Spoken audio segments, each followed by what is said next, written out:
West Point Lincoln and West Point Lincoln of Sugar Land Studios. KILT FM HD2 Houston. On Odyssey Sports Station. The Texans play here. Check out the BetQL Network, wagertainment for every fan. Get sports betting tips from the best in the game. Available on the Odyssey app and our sister station 650 The Bet. Sports Radio 610 presents Seth Payne and Sean Pendergast. We coming to H-Time. Let's get the work in, man. Let's go. Great day, great day. Oh, give me some juice, baby. Oh, yeah. Let's do it.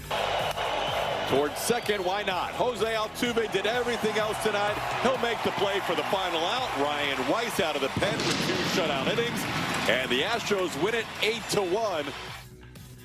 Yeah, there you go. Astros win last night, 8-1, getting the Red Sox series started off much better than the Angels series got started off. As we welcome you in on a Tuesday, hope you're having a great morning. We're with you till 10 a.m. this morning. My name is Sean Pendergast. His name is Seth C. Payne. We call him Pope Zaza. Seth, you know, last night it was weird watching the Astros game. I'm no spring chicken anymore, and I'm watching that game, and as I'm gradually watching that game, I'm like, man, I feel almost 10 years younger watching this game. What is this phenomenon that I'm feeling, this extra burst of energy? Not that at the age I'm at now I don't feel great. I feel great, but boy, I feel 10 years younger. It was a Back to the Future night last night. Lance McCullers, 7 innings of 1-run ball. Jose Altuve, couple of bombs. And Carlos Correa just out there at shortstop playing vintage Correa ball. I'm like, this feels like 2017 all over again. The double plays turned by Correa to Altuve, to a guy at first who wasn't Cuban, but still. And Correa with a turnstile play. It was comfort food last night. Yeah. It felt like, oh yeah, this is what I love. Yeah. This is except for the Cuban first baseman part. This is exactly what it felt like. I was almost hoping for a hurricane. I was like, oh, come, bring on Harvey Deuce. Bring it on. This is exactly what I've been missing. I hope they trade for Verlander now. Is it Halloween already? Right. Where is Dallas Keuchel these days? Yeah, and in some ways, though, too, it was refreshing because Lance McCullers is a different version of the pitcher he was in 2017. You know, he's a more efficient guy. He mows down the first. What was the first hit? Was it in the second inning or the third? It was the fourth batter. He went for like the first 4 or 5 innings. He faced the minimum because of a couple of double plays. That was a double play in the second there, and he's just mowing guys down. Yeah. Just boom, boom, boom, boom. Well, and 9 strikeouts in 7 innings. Like that. Look, if you're just waking up this morning and you only saw the score, or you just heard Todd Callis giving you the score in that cut to enter the show, especially Seth, given how inefficient the first 4 starts of the year were for the Astros, including Hunter Brown, who starts tonight. Hunter Brown threw 4 2/3 shutout innings, but there's a reason he was gone after 4 2/3. He was up over 100 pitches. So all these guys are running pitch counts up. I mean, Imai didn't get out of the 3rd inning. So now you're talking about a bullpen that's been taxed for the last 4 days against a team you're not counting on your bullpen being taxed against, the Los Angeles Angels. You're counting on that being a series where we're going to get out of the gates and guys are going to have normal usage, and they don't. And in comes the most unlikely of heroes based on how he pitched last year. And that is to me, the A, B, C, and D topic today with the Astros is Lance McCullers' performance last night. And it's only 1 start, I get it. But it's not only the story, Seth, because of what the actual performance was, a 7-inning outstanding effort that gets you a win against a team that you're probably going to be battling with. If the Astros are what they've looked like the first 5 games, they're 3-2. You extrapolate that out over a full season, that's a playoff team. Yeah. This is a team, the Red Sox, that you're going to probably be battling, for playoff position or maybe even a spot in the playoffs itself. So every win is important against a team like this. And Lance McCullers came out and not only gave you the best performance that we've seen from him in years, literally his longest start since September of 2022, which is like 2 times ago of him coming back from some sort of catastrophic injury. And he gets you a win. he saves the bullpen, and then there's there's just the emotional part of it too. And I don't know where Astro fans are overall with Lance. I feel like Lance gets a lot of vitriol directed at him because he's injured all the time, not because he's a bad guy. He's a great dude. I found myself last night, Seth, watching this game, and I'm curious how you feel about it.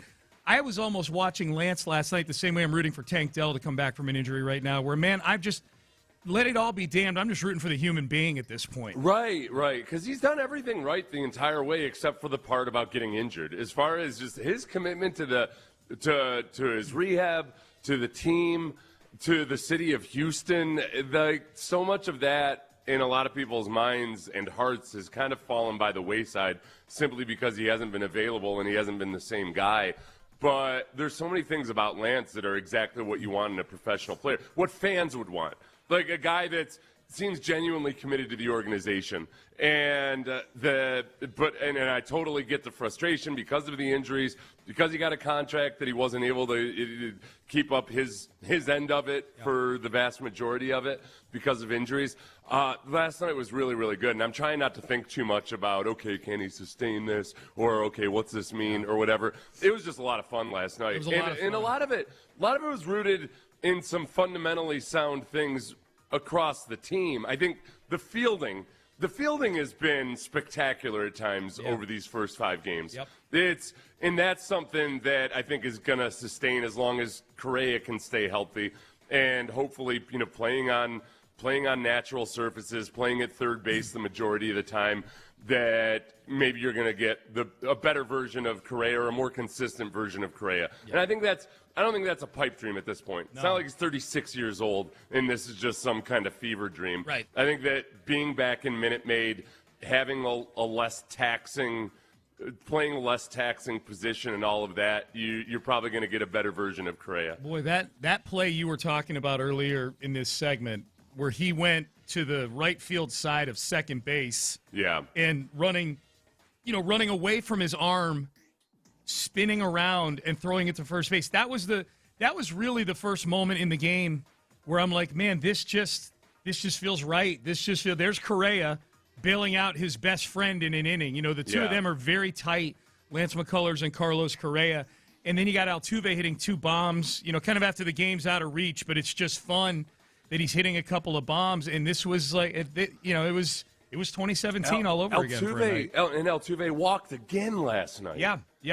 Is it okay for me to be more excited about the fact that he has 6 walks now than I am about his 2 home runs last night? I'll tell you the bigger question. Is it too early to get super excited about the new hitting coach? Victor Rodriguez, the new hitting coach. And, Blum and Callis were talking about this on one of the weekend broadcasts. Aside from anything with Victor Rodriguez, because, as soon as the Astros are in a slump, he's going to be the guy getting crushed. Right. Just the fact that for the first time in a long time, they don't have co-hitting coaches, and that you've got a structured tier where Victor Rodriguez is the guy that the message is coming from ultimately. Maybe just that dynamic makes a difference too. Not trying to take away or credit from Victor Rodriguez or anything. It's still very early in the season. But this is the crazy thing. I just pulled up the MLB stat leaders right now, and I hope that my promo from yesterday that was talking about how frustrated it was after game number 1, because I said this is like game 163 of no offense. Do we need that pulled? Do we need to text the boss man? I would prefer, after this last few games where the offense has been pretty damn impressive, I would prefer that I not be up there after these last 3 games saying, I can't believe they can't score runs. No, you don't need that smoke. It's fun. Yeah. Because remember, these last few Astros seasons, at the beginning of the season, the Astros were nowhere to be seen on the leaderboard offensively or defensively. Right. Right now, they're 3rd in RBIs. I'm just scrolling down. Interesting. 2nd in strikeouts, Sean. Yeah. On the pitching side of things, not on the offensive side of things. Okay. Yeah. I thought you meant on the offensive side. I'm like, that doesn't feel that way. For all of the other issues, the Astros pitching is 2nd in strikeouts. I don't know if ESPN has updated this since last night. Okay. 2nd in hits. Yep. That's something we weren't seeing early in last season. We were definitely not seeing that. It's weird seeing an Astros logo peppered throughout the leaderboard early in the season with some of this stuff. That's good. Well, and then look, 5th in stolen bases.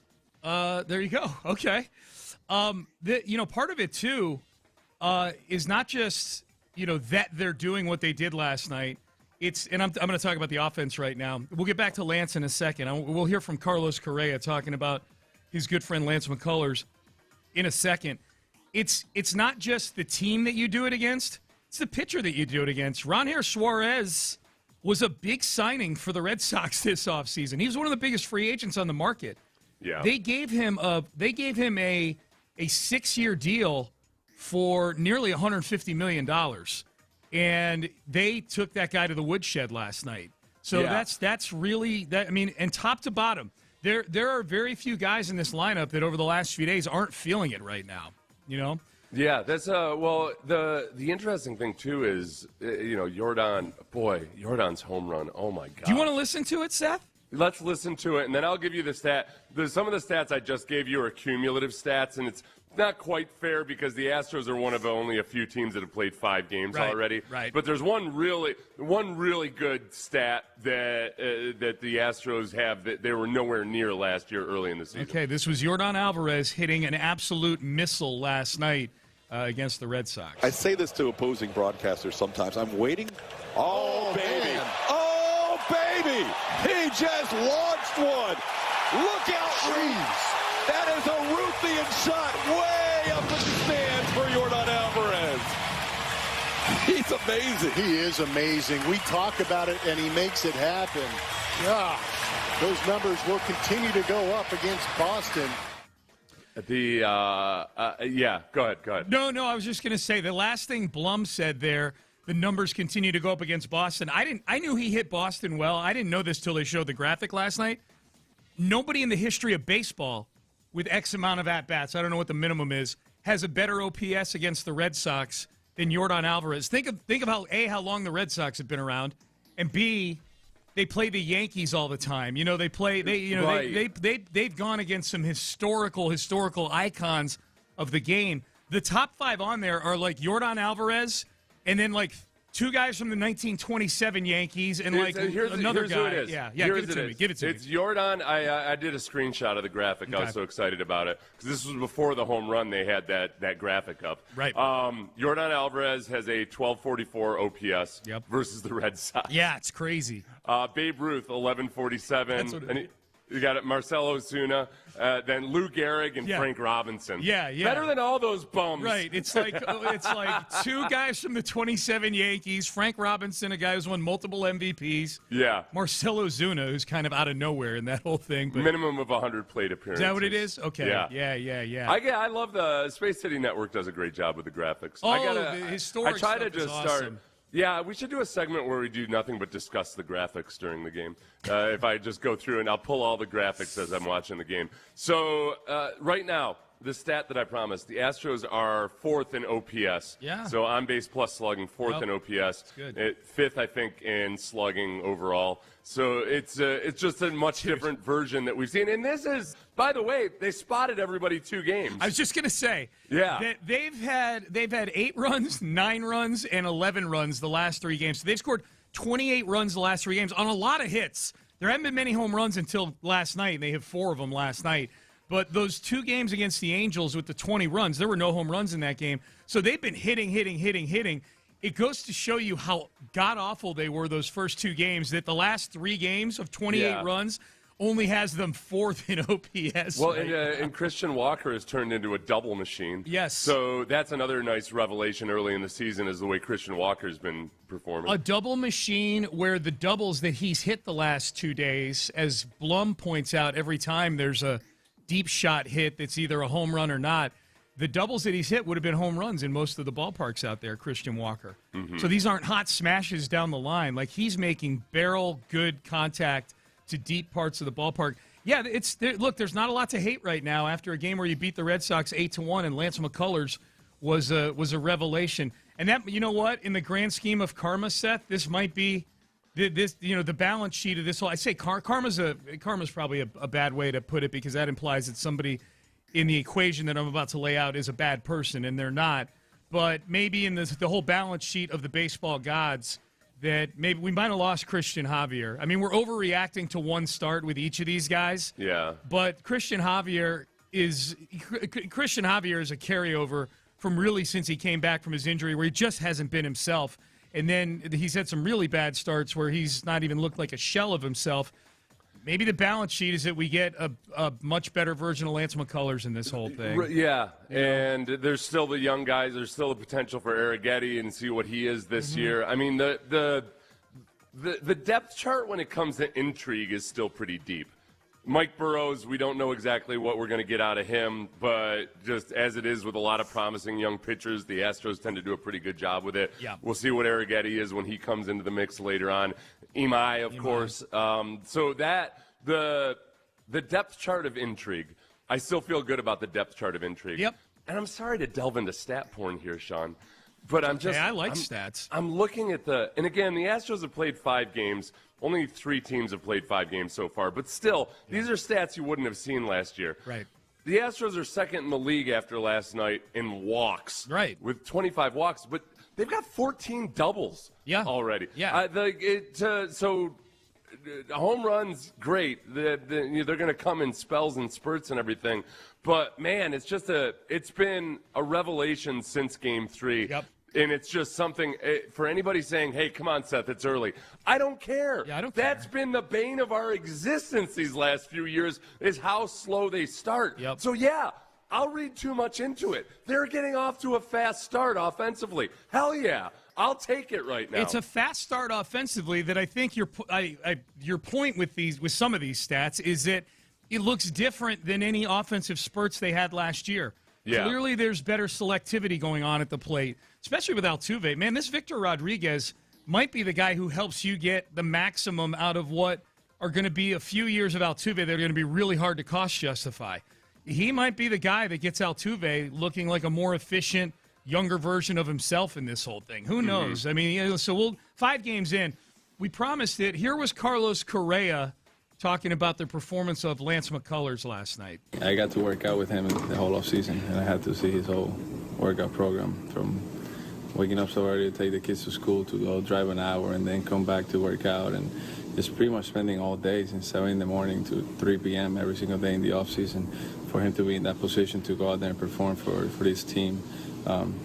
It means the world, man. I mean, he already got paid, and he didn't sit back through all the injuries, through all the struggles, through all the ups and downs. He didn't sit back, man. He worked really hard this offseason, and I saw that firsthand. And, to see him pitch like he did today, I mean, brings me back to when we were in 2017, 18, 19, and he was just lights out every single time. That was the Lance that we saw today, and, I'm very happy for him. That's a really cool cut, man. You hearing, because the one thing we know about with Lance is nobody has put in, maybe in the recent history of baseball, nobody's put in more work coming back from injuries in proportion to the amount of actual gameplay they've given. And I know that's what gets people. I think people are more upset at Lance's contract than they are at Lance the person. If you're upset at Lance the person, I don't know what to tell you. But to hear from a guy who is right there alongside him putting in the work is pretty cool, because that's really, 90% of what Lance has done the last 4 years is doing things in the shadows that nobody's able to watch because he hadn't been on the field all that much. Yeah, and going back to when Lance was much younger, the thing I always worried about with Lance is, if anything, there is such a thing as being too hard a worker when you're coming back from injuries. It's really hard that for guys that are hard-driving personalities like Lance, there's a tendency to push. And it's because I've been through this. It's hard, man. You fixate yourself. You're constantly doubting whether you're working hard enough, and meanwhile, while the trainers are telling you to rest, you're just pushing through it. And sometimes guys like that end up having a hard time coming back from injuries and surgeries. So there's maybe a little bit of maturity, or just being a little less dramatic about when you need to push and when you need to lay off. Maybe he's found the sweet spot for all that. That would be great. I said it before. The A through D topic today is Lance McCullers. What a performance last night by Lance. We'll talk about it more a little later on in the show. We'll get to headlines a little later on this hour. Coming up next, the owners' meetings going on in Arizona. There are some big picture takeaways for the league. We'll get to those a little later. But one thing happened at the owners' meeting yesterday. A coach of a now current Texan getting me super fired up about this guy. We'll have that and more coming up next. Seth, I talked about going back to 2017, and it was fun doing that with our baseball team. I don't ever want to go back to 2017 when it comes to fighting my property taxes, because that was before the days that I knew Ownwell existed, and that was a big waste of time getting all the paperwork together and going to court. You know how much I hate going to court.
Radio 610 presents live from the West Point Lincoln and West Point Lincoln of Sugar Land Studios. Here's Payne and Pendergast. All right, Payne and Pendergast with you on a Tuesday.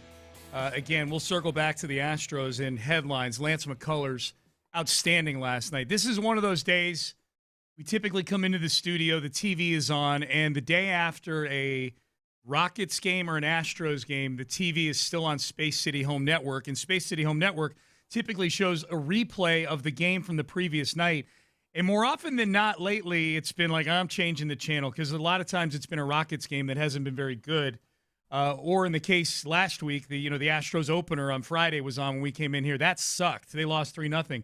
I'm keeping this one on, Seth, for the next couple hours and watch Lance McCullers deal one more time here on TV. It really, it's comfort food. It's like a big old slab of meatloaf. Yes. It's a grilled cheese sandwich. It's chicken fried steak, baby. I feel like I should be sitting next to a fireplace during a thunderstorm, watching this game and eating meatloaf. With a chalice of lager in it. Not a cold beer, a lager. Just a big chalice and sipping the lager next to the fireplace. Yes. I didn't have that. When I think of comfort food, I know you were drinking lager when you were 12 years old, but I wasn't. So. No. Give me a pot pie. There you go. Oh, pot pie, yes. So let it cool down a little bit. The owners, like steam coming out of it. I love a good pot pie, man. Owners meetings in Arizona for the NFL.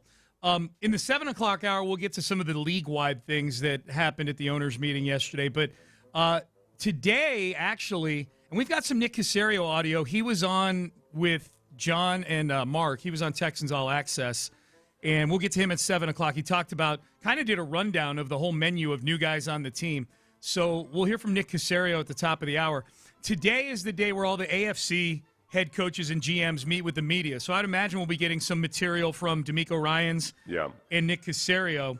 I think Jonathan Alexander is going to have an exclusive with him. Oh, good. So at some point we'll see that article come out. Good deal. Okay, so we'll have that. The owners meeting is very underrated milestone on the calendar for content. Here was Dan Campbell. The NFC head coaches met with their local media yesterday at the owners meeting, and Dan Campbell was asked by Aaron Wilson of KPRC2 back here in Houston about new Texan, and of course played for Dan Campbell the last few years in Detroit, running back David Montgomery. I love David Montgomery. He's a stud. He's unbelievable. And this is something we had a conversation after, and felt like this was something that was going to be good for both sides. This gave David an opportunity to be the bell cow, and we got some value back. I love David. He's a freaking pro, man. He is unbelievable. So he will be missed, but I think the Houston Texans are going to be very happy with the back they just got. I think he makes them better. Okay, I agree with everything you just said. I like Dan Campbell, for the sake of Lions fans out there, putting a happy face on it. We got value in return. We'll see. And it is what it is. The Lions are in a position where they got to get rid of some of their older guys, whether they love them or not, and especially at the running back position, it makes sense. So it's not like he's just being polite or nice. We have that audio from last year where Dan Campbell just gushes about David Montgomery, where he wishes he could have played with a guy like him. So it's nice that Campbell knows that he's not going to be facing David Montgomery in the division or anything. He can speak freely about how much he loves David Montgomery. It's genuine. The other thing, non-Montgomery topic, though, that when I hear Dan Campbell, the Lions are pointed to as a team. Nick Caserio himself pointed to the Lions at one point when he got asked a question about these contracts that are going to be coming up pretty soon. Will Anderson's going to get a deal at some point. I'm a little surprised Will Anderson hasn't gotten a contract extension yet. If things go right this year with C.J. Stroud, he's going to get a contract extension. Kamari Lassiter is going to be up for one someday. Other young players that they like and have drafted are going to be guys who have gotten contracts are going to get extensions, second extensions, guys like Nico Collins, things like that.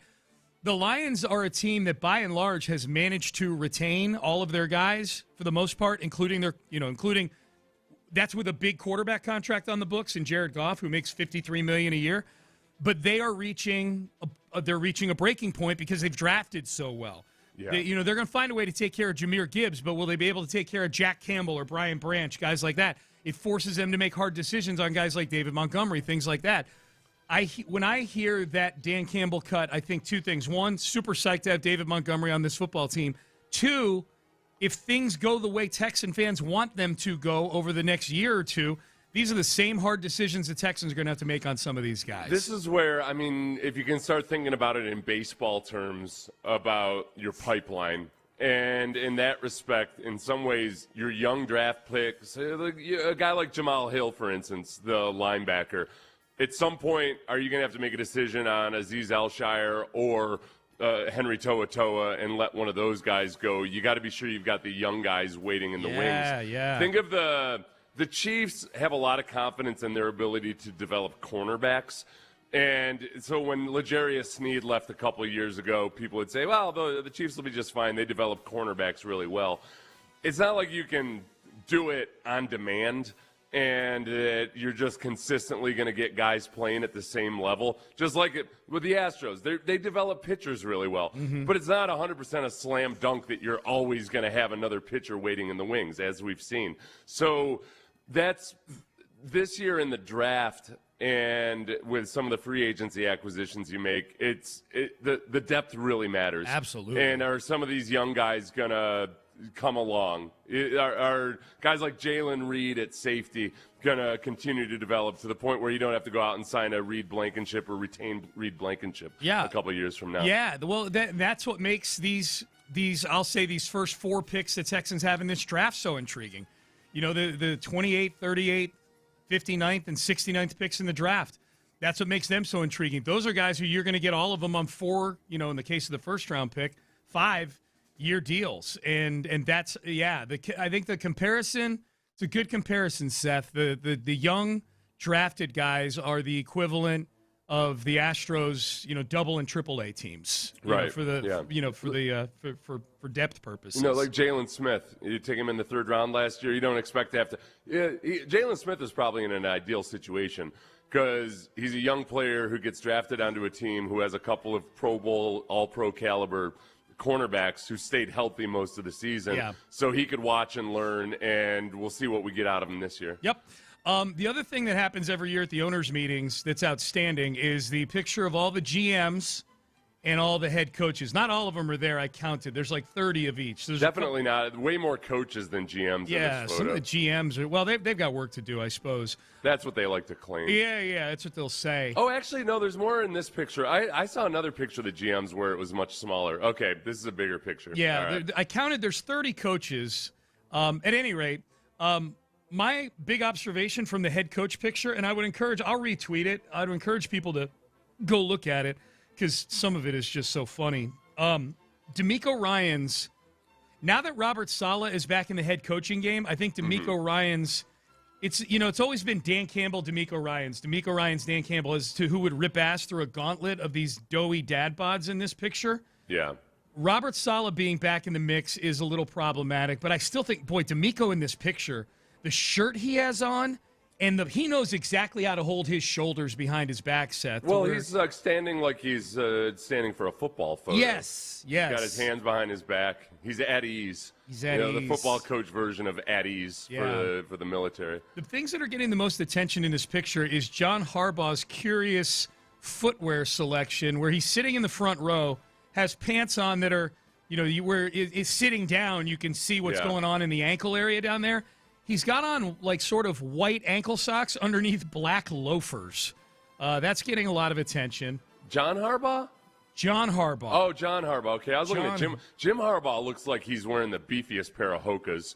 That you would accuse him of being trying to wear lifts or something if he was. Yeah. John is right next to Jim Harbaugh there in the picture. Jim Harbaugh. Oh, okay, yeah. See his feet right there. Yeah, no, John's behind a pole. That's why I couldn't see. Oh, the whole camera. Yeah, the camera flash thing there. Well, Vrabel's got the New England boat dad look going. Yep. He's wearing loafers with no socks. Yep. Which he can get away with because he's still got a beefy dad bod, so he doesn't look like a total preppy loser. But he still doesn't look. He's not as impressive anymore as Dan Campbell or DeMeco Ryans. One thing I was not aware of, Seth.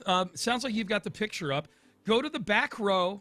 It's all the way to the right on the picture. Yeah. I would have never guessed that Nick Sirianni is A, as big and jacked up as he is, and B, bigger than Dan Quinn, who's standing next to him. He is significantly larger than Dan Quinn, who I've always perceived to be a pretty large individual. I wonder if that's a foreground thing or something, or just because he's closer to the camera. Maybe. Yeah. I mean, he's right next to him. Sirianni's taller than I thought he was. Taller and more jacked up. Those are some biceps right there. You know why that is, though? It's because Sirianni's always wearing that hat low, and then he's wearing his baggy coaching clothes, and he's obviously around a bunch of big men, but he almost looks a little bit more like a young assistant coach. Yeah. So his sideline presence isn't as impressive. He should work on that. Maybe he'll make a Super Bowl and win one or something. How proud are you of Nick Caserio's posture in the GM picture right there? That was a topic yesterday. Should be. Just how much more impressive Caserio's posture was. I'm actually, and I'm sitting up right now, just even in doing that. Andrew Barry's got pretty good posture though too. Not bad. The magnificent Gladstone is all the way over to the right on the back row, and it looks like nobody wants to talk to him. Oh, and he's got his patented blazer with a hoodie underneath, trying to look like he's a Silicon Valley tech bro or something. Why don't they slide over? Why is there this big space next to Gladstone? It looks like they're. You know what it looks like? I think there's probably one of the missing GMs was like, I'm not standing next to this kid. Yeah, it looks like someone asked ChatGPT to remove the two GMs on the far right in the standing row. There's just this big gap. You know what the perception, though, that you get here a little bit is Gladstone is off, and he's a little further to the right. He's a little spaced from the guy who's next to him. Yeah. Remember the stories about Jeff Luhnow at the GM meetings after the first time people had realized that there might have been some, I don't know, whatever. Chicanery? Yeah, there was this story about how basically he was standing off by himself, all alone at the GM meeting, and that nobody wanted to talk to him. Yeah, I wonder if, no, that wasn't Luhnow, that was Click, because Click had to get the brunt. It was what? No, it was Luhnow. It was after, that first. Yeah. So it was Luhnow. I feel like that's, I don't know, maybe they're giving James Click a little bit of the new guy, even though he's in his second year. Or Gladstone. Maybe they're giving Gladstone a little bit of the new guy treatment. All right, Payne and Pendergast with you. Let's do some headlines. Astros win last night. One of the best regular season wins in a long, long time for the Astros last night. Rockets back in action tonight. We've got gossip on Tiger Woods and his car crash. We'll have that all for you coming up next. Trajan Wealth. No gossip here. Just good, sound advice. If you...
The Sports Radio 610 text line is energized by Base Power. Save money and switch today at basepowercompany.com/610. Payne and Pendergast with today's headlines powered by Men's Tea Clinic.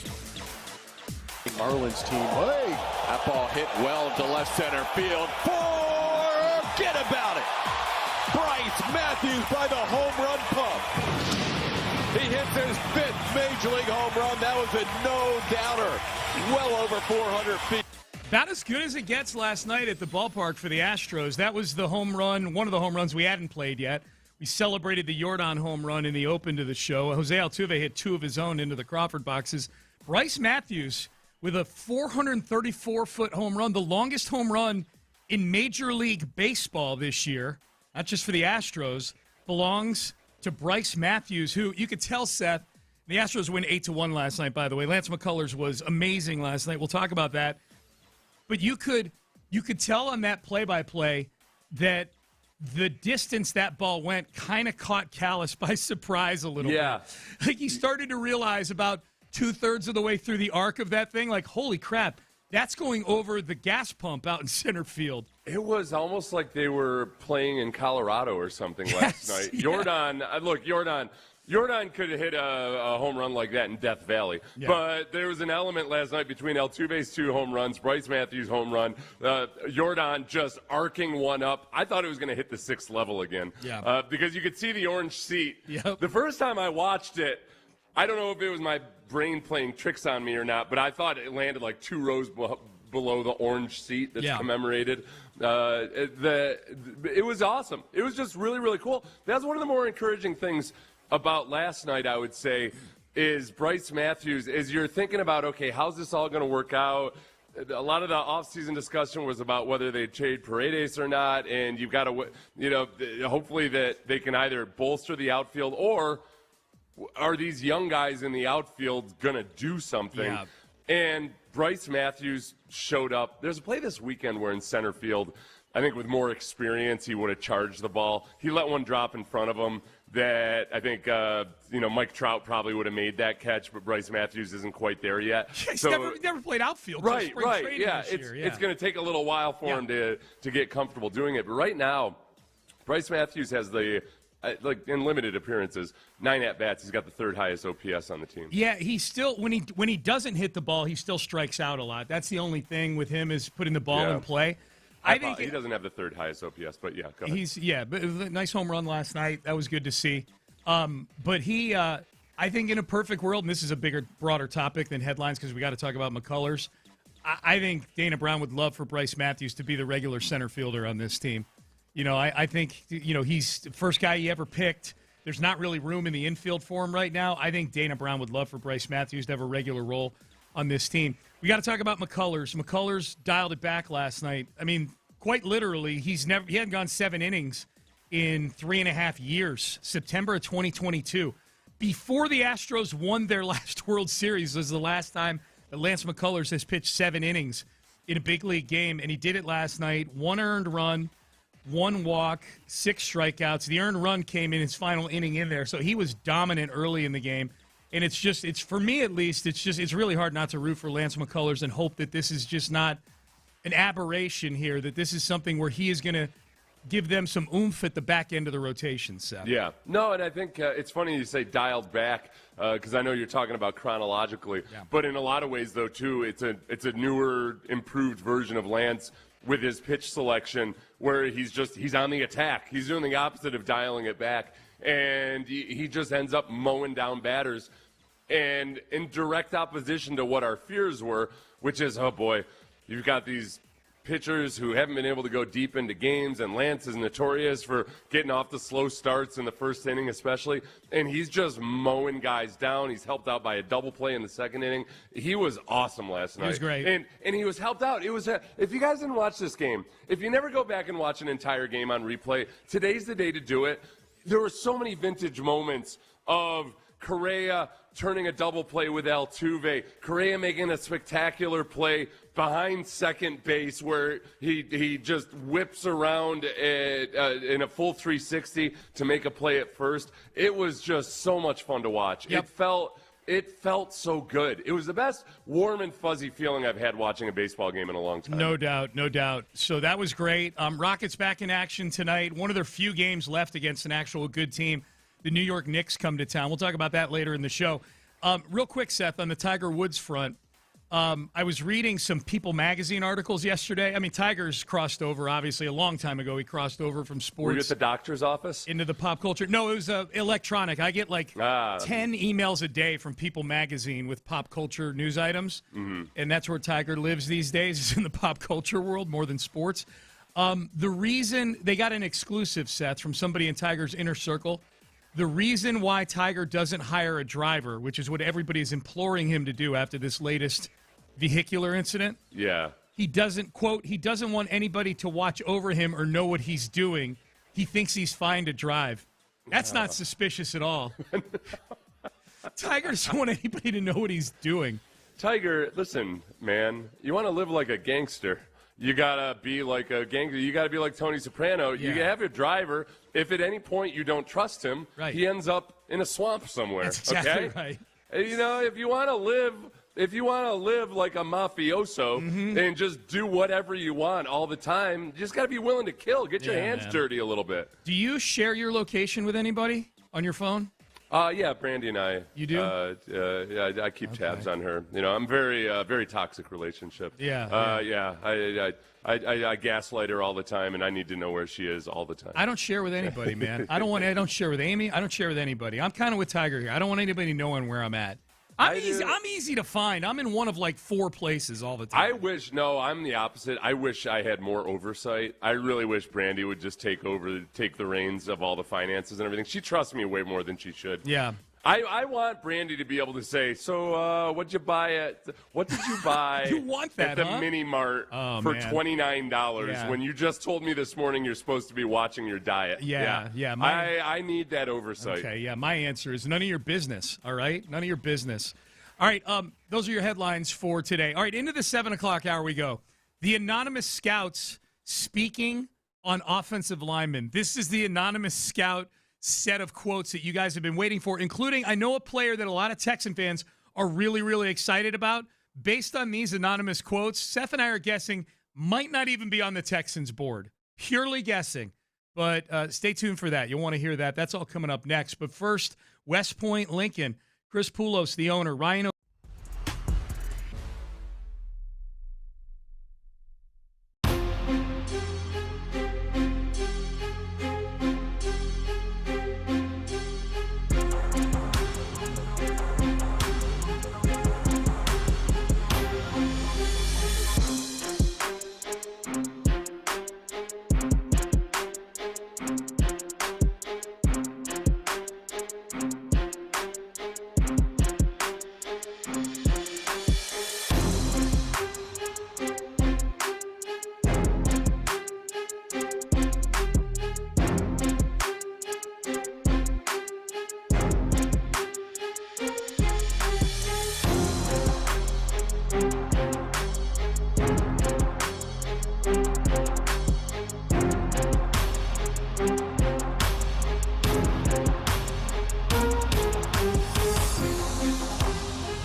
KILT FM HD2 Houston.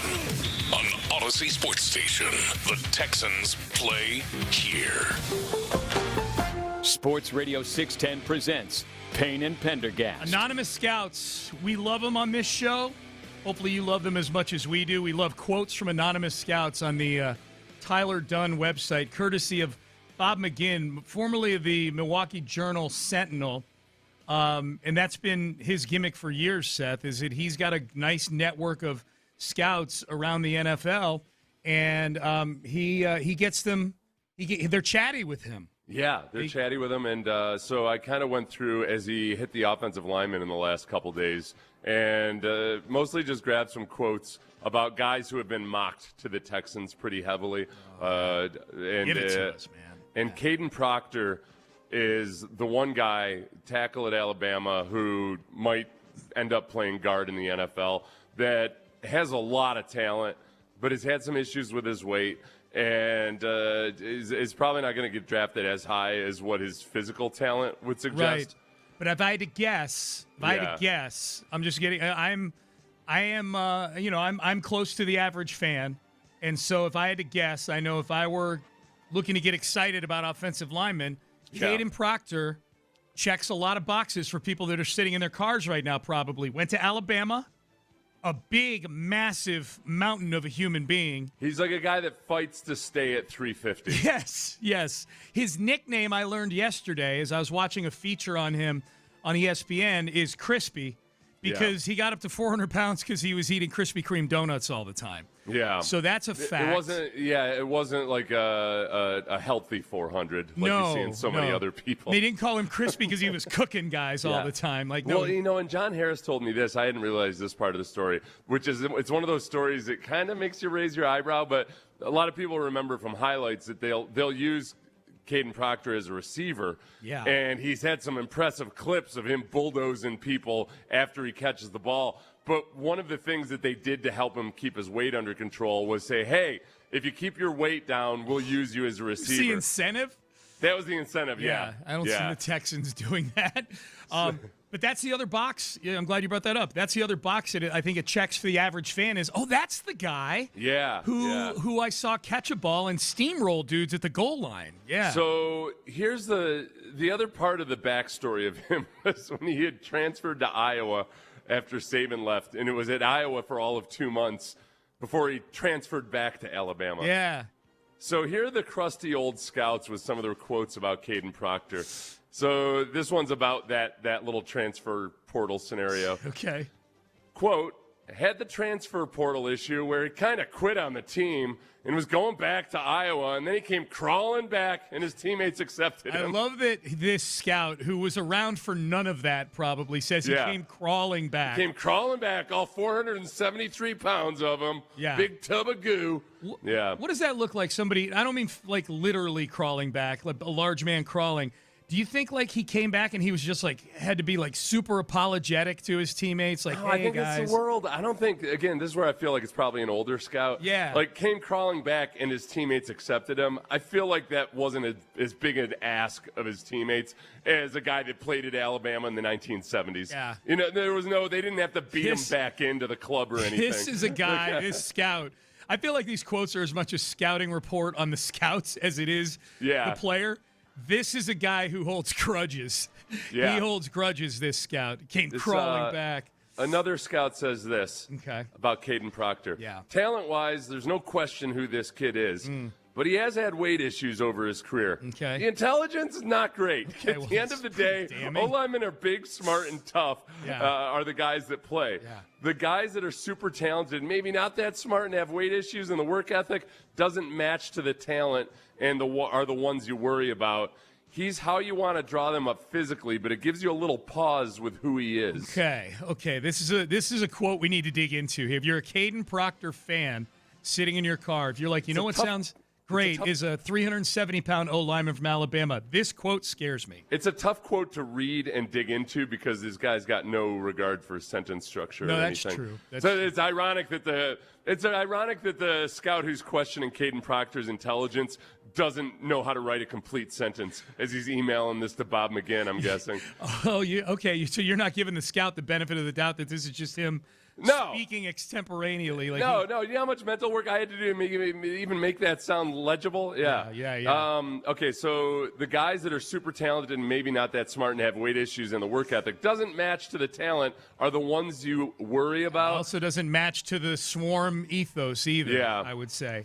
This is an interesting one. So for Proctor to fall to all the way to 28, if the Texans stayed at 28, we know they won't. Right. But this puts it in context a little bit.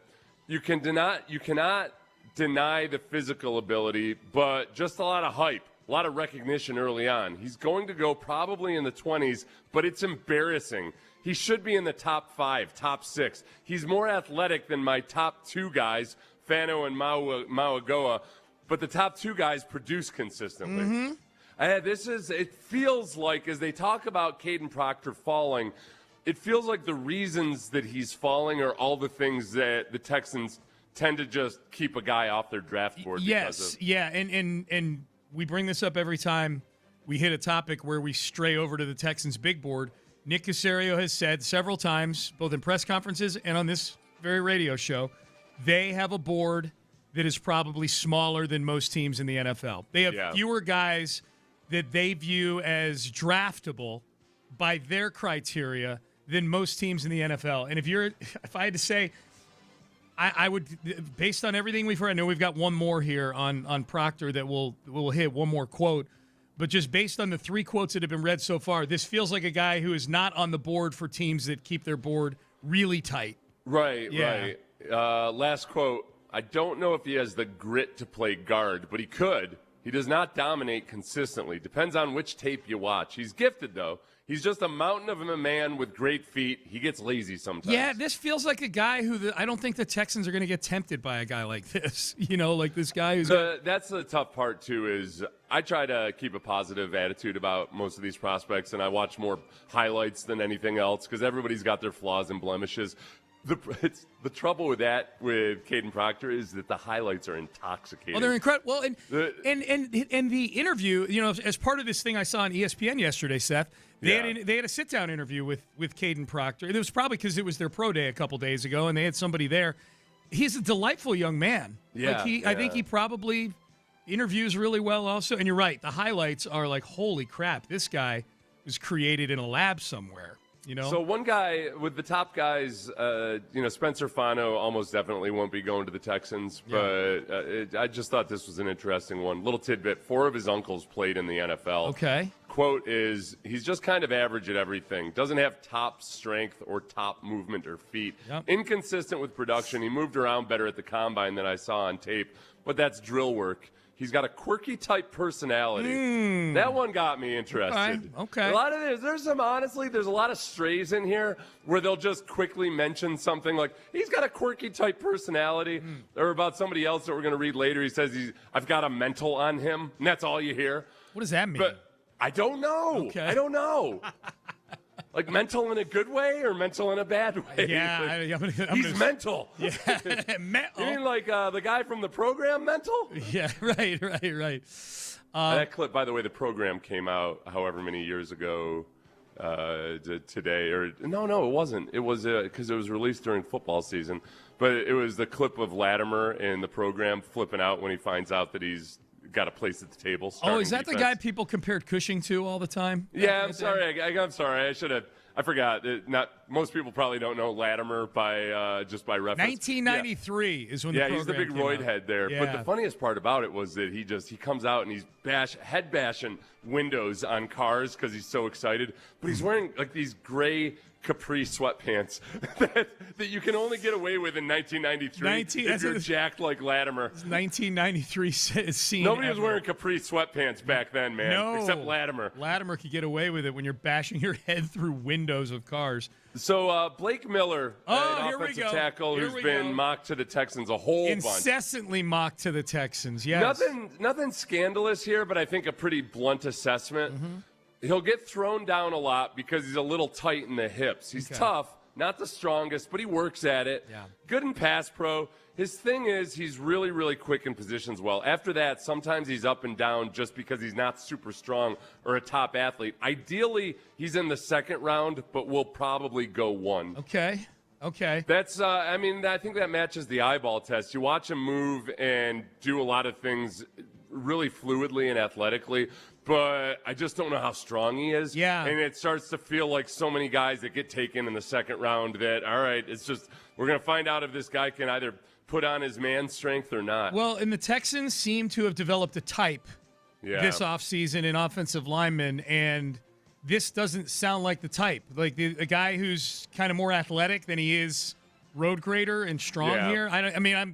I'm reading one quote, and I've heard all your evaluations you've done of him in every mock draft. Yeah, and I think that's pretty much accurate, and it's why a guy would go in the second round. Is if he were stronger. I don't want to say tougher because that's more of a character trait. I don't think he lacks toughness.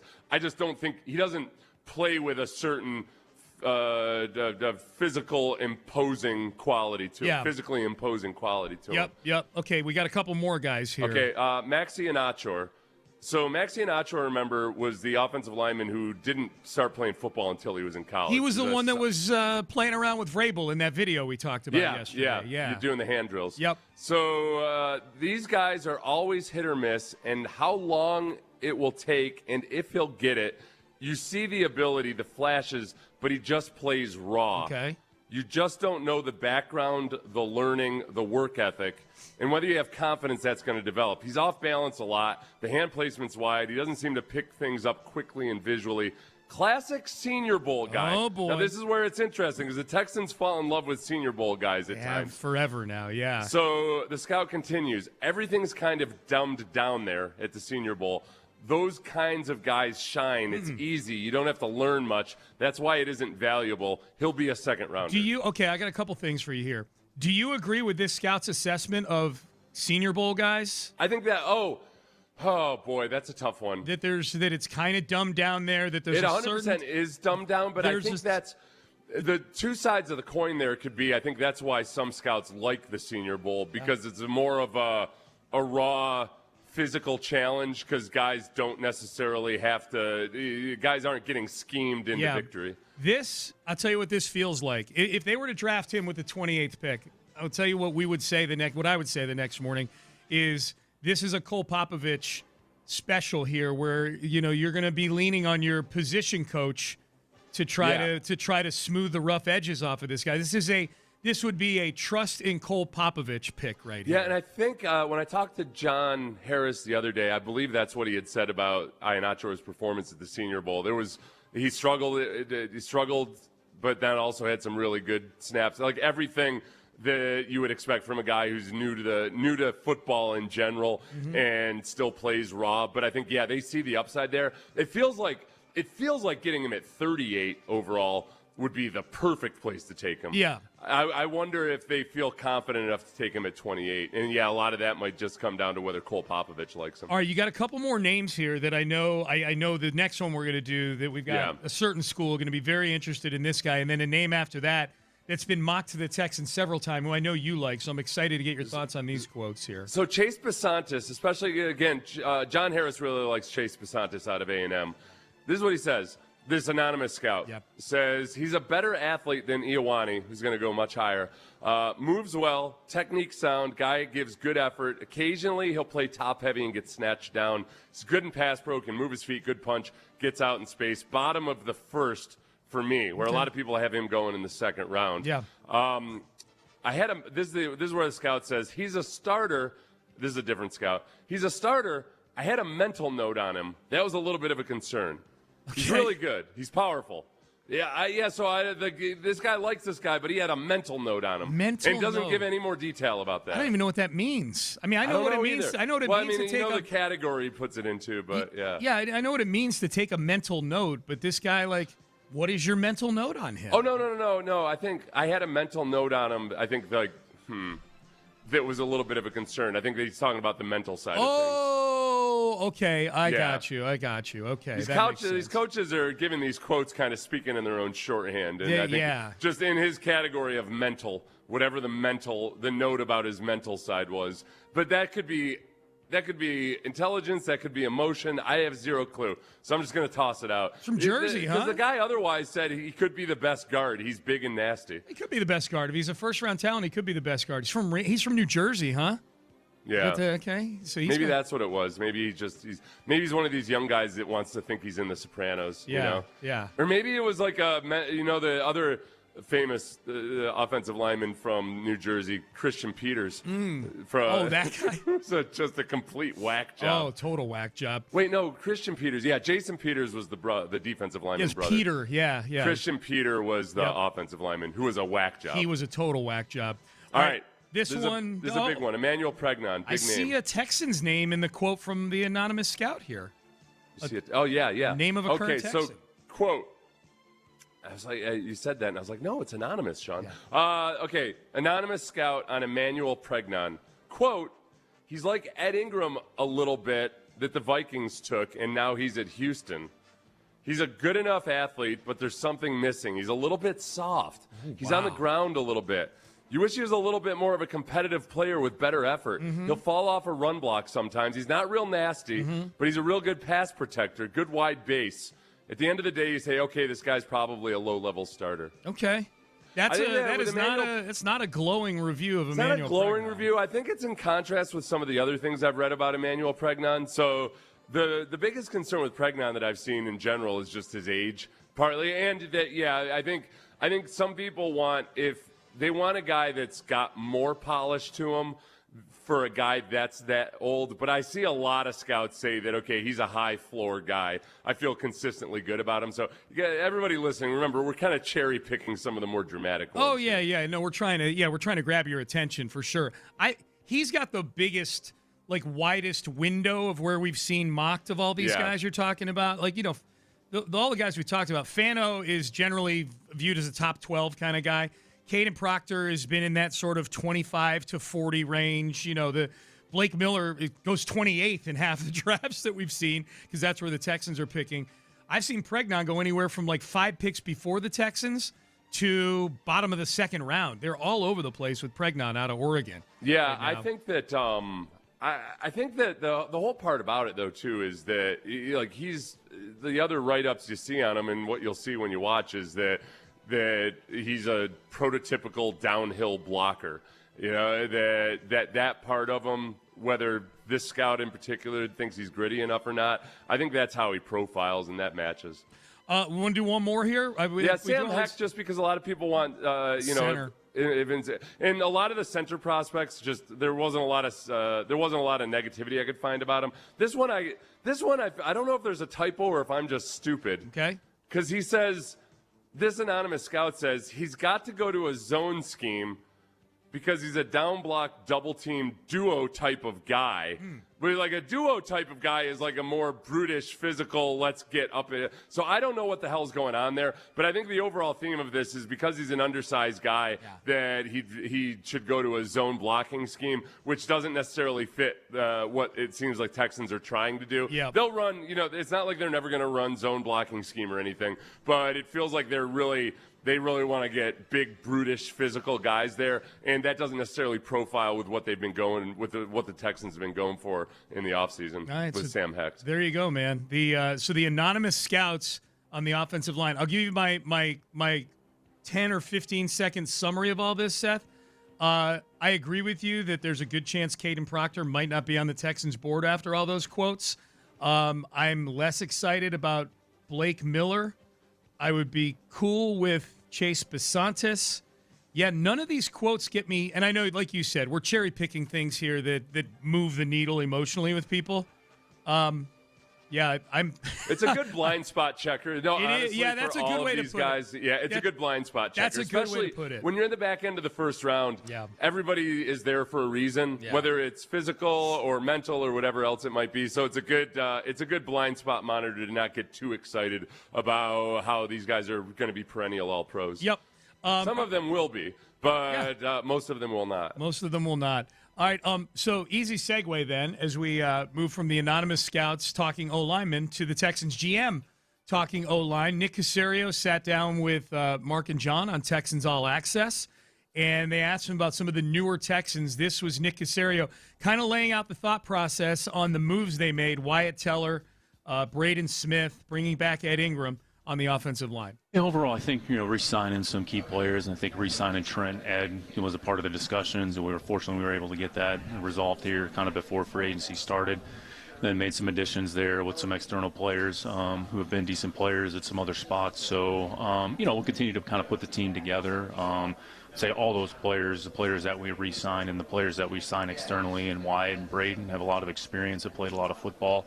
And Evan Brown as well. I mean, he hadn't really been talked about, but there's a pretty versatile guy that started a number of games, has played a lot of good football. So overall, we're just trying to continually build the depth of the overall room, and we're probably going to need 8 to 10 of whomever is in the building, whomever is on the team. So, we'll see what it looks like.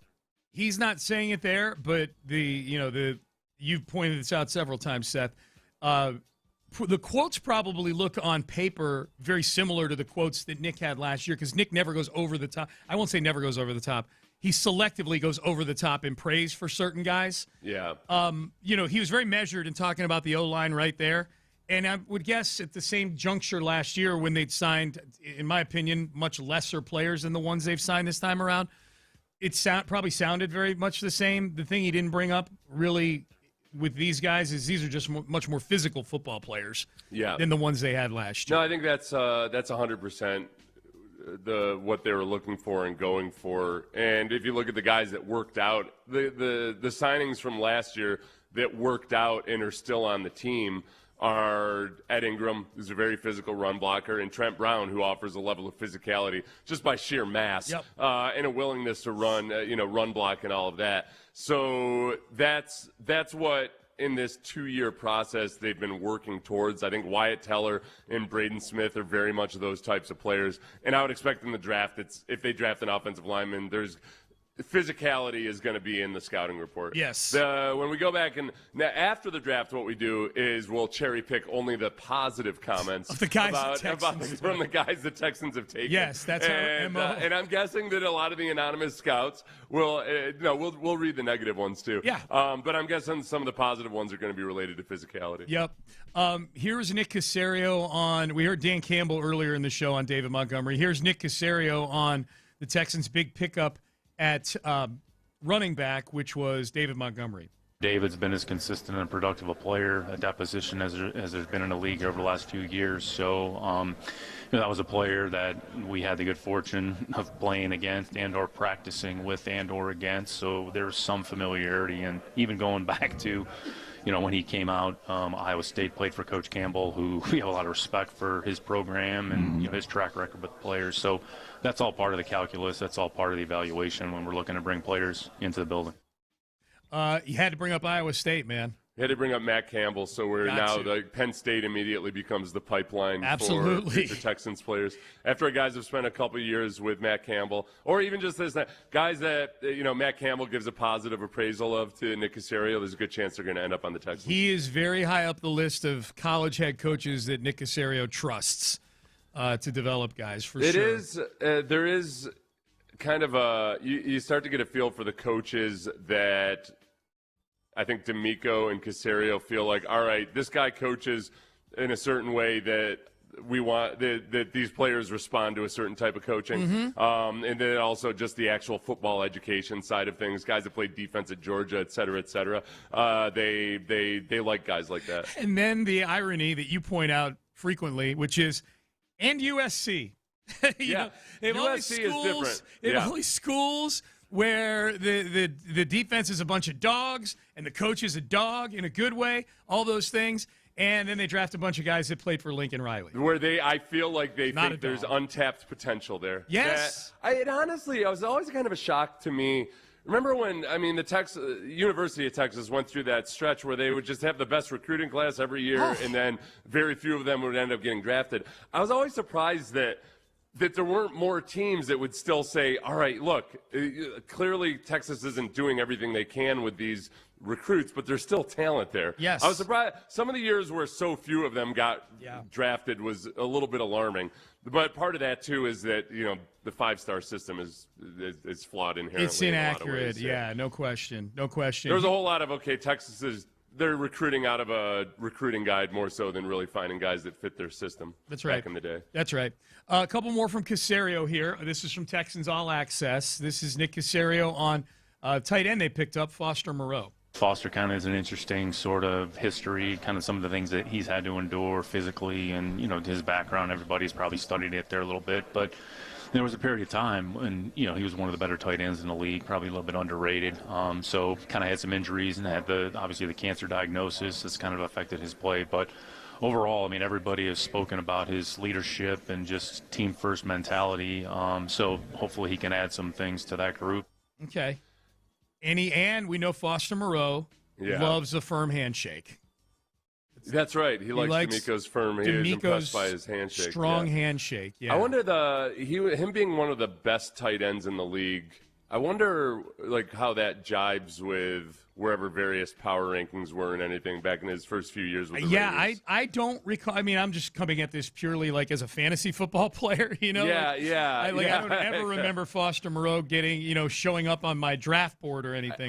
No, his career high in receptions is 33 back in 2022 with the Raiders, and part of it is you're toiling in anonymity with the Raiders, perhaps. That's true. That the combo blocking / receiving threat was maybe a lot more highly regarded, amongst people who are watching the entire league than maybe us, the public at large. Yep. So that was Caserio on Foster Moreau. Last one here from Nick Caserio. This is Caserio on the one pickup the Texans made, big pickup the Texans made on the defensive side of the ball, safety Reed Blankenship. It's got a pretty cool story. There's a player here's a good example. A player wasn't drafted, who's kind of had a good career to this point. He's been a part of a lot of winning. Won a Super Bowl in Philadelphia. I think everybody that you talked about his awareness, his instinctiveness, and just kind of adding a certain level of just calm to the secondary. That was a player that, we had studied, we evaluated, and our coaches kind of took a liking to him. So we're able to kind of make it work. So hopefully Reed can come in. And, we're not going to ask these players to do anything more than what they've already done to this point. But Reed's got a pretty cool story, kind of his background, kind of where he started to where he is now. It speaks a lot about who he is as a person and a player. Yeah, undrafted out of Middle Tennessee State is pretty much what Nick's referring to there. He's the ultimate, he's the extreme outlier in the NFL. He's an undrafted guy who's gotten a nice second contract in his career. I think with safety especially, Nick mentioning that the coaches really took a liking to him, it reminds me a little bit of the way that defensive coaches, I think, sometimes talk about nose tackles, that especially back in the day when the nose tackle position meant more, was that the coaches, there's certain things that a safety or a nose tackle or a middle linebacker, really anybody up, right up the core of the defense there. Yeah. There's things that defensive coaches appreciate more than scouts do, because it's kind of the yeoman's work that ties everything together, and you might not rack up a bunch of stats, but it's really, really important that things are consistent there. So I could imagine maybe there's some things that Matt Burke and D'Amico Ryan see out of Reed Blankenship that don't jump off the screen to either personnel types or the casual observer, but that D'Amico really thinks that they need. Yeah. So that's Nick Caserio on some of the newer guys. The league meetings are going on right now in Arizona. I would say probably the biggest news coming out of those meetings yesterday, Seth, and there will be all kinds of audio coming out today, I would imagine. D'Amico Ryans meets with the media this morning. I believe Nick Caserio's meeting with the media, too. He obviously sat down with John Harris and Mark Vandermeer, who were at the league meetings in Arizona. Yeah, I think D'Amico's doing his little awkward breakfast chat. A little breakfast roundtable thing that they supposedly the coach is supposed to eat his breakfast while talking to a bunch of media types. And I feel it's one of these rare instances where I feel bad for NFL head coaches. What do you think D'Amico eats for breakfast? You think he eats like a big hearty country breakfast because he's a Bessemer, Alabama guy, or you think Caserio's kind of had an influence on him where it's like blueberries and yogurt kind of thing? No, I think with D'Amico it's probably always about moderation. Yeah. I think that he's not afraid of bacon, but he's only going to have 2 strips of bacon. Yeah. Definitely some fruit and maybe just some kind of like an actual a single serving size of oatmeal. Makes sense. Not which is a foreign concept to me. Because for me, it's the largest Tupperware you can find. Oh, I've watched you. Yeah, no, I've watched you. So I think it's like nothing spectacularly. It's not like he's eating like a monk, but he's also not gorging himself. Yeah, just a standard American breakfast, but in the right portions. He is a shredded, yoked dude for sure. I would say the biggest news coming out of that I saw yesterday, Seth, at least in terms of the coverage coming out of those league meetings, is that the NFL announced that The NFL announced something that Seth and I predicted a week ago after the big flag football win that Team USA had over the former NFL players. You and I started brainstorming and workshopping a little bit like what this flag football thing could look like, big picture moving forward, to the point where we made the comparison with the WNBA where like teams own, or the G League, where teams own a corresponding team in that league. Yeah. The NFL announced that it's partnering with TMRW, Tomorrow Sports, to develop and operate a professional flag football league for women and men. The new professional league will launch with the support from a broad and influential investor pool, including NFL teams, institutional and strategic investors, and a slew of current and former players. Some huge names: Peyton Manning, Joe Montana, Steve Young, Tom Brady, Eli Manning. I could go on and on. There's like 10 or 12 big name players, current and former, that are going to be involved in this. There's even some athletes outside of football like Billie Jean King, Serena Williams, Alex Morgan, who are part of the investor group. There's big institutional investors. Flag football is a major growth sport right now. They're targeting opening this league kind of in line with the 2028 Olympics, where for the first time in history, flag football will be an Olympic sport.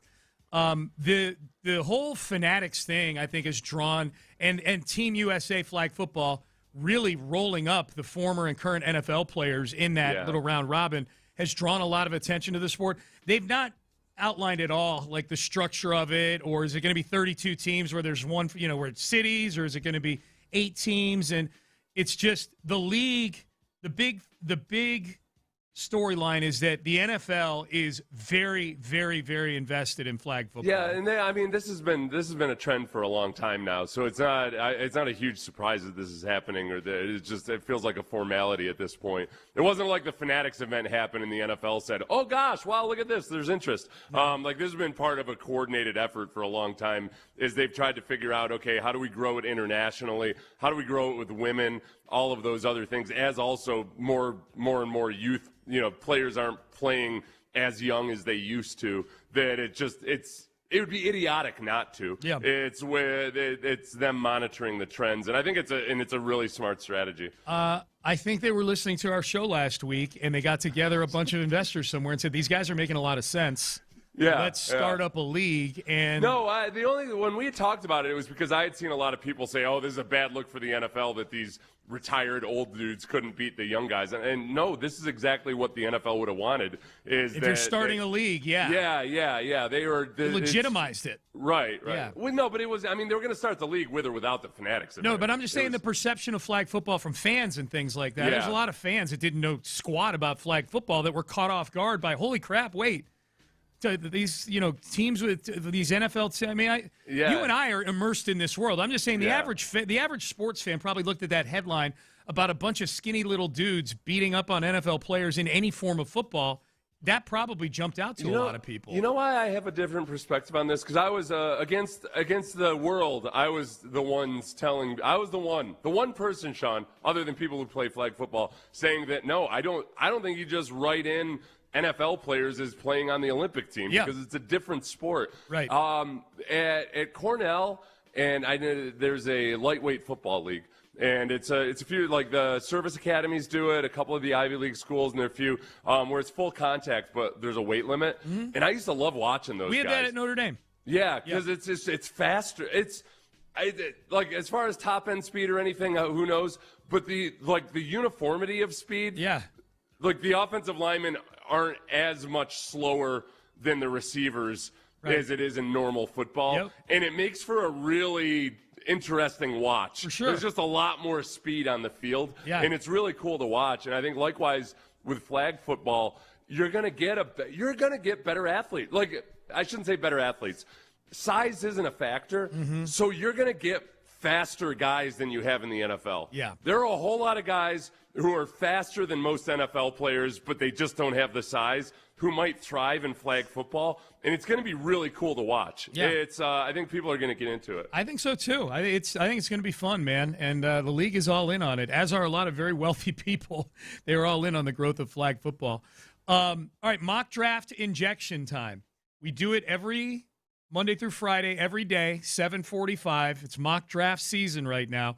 The draft just 3 weeks and 2 days away. So Matt Miller, who is, I would say, one of the more prominent draft analysts, he's at ESPN.com. He does a 7-round mock. We won't do all 7 rounds. We don't have time. But some familiar names for the Texans. I think one of the things very interesting, the order in which the Texans pick a couple of these players. We'll explain. We'll go through it. Mock draft injection is next. That's a nice, easy segue. You know what I get when I go to the men's tea clinic every Friday?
610 presents live from the West Point Lincoln and West Point Lincoln of Sugar Land Studios. Here's Payne and Pendergast. Man, I'm excited about how excited people are about Lance McCullers last night. We got a lot of Lance texts we got to get to, and we'll get to them in the 8 o'clock hour. Lance, if you missed it, it's been really fun rewatching it in studio here. Lance McCullers, probably his best start in 3 years. I can't, like, the last time he went this many innings as he did last night was in September of 2022. And he had a stretch last year for about 2 or 3 starts where he, statistically, he started to look a little like Lance McCullers again, and then it all obviously caved in. Man, Seth, I hope last night is the, 7 innings pitched, 1 earned run, 9 strikeouts. I hope that's the product of having a full off season where he's not rehabbing an injury and maybe becoming a little bit more seasoned in his older age and how he attacks things and whatnot. Yeah, he's changed his pitch selection, and he was just on a team where we're worried about the fact that in the first 4 games they had a 7.46 ERA or 6.4 ERA amongst the starters, and nobody was going deep into games. That you've got a guy that used to be the thing you'd be worried about with Lance. Even in his good games, he would have 27 pitches in the first inning. That's right. He just mowed guys down. He had 10 pitches in the first inning. Yeah. And there were guys, if you haven't watched this game, and you don't usually watch games in their entirety on replay, this would be the one to do it. Yeah. Because there's so many vintage moments. Correa and Altuve turning double plays. Lance at his finest. Struck out 9 guys. Went 7 innings, and it was dicey in the 7th inning. You could argue that maybe they should have pulled him before that, but he makes it through the 7th inning, and it was awesome. It was just a great performance. Threw 96 pitches, man. He threw 96 pitches, and I loved in that 7th inning that he closed it with a strikeout. Yeah. He closed it with, just a great breaking ball, strikeout, gets to come off the mound fired up, knew he was done for the day. And that was just, man, it was great to see. It's one of the better stories, I think, in a long, long time. Now, he's going to, hopefully he's starting, another 25 or 27 games for you this year, and we get more of the same. But we'll talk more about that in the 8 o'clock hour, Seth. Let's do the mock draft injection. Mock draft injection time. We do it every day at 7:45 till the draft is in the books. And this one is Matt Miller, who is one of the draft experts at ESPN.com. Been doing this a long time, been with ESPN for a few years, and he does a 7-round mock. We won't go through all 8 picks or whatever it is here in the 7 rounds of this draft, but we will go through the first few of them for sure, because I think, especially the sequencing of this, I find interesting. So let's do this here. Matt Miller, ESPN.com, with the 28th overall pick in his draft, the Houston Texans select somebody we just talked about earlier in the hour when we were doing offensive lineman anonymous scout quotes, Blake Miller, offensive tackle from Clemson. We just can't escape him. He's mocked to the Texans so frequently. Matt Miller says this, Seth, signing 30-year-old Braden Smith to a 2-year deal solves Houston's right tackle need for the moment, but the Texans plan to build a young and inexpensive offensive line around Stroud. The Texans' plan to build a young, inexpensive offensive line around Stroud is still in place. Miller started 54 college games at right tackle. He improved every season. He allowed only 2 sacks in 2025 with 34-inch arms and a strong base to block from. Miller profiles as a solid starter with higher-end potential as he develops his run-blocking talent. Yeah, I guess the part I'm concerned there is when he's saying strong base there, I think he's speaking more metaphorically than the actual physical side of things, because the strength is the concern with Blake Miller. And I think if other Texans fans are anything like me, I really start getting nervous about guys who are second-rounders, but they could be first-rounders. Yeah. All they have to do is get a little bit stronger. Here's your new Blake Fisher. All right. It's not that he's not tough enough or anything. He's played a lot of college football. But I get into that old dynamic of, he's played a lot of college football, and people are still concerned about whether he's strong enough. let's not pretend like the NFL weight room is all that much better than the Clemson weight room. That might just be who he is as a player. He moves really well, but we're not so sure if he's strong enough to hold up to the really physical defensive ends.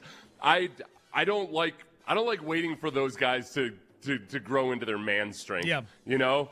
Maybe if he has a couple kids between now and the draft, he gets his dad's strength about him, then maybe I'll feel better about it. Yeah. But again, this is what you get when you're drafting at the back of the first round or anywhere in the second round. There's reasons that guys aren't going in the top 10. I feel like in terms of the way he moves and everything else, Blake Miller could be a top 15 guy. Yep. He doesn't fit the theme of what the Texans offseason has been so far, which is give me guys who can be brutes. Yeah.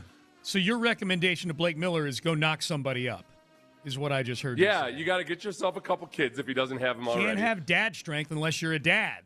Yeah. That's how it goes. And you got to what are you, a wine drinker? Right. You should be drinking beer. That's exactly what are you doing? Right. Yeah.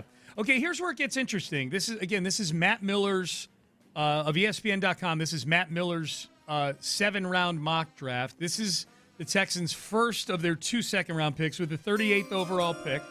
The Houston Texans select Caden McDonald, defensive tackle, Ohio State. He says this, and we've talked about McDonald a lot. I'll be quick. McDonald's an ascending prospect whose best football is ahead of him. He had high-end production from the middle of the line, posting 3 sacks last season on only 223 passing downs. He would primarily anchor the middle of the line for Houston's powerful defense, but McDonald has the all-around potential to become an elite one technique or nose tackle. I'll have you comment on that in a second, Seth. What I found interesting here is if the order of these two had flipped and they drafted McDonald 28th and Blake Miller 38th, then that feels like it makes more sense than maybe overdrafting Miller a little bit and McDonald slipping in the draft. If you look at defensive tackles, this is similar to what happened a couple of years ago. I think when they ended up drafting Blake Fisher, there was a band of defensive tackles at the top of the second round that I think the Texans might have been thinking, okay, there's a good chance one of these guys fall down to where we are, and they didn't. They all got taken. I want to say like 4 defensive tackles got taken in 5 picks or something. There was a sequence there. Mm-hmm. But I think that's how the defensive tackles look right now, is that there's a lot of guys that people aren't sure if they're first rounders, but they make a lot of sense at the top of the second round. Mm-hmm. So I'd be really happy with Caden McDonald at 38th, because all of those things that would keep him from being a first rounder. Like, okay, it doesn't really look like he's got the makings of a really good pass rusher, but he flat out he makes a lot of tackles. Like, he makes a lot of plays. He's got a good feel for the game. He's got the size that you want, and that maybe he can be more of a penetrating guy than he projects out to be, much in the order of a guy like Tim Settle. So this seems like the perfect place to take a guy like him. I think there's going to be some teams that just look at his production and look at the fact that, all right, hey, let's not overthink this. The guy's a football player. Yeah. He is a football-playing Jesse, He Sean. is a Jesse. That's what he is. Yep. Yes. The football-playing Jesse. His FPJ quotient is high. Yeah. I didn't know whether to keep the B in there or not. FBPJ. FBPJ. I like FPJ better. It's a little more concise. It's either way, though. It's a high quotient. He's in the 87th percentile of football-playing Jessiness. To your point, the 2024 draft, starting at pick 35, Rook Orohiro went to Atlanta. Jerzon Newton out of Illinois went to Washington. Then you had Jalen Polk, wide receiver, go to New England. He's already off the Patriots. And then I remember Tavondre Sweat being one of them. Yeah. He went next. And then Braden Fisk to the Rams went 39. Oh, son of a... Damn it! Well, they ended up with Kamari Lassiter. Oh, yeah, that's right. That was Kamari Lassiter. Yeah, that's right. they ended up, all right, cool. That's If it had been Blake Fisher, I was going to flip out. It worked out, yeah. So, yeah, that's right. They took now Fisher they took with the 59th pick later in that round. Yeah. I had the 2 flipped. Yep. No, so, thank God Kamari Lassiter worked out as well. I know. Because that would have been just as bad as, trading back and taking Kenyon Green instead of Kyle Hamilton. Yeah, Oh, man. boy. Yeah. So, look, and Braden Fisk seems like the kind of guy that D'Amico would love. Oh, yeah. I think that could have been who they were thinking. Okay, in that band, so 4 defensive tackles went in 5 picks, and the Texans were right below it. Ended up working out well because they took Kamari Lassiter. But it feels like you could have that same dynamic with defensive tackles in the second round. Yeah, we'll see. Let's get the 59th overall pick in here real quick from Matt Miller. With the 59th overall pick, the Houston Texans select, and this plays into what we talked about 25 minutes ago, Emmanuel Pregnon, offensive lineman, Oregon, who goes 59th. We did a mock draft 2 days ago where he went 28th to the Texans. This is the mock draft that, if I needed any more convincing that Nick's definitely going to trade out of the first round, this is the one. That's the positions that the Texans need. I guess they're most likely to draft. Everything's kind of worked towards, all right, look, there's going to be some offensive tackles that if you draft them or offensive linemen, if you draft them in the first round, it might be a little bit of a stretch. There's a bunch of defensive tackles that if you draft them in the first round, it might be a little bit of a stretch. Those are both positions that we think the Texans would like to draft. Centers, there's a boatload of centers in this draft, but, second through fourth rounds, you take a crack at them. If there was ever a year to be excited about your second and third round picks, I think it matches up pretty well for the Texans this year. I like that. Nick's never drafted in the back half of the first round. Right. He gets the hell out of there. He doesn't want anything to do with it. He does, man. That's a danger zone. All right, Payne and Pendergast with you. Petty cast time. Ready to get petty, Seth C. Payne? You ready to get petty? Yeah, you're ready. You're already there. All right. Get ready. Stay ready. You don't have to get ready if you stay ready. That's what I've heard. I got petty with Brandy this morning. Oh, good. She got out of bed 5 minutes early. What the hell? Was I already awake? Yes. Yeah. But you didn't know that. Very distracting. You could have jostled me awake, lady. Very distracting. All right. So as you can tell, we're ready to get petty. The Tuesday petty cast is peppered with all sorts of basketball. We will get to that coming up next. But I'll tell you one thing. One thing people get petty about.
West Point Lincoln and West Point Lincoln of Sugar Land Studios. KILT FM HD2 Houston. On Odyssey Sports Station. The Texans play here. Sports Radio 610 presents Payne and Pendergast. Petty cast time. We'll get back to the Astros in the next segment. Lance McCullers looking awesome last night. The offense is humming right now, man. Love seeing them add some home runs to all the activity on the base paths. They're in the top 5 in a bunch of statistical categories offensively, and it's freaking me out. Let's enjoy it, yeah. Yeah. And if anybody wants to try to tell me, hey, Seth, 162 games, it's early. No, I overreacted to the first 2 games. Yep. I will overreact to these last 3 games, partly because we haven't had this early in an Astros season in a while. It's a whole lot of just wait until maybe they'll get turned around. Yeah. No, I have 0. I could be dead next month. Yeah, not to rip the curtain back too much. Very good chance, actually. You know what's not? Please don't die. You know what's not good for radio? It's a 162 game season. That's not. It's a long season. We overreact to these things. It's fun to overreact. The old saying, what was the day you got rich? For people, other than people who get a huge windfall or something, usually it's a steady, gradual procession. So if you take care of things early on, it's easier to get rich later on. If I ever get there, I'll let you know. Yeah, absolutely. Call Trajan Wealth. Yes, there you go. Good plug, Seth. All right, let's do this. Start now. Petty cast time. We get petty every Tuesday. Well, we're petty a lot on this show, but Tuesday at 8 o'clock, we're especially petty, and we highlight the pettiness of others. Bring them along for the ride. This was Rick Pitino, head coach at St. John's, who turns out his 50% chance of winning the championship with 16 teams left, thank you, Jay Williams, was fraudulent. Duke beat St. John's. Rick Pitino, after the loss to Duke on Friday, a little angry with the NCAA tournament organizers for their methodology with post-game press conferences. One suggestion for the NCAA is that when you have interviews on the court for Duke, for the winning team, and they have time there, the game started before we even came in here, is to have the losing team go first, because you left us disappointed in the locker room while the other team celebrate, and rightfully so. You should let the losing team go first and then let the winning team have as long as you want. Just a suggestion, but because you just left us hanging out there for over a half hour. I think that's a solid suggestion, Coach. Thank you. Oh, okay. Hey, Coach, it's a solid suggestion. Who's that guy? Can I trouble you for an exclusive interview? Okay, wait, so he didn't like the fact that they had to sit and licking their wounds for a half hour waiting for Duke to finish up their press conference, Sorry. You know what, Rick Pitino, congratulations on a hell of a career and everything, but this is something that could have been handled by an email or a conversation with somebody. You're going to tell me Rick Pitino doesn't know somebody influential with the NCAA that he could just talk to about this? That he has to say this into a microphone somehow? He has to grandstand over this. Yeah. It's like a CEO getting up at a quarterly report or something and talking about addressing somebody in the mailroom. I had to wait to get my mail until after lunch when I prefer to get it before lunch. Yeah, and all the shareholders are like, why are we hearing about this? It's like you're telling this as you're about to tell us about you're down 10% below expectations. Right. Yeah, I know. I love that analogy. Hey, you know an easy way to fix this, Rick Pitino? Win the game.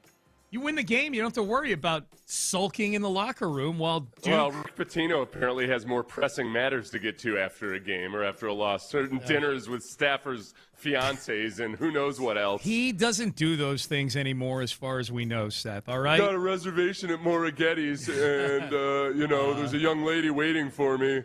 And here I am waiting a half hour to talk to you guys. Porcini's was the name of the restaurant, for those, in case you ever get that in Cash Cab or something like that, Trivial Pursuit. All right, next one here. This was a streamer who I believe is from Houston or has Houston ties that I was unaware of until this video, and then he started popping up everywhere on my feed. He's one of these guys that the Texans sent a box to recently, Seth, with a jersey in it. Oh, yeah, One of the influencers. Yeah. He and Sketch were at the Iowa-Nebraska game getting into a little trouble with security at Toyota Center because they were streaming the game, I guess. Oh, they were? Yeah. So they got in a little trouble. But his name is Lacey, And this is Lacey walking out of the Cougs loss to who did the Cougs lost to Illinois in the Sweet 16. Apparently, he had a lot of money on the game, like several $1,000s on the game. And this is Lacey walking out of Toyota Center, basically saying, "Bleep everybody." Disgusting. Hometown, home city, number 2 seed. You can't even put up 50 points. What a disgrace. What a disgrace of a team. I don't even want to see him in March Madness next year. Disgrace of a team. Fire the coach, fire the staff, kick all the players off the team, start might as well close down the whole school. Houston. Okay. So I wonder, so the Texans gave him a customized jersey and everything. Yeah. I guess they're already willing to take the good, the bad, and the ugly with all of that. I mean, bleep this, bleep that, bleep the Cougs, fire everybody. Actually, the teams give customized jerseys to a lot of media members. I saw, if you want to feel petty about it, I know a lot of season ticket holders were feeling petty about the fact that this streamer they'd never heard of, who's famous he's famous, he's internet famous, but that means that a lot of people still don't know who you are. Yeah. So a lot of season ticket holders were upset that, wait a second, why is this Jamoke getting a customized jersey? Yeah. It's because he's providing free publicity. That's exactly right. He's spitting it out to millions of people. Yeah, and hopefully for the Texans are hoping that draws in maybe a new audience, new sector of the audience, the ones that watch this guy play video games. Lacey, pretty angry at the Cougs. He's big on social media. I'm looking at a video of him being annoyed. You want to talk about petty, Sean? That he now has to pay $18,000 a month in rent after living rent-free for the last 2 years in the Faze house. Wow, okay. I don't know what that means. Yeah, okay. All right. That would make me 18 G's. That's a lot of money. I think it's one of these places where a bunch of streamers live together so they can collaborate and everything. Oh, really? Yeah. Okay. So it's $18,000 a month, but it's a business expense in that he's probably just producing content 24/7. Gotcha. Okay. These streamers work their butts off. They do. No, they put it in, man, for sure. All right, next one. This is Charles Huff. He's the head coach of the Memphis football team, and they must be getting started with spring football there because he was doing a press conference. And I guess he might be in the minority these days, Charles Huff, in that he's one of these coaches that doesn't play music at practice. We see it with the Texans all the time. They're blaring music out there while they're doing all their drills and everything. Yeah. And he makes an interesting comp here as to why he doesn't play music out at practice for the Memphis football team. When the Navy SEALs get ready to go do a mission, they not listening to Lil Baby. When they training to go to war, which we're training to go to war, they ain't listening to NBA Youngboy. So Coach Saban trained us like that. We should be focused on what it takes to execute the next play, not who's on the ox, who's pressing play. I've never seen the military get ready to go on a crucial war mission with NBA Youngboy playing in their heads or in the background. I tell the guys all the time, if I got to play music to get you to play the game you love at a high level, we've got the wrong guys. Okay. All right. Okay. This is a problem. If I might get a little petty about this. Those guys are 100% listening to music before they go on missions. Yeah. This is not some big secret or anything. Now, it tends to be more like System of a Down or something like that, more so than Lil Baby. But to each his own, they're 100% listening to music before they go on. And much like it is in a lot of sports teams, the oldest guy on the team gets to pick what music it's going to be or anything. Yeah. No, this is the worst. Listen, I always caution sports coaches you got to be careful making military analogies. Yeah. But if you do, don't be egregiously wrong in your choice of military analogies. Yeah. You're wrong, old man. Yeah. You're out of touch and you're wrong. Yeah. I'm not someone who typically gets overly sensitive is probably not the right word because I was never in the military. But I think sometimes people go a little over the top when they call out coaches for saying we're going to, we got to go to war with this guy, blah, blah, blah. Like, we know what he means. This one veered into an uncomfortable territory. Well, especially because he was wrong. Yeah, right. Right. It was uncomfortable before you made that point. Every guy I've ever talked to from the military, and maybe this is just the guys I've talked to or whatever, said that, people get too sensitive about it because they're using football analogies all the time. Yep. As long as the trouble is, I had a football coach once. This is where it goes way too far. I had a football coach. He showed, I think it was from Saving Private Ryan, the D-Day scene at the beginning. Okay. Was that at the beginning of Saving Private Ryan? I don't remember. I've only seen it whichever. once. It was a movie where the D-Day scene was at the beginning of the movie. Yeah. He showed that, stopped, and he said, "Men, what you're doing tomorrow is no different than what those men right there did." And I'm looking around like, what the hell it isn't? What the hell are you talking about, man? Coach, are we using guns tomorrow?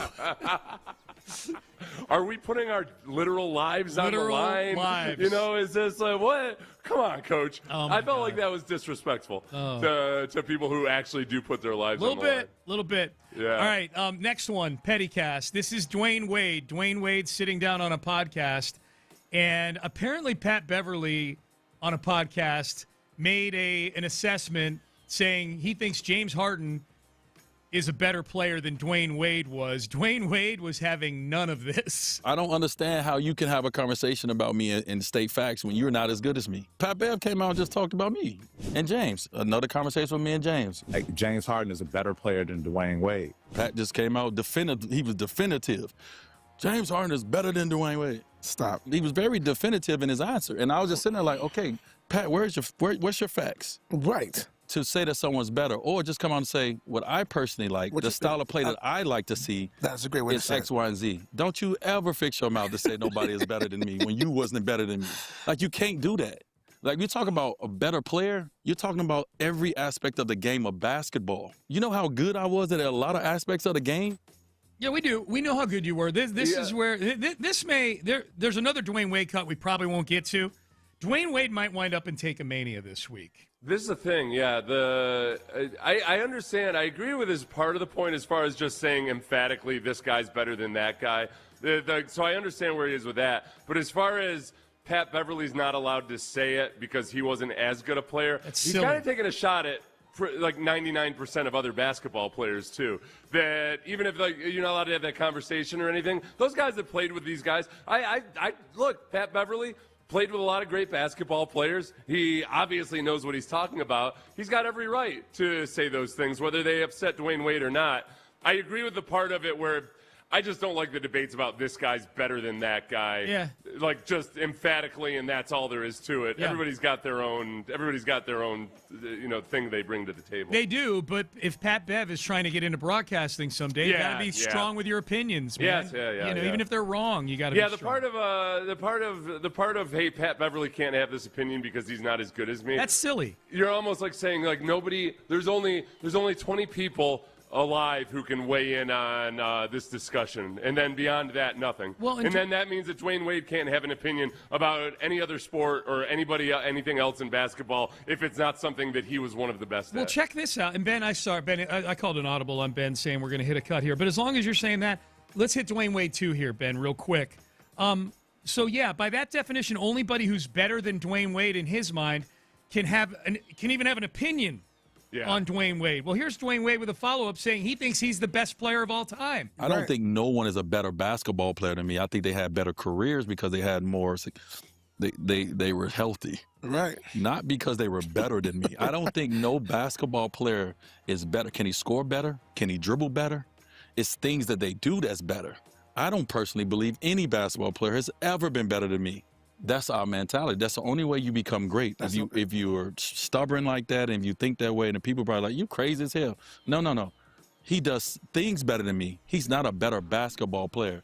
Okay, so the end there, I get it. Like he's kind of attributing it to like this is the mentality you have to be great, is you have to think you're the best. Which to a degree I understand that, I suppose.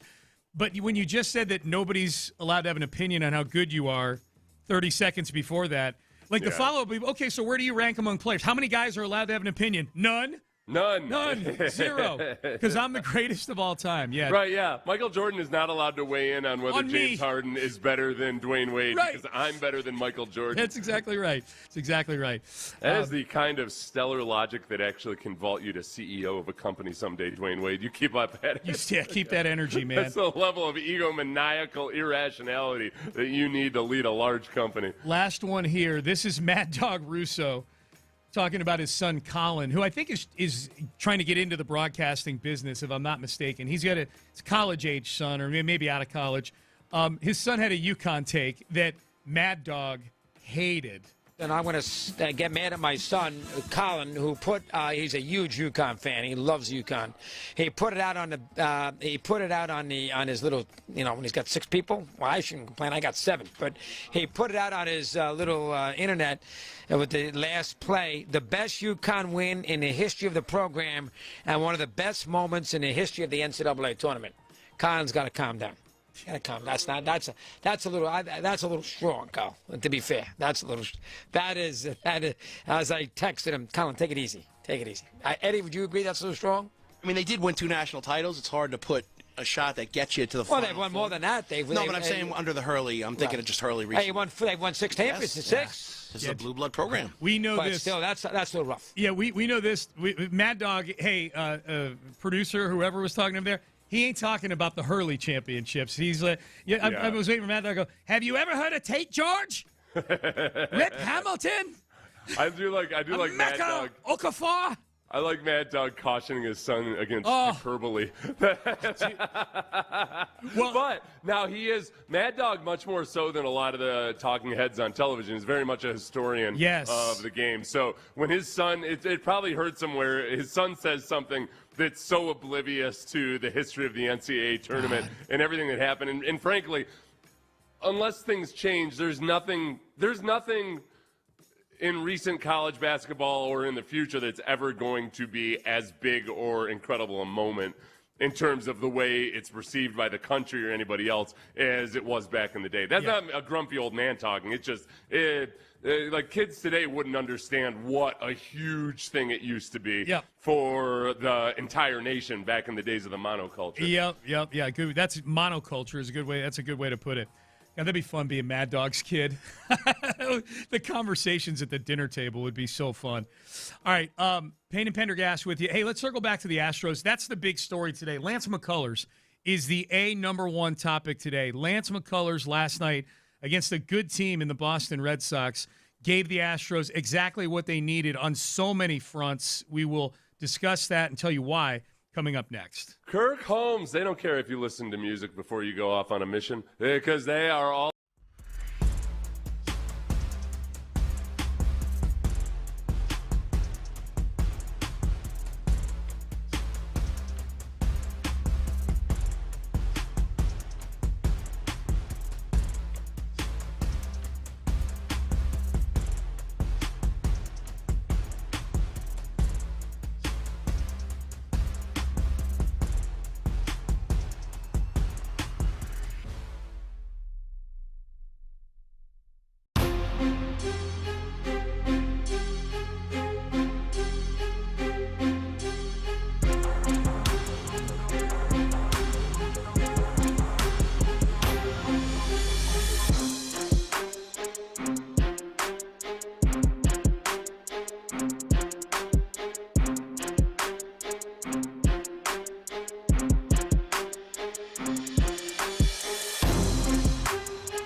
Sports Radio 610 presents live from the West Point Lincoln and West Point Lincoln of Sugar Land Studios. Here's Payne and Pendergast. I say this to opposing broadcasters sometimes. I'm waiting. Oh, baby. Man. Oh, baby. He just launched one. Look out, Reeves. That is a Ruthian shot way up in the stands for Yordan Alvarez. He's amazing. He is amazing. We talk about it, and he makes it happen. Gosh, those numbers will continue to go up against Boston. And the reason why Todd Callis there called it a Ruthian shot is because the broadcast, I believe, had just shown a graphic showing that Yordan Alvarez, for players with a minimum of 100 plate appearances, has the highest OPS against the Boston Red Sox in the history of baseball. Runner-up is Babe Ruth. Babe Ruth, followed by Marcell Ozuna, and then Lou Gehrig and Frank Robinson. Yeah, legends of the game. That was a good job by Yordan last night, Seth. We'll get to Lance here in a second. McCullers is the big story. That was real quick. Yeah. I thought at first he said Roofian. Oh. And I was like, it's a little edgy. What's on your mind? Yeah. It's like delivered a knockout shot or something, I guess. It was very Roofian. Yeah.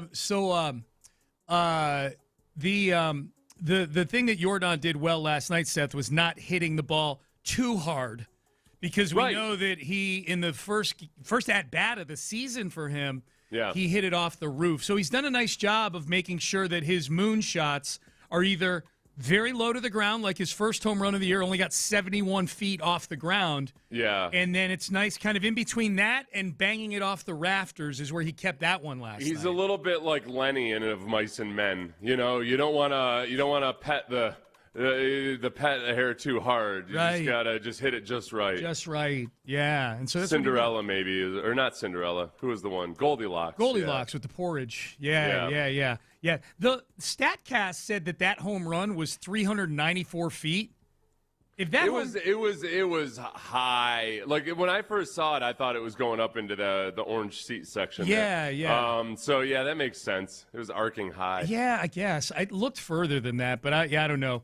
But Bryce Matthews' home run was a bomb. That was 434 feet to damn near the deepest part of the ballpark. Yeah. That was good to see the power stroke back. And then Altuve had a couple home runs in that game. It's interesting that in a game where Altuve hit 2 home runs, Yordan hits a moonshot, Bryce Matthews hits one of the longest home runs of the season in all of baseball. The Astros score 8 or more runs for the third straight game. I don't know when the last time they did that was. That the biggest story of the game, and Carlos Correa was dialing back all the Gold Glove defense moves that he's had forever, that Lance McCullers was easily the biggest story in this game. I mean, Correa's defense over the first 5 games of the season has been one of the really nice things to watch, and he's been doing it both at shortstop and third base. But the big question lingering, to the point where, I mean, the entire offseason, and this has been like this for a few years now, we talk about Lance McCullers as maybe like the student that might show up. Like you're going on a field trip and you've got 20 kids coming, but there's one kid that's notoriously not there. Mm-hmm. So you plan for 19. And he showed up. He showed up. He showed up as dominant and impressive as we've seen in a long, long time. Yep.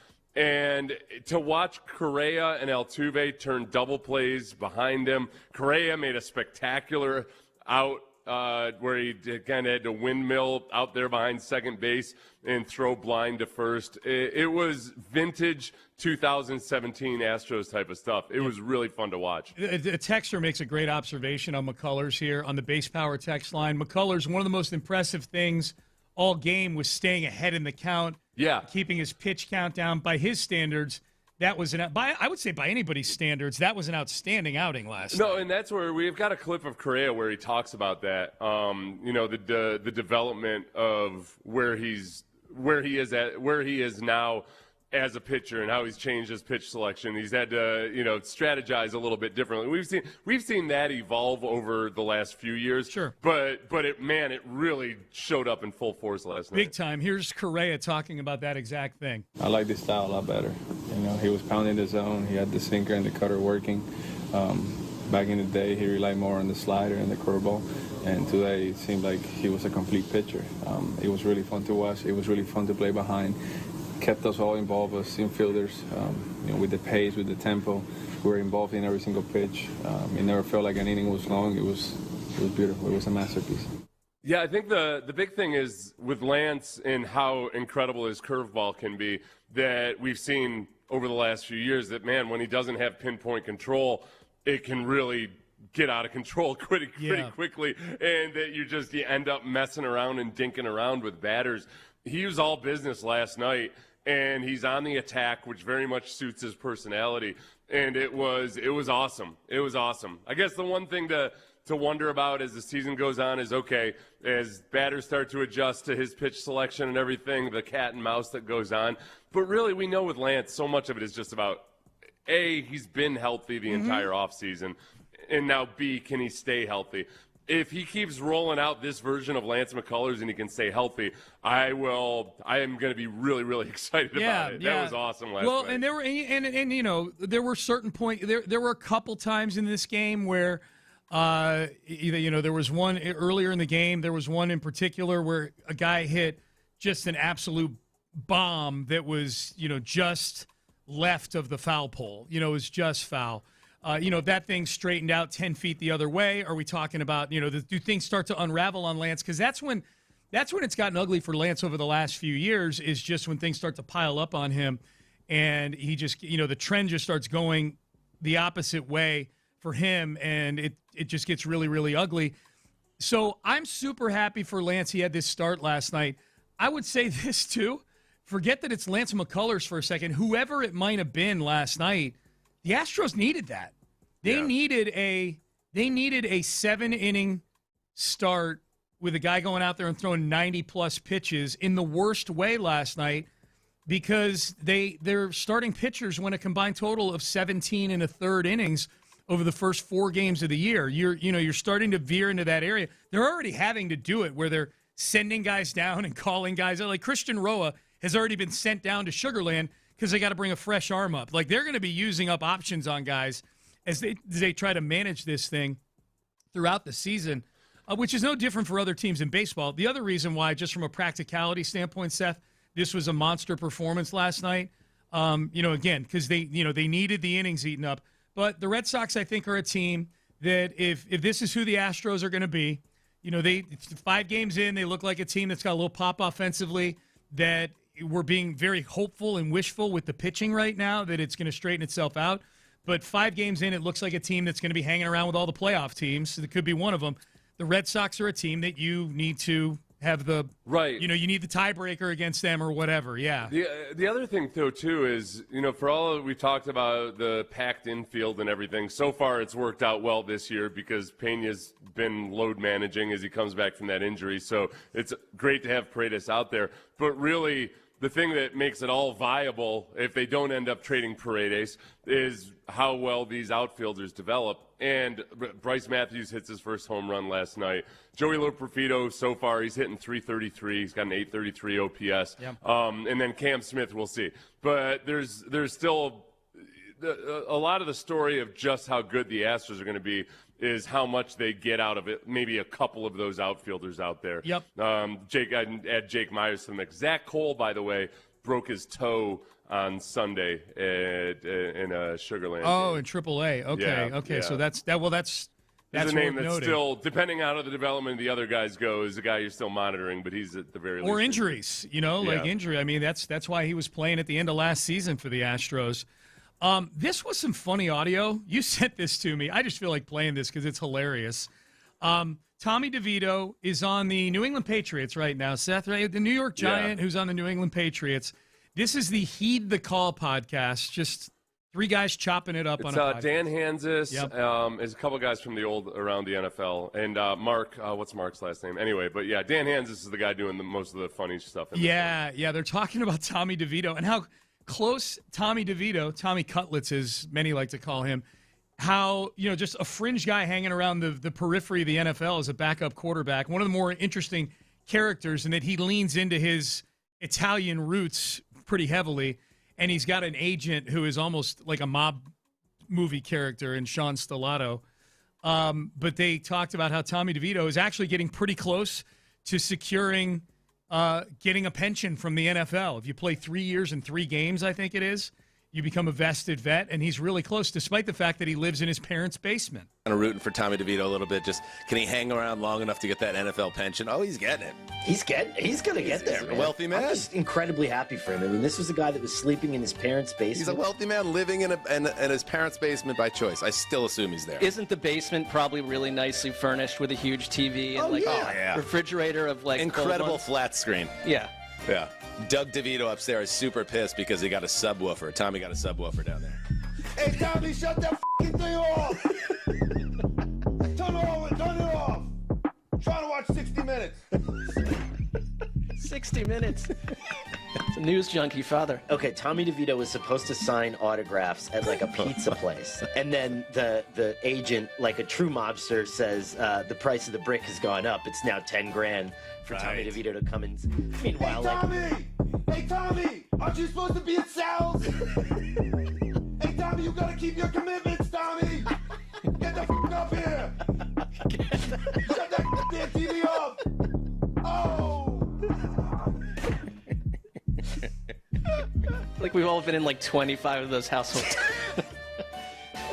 Anyway, good for him. Let's see if the Patriots keep him at number 2. That'd be cool. That'd be awesome if it turns out that Tommy DeVito's dad actually is a guy that just wears the wife beater. Oh, the tank top. Has a big old lazy boy and everything. Yeah. And it's just, I like to think he still slaps Tommy upside the head. Yes. You know, kind of like, what are you, idiot? Watching 60 Minutes made me laugh. Yelling at him that he's got to keep his commitments.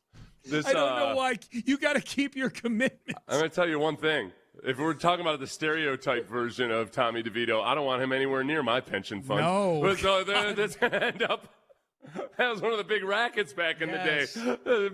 Mismanaging or extorting from pension funds, you bastards. That was so funny. You know what he'll get if he gets to that 3rd year? What's that? As of right now, that would be, I think, $1,800 a month when he turns 55. Okay. Yeah, it's a little something. Yeah. But it's not necessarily buying his own house money. No, not in North Jersey. On. No. Yeah, he's still going to be living in his parents. If he's going to rely on his pension fund, he's got to live in his parents' house for the next 30 years. That's okay. He seems comfortable doing it. All right. The Rockets, they had a team meeting. They do things that struggling teams do. After their loss to Minnesota, they had a team meeting, and it seemed like the attention was all focused on one person. We will tell you who that was coming up next. You want to focus on that one person and have it be yourself and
Sports Radio 610 presents live from the West Point Lincoln and West Point Lincoln of Sugar Land Studios. Here's Payne and Pendergast. Seth, I don't like to tell you how to do your business or how to do your YouTube. You do a great job on your YouTube channel. I would listen to a Seth Payne breakdown.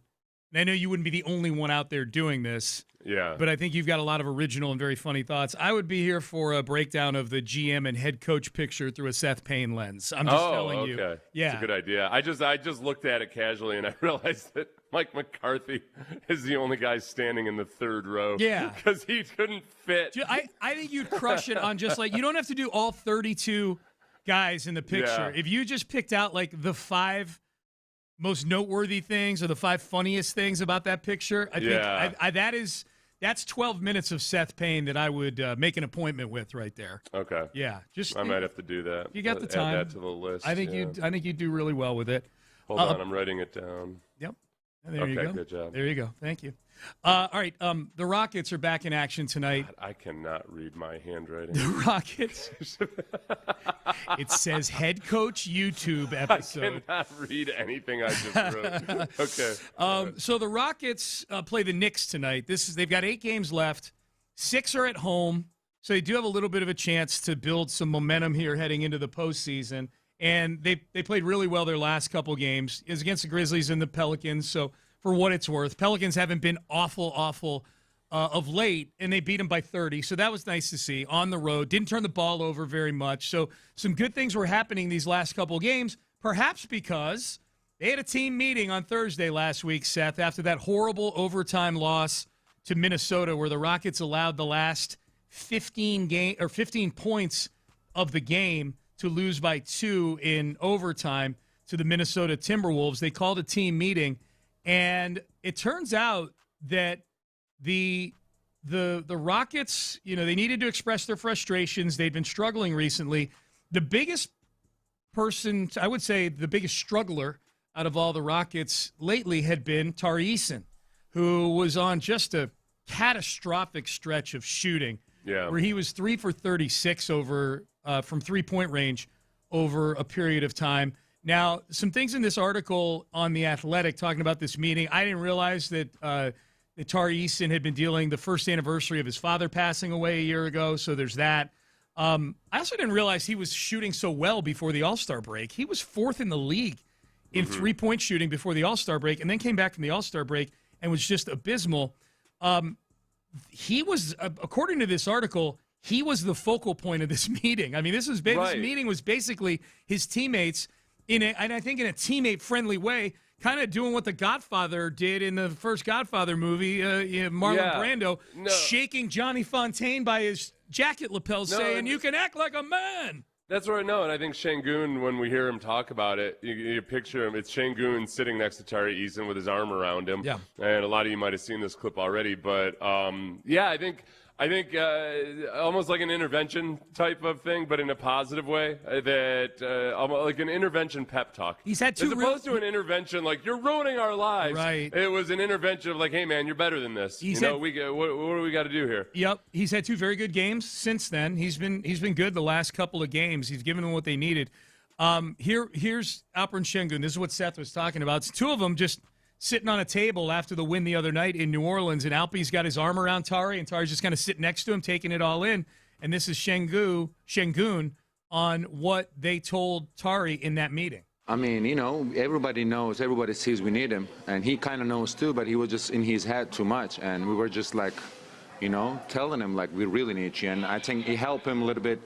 It comes from everybody's head, you know what I mean, and inside of everybody, we don't just talk behind him or like one-on-one. It was just like, you know what I mean, front of everybody. I think that's helped him a lot more because we were just kind of in the point. We really need you, you know what I mean? And he's one of the guys brings the energy to this team. You know, that's what he's been doing last 4 years. So, you know, we kind of just, you know, tell him we need you to win. I think what helps Tari and what's helped in these last couple games, and Tari's yet another example of where the guardrails that Fred VanVleet brings to the team not existing affects guys in different ways. And when Tari had been playing really, really, really poorly, it's when he was doing what other guys are doing, and it's going outside of what his role is. Like you can never blame Tari Eason, even when he's playing poorly, for not hustling, not bringing energy, not attacking the glass. He does all of those things. The problem with Tari, when it got really bad for him, when he wasn't trusted anymore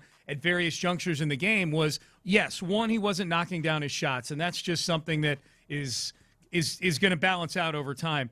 But he was making just really poor basketball decisions to the point where Tari would make a steal or Tari would get a rebound, and he's the one guy, Seth, that I scream at the TV, get it to a guard, get it to somebody else, because Tari just decision-making and ball handling are not his strong suits. They're just not. And I think because the team has been so devoid of somebody who does take on that role, I think it's affected Tari the same way it's affected Şengün and Amen Thompson at times.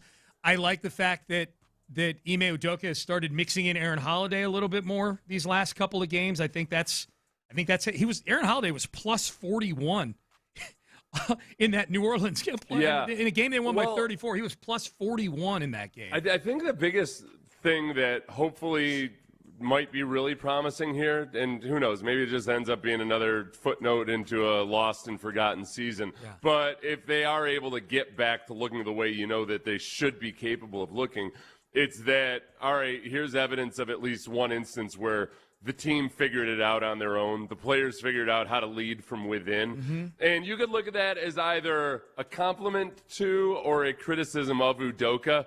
Maybe that's part of Udoka's method, is almost in the old drill sergeant type of way, you know, making it difficult for these guys and making sure that they at some point take care of it amongst themselves and learn to rely on each other. If you want to be on the other side of the coin, you could say, how come Udoka's not the guy that's figuring this out and getting through it with Tari Eason? Whatever it ends up being, it's that, you know, we always hear about team players only meetings, and usually it's in a negative vibe, because usually you hear about the ones after things have already gone complete, like the season is lost already, and it becomes a story about how, oh great, here's a players only meeting. Yeah, that's the end for that. Most players only meetings are never reported in the media. Mm-hmm. This one does reach the light of day, and it seems to have been a really positive outcome from it. So, yeah. and if it's a sign of better internal leadership or maturation by the players, then awesome. Yep. It's a very, very, very, very good sign. Indeed. There's a text on the Base Power text line asking me, Sean, are you regretting taking the under on the Astros? And for those who don't know, I am sitting on an under 84.5 win ticket for the Houston Astros.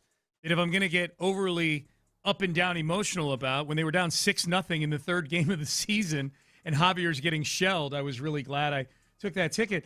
I am not regretting it because it's an emotional hedge.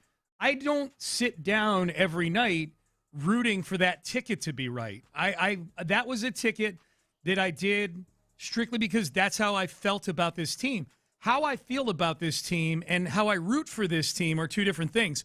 It's not an incredible sum of money to where I better win this thing or the rent doesn't get paid this month. Yeah, it's a few $100. So, you know, and any bet you'd rather win than lose. But when it involves one of my teams, the bet is being done objectively. I am rooting subjectively for the Astros. I'm happy to be wrong.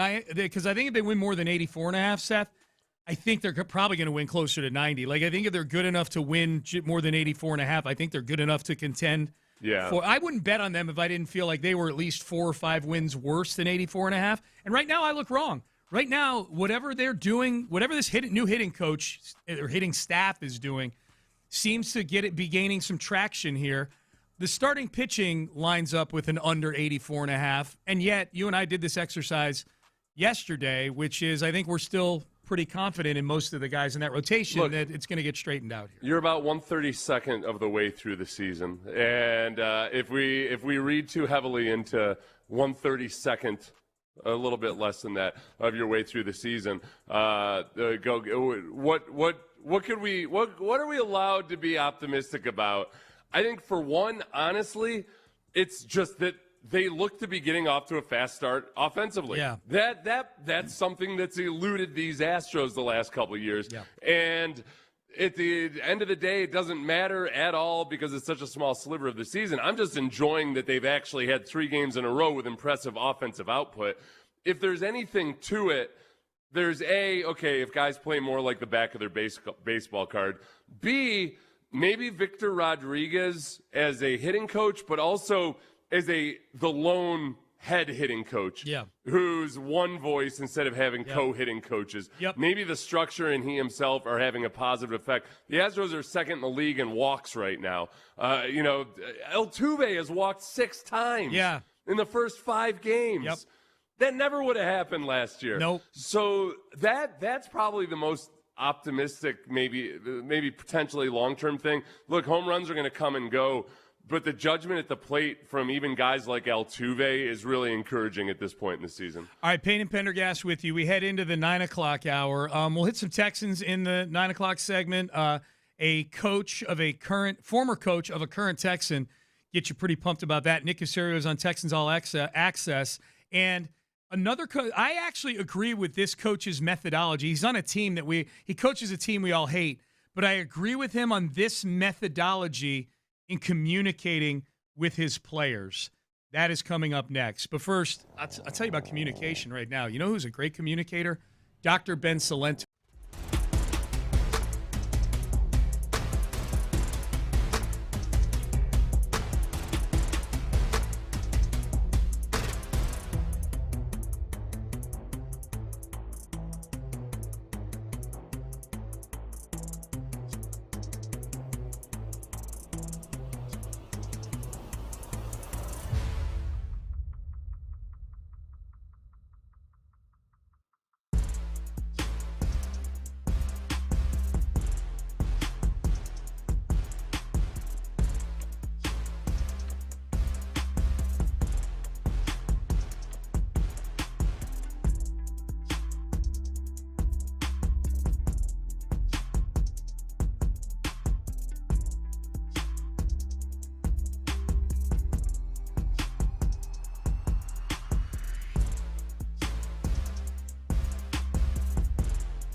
West Point Lincoln and West Point Lincoln of Sugar Land Studios. KILT FM HD2 Houston. On Odyssey Sports Station. The Texans play here. Sports Radio 610 presents Payne and Pendergast. All right, into the 9 o'clock hour we go. Payne and Pendergast with you. I'm Sean Pendergast. He is Seth Payne, just cruising along on a Tuesday. Real good vibes today because of the Astros last night. That was cool. Text message, base power text line. We'll get to some football here in just a second. Is Lance McCullers back? That is from Matt in San Antonio, Texas. I'm reading that text because he says, P.S. Still here after you badmouthed San Antonio yesterday, Sean. Matt, what did you say about San Antonio? Because I was doing my observations from Amy and I going to the game on Sunday, the Astros game. Oh, and yeah, that's right. Talked about the Whataburger triple cheeseburger. Everybody that goes to the Astro games, it seems like so many people are up in arms over the price of a gigantic double cheeseburger from Whataburger being $20. And my feeling is like that's about what a gigantic burger like that would cost at a game. And their counterpoint is the same thing is less at the games in San Antonio. And I said, yeah, but you got to live in San Antonio. Yeah. That's the tax you're paying. You're paying a little extra because you live in Houston, which is a better city than San Antonio. Now, Matt, you're a delightful person. Just because I say that about the two cities doesn't mean that I don't have deep devotion and love for anybody that listens to this show. You didn't go in San Antonio. Barkley on San Antonio Did or not. anything. No. Yeah. That's what. Plus, the whole thing about complaining about food prices at Dyken Park is that they let you bring in your own food. You know, there's very few places anymore where they let you bring in your own food to eat if you want, before, after, whatever. I don't know. Maybe is that a rule in the NFL or not? I don't know. I've never thought about smuggling in my own cheeseburger. All I do is think about that buffet up in the press box. Yeah. Remember there was that fan last year who he had taken a video of himself. He brought in crawfish to eat. Yep. And everybody was crushing him because they were acting like he was eating it sitting in his seat next to a bunch of people. Yeah. No, he brought it in and he eats at a picnic table before he watches the game. Washes his hands and everything. Yeah. But the guy goes to like 120 or however many home games per year. Like almost all the home games per year. He goes to 60 plus home games per year. You can't afford the season tickets and eating dinner there every year. Dude, every it gets night. pricey, man. It gets pricey fast at these games, especially if you like to drink. All right. I like this from Brian Schottenheimer, the Dallas Cowboys head coach. He was at the owners' meeting, like a lot of coaches and GMs are this week in Arizona. Is this from the NFL Network, Seth? Who? Yeah, it was on with somebody on the NFL Network. Okay, so from the NFL Network, Brian Schottenheimer, of course, second-generation head coach, on something he learned from his dad, the legendary Marty Schottenheimer. My father taught me as a young coach, coaches do not wear sunglasses. I love this. Wow. Okay, so I was like, but we're in San Diego, right? And I'm like, well, it's bright outside. He's like, the players have to see your eyes when you're coaching them. I was like, okay, makes sense. Because when you're correcting or criticizing, they're like, I want to see your eyes. Man. So it's pretty cool. The other coaches I let wear, but I'll never change. Makes perfect sense. Yeah, that was obviously Peter Schrager is one of the people because he somehow found a way to get creepy about Marty Schottenheimer. Ooh. He was a suave older man. He was at one time. He was a fun young coach. Ooh, I love this. Yeah. Brian, I love gazing into your eyes here. If you were wearing sunglasses, I'd delicately take them off your face and brush the hair out of your eyes. I think too, when you wear shades as a coach, you come across like kind of a hard ass a little bit, like when you're trying to coach guy. I don't know. No, this is a Tom Coughlin thing too. It doesn't surprise me that Marty Schottenheimer and Tom Coughlin had the same philosophy. The communication thing, like you make. But now this is where Coughlin is a better man than Brian Schottenheimer when it comes to being a head coach. Coughlin wouldn't allow his assistant coaches to wear sunglasses. Oh, he runs a tight ship. Yeah. So in Jacksonville, Florida. That was, you're asking your coaches to put up with some glare there. Yeah. You're basically giving them future glaucoma. Mm-hmm. If that's how you get glaucoma. That's I don't know the how price you got to pay if you're going to be on Coughlin's staff. Yeah. Man. There was one coach that got a pass on it because he had medical reasons that I can remember. Okay. But I always thought it was a good philosophy. I always liked it because you got to be able to, if you're communicating with people, you got to be able to, you're demanding that. Yeah. Oh, God forbid a player doesn't look a coach in the eyes when he's getting reprimanded. But meanwhile, you got to follow the same. You got to follow the same rules. You got to be able to, lock eyes with a guy when you're coaching. Yeah, no question. It'd be funny if, like, after this season, Brian Schottenheimer got fired. And by the way, I agree with the sentiment, as you do too, Seth, that not having the sunglasses on makes the teaching more poignant. That you're more focused. That the communication is just a little more clear.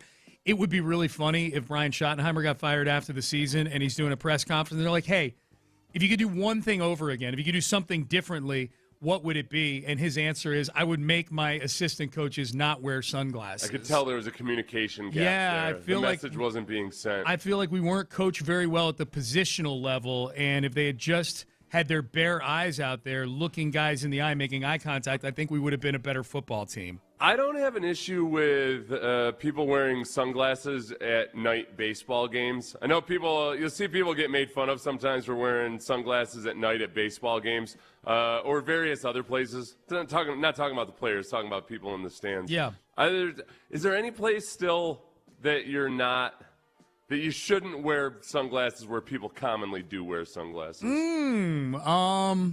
It's a good question. Randy's been asking me to wear sunglasses when we make love, which really? Freaks me out a little bit. She wants to cover up your face a little bit more. Yeah. A little too much surface area showing here. I don't want to be reminded of who I'm with. Wear these. And they're those gigantic clownish sunglasses that are huge. Wear these. This is one thing, social media profile pics. Mm-hmm. There is something about, I myself as a middle-aged guy, There's something about a middle-aged guy wearing sunglasses while taking the selfie in his car that just feels like I'm about to deal with a hard ass here or something. I don't know what this guy's deal is, but I don't like the looks of him. You recently on the show popped on shades for a few segments. I did. And we weren't outside. We were indoors. Yeah. I liked it. It changed things up a little bit. I thought it was okay. So for different reasons than Brandy, but I think the same message. It changed things up a little bit. I feel like you and I know each other well enough that you don't need to be gazing into my eyes to get the gist of what I'm saying. Correct. Now there is a when you maintain eye contact with somebody, there is an oxytocin release that creates a level of trust between people. Okay. So if we want to get biochemical about it, I probably shouldn't wear sunglasses. The media personalities who wear sunglasses, off the top of my head, Marvin Zindler jumps to mind. Yeah, and those were and were those like those were sunglasses. They were sunglasses. Yeah, those were dark sunglasses. Blue. Yeah, they were blue. Yeah, they were colored, but you couldn't see. They were opaque. Yeah, they were opaque. You couldn't see his eyes, which is ironic because his whole thing was creating trust with the viewers. But he had an iconic look. Who else? Howard Stern. Howard Stern always wears sunglasses. He would say it's because he's so ugly. That's his words, not me. Yeah. PFT commenter. Oh, that's right. PFT commenter. He wears shades on the podcast. That's what I was going to add to it. Like, you know what? No, I've heard Howard Stern talk about it. He said part of it is that he's always constantly, his eyes are darting around because he's actually, as he's interviewing somebody, he's checking notes and doing things and everything, and he doesn't want to. He doesn't want people to see like how much he's actually working to have a simple, casual conversation. So they're not like, this guy's not even paying attention to what I'm saying. Like, what? Like you're supposed to be interviewing me right now. That is true. Yeah. Sometimes you're looking at your notes and you're like, oh crap, this guy thinks I'm not listening to him. Yeah. And then most people won't know who I'm talking about here, but I've always been intrigued by it. Scott Zolak, who's the color commentator for the Patriots radio broadcast. You guys will know him because we'll play his calls at times. He's an over-the-top homer when it comes to his. We haven't had as much reason until this season to play his clips lately. Correct. But he always wears sunglasses indoors. Okay. I think it's kind of a cool look. Yeah. So it sounds like broadcasting is the only vocation where it still makes sense to wear shades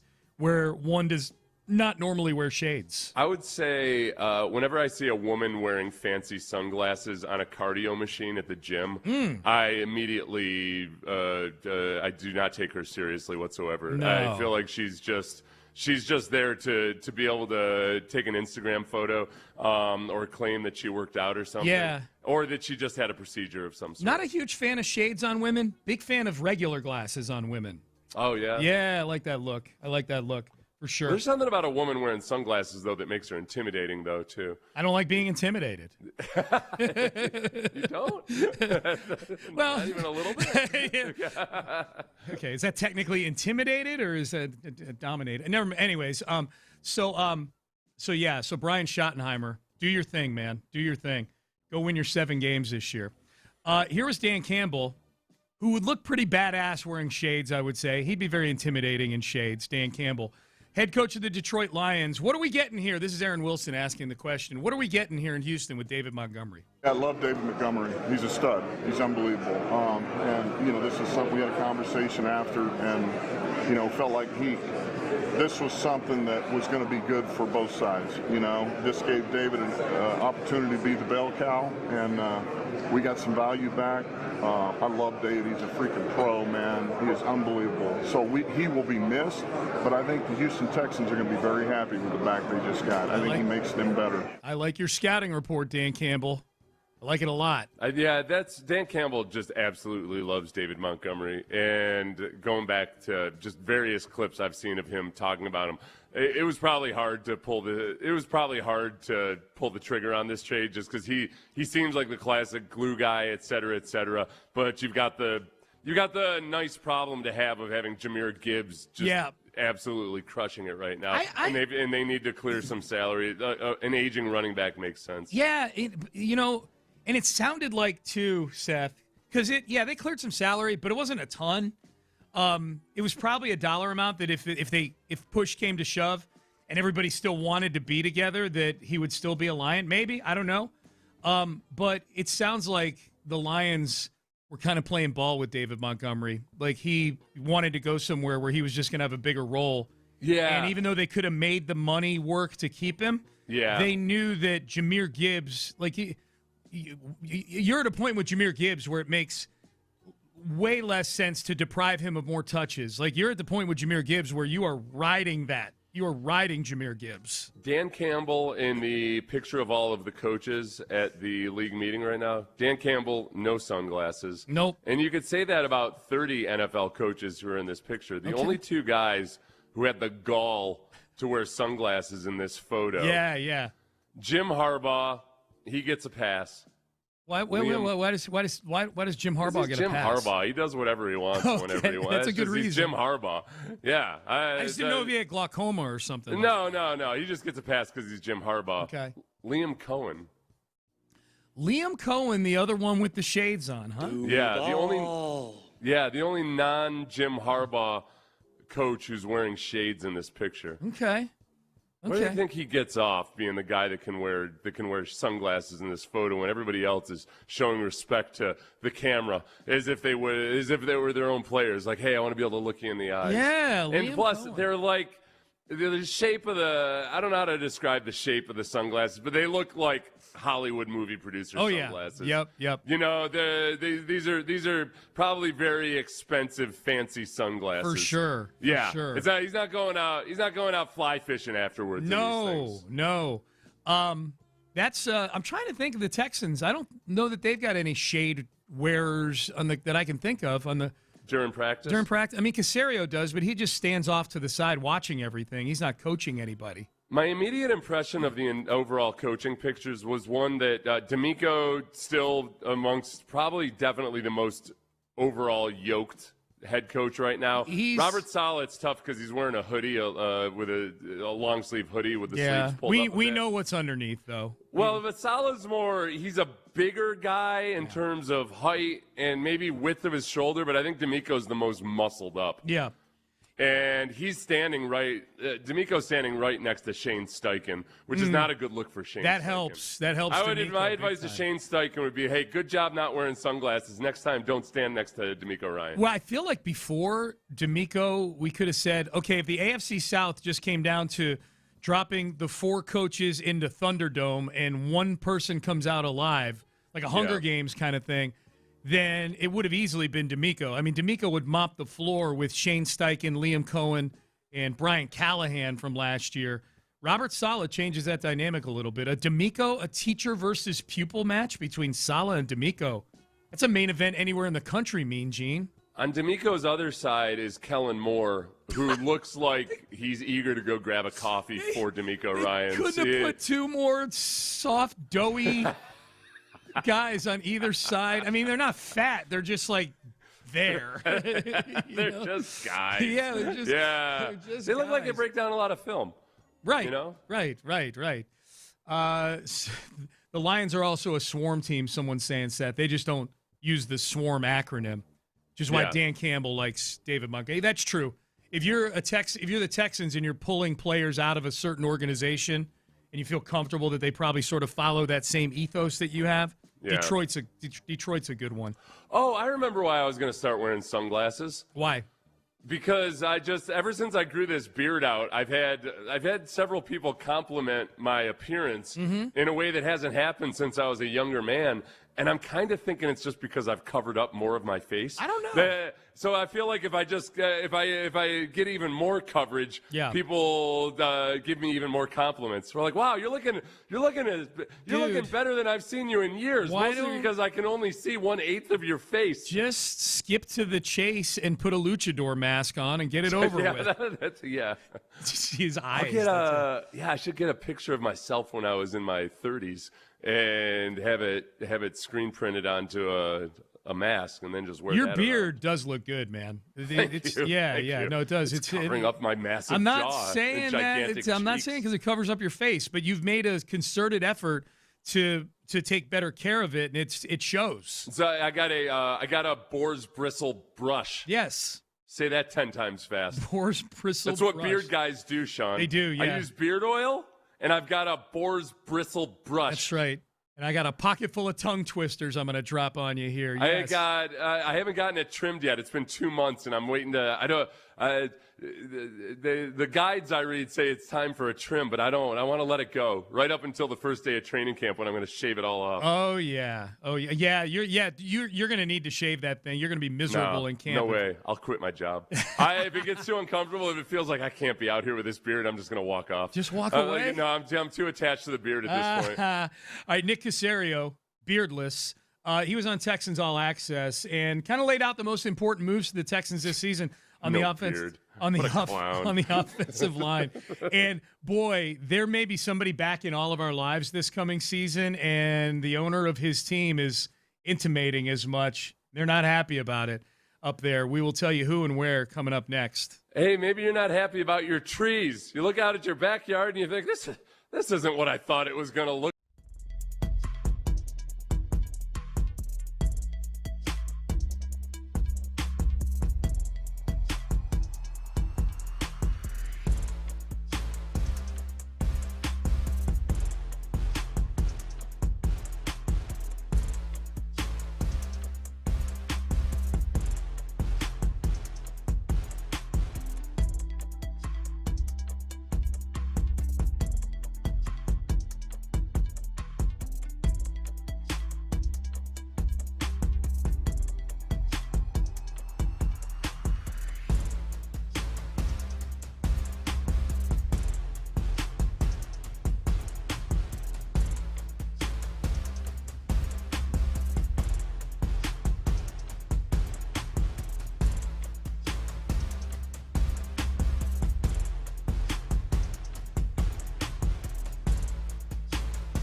Radio 610 presents live from the West Point Lincoln and West Point Lincoln of Sugar Land Studios. Here's Payne and Pendergast. All right, Payne and Pendergast with you as we roll on here on a Tuesday. We'll revisit the Astros in the final segment. Lance McCullers amazing last night.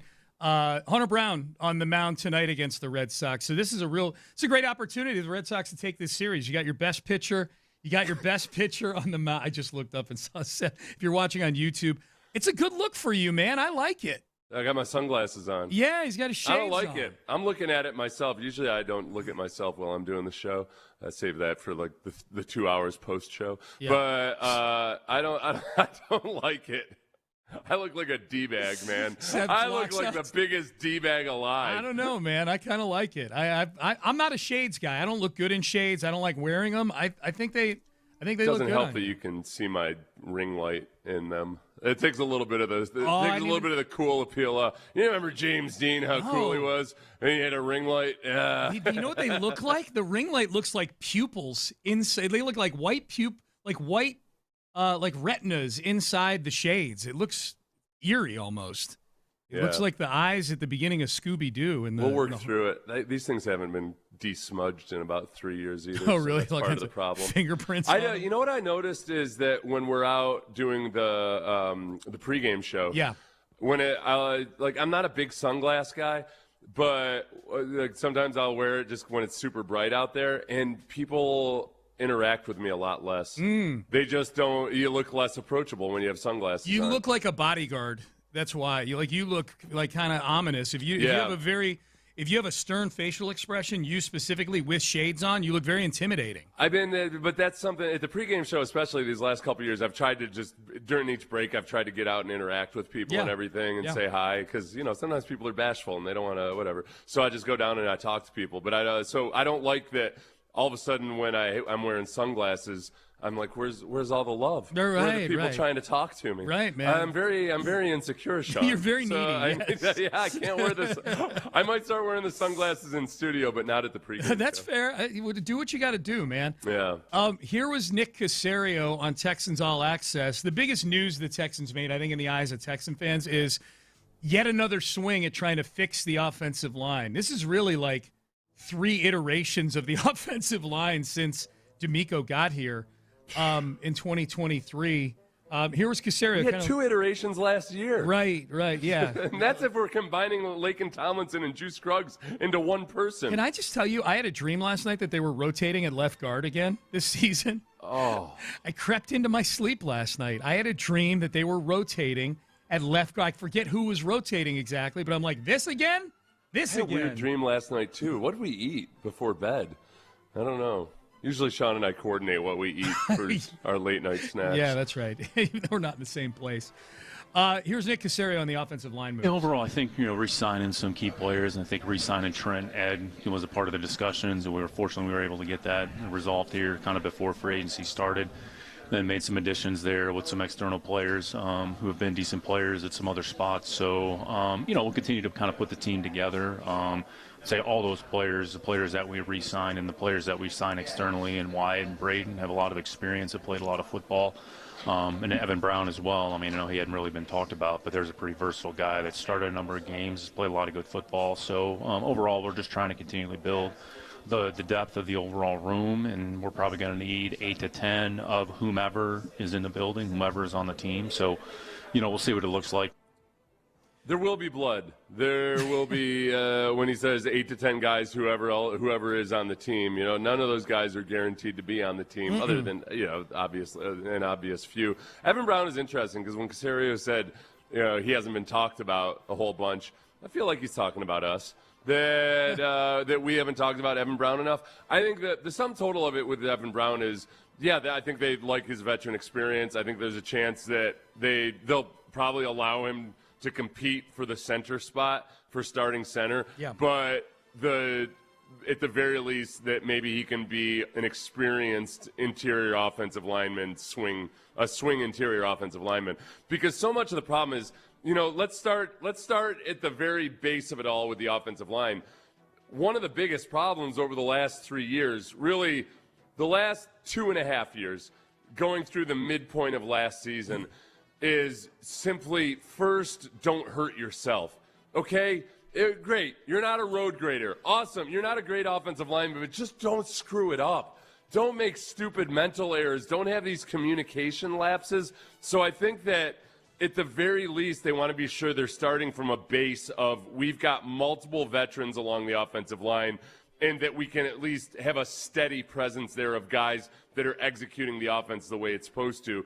And then as you bring in the draft prospects or anybody else they add along the way, let's keep trying to find some studs. Ariante Irisary might develop into a stud, I think. I think Ed Ingram still has a lot of upside. I think he's already a stud run blocker. He's got to clean some things up as a pass protector. But they'll draft at least one offensive lineman. At least. And when he's gotten to the point where he can get in there without, A, screwing it up by not picking up games or blitzes or what have you, then B, we can see if he's an actual stud. But but you can't put them out there when they're idiots. No. When they're young players who don't know what the hell they're doing, because that's what makes C.J. Stroud look like a worse quarterback. That's exactly right. That's exactly right.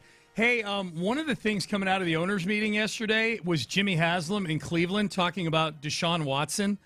Jimmy Haslam met with a group of reporters, Cleveland reporters in Phoenix yesterday at the league meetings, and said that this is a year after calling Deshaun Watson a big swing and miss. It was at the owners' meeting, I believe, last year is when Jimmy Haslam kind of gave quotes where people said, well, he's just a cap hit now for them. He's not going to play again. And then, lo and behold, Deshaun Watson has all these workout videos where he looks like he's moving pretty good, throwing pretty good against air and all these things. Seems like he wants to be a Brown more than he ever did when he was actually playing in games for the Browns. Jimmy Haslam, the owner of the Browns, said that Deshaun Watson has a, quote, great chance and a, quote, fresh start with first-year head coach Todd Monken. Haslam said this, quote, Deshaun has a great chance, fresh start, offensive-minded coach who has in his past been able to work with all kinds of different quarterbacks and make them successful. So Deshaun has a great chance to do that now. We talked to him the other day. He said he weighs the least he has in several years. He's in great shape. He'll be in Cleveland on April 7th when we start the offseason program. Let's see what Deshaun can do. We're all excited. Now, I don't know. That last part is the part that I don't know who we is. Yeah, the excited part is the part that's interesting. Yeah, we're all excited. I need to have the definition. You know, these pronouns sometimes. I need to know who is we. I don't think it's the city of Cleveland at large. I can tell you it's not our sister station, 92.3 The Fan. This was yesterday afternoon on the afternoon show. It was Daryl Ryder, who I believe covers the Browns for The Athletic, was in for Nick Wilson. Yeah, was in for Nick Wilson. It was him and Jonathan Peterlin, and they are off the chain apoplectic about Deshaun even being mentioned competing for a spot in training camp. In what universe should I, realistically, and I'm speaking for, this isn't about throwing shade at Deshaun or hating on Deshaun. I'm trying to speak from a very practical place right now, Jonathan. Sure. Yeah, I'm with you. How on earth am I supposed to sit in this chair and tell fans, yeah, you should be excited about Deshaun Watson starting for your football team this fall because he's going to be back to what he was with the Houston Texans, even though we're 6 years removed from this guy looking like anything resembling an NFL quarterback. And we're almost another 700 days from the last time he's actually taken the field, which is the second time we've had to go through him being almost 700 days away and removed from taking the field. No, and we're less than 365 days away from the announcement that the Browns have terminated Deshaun Watson's contract and he will be a post-June 1st designation. The off-ramp is staring you in the face. Take it. How long has it been since the newest allegations emerged? It's been a long time since allegations emerged. Yeah. They always want to talk about the negative. They don't want to talk about how long it's been since new allegations emerged. Yeah, we haven't had allegations in like 4 years, baby. No, well, there were a couple there that got squeezed in after he got to Cleveland, That's remember? true. Oh, so I think this is the thing, is that nobody in the fan base or on sports radio at this point in the season wants to believe that there is no plan at quarterback right now. You want to believe that they know exactly what they're going to do and how they're going to do it. I think the reality of it is that Todd Monken is a very intelligent guy who's very, I don't want to say grandfatherly like, but he has a certain patience about him. I've always enjoyed watching his press conferences going back to Georgia. I think he really has a feel for the different types of personalities, different types of players, and figuring out what guys respond to, what works best for them. And I think right this moment, it's an open slate for Todd Monken where he really just wants to work with all of these guys and figure out what the best option is. And I don't think I'm guessing most people in Cleveland don't have an appetite for that right now when it includes Deshaun Watson. But I do think Todd Monken is 100% considering Deshaun Watson. Quick, I agree with you. I've already gone on record saying I think Deshaun is going to be their week 1 starter. Yeah. I think he's going to be the week 1 starter in Cleveland. Okay, quick guessing game here, Seth, quickly. Since he signed that big contract with the Cleveland Browns in 2022, how many games has Deshaun Watson started at quarterback? All I remember, the last time I checked in, he and Davis Mills were basically equal in just about all stats, with Deshaun having a slight edge. Okay. But now if we break it down to production per dollar paid, Davis Mills is blowing him away. Of course. I'm going to guess, is it 20, 24? 19. 19, okay. He has started, he is in the final season of a 5-year, $230 million, fully guaranteed contract, and he has started 19 games in 4 years. Oh. Just brutal. Okay. The Davis Mills during that time has started 29 games. Okay. And has a win-loss record of 8-19 and 1. Yeah. I mean, what's Deshaun's record in that? 9 and 10. 9 and 10. Yeah, so he's 9 and 10. Okay, so it's better than Davis. Now, Davis had, though, his rookie year starting for a tanking football team. And his second year, too. I mean, 21 and 22, those are the Culley and Lovie Smith years. I don't hold the record against Davis necessarily on that. All right, Payne and Pendergast with you. What was Deshaun's completion percentage during that time? During that time, it looks, I'm just doing it from eyeball, about 61%. Okay. Yeah. What was his QB rating? I don't know. I'd have to do the whole thing here. Yeah. I'll find it during the break. All right, Payne and Pendergast with you. Final segment coming up. What's the capital of South Dakota? Fargo's North Dakota. Damn it. Is it Pierre? I think it's Pierre. Which arcane Astros position coach am I thinking of right now? Jim Hickey. There you go. There you go. Thank you. Oh, there's Rain Man. Yeah, Jim Hickey. Final segment coming up. Big game for both teams in town tonight for entirely different reasons. We'll celebrate Lance McCullers one more time. We'll look ahead to tonight here in Houston. Big night of sports. We'll do that when we come back. But Houston powder coaters, look, it's been great.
Base Power. Save money and switch today at basepowercompany.com/610.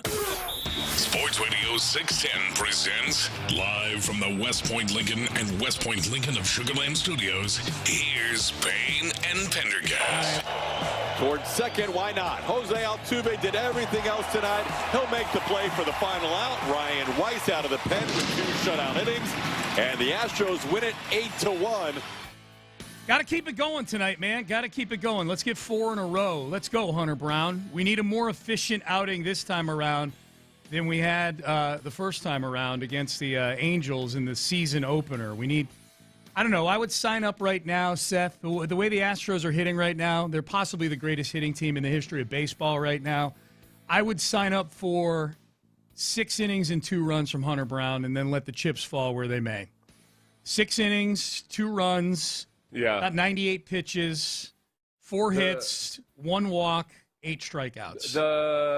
Overall, his performance, obviously didn't let up any runs, and that was great. But it was still a good performance other than the duration and all of the walks. Yeah. So for him, of all the guys that I would be concerned about or I've got question marks about, he remains, and this is easy. This isn't, any hot-breaking take or anything. He's the guy you're least concerned about. He's, confidence level a 9.5 out of 10 on Hunter Brown. Any hiccups with Hunter Brown, it's a lot easier to not worry about that compared to, say, Imai. Where Imai, it's just a clean, wide-open set of potential outcomes with him. Yeah. And that I do like, I think there's something about his explanation afterwards that made me feel better, just in terms of him being honest about the fact that he sounded a little bit awed by the fact that he's going against these guys that are so good as hitters. He's going against Mike freaking Trout, and the guy's got a lot of respect for the game and his opponent. I think that's going to wash away very, very quickly just with more reps. Yeah. And that we'll see probably closer to whatever the real version of Imai is here in his next outing. I don't feel like Mike Burrows is a lock cinch to be an above average to top starter for the Astros, but whatever confidence I had coming into the season isn't totally dampered by his performance against the Angels. He got Crawford boxed a little bit in that game, gave you a bunch of pitches. I think he's going to be fine. I'm with you on Imai. I'm willing to. He's got bigger adjustments than anybody just because he's going from pitching in Japan to pitching in the United States is about as close as you're going to get within baseball of playing a different game. Yeah. So I'll give him a little bit of grace. We've got a promo running with me talking about Javier, and I still feel that same way. Like Javier's the one where I'm like, he just might be toast. We just might be, that might be a sunk cost at this point. Or he transitions back into being long relief or something like that. I mean, there's always been kind of a question. His best year he ever had was when he got very slowly ramped into being a full-time starter. So it wasn't like he had to go through the entire season like that. Yeah. And I think, who knows, that's where Burrows and whatever he becomes, Arrighetti and his development, all of these other guys are factor into that. But yeah, I think that's the guy I'm most nervous about. Yeah, right definitely most nervous. I mean, this Lance McCullers start last night was like, I mean, at least for a day, was like manna from heaven, man. Like I would have signed up. Like I just said I would sign up for 6 innings, 2 runs with Hunter Brown tonight. I would have signed up 5 innings, 3 runs with Lance McCullers easily, and then let the chips fall where they may. Easily would have signed up for that. He gave you 7 innings in 1 run, and he was super efficient, and he really didn't even start to show any dents, any sort of cracking until the very last inning that he was in. He was pitching to the minimum 4 or 5 innings into the game. And the thing about it with Lance is that, okay, this is the first time we've really seen him where he's had this long of a stretch of not having to rehab.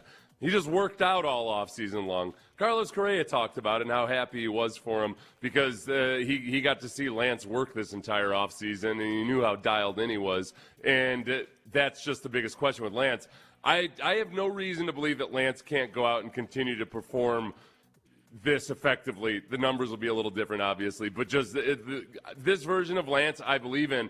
It's just, can he stay healthy for an entire season while pitching this much? Thus far, 5 games in, the only starter to give you a quality start, Lance McCullers. Here's Carlos Correa saying he's very happy for his good friend Lance McCullers. I got to work out with him the whole offseason, and I had to see his whole workout program from waking up so early to take the kids to school to go drive an hour and then come back to work out, and just pretty much spending all day since 7 in the morning to 3 p.m. every single day in the offseason. For him to be in that position to go out there and perform for this team, it means the world, man. I mean, he already got paid, and he didn't sit back through all the injuries, through all the struggles, through all the ups and downs.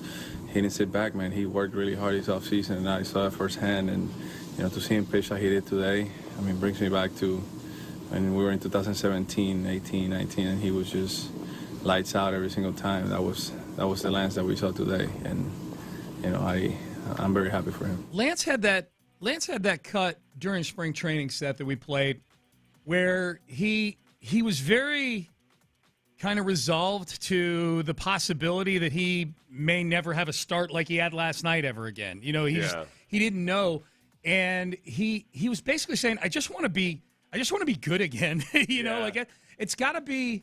And it was a hard cut to listen to because this is a guy who's performed at very high levels at times in some of the most important games in the history of this city. And it's got to be tough when you look back over the last 4 years and not just the sheer minimum number of games, just like the complete lack of activity that he's had, but the fact that he spent most of his time going through what I would imagine is a massively tedious rehabilitation process for very little return.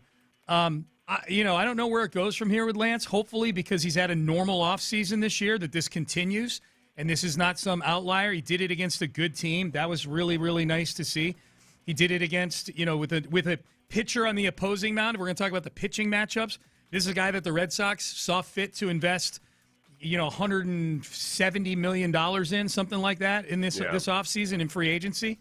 It was one of the best nights for the Astros in a regular season in a long, long time. It was, for watching baseball on a Monday night, it was about as enjoyable an experience as I've had, to where I just felt awesome. I felt it was so cool.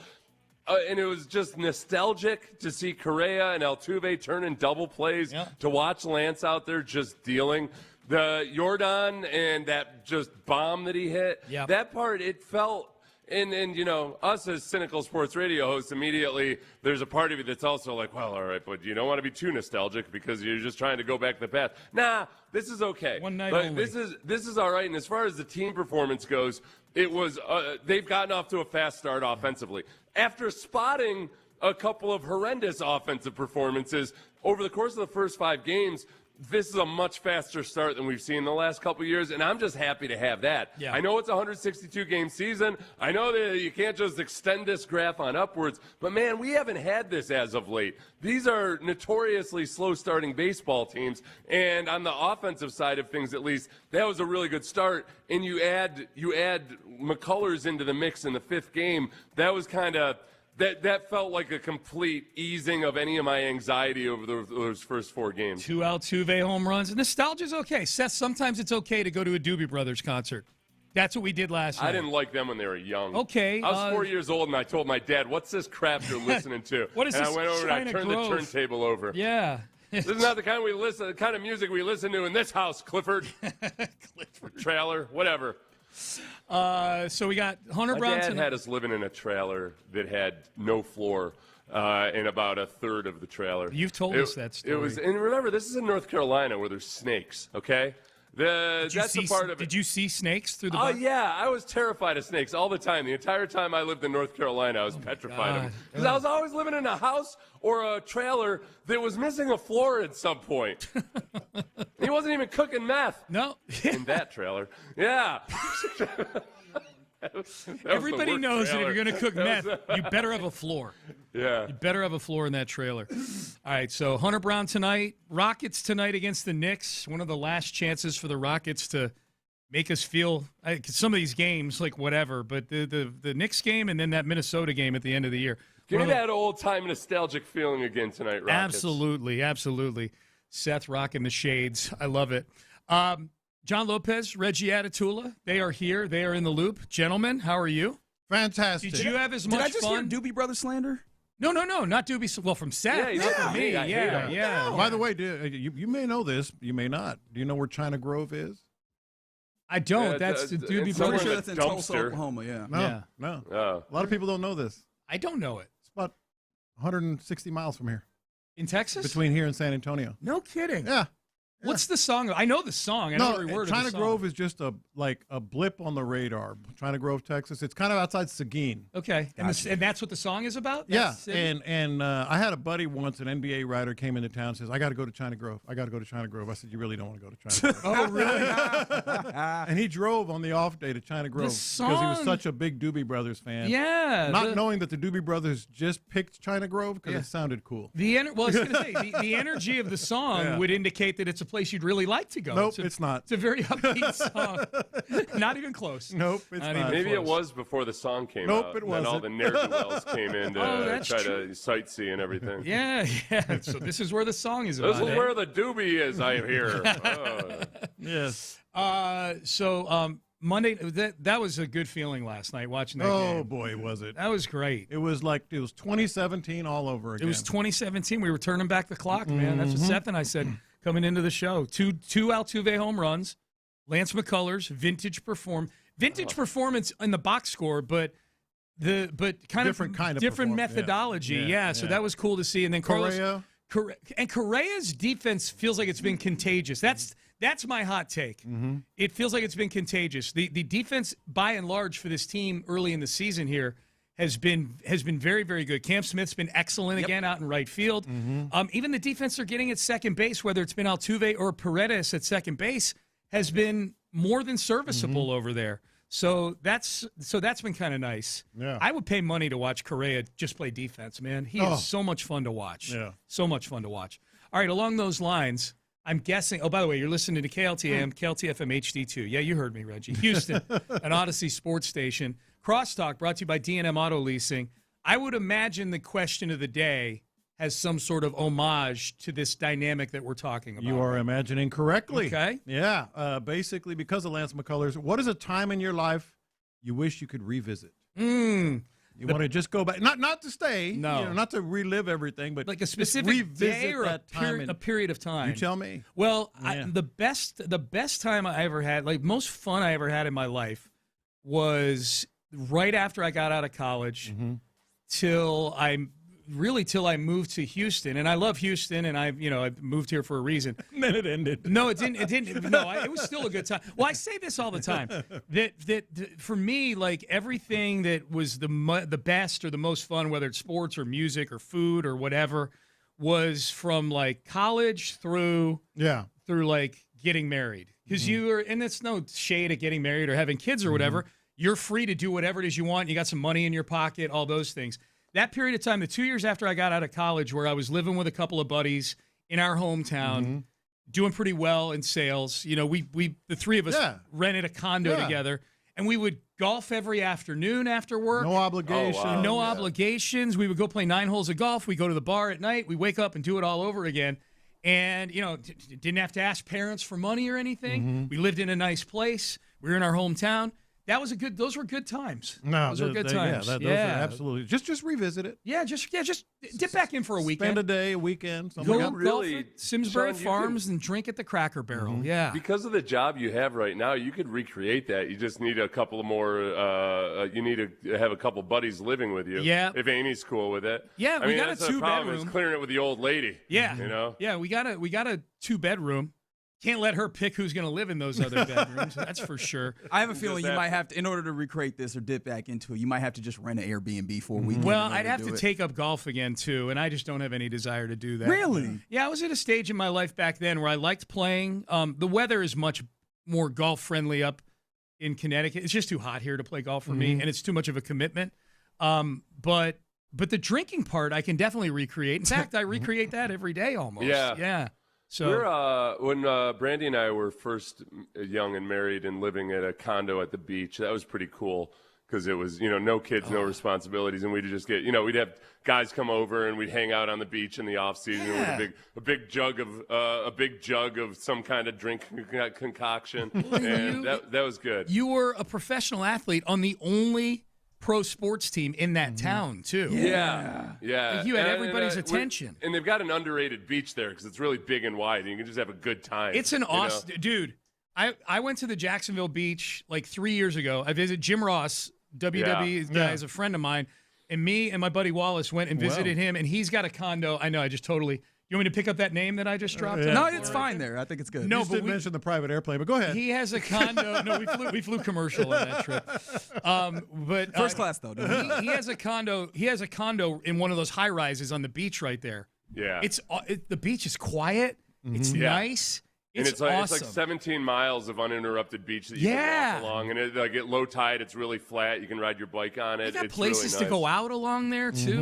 The other one, though, too, was when from the ages of 5 until 8 years old, I used to go to my grandma's house after school, and I had the fraternal twin brothers, Sean and Casey Sanderson, who lived in my neighborhood. And we had like the classic Norman Rockwell version of childhood, like in America. We had all kinds of woods and streams and everything. Fun. We could go explore. We'd play baseball. It was all that. And then the Sandersons moved away, and it got lonely. But that 3-year period, it was perfect. Jumping over stuff on ramps that we made with our bikes. Oh, yeah. Those are good times too, man. Those are good times. And my grandmother just didn't pay me no mind at all. So it was I would get off the bus, and I just had to be back before dusk. Yes. B. Scott's been on our case about this because, obviously we get to some of these questions of the day that, feel like they're innocuous, kind of a little bit of a light fun. And he's like, these are things that cause real deep introspection in a way that he did not anticipate. And I think that this is very much one of those. So apologies to B. Scott and everybody else involved. Thinking back. Yep.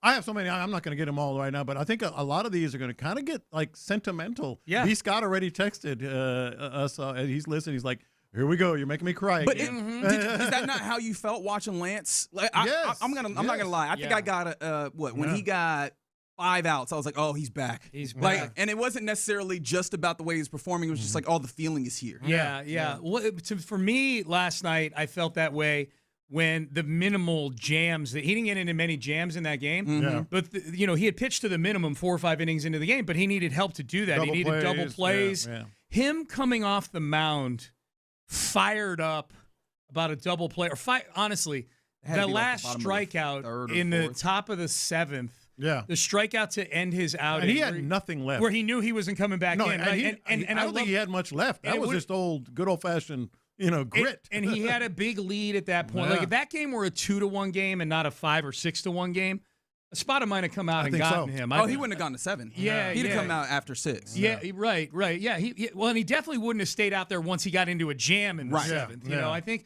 because he was still at a decent 82 pitches. He was still at a pitch count where you let him go out there. But his enthusiasm, to go back to the emotional part of it, his enthusiasm in coming off the mound and closing out innings, I'm like, that's the guy, man. Like, that's him. It was Back to really the Future, cool. man. It was really, really cool. Yeah. By the way, Amy and I are going to see Back to the Future, the musical, on Friday this week. At the Hobby Theater. Yeah. I'm excited for it. It's one of my favorite movies. Yeah. We're going to see I'm just anxious to see how they pull that off. Yeah. Because there's a lot of special It effects. could be really good or really bad. That's what I'm too It's around skeptical. a while. I'm guessing it's pretty good. I'm too skeptical of things generally to go for, like, if they had somehow made The Wire the musical, right? To then go to my favorite, somebody that something I already love. Yeah. Trying to, like, reconfigure for something else. I'm like, they're going to ruin it. There's no way I'm going to enjoy this more than the original thing. See, I have a morbid. Wire the musical would be awesome. Yes. Come at the king, you best not miss. Yeah, it'd be great. Just Stringer Bell breaking into song Crackheads, yeah. I think we've stumbled upon a hell of an idea here. Yeah, dude, don't steal it. my idea. Trademark this now. That's not how the game is played. You can't do that. That would be the theme. That would be the theme song. Oh my God. Lin-Manuel Miranda, please ruin this TV show. Yes. I might have created my own demise here. Yeah, that was good. You were in the suit looking like Pat Riley. By the way, if you could just keep doing this all show, I'll have a good day. Figgy's writing this thing, man. He's the only musical one out of all of us. All right.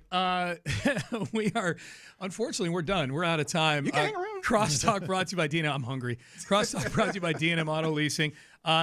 Shaded Seth, antibodies to you, my friend. Antibodies to you, Sean, and you just keep rocking on down the highway with your cheesy-ass, bogus soul music, Doobie Brothers. I will, trash. as they Worst say, music ever. Listen to the music as that black water keeps on rolling, baby. Down around San Antonio. Talking about China Grove. All right, we are done. We're out of time. Reggie, I'd like somebody to turn the Doobies into a musical. There's something I can listen to. Reggie Atatula, John Lopez, Figgy Fig. They are in the loop and they start now. Disrespect for Michael McDonald will no longer be tolerated during the time of 10 a.m. to 2 p.m. on these airwaves. That's the thing that I can guarantee you. All right, you're in the loop here on Sports Radio 610. That's John Lopez. I'm Reginald Atatula. Figgy Figs on the ones and twos, and hopefully continuing to pepper me with wire lines in the form of a musical. And you rolling with us on the Base Power text line, 713-572-4610. That's the way to get involved. Also, appreciation to the Mo Karam Injury Lawyers for the live stream. We keep it 100. The YouTube page is Sports Radio 610. The Twitch chat is 610 Houston. And let's keep it going, baby, because I felt the feeling. I think nice. I fully leaned into I'm going to be an obnoxious fan. And you guys got the brunt. Well, you didn't get the brunt of it. I tried to spread it out amongst other people so you didn't get the full effect of it. Mm-hmm. But do you recall what the text is that I sent you? I believe in the second inning.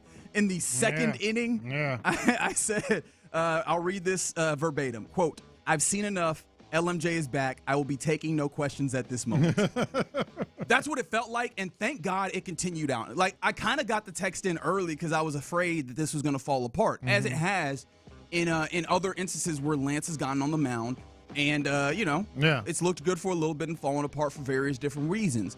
And in this one, nope. 7 innings, 4 hits, 1 earned run that happened in the 7th inning where, things kind of just got a little away from him, but he was able to reel it back in.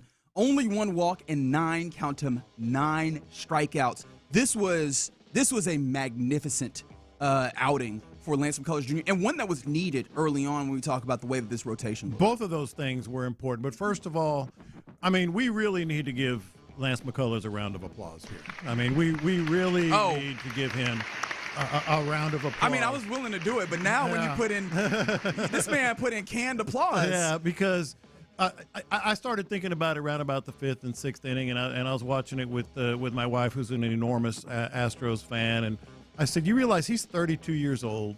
He's had multiple surgeries, multiple setbacks. He's made $83 million in his career. God bless. He has a wife. He has a kid. And that dude still, with none of us seeing him, doing it, did the things when no one was watching. He did the things when no one – Correa actually talked about it a little bit, about just this past offseason. But he's done it for, 4 years?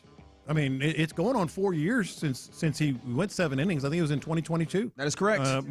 September of 2022 when he went 7 innings. And so I was just really I'm with you. Like there was a real emotion, kind of channeling there. Like talk about mad respect. Is this not what we get into sports for? Like exactly. Honestly, like it's these moments. It's the moment of triumph. And honestly, I have such a great respect for him. Mm-hmm. This almost feels like infantilizing to some degree, but I think that you'll understand. I bet he appreciates it a decent amount as well.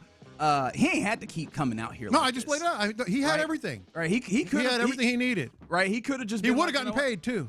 I mean, honestly, he just keeps coming back out here trying. Yeah. Right. He did not have to lay himself prostrate before us and fail the number of times that he has in trying to have this return to form. And thankfully, we got this. The only thing I hope, and I'm getting ahead of myself, but tying a couple of stories together, I kind of hope that this isn't the Masters for Tiger Woods. You know what I mean? Where this is just the one triumphant final thing before we see the entire ending. Yeah. I hope that this is a real beginning to the resurgence, in part because we were skeptical that, okay, this is the 5th starter. And he heard it. Right? He heard it for 4 years. We were skeptical that this is your Astros 5th starter. So the idea was, all right, he's the placeholder until you find your real 5th starter. No. If he's going to do this or anything akin to this, no. He's a part of your rotation, and I don't even think he's your 5th starter. Well, and that leads to the second part, because the first part was just, you got to appreciate what, I don't know, I don't think I would have done it. If I had $83 million in the bank, I'd have been like, you know what, I tried. Let's just cut bait here. Especially because is there a position in sports that is more lonely than starting pitcher when you get out here? Exactly. Right? Because would you have done it? I can't guarantee I would have. I mean, there's always competitive instincts, but with everything that had already been accomplished and done, and age and kids and family and multiple surgeries and setbacks and bozos like us, on the radio saying, I don't know if he's ever going to pitch again. That's right. It might just resonate with you, and you might say, you know what, I might not. Oh, no, I wouldn't do it. Yeah. And I have to be honest about this because I personally subscribe to the mantra or the thought process or the school of thought, if you want to call it that quitting is underrated. We have gotten ourselves to a place where we're like, no, never quit. No, sometimes quit. Yeah. How about you, Figgy? But I definitely would have quit before we got to Yeah, I would have at least been like, all right, I'll go in the bullpen. I'll just become a bullpen type of play pitcher. it out. Yeah, because that was the conversation more than just quitting. It was just you need to get in the bullpen, man. You ain't no starting pitcher. But now let's get to the here and now. Yeah. And Reggie, you touched on it. That was not only raising the question of if this is sustainable, he's going to elevate himself on this staff. I think it's exactly what this staff needed. Yes. I mean, outside of Hunter Brown, who pitches today, that you can't say a lot of great things about the starting staff. We went through the numbers yesterday, and here he goes with 7 innings, 4 hits, 1 earned run. I mean, it was important for this squad for right now. No, without question. And we talked a little bit about this yesterday, talking about the first time through the order, or not the order necessarily, but the rotation of the starting pitchers. And I go, Hunter Brown, yeah, that's what I expect. Obviously, I was kind of surprised that he went 102 pitches, but I'm sure that makes me feel even more confident. Next time out, we're good, we're competing. The Mike Burrows of this all, I go, okay, this is interesting, right? Because the stuff was there, just, is the attack in the zone, are people going to be able to just hit off of him? That's a question that I'm not sure, and we'll answer as we keep going. Tatsuya Imai, that felt like that was more about him making his debut in America. He talked about this a little bit, how, it's different, right? It's just so different, and he had some level of kind of almost trepidation on what America is, and sometimes you just, with something new, you have to jump into it, get a feel for it, and then accommodate and adjust to it. I think that is there for him. Kristen Javier, we'll see. Like we'll see what that ends up looking like when we continue to get there. So like the thing that, in fact, and it's something I think we'll return to, but I think ESPN had, when they were doing their projections or just looking at this season, they kind of had some rankings of the teams, just all 30 baseball teams. The most confounding teams for them, the Houston Astros were one of those, and part of it was there's a lot of question marks with this rotation. Yeah. And we're already seeing some of those question marks show up for good reason. It's early and everything. Of course. It's good to get a definitive performance, even if this is just proof of concept, right? That Lance McCullers can be that guy again. This can't necessarily, and I would be remiss if I got out here and tried to sell this as Lance McCullers is absolutely back, and you could just bank on him. He's your number 2 starter, so on and so forth.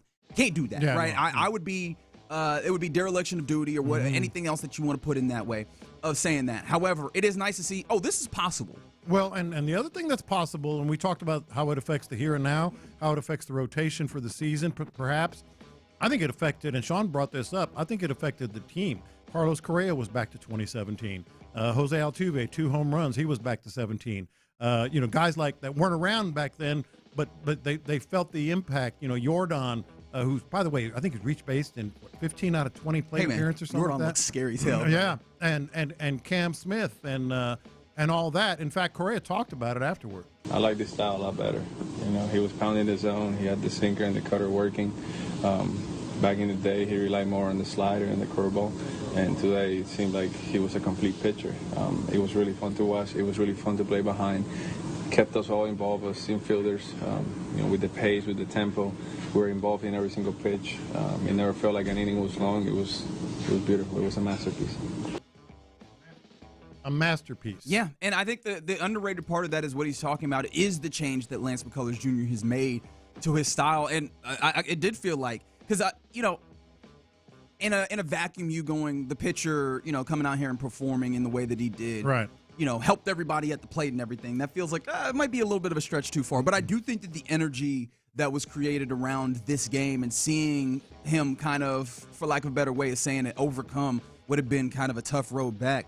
I think that got the juices going for some of these guys. Yeah. And you saw the ways in which the defense wanted to show up for them. It was a fast-paced game. Right. There's those things as well. And then it doesn't hurt that I think that them feeling that also allows them to get out here and be even more locked in and dialed in on what they want to do offensively, because that's a portion of this game that we will talk about and we need to, because they heard us talking bleep and they were like, oh, word? Yeah. We can't be consistent with scoring on runs? Yeah. How about runs in 7 of our 8 half innings that we end up playing, right? Runners on base every inning. Right. How about we do it this way? And I don't know how much of that is also Ronhair Suarez, which I didn't realize that we were calling him Ronhair now. I thought it was still Ranger, but my bad. I will fix that. But Ronhair Suarez kind of pitching like an entirely different pitcher than he had last year. I don't know. It had been last year. I don't know.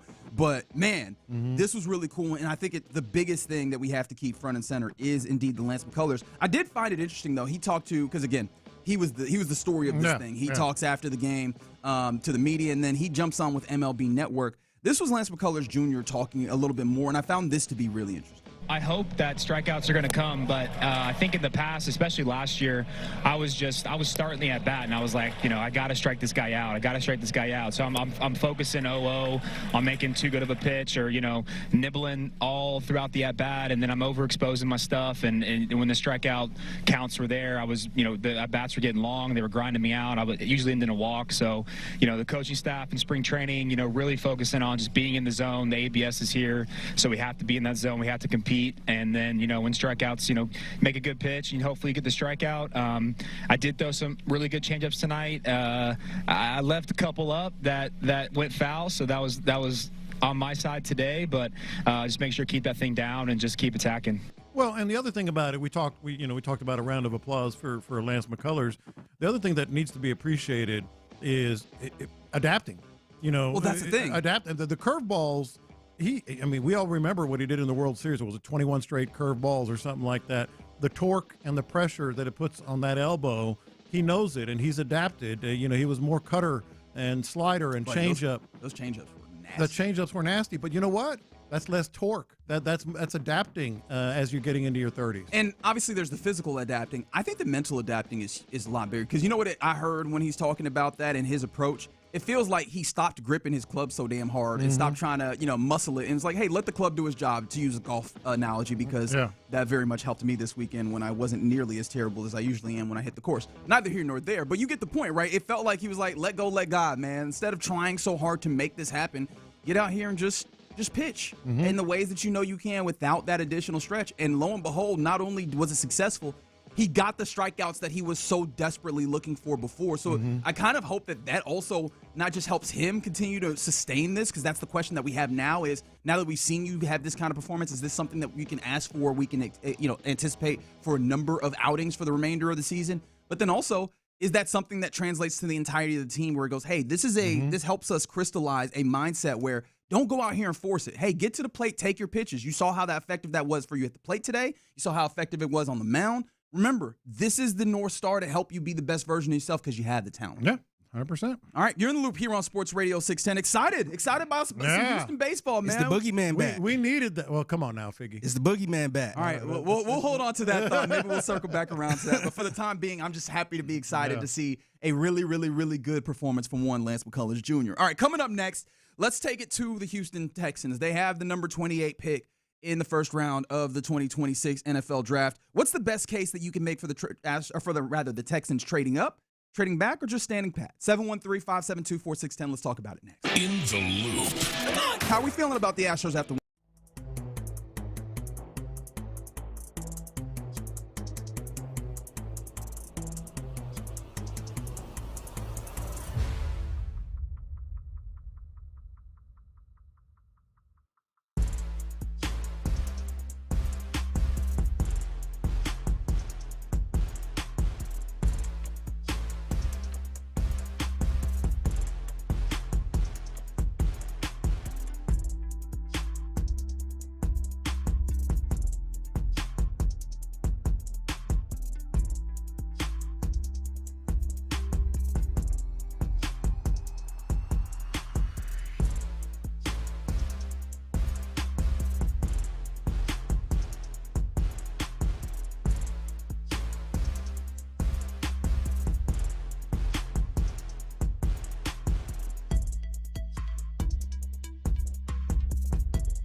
the night before. Get this thing started. It's my kind of party.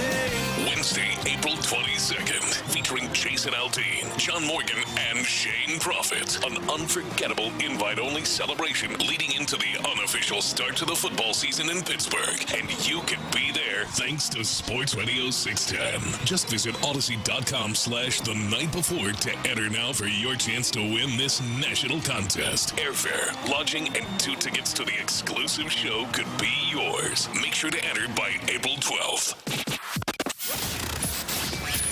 In the Loop is powered by Mokaram Injury Lawyers. Heard in an accident? Call Mokaram Injury Lawyers at 281-222-2222. Faggy has hit him big time. Houston, let's get in the loop. You better get ready because we're going to show up and show out. With John Lopez and Reggie Atatula. Always live, always local. Coming up next, what happened? Nothing, man. Continue. Hey, man. AB conversation. You see your way out of it. Okay, all right. You know what? I'm ready to be done with the show, and that means that coming up next. You're in the loop on Houston Sports Leader, Sports Radio 610. Not today, though. Just getting started with this program on this Tuesday in the Loop on Sports Radio 610. If I told you that one of the 3 people on this program said that they are indeed too good for tap water, who would you think it is? 713-572-4610. While you do that, let's talk. Me.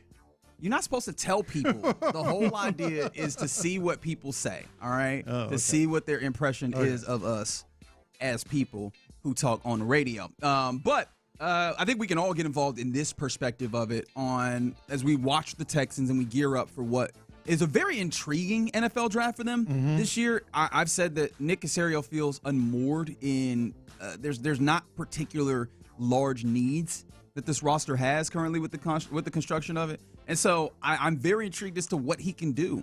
And so with that being the case, let's kind of do a thought exercise. Let's work through it. What is the best case scenario that you can make for the Texans trading up, trading back, or maybe even standing pat? 713-572-4610. First of all, I'm very impressed that you used the term unmoored. That is a maritime term. So I appreciate that. Secondly, let me bounce it off you guys. 713-572-4610. And bounce what exactly? And you two guys. Trading positives and negatives of trading up as we sit today. Okay. Trade up, stand pat, or trade back. Now there's positives and negatives on both. How would you feel about trading up knowing they're going to get their guy? You know, because obviously if you trade up, you probably have one particular guy in mind. For me, it's kind of hard not to. Or at least you get yourself in a different silo of types of players than what is available at 20. Or it's enough to make you move up. Sure. You know. On the other hand, you're giving up picks. Correct. Because you will be moving up and moving picks. So that's moving up. And when you're moving up and giving up picks, not to say that this is the end-all, be-all, but you are starting to get to a place where you have a lot of dudes to pay. And this is the time period where you would imagine that having cost-controlled players and a number of them help you fill out your roster better. So giving up the number of number of players in order to get a particular player it's a gamble, I guess, is a way of saying. All right, so that's trading up. Standing pat. You're in a place. Clearly, you're sending the message. We're in a place where we're pretty good with our first 22, so to speak. In theory, yeah. Pretty good. And you let the board fall as it falls, and you get yourself in a position to snag someone that ranks highest on your board, and maybe get value. Maybe you have a guy ranked pretty high that continues to fall, in your opinion. Then again, on the other hand, I'm just doing pros and cons here. You could get jumped for a player, and this happened with this squad multiple times. You get jumped for a player that is that ends up being really, really good, and you could have had him at 28. All right? So it's the idea of standing pat at 28. All right. Trading back.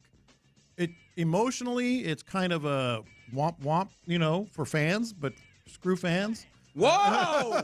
Whoa! That is the opinion of John P. Lopez and does not express the larger opinion of In the Loop and Sports Radio 610. I'm including myself. What? I'm including myself among those. Did you get that? You marked that down? Are we pulling that for later? Screw fans. Just in case. What I want is just at some point in June, after we've long forgotten this conversation, Lopez in the middle of speaking, and then all of a sudden just drop that thing in there. Screw fans. Including me, by the way. But anyway, On the other hand, you trade back, you add picks. Yes.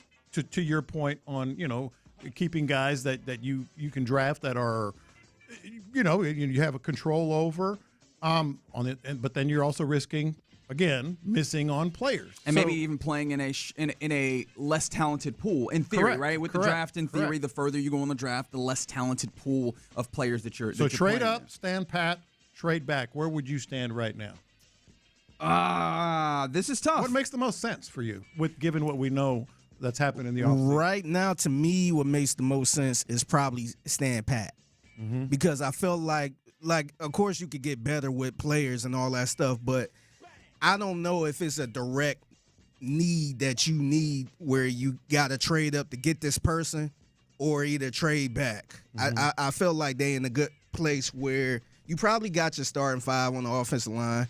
Maybe you could get something at center, but I don't know if you need to trade up for a center. Yeah. Or maybe you could trade back for a center. No, I mean, if we're talking about center, I don't think if we're talking about like the value or the places where centers might be drafted, I don't think we're even talking about I'm trying it to there in think of a position that you really need. That like I don't know if they need a position right at this moment, right now. And I think that actually is why I feel the possibility of trading up is kind of more probable or more probable but what than about other for you, circumstances. as we sit here? I'm just saying right now, as I sit right now. No, I feel you, because the way that I view it anything else is a luxury. Right, and that's the thing is you're now talking about luxuries of how do we upgrade certain positions possibly or add to a room with the possibility of upgrading.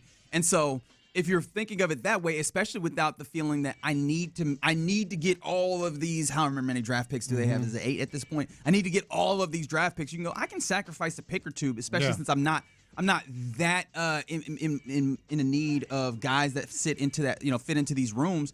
I can now go up and get a guy that I have a better chance at 15 at getting a guy who I know is going to add to this room and take it to another level than maybe at 28. I do think that's an interesting perspective. And let's say, just to put a name on it, that's like a Kenyon City, right? Where I go, I add a player that definitely elevates a room that I have, maybe even helps start, as a starter in the room, or is definitely a player that gets, real playing time during the course of the season. And now I have control over this that kind of changes the way that some of my contracts get done into the future. I can see the value of that. I think the path of least resistance is obvious in standing pat, especially because with a position that I think that they probably want to attack in interior defensive line, it feels like there's going to be a few of those players there. And we know that, he likes playing, he being Nick Caserio, likes playing in these rooms where they have tiers of players of sorts. And it feels like there's going to be a group of, 2 or 3 guys in that particular area that they could sit there and just have a guy that they like. And so I think that that's fair. But what we are ignoring in the possibility of the trade back circumstance is the quarterback, the conversation about quarterback is making it so that there is a possibility that teams might be trading up into the back end of the first round to try and acquire the fifth round, or rather fifth year option. Draft on, day, you get Ty extras. Simpson. Draft day, you get value. And Nick Caserio, he seemed like he likes shopping for value. He seems like he likes a deal. And so could that just be by itself that appealing that allows him to? So which trade one back? is it? I think it's. I'd probably go with the stand pat at this moment, but I think the reasons why aren't as strong as any of the other ones. To make it as simple, I think that he could do any of these things very easily. Sure. And I think that that's the benefit of the way that you went about your offseason to this point. He could, and I understand why you both would pick stand pat. I'm in that place where the window is open. The window is open. You are, conducting yourselves, and they've done it. They've conducted themselves this offseason as a team that is quote unquote going for it, and for that reason, and also look at what other teams are doing. How are other contending teams and presumed contending teams in the AFC operating? They're making big swings. Kansas City, Buffalo, now in the mix for Myles Garrett. It seems like all these teams at the top of the AFC are taking big swings.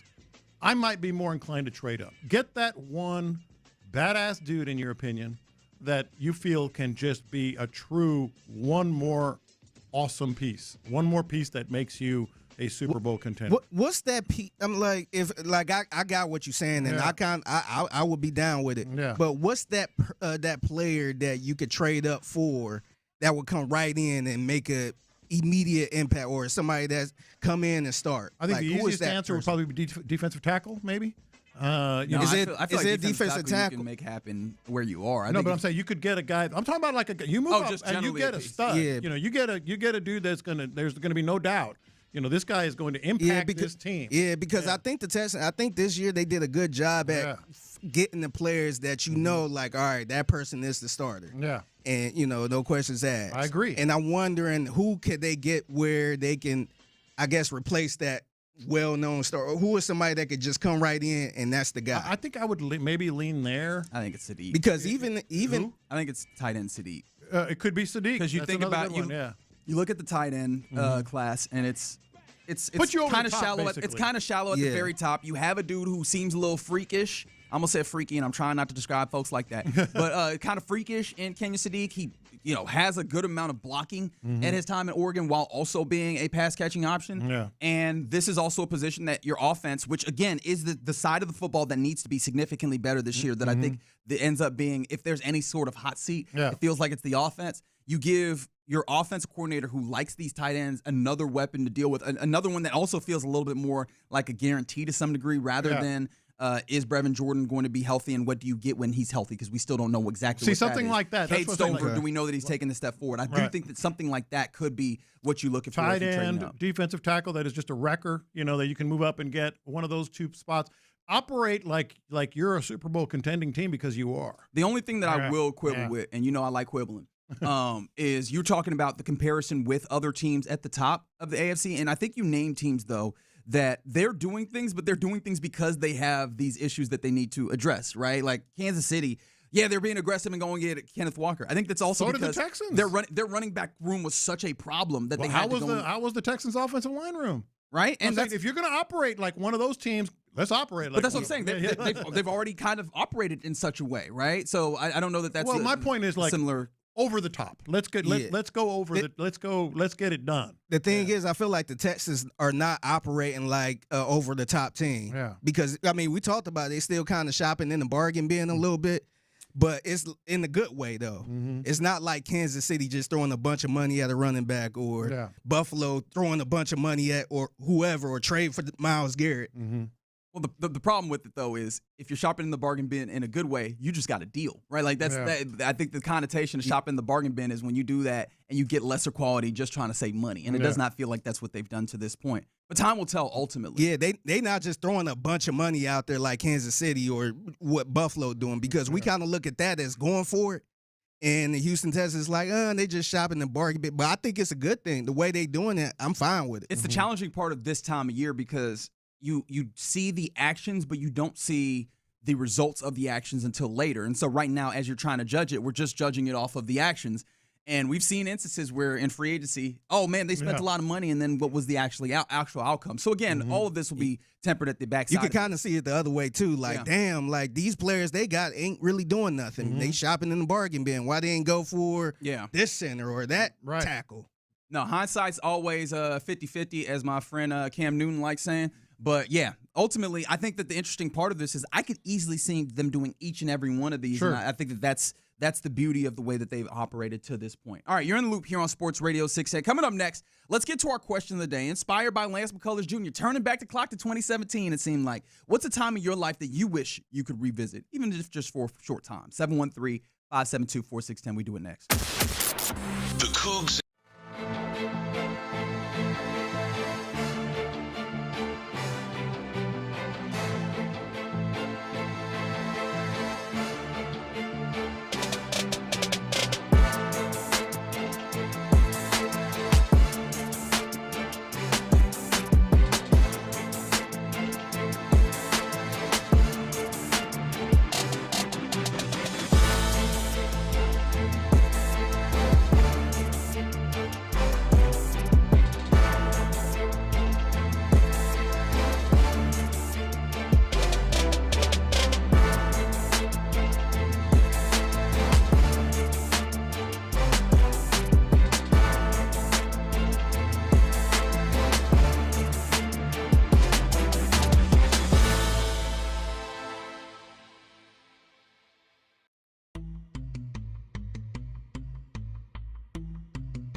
Sports Radio 610 presents live from the West Point Lincoln and West Point Lincoln of Sugar Land Studios. Here's In the Loop with John Lopez and Reggie Atatula.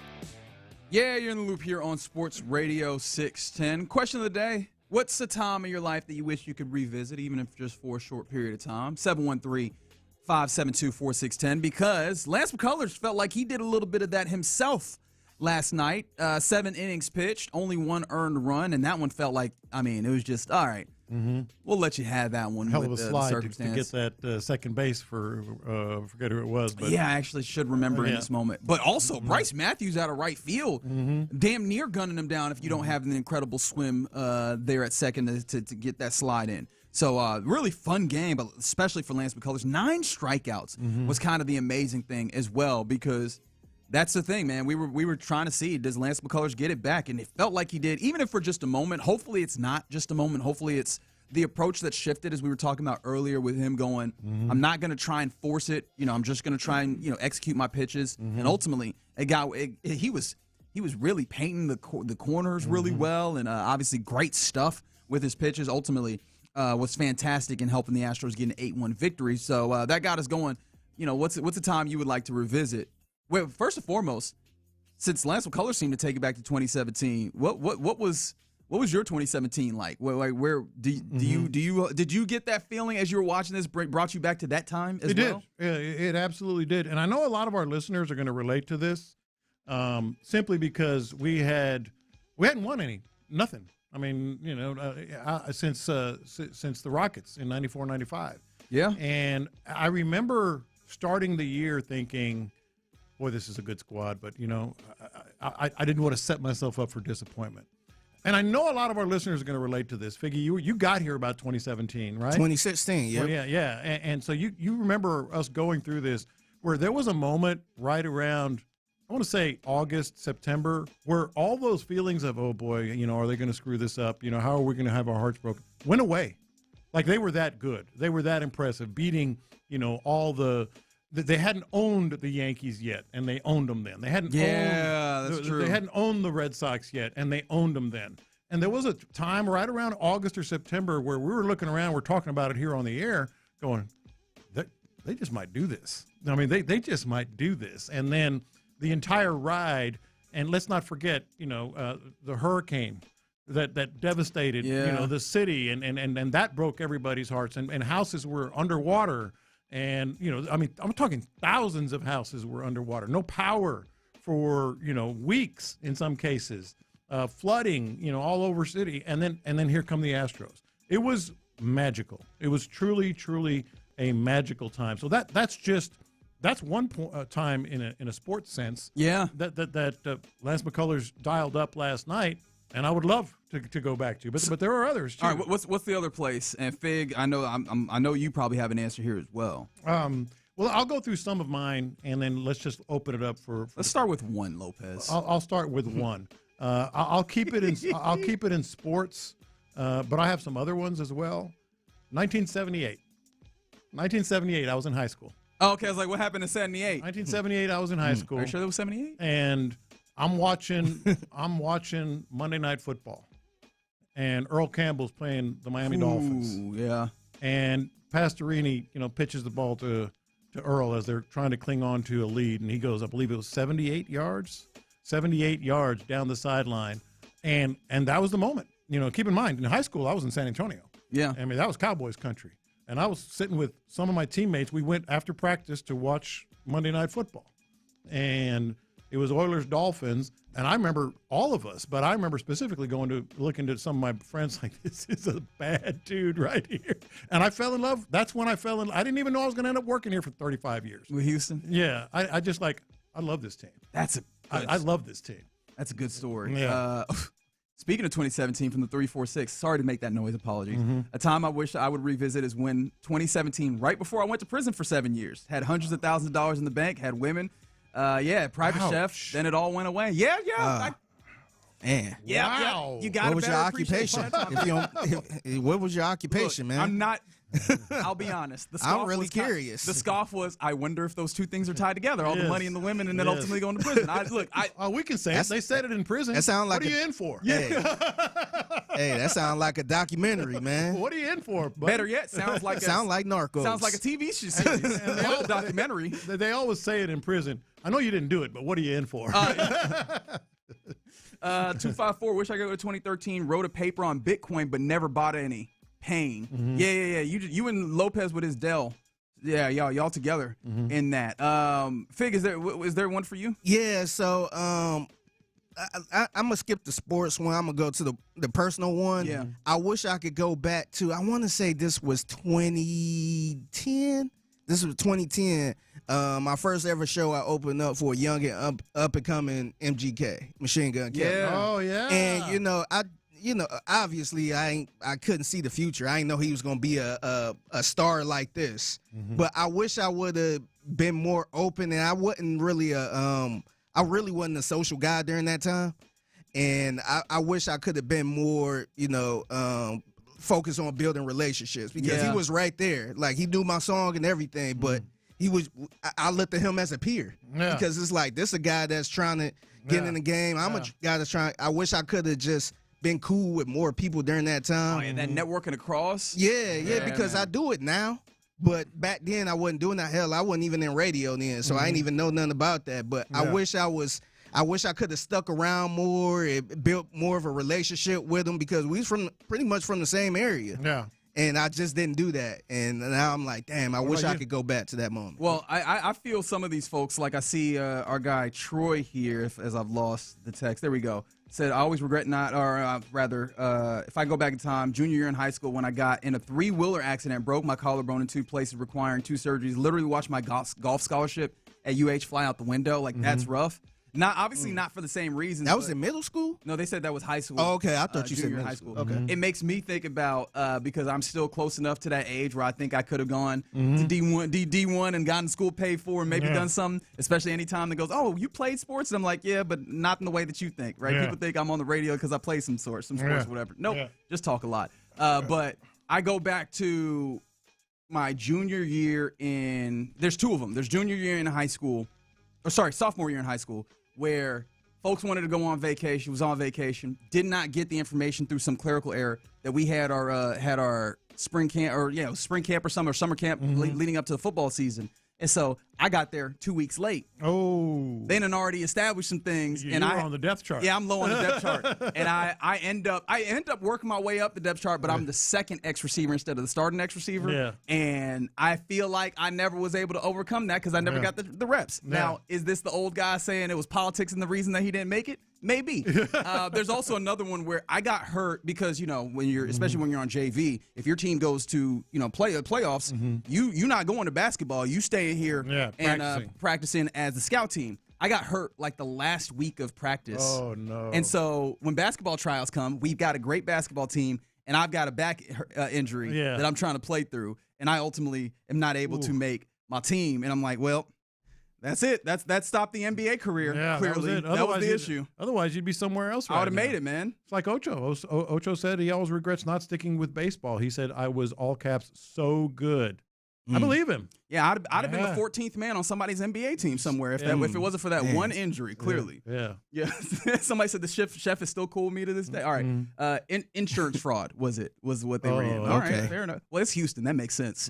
If there's some kind of fraud happening. He was living like a king, man. Yeah, he was. Man. Or maybe a wolf of Wall Street is a possibility. Keep those coming in. I'm loving these stories, and we can kind of enjoy together the good times. As we're enjoying the good times of Lance McCullers Jr., hopefully they stick around. All right, you're in the loop here on Sports Radio 610. Coming up next, let's go around the NFL, where the league meetings is giving us a lot of things to try and digest around the NFL, and we'll do that next. All right, ability trees, ability.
Let's go around the NFL in the loop style. Why are you smiling? Because I love football.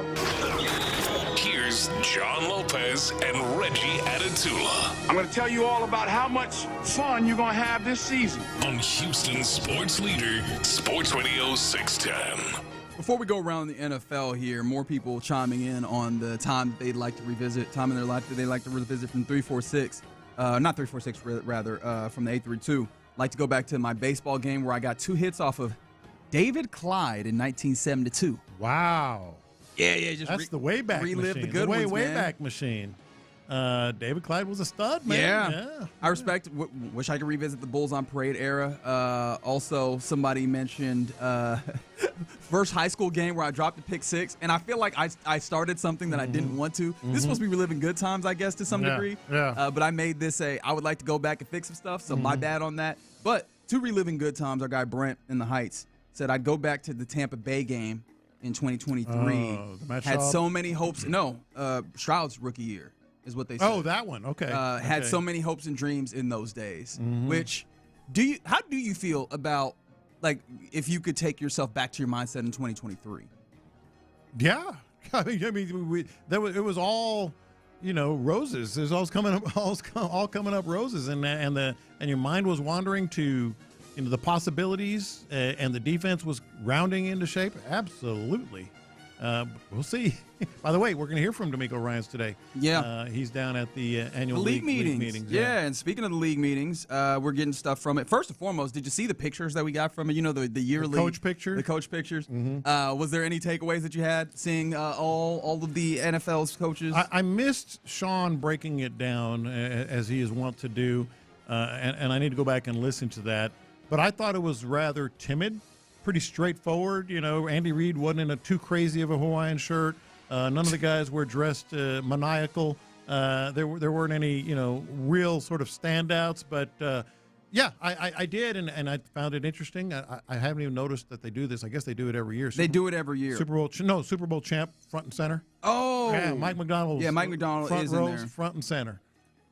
Just looking like some dude who walked in here. Honestly, the biggest thing that I get from this is just seeing the relative size of everybody, because it's easy to not get that impression or get that feeling when you're looking at various different coaches individually. You're like, oh wow, that dude's a lot taller than I gave him credit for, right? Like we learned that about Liam Cohen last year. Yes. Yeah. Was that even last year? Was that might have been at Super Bowl when we were out there? That's when it was confirmed. But remember when he had the mix up, the dust up? Yes. I was like, that's a big dude. I wouldn't want to mess with. A lot bigger dude than I give him credit for. Yeah. Sean Payton looks a lot smaller. Also, Harbaugh looks a lot smaller. Sean Payton looks good.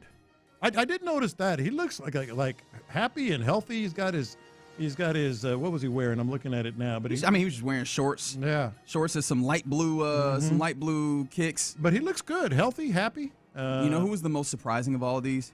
Joe Brady looks like he might be like Mike Judge's white cousin, because he looks like he's about 6'9". The one thing that stood out, did you notice? Aaron Glenn looks defeated already. He just kind of slumped over on the end. He's kind of slumped over. Got his hand. Do you feel him? He's just like, I guess this will be my last one, or maybe not. I don't know. He's just like his shoulders are just drooped, and I'm like, oh man, Aaron Glenn looks like he's defeated already. And Sean always does the who would win, the cage match. Robert Saleh has re-entered the picture. You think so? Yeah, he's re-entered the picture. Obviously, Vrabel is always in the mix. Dan Campbell's always in the mix. D'Amico's always in the mix. So it could be a pretty good brawl among these guys. Yeah, maybe so. I imagine that's not how this is going to play out, though. But some other things that we got from the league meetings. Actually, I will allow you to put on your Capital J journalist hat, because it sounds like you got a little info. Figgy, this is specifically because you were here in the midst of all this. You're not. I got a little. Don't hit it. It's just a little bit of interesting news. I was chatting with someone. I was texting with someone who was in the room with all the executives. You and your homie Amy. Your homie Amy. Well, it involves her. Oh, okay. I was talking. Because I know that's your best friend. You're not going to believe this. You're not going to believe what the Tennessee Titans revealed. No, God, no. You're not going to believe what the Tennessee Titans revealed. You heard it here first. When they put forth for all the owners, all the executives, all the NFL people yesterday their ideas for the new stadium they're building. Mm-hmm. All right? Okay. One of the features prominently mentioned in all the graphics and all the pictures, believe it or not, according to someone I texted with in the room, was they're going to prominently mention it all matters. It all matters. Who does that remind you? Could it be? Cool. I've always loved being a part of a team. Could it be? Has he bamboozled another? And it would be the most beautiful thing I've ever heard in my life if one Jack Easterby wedged his way into the Tennessee Titans building. The hoodwink con, the jockey Jack Easterby. Dude, I asked 3 times. I said, and they said, yep. Prominently mentioned on their signage in the stadium is it all matters. That's funny right there. I laugh at that all the time. I'm gonna. Isn't that weird? Yes. Yeah. Or is that just a coinky dink? That's awesome. Yeah. That's awesome. I like how perfectly these are lining up, mind you. I'm guessing it's a coincidence. It all matters isn't so novel of a concept that nobody but Jack Easterby could have thought of it or used this as a mantra. However, that signage was everywhere. Yes, right. It was everywhere here. I just started laughing. I was like, "That's giving me PTSD." To be honest, just talking about this. I was like, "What is going on?" Well, it's funny you say that because I think it's. So yeah, don't ever lose those. Don't ever. By the way, that was the whole Astros are playing baseball. Rockets in the playoffs. That was the whole reason for this. I yes, that was part of the reason. But I was like, could it be? He's been on the down low, man, and he's always angling for some. Is he still on Twitter? And I think I don't know. I think he'll follow all of the media from Houston. But of all the things we know of Amy Adams Strunk, she would be a mark. She would be a mark for him. Well, they still have a general manager as of right now, and recently so did the Texans. Yeah, he ain't coming here as the general manager. You don't think he could pull that coup twice, right? What do con men do? Or honestly, no, I know they'll try. Hey, I would probably guess that Jack Easterby probably don't have any good things to say about Houston. Yeah. So maybe he's teaming up with somebody that don't have any good things to say about Houston. The enemy of my enemy is my friend. Hey, we could take them down. Mm-hmm. I tell you what, Amy, we could take them down. I was just asking how things were, and then I got that, and I was like, whoa, whoa, whoa, whoa. I was like, whoa. You think he really over there, though? No, it was in their presentation. Okay. I'm wondering if he's angling to get into Tennessee, which would be awesome. Awesome. I just feel like Mike Bergonzi, right, who is the general manager in Tennessee, would be like, I've seen this game before. Well. We're not letting this happen. I know exactly. I've seen your movies. I know who you are. We're not doing this over here. It was interesting. It was interesting. Speaking of Titans GM Mike Bergonzi, he had a little bit of an update as to what their draft strategy is for the Tennessee Titans. Obviously, they have the number 4 overall pick this year, and apparently they said where we are right now, we want to take the best player available. Depends on your roster construction too, but where we're at, we're taking the best player available. We're taking the best football player, close quote. And I only set this up just to ask you, who do you view as likely to be the best player available, especially what we know? At 4, is it? Yeah. I mean, we have a pretty strong feeling that you have the likes of, clearly Fernando Mendoza going, Arvell Reese, but beyond that, like, who would you imagine? Because it feels like this is I think it's an easy answer. It feels like we're setting up for Jeremiah Love to be in division. Right? It's a very easy answer. I think Jeremiah Love could be there at 4, and Titans could take him. Yeah. Does that scare you at all? Yes. Although, if Jack Easterby over there, then no. All right. Okay. But yeah, it does feel like that leads very much to that happening too. So yeah, it almost makes me feel like, not to say that you would be drafting based off of that by any means. This is another reason why I'd love to have the interior defensive lineman that you go, hey, this is our big body nose tackle that we have, so that, hey, you want to run the football? Go ahead. We ready for that too. Yeah. Who are the top 4 just best athletes available? Well, we know Mendoza's going, so just scratch that.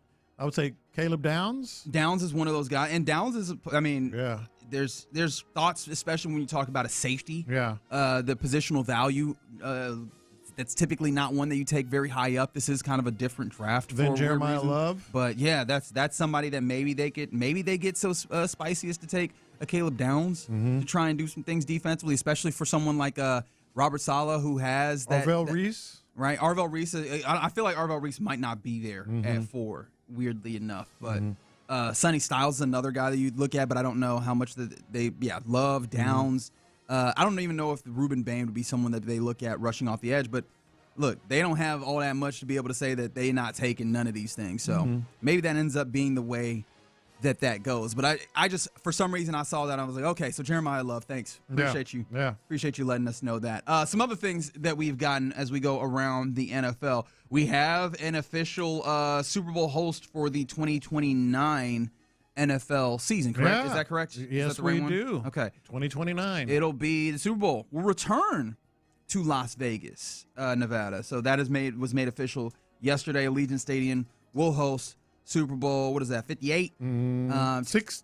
Oh no, they did 58. Sorry, 63 is what I'm looking at. Sorry. And with that being the case, with them returning so soon, like what is it, 6 years after they had previously hosted it, it does feel like we might be settling into a rotation, doesn't it? I do. I think the exact same thing. I think we're gonna they're gonna mix in some new stadiums or some other places as they've done, but it's gonna be Las Vegas. Nashville coming soon. Nashville's coming soon. It's but again, new stadium. Yeah. So but the regular rotation. The regular rotation is gonna be Las Vegas, New Orleans, Miami, and LA.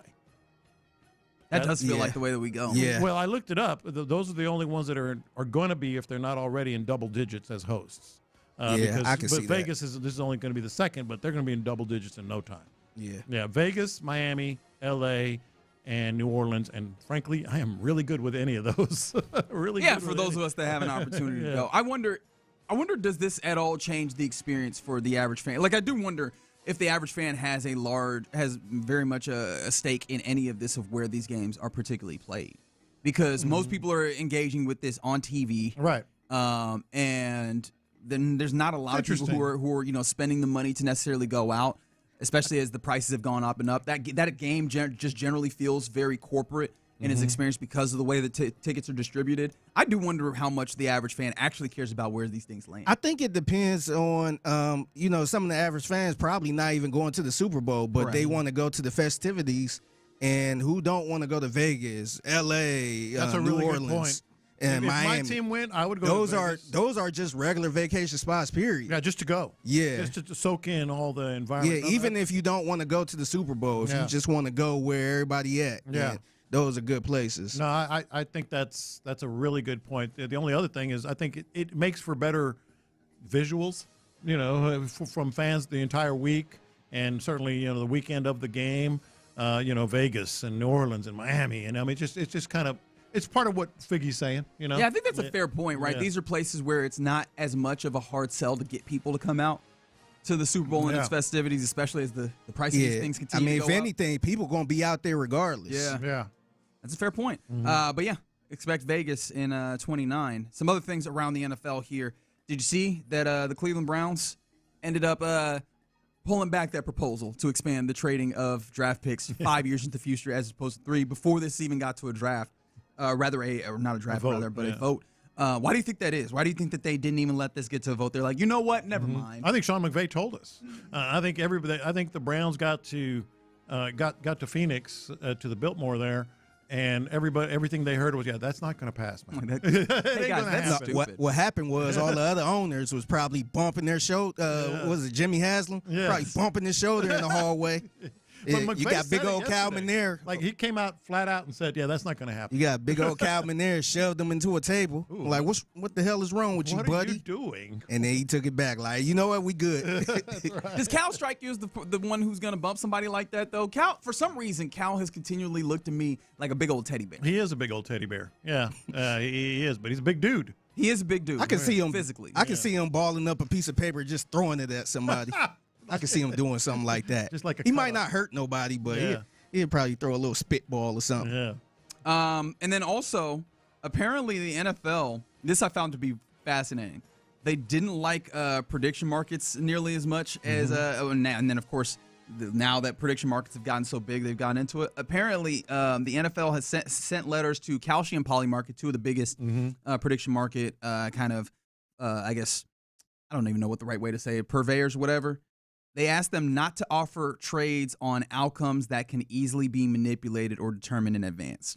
So the NFL is trying to manipulate the way that these operators are operating in the way that these things go. Apparently, they explained that the letters are similar to what the league asked traditional sports books to prohibit. So basically, they're trying to see, can we limit the borders on this? Because that's the thing about the prediction markets. You can trade, quote unquote, on anything. Yeah. And so some of these things are wildly manipulable. And the NFL's like, hey, can you not do this on these peripheries? Does this not feel like the NFL feeling like they've got more clout than they do in this circumstance? It does, because I think those big firms, the big organizations that have the prediction markets are going to say noted. Because they're not quite in bed with some of these. Like it felt like when you got into bed with these sports books, you had a little bit more leeway, and plus the sports books entirely lived off of what your gambling was. Now I guess maybe the argument is Kalshi and Polymarket. I wonder how much of their trading, as I continue to try and use the right verbiage here, actually happens on sports. Because I imagine it's a lot of it, but it's not all of it. So I do wonder how much they would feel beholden to the NFL going, hey, we would kind of like you to not do some of these things. I think they'll take it into account, but I don't know how much it'll actually change anything. It's too much money. Too much money for them. I do find it interesting, though, the NFL was like, hey, we would like to control some of this betting. Yeah. Or, sorry, trading. Yes. Apologies. Yes. Slipped up one time. All right, you're in the loop here on Sports Radio 610. Coming up next, speaking of trying to control the way things go, Adam Silver, the commissioner of the NBA, has guaranteed that they will fix tanking. There's a couple of options on the board, and Mark Cuban threw an option of his own. Do you think any of these work to get the NBA to where they need to be to fix this decades-long issue? 713-572-4610. Let's talk about it next. The Drive with Stoerner and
Mokaram Injury Lawyers.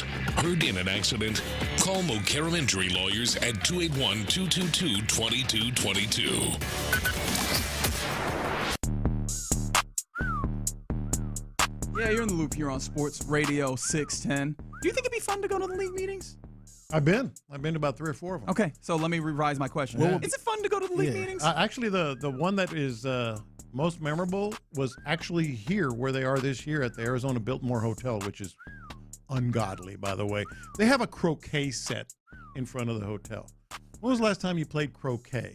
That's cute. I'm talking about a groom's croquet course. That's cute. You think I played croquet? Well, I haven't either. What about me and the way that I live my life makes you think that I played croquet? Figgy, how many times you played croquet up in what was your neighborhood? I don't even know. 123rd? Yeah. Nah, man. Does 123rd have a league? Nah. A croquet league? I like that Lopez thinks that the neighborhood kids barely get out in the street and play. Hey, can little Johnny come out and play? We playing croquet. Hey, at this point, they barely have houses. A lot of empty fields. But last time I was there. Yeah. And then in their off time, they also play a little bit of polo. You know what I mean? Just to mix it up a little bit. Yeah. So back to what I was going to say. The most memorable one was actually there at the Arizona Biltmore Hotel because it was the first year that Bob McNair I think it was in 1995 or 6, maybe a little after that, floated the idea of kind of like a team in Houston. Kind of like it was right as the Oilers were already gone or leaving. It might have been 97. Anyway, he showed up, and there were mayors and people from all kinds of different cities as they were rumors about expansion and all that. And when Bob McNair showed up, said, "Yeah, kind of interested in this new team thing." And now look at it, 25th season getting ready to start here in the great city of Houston with the Texans. All right, well, we'll talk more about that as D'Amico Ryans has been talking out there. We'll get into some of the things that we've gotten from him to this point. But I want to take you to the NBA actually, because they have their meetings that are happening as they try and figure, or they will rather, as they try and figure out how to better position the league to move forward. And one of the things that has been very much plaguing the league, or at least it feels like has been plaguing the league, has been in a lot of conversation, is the amount of tanking that is happening, right? With teams just racing to the bottom to try and vie for the services of the next young star that could hopefully change their franchise. And we've seen that, right? We've been there with the Houston Rockets at times. And Adam Silver, just last week, made it clear. I think he made a clear declaration that he is going to fix tanking, which shout out to not giving yourself wiggle room, because I would never. I very much believe you give yourself a little wiggle room. But apparently, respect. Yeah, more power to him. Yeah. Could not be me. But he's put forward a few possible outcomes to maybe make this happen. Do you think any of these work? 713-572-4610. All right, so when these first, came forward, and we should probably go through them. Yes. The three. And good luck trying to fully wrap your head around them as we read them. Well, I was going to say, when first they first came forward, I was leaning one way. I've changed my mind, and I'm leaning exactly another direction. Okay. So the three proposals are 18 teams are in the draft lottery. Seeds 7 through 15 in each conference. So basically, everybody that misses the play-in, or the teams that were in the play-in and lost. Yes. The odds are flattened. The bottom 10 teams all have an 8% chance. The remaining 20% odds are distributed in decreasing order, 11 through 18. I know it's a little convoluted, but basically bottom 10 teams. All have the same exact chance of getting the number 1 overall pick, and then beyond that, your percentage chance decreases. So that's one option. Second option, 22 teams in the lottery using a 2-year record. Which I think the WNBA does this now. Right. Yeah, you're right. They use a 2-year, so it's not just, you were really bad this year. So I guess the thought process is, if you were good and you just happen to have an injury, you can't go, well, we're just going to tank this out and get a great pick, right? And then the lottery teams would reach a minimum win total floor in each season, like 25 wins. And if the team falls short of that floor, it gets slotted to that number. In other words, the top 4 picks are all drawn as is currently. In other words, the top 4 picks all have 25 wins, basically, just to use that number. Got you. And they're going to have those same odds. So basically, you get capped, right? Yeah, once you get to a certain amount, it's just like it don't matter. Yeah, you really, really bad, it's cool. Yeah. We'll bring you to match up with these other teams. And the third option is the one that I originally seemed to really like, but I changed my mind. It's 18 teams in a 5x5 lottery. And what that means is the bottom 5 teams all have the same odds for the top pick. And that's what I fell in love with. I'm like, cool. That way, if you're, tanking, and you have the worst record, you got the same odds as the one with the 5th worst record. Sure. So I like that one at first. I still like it. But that's just a small expansion for what they currently have. Because isn't it the top 4 teams that have the same odds right now? Right. So I'm kind of leaning toward the first option here. 10 teams with an 8% chance. I like that. I think when you get to 4 and 5, they're all taking their asses off. Just somebody ends up being worse than the other 4 or the 3, whatever it might be. But if you have 10 teams with an 8% chance, that means you really should just try. You should really just try to do your best, because some of those teams are going to be like 8 and 9 seeds. Look at the standings this year. They have losing records. So I kind of like that first one. I don't know where you would fall. I mean, I guess just theoretically, but the problem that I end up having is as long as there is an incentive to be worse in order to give yourself better odds in any circumstance, people are going to do that, right? They're just going to follow the logical, paths that are set up. So I guess if you're trying to find one of these that'll work, that would be the closest in my mind. I'm just not certain that also you're going to like the residual effects that happen, which is when one of these teams that isn't actually as bad as the other ones gets it, right? Now, of course, ultimately, it'd be like that sometimes, and you will. Now, the real question for me is not who gets the number 1 pick, but how do the remainder of the picks then go after that? Because a lot of times this ends up being like a lottery for lottery for the first 3, and then beyond that, it's just record beyond, So even if you don't end up getting the number 1 pick, you go, all right, but that even when I'm worse, I get a better chance of getting the number 2 pick and the number 3 pick. And ultimately, if you're bad, you're just like, give me as high a pick as possible, which again incentivizes people losing. So the question I have is, all right, once you have this flat 8% on the number 1 pick, what happens with the number 2 pick? How does the number 4 pick get decided? How does the number, right? Is it then reverse order there as well? Because again, we'll still get to teams going, I might end up not getting the number 1 pick, but am I still going to be high up there for these picks? And then is that worth me losing games? I would like, and I don't know, it's not in this, in the piece that I'm looking at from Shams Charania, but I would hope that they're flat odds for all 10 teams 1 through 10. So we just keep drawing all the way through 8% for number 1, 12% for number 2 or something like that, but flat every way. That would deter it, because like right now, if you're looking at the NBA standings, the bottom 7 teams in the Western Conference all have losing records. I mean, so conceivably, you put 18 teams in the lottery, the 7 through 15 in each conference, it's just as much incentive to try to get into the play-in game as have the worst record. Yeah. No, and that it's possible. The wild thing about it is it feels like they're not getting any real push on any of these. And what's also doesn't help is that the NBA has gotten to this place where it's just so inaccessible to the layman and the average fan, and that's not inaccessible as in you can't watch the games, which, although we are starting to get there. It is, hey, does anybody understand how the salary cap works? Right. Does everybody remember how the All-Star game works? This would be another thing where it gets so hard to be able to understand the workings of the league, and maybe that's unfair because you just kind of have to do what you have to do to get results. But I don't know that people or that the league is looking forward to getting more complex. Yeah, and this. Well, there's no simple way to make it happen. But I do feel that there's going to be a little more incentive with that first one too. Man, we might as well try. You think it works? Yeah. You think that one works? I think it improves. I don't know if it works. I mean, how would you define work? Maybe improve ultimately works, right? Because this is the thing is you just need fewer teams trying to lose intentionally. And the reason why I say this is, all right, well, it doesn't matter. We're not one of those teams. But you're also seeing wins inflated on the other side because so many teams are trying to lose and not being competitive. Right. And so you go to, let's just put the Rockets here. That's the local team. Yeah, you want to go to the Rockets for the Rockets. But also, let's be honest, some people are going for the other team. And honestly, you want to see the Rockets play a good team, right? We said it last week, right? All right, they won against the Memphis Grizzlies. Who cares? The more of those types of games that you have, the worse it is for the overall health of your league. The more times that you have a team where you go, that sounds like a good game. Yeah. The more likelihood you have people that are engaged and interested. And so you need more teams that are trying to be some level of good so you have more interesting games.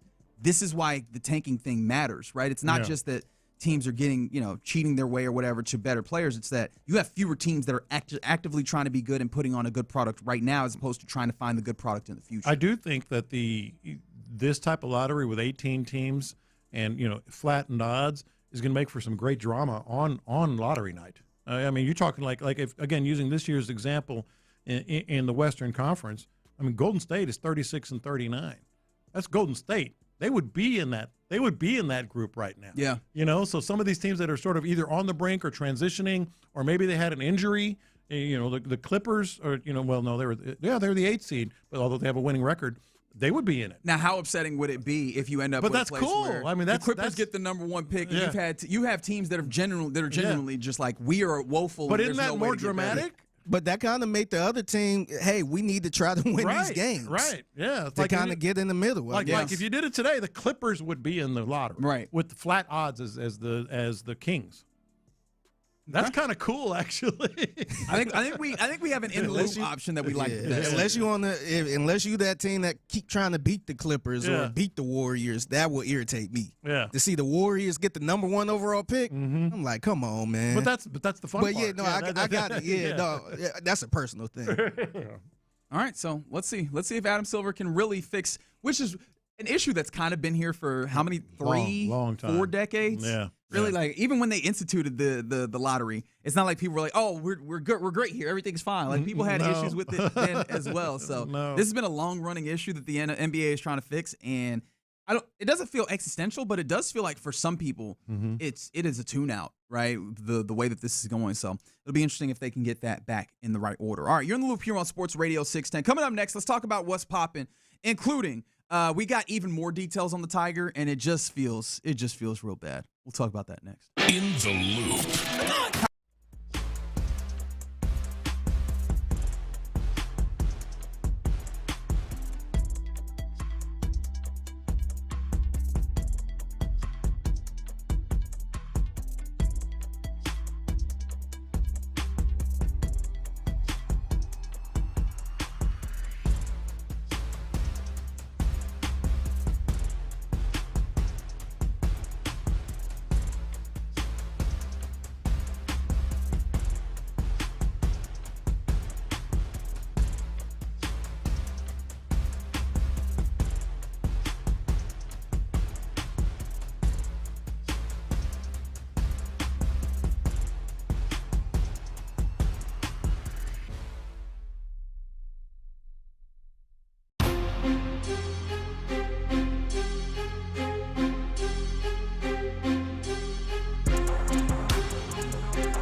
Karam Injury Lawyers, 281-222-2222. The Sports Radio 610 text line is energized by Base Power. Save money and switch today at basepowercompany.com/610.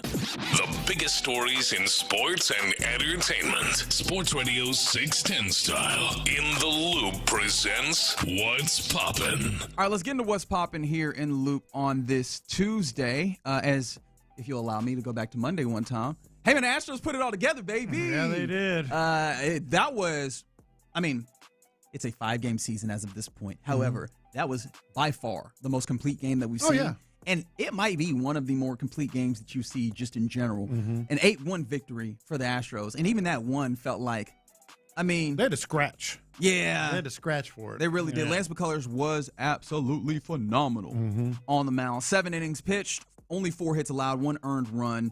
1 walk, 9 strikeouts for the kid. And, of course, I say that facetiously because, I mean, he's an old man at this point, but he dialed it back like he was a kid again. And it really seemed to come from just him kind of letting go, not forcing so much. And you got the Lance McCullers of old, which, you know, inducing ground balls, getting strikeouts, painting the edges. It looked like a really, really great outing. 2 big double plays behind him, which were, you know, he actually was at the minimum going into the 7th inning because of that. Yes. And, you know, he was his old self in terms of what you were looking at, but not the pitches he was throwing. Right. And that was the most impressive thing. He's really, we talked about it. You know what, Figgy? Let's give him another round of applause real quick. Let's give Lance McCullers another round of applause here, because anybody that might have missed it, it was such a heartwarming time to So go cheesy. back. It's so cheesy to do that. To go back and see him do what truly very, very, very few people expected, including all 3 of us here in this studio, and to be able to change his approach, change the pitches he was throwing, not as much, you know, curveball heavy, still being able to get it done, not having gone 7 innings in nearly 4 years. Correct. And all the operations and all the setbacks, it was pretty damn impressive. Hey, I know it's early, but y'all ready to move him up in the rotation? Well, I don't know about that, just because of the schedule, if nothing else. But I think you get some breaks here. You get some off days there. You know, things might change a little bit. Mentally, I think that might be the more interesting part. Because, again, I think you're right. Like, you're not going to move him up in the rotation and mess up that. But the mental portion of it, not ready just yet. Give me one more. And it doesn't have to be this, because that'd be an absurd expectation. But give me another one where it's like, okay, Lance McCullers looking good. And I go, all right, if mentally, he's the second best pitcher on this team, are you willing to have that conversation? Well, I think we'll probably, there'll be a time if he continues to pitch something like this where we'll call him the number 2 no matter where he falls in the in the order. You know, again, and that's why I go mentally. By the way, you talk about the stuff. I will say that the velo was up at least year over year from last year's average.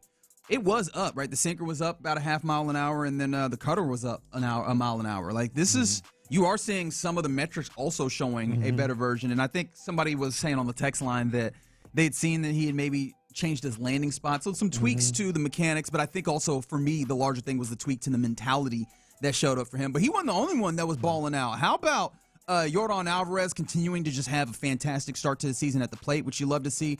Hey, Jose Altuve, which, I mean, was it 4 hits and 4 at-bats? Been a couple of homers? Revelation. Some slight. Revelation for Jose, just in terms of what he's doing at the plate, pitch selection-wise, and then 2 home runs. Don't forget that. Right, well. just something slight in this. Like, he's been phenomenal in that you can see the approach really, you know, reined in. He is very, very good at, you know, waiting for his pitch, and he won a challenge yesterday because he was able to identify, hey, that's not a pitch to swing. There, all of a sudden you hear the umpire calling that a strike. You go, absolutely not. I know what it is. And that's been great. Bryce Matthews, how about Bryce Matthews with a big, big hit in this one for a home run? What was that? 434? 111 exit velo. Yeah. 430 something feet. Yeah, that. But at the same time, awesome.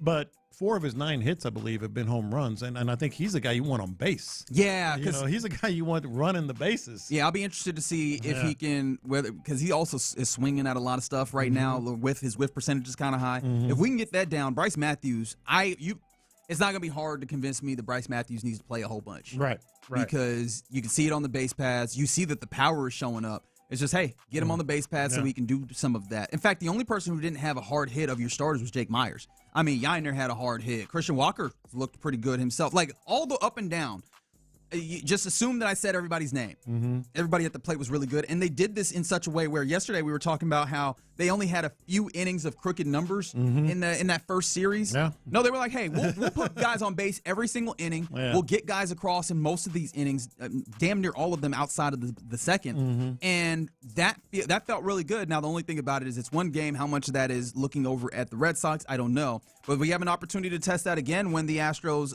get to playing baseball today, 7:10 p.m. again against the Red Sox. It's Hunter Brown Day. Happy Hunter Brown Day to you.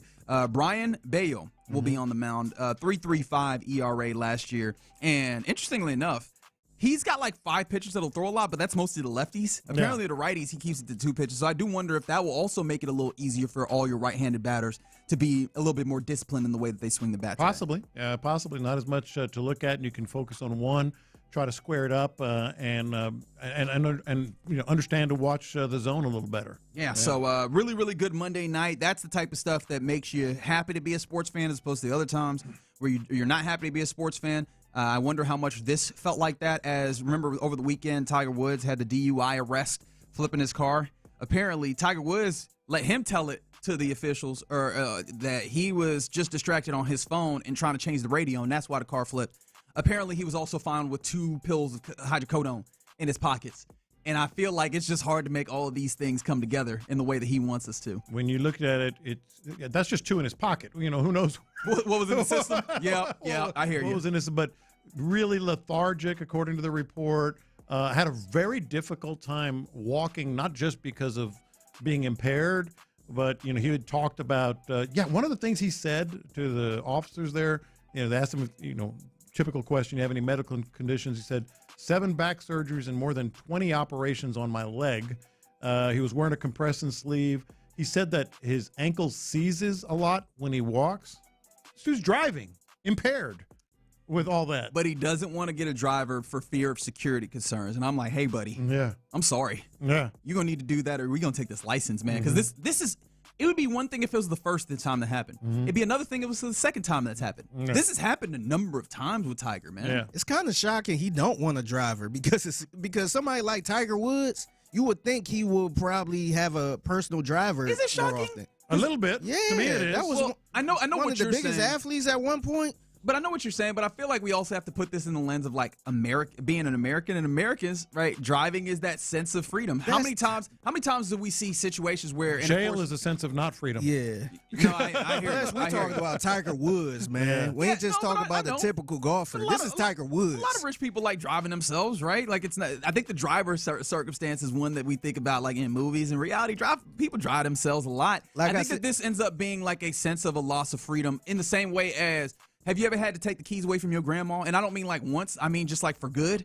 They don't like that, right? It feels like they're being, their freedom is being taken away. And it feels like that's where we are with Tiger Woods, where it's like, hey, man, we probably need to take your keys away, but I know how that feels. I'm talking about driving on a day-to-day basis. If you want to get your Bentley or your sports car and go drive on the weekend when you're not impaired, have that freedom. Yeah. Go do it. Y'all think he's rich with the driver in the house all the time? How many people do y'all think actually have this? But he's a billionaire with a B. It's a bunch of people. He's a billionaire. Yeah. It's a bunch of people that have personal drivers. Yes. Regardless. You can ask a whole bunch of celebrities when the last time they drove a car. Yeah. They'd be like, shoot, I don't even know. I can't even remember last time. He is the prototypical. I put him up there with that. I'm talking about I need to get from Jupiter to so-and-so. Have a driver. I need to get from here to there. Have a driver. No. Billionaires have drivers.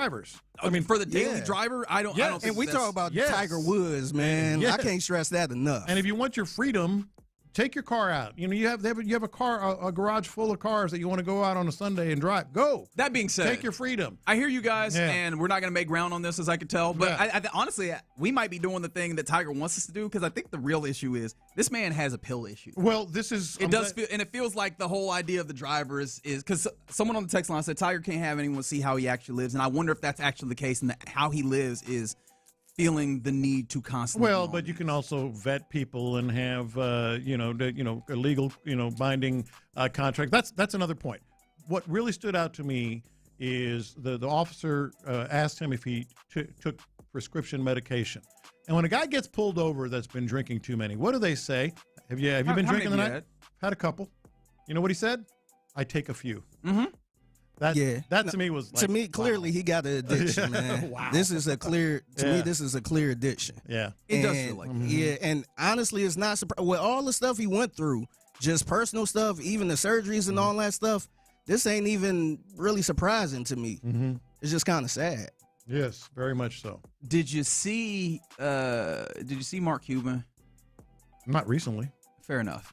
Mark Cuban has been on kind of a world tour of sorts. I don't know what he's promoting or why he's doing it. And I think it might just be a level of guilt. Recently, he said he regrets selling the Mavericks to the Allison Dumont families. Obviously, that family allowed Nico Harrison to ultimately trade Luka Doncic, and they went along with it. Mm-hmm. They kind of torn down what that thing is. Try not to laugh there, ladies and gentlemen. However, hey, buddy, what do you think you're getting from this, Mark Cuban? Like, I do wonder if there are people who are inclined for that to matter to them, right, when it comes to Luka Doncic being traded. Do you think they feel any better about my Mark Cuban getting out here and saying, my bad, I took this money and I gave this team to these people, and now I regret it? Yeah, he said, I don't regret selling the team. I regret selling the team to them. And I actually buy it. I buy it because Mark Cuban bought the team when he was in his 30s because he's a super fan. Yes. He just loves basketball. I think he's still a super fan. And then he cashed out. But I think he's still, that doesn't change, his fandom. He still goes to games. He's still, somewhat involved. I think he's just like, damn, I screwed that up, but I'll take the money. I mean, both things can be true here, Yeah, but ain't nobody trying to hear it. That's the portion of this. Because I think you're right? I don't think that he wanted Luka Doncic to be traded from that team or whatever. I do think, why are you telling us this, Mark? Mm-hmm. Yes, clearly you regret it. That bad things happened to a franchise that you clearly cared about, but you took the money. That is what the money is for. That was a bad decision. But, if I were a Mavericks fan, boy, am I not. I'd actually, I'd kind of like be sympathetic. I get it. He maybe even think that he just got blinded, by the money and didn't really, vet. Speaking of vetting, what the new owners were. Maybe he should have sold it to a super fan. Yeah. From the 281. Well, the tough thing about it, before I even get to that text, how many people out here are capable of paying like $4 billion rather for a team? I feel like you just have such a small pool that if you want to sell to somebody, it's going to be hard to find the super fan that we're talking about here. Yeah, that's what I'm saying. Yeah, I mean, beggars can't be choosers. 281, Cal McNair and his wife, Hannah, came to our school in Pasadena, and he was driving. Yeah. There you go. Yeah. That's the end all be all. That's breaking all. news. No, breaking news. A billionaire driving the car. All millionaires and billionaires drive themselves. That's the last thing. According to Reggie, every billionaire drives himself around town. That's right. Every single one. Source, text on the text line. That's right. Who are these drivers getting money from? Who are these personal drivers getting the money from? How many personal drivers do you think there actually are, though?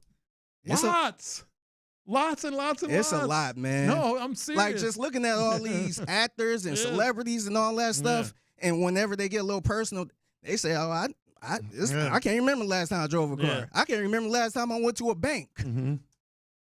Yeah, I feel like that one is a little different, but neither here nor there. You're in the loop here on Sports Radio 610. Coming up next, we're hearing stuff from the league meetings, including one D'Amico Ryans. Let's go through some of this and see what they're saying about your Houston Texans next. The Cougs in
Point Lincoln and West Point Lincoln of Sugar Land Studios. KILT FM HD2 Houston. On Odyssey Sports Station. The Texans play here. Sports Radio 610 presents In the Loop with John Lopez and Reggie Atatula. Yeah, you're in the loop here on Sports Radio 610. Took one last bite. One bite too many. Delicious apple? What you eating? Apple. Oh, apple. Okay. Yeah, man, just good. Nice little treat. Good natural sugar, natural fiber. Nice little Look little at you. treat It's like every you day. need to get an endorsement for Apple. Look, man, I'm here. If Big Apple, not Apple. Reggie Atatula here to tell you about apples. Yep. I do it. They think I was a horse or something. Like, man, he is so enthusiastic about these damn apples. Yeah. Also, something we're all enthusiastic about is the Houston Texans, especially because it feels like they're building something here. Like, it feels like they've actually done something to try and address what this offense looks like. And speaking of just the things that they've done, we haven't been able to hear from D'Amico Ryans yet. And today, today. Today, right? It's Earlier happening today. right now. In fact, I've got a little bit of something I might need to hijack your setup here for a second, but finish your setup. Well, I mean, Yeah. now I'm all thrown off. I don't even remember what my setup was. Go ahead. anymore. You got the gun out already, man. D'Amico is talking as we speak. Yes. And so let's hear about some of the things that he thinks about this football team. You want me to give you the Yeah, you don't already. I've been thrown off my game. I was eating All right, apples. where are we going, man? All right, I don't know what was happening. So Where are we we, taking the car? we have some audio. Him Yeah, talking. he done reached over and now he wants to be the driver. All right, you can be the driver. Drive the damn car. Y'all are going to agree with me because I just saw this. Fair. We have some audio with him. Excuse me, on What a weird segment this already is. This on is David very Montgomery. We have some audio on him on CJ's, not audio, but we have him commenting on CJ Stroud. What else do we have, Figgy, in terms of? We'll get to it. Don't worry about it. We'll get to it. Just get to where you're going, damn it. Well, this is just being tweeted by Aaron Wilson, and I feel like we need to address this first. Okay. D'Amico Ryans on if Tank Dell will be ready for OTAs. Oh, let's do it. Oh, man. Let's do it. Oh, man. We here, baby. Quote, Tank, he's grinding. Great attitude. This is all according to Aaron Wilson. Oh, he started with great attitude, huh? Great personality. Well, hold that thought. Yep. Don't know if OTAs he'll be there, but I know he'll be back for us at some point this year. That's shocking. Okay, Okay, let me finish the quote. Oh, there's more? And then we'll get back to it. Because, yeah, that's why I said we kind of need to hijack this whole thing here real quick. As I told Tank, it's not a matter of getting back to OTAs just to get back. It's just a matter of getting back in a really good spot physically to where you stay there. That's the main thing. It's not about how quickly he returns. It's just about Tank returning because we've seen what Tank can do. But Initial reaction. My follow-up question, if I was Aaron Wilson, whoever asked that question, is, did y'all see his workout videos? That's what I was going to say. Yeah. I seen him getting And that out of the cuts. I'll pull it up for you, Coach. I kept saying, I don't know, about these workout videos. We'll have to see when he gets to OTAs. D'Amico Ryans just told Aaron Wilson, I don't know if he'll be there. And I think that's the direct, clearly, of what you're saying. The indirect, or at least the between the lines reading, if I am doing that correctly, is Tank ain't himself yet. Right. And Tank also, like, we're not certain that he'll be himself at any given point, right? We are waiting until he gets to being himself to get him back, which the question that immediately jumped to mind in seriousness outside of the, the jokey jokes of I've seen the videos, right, is, dang, just blanked in that moment. Wow. I've done it. It was there. I'm so glad it's not I was me. there. I'm so glad it's not reared me. I reared back to swing at it. What and I just really want want to tell you is, got up in the air, you Yeah. travel. oh, damn. Travel. Like, this is important, guys. Wait a minute. No, and the worst part is it's gone. It's all the way gone. What? If you take nothing else from this conversation, Figgy. So what was it? And you kind of hooked me right there. I was about to say, what? No, seriously, guys. We can hear from D'Amico again later in the show. But this does. Do it kind of worry you a little bit? Yes. This is the head coach saying, I don't know if OTAs he'll be there. Oh. That's the nut of it right there. Gosh, Yeah. it's so simple too. It's such. How much of this is D'Amico Ryans just trying to protect the comeback, right? Not lower the expectations. 'Cause Maybe. that's a possibility here. Maybe. But I mean, OTAs does not feel like it's crazy high expectations either. Now it is just OTAs. But this isn't every organization, but this is an organization that hugely values OTAs. And not only that, yeah, Tank Dell, he been around them doing anything. I feel like when they have lunch at NRG Stadium, Tank Dell hanging around. Like he will be here for any and everything.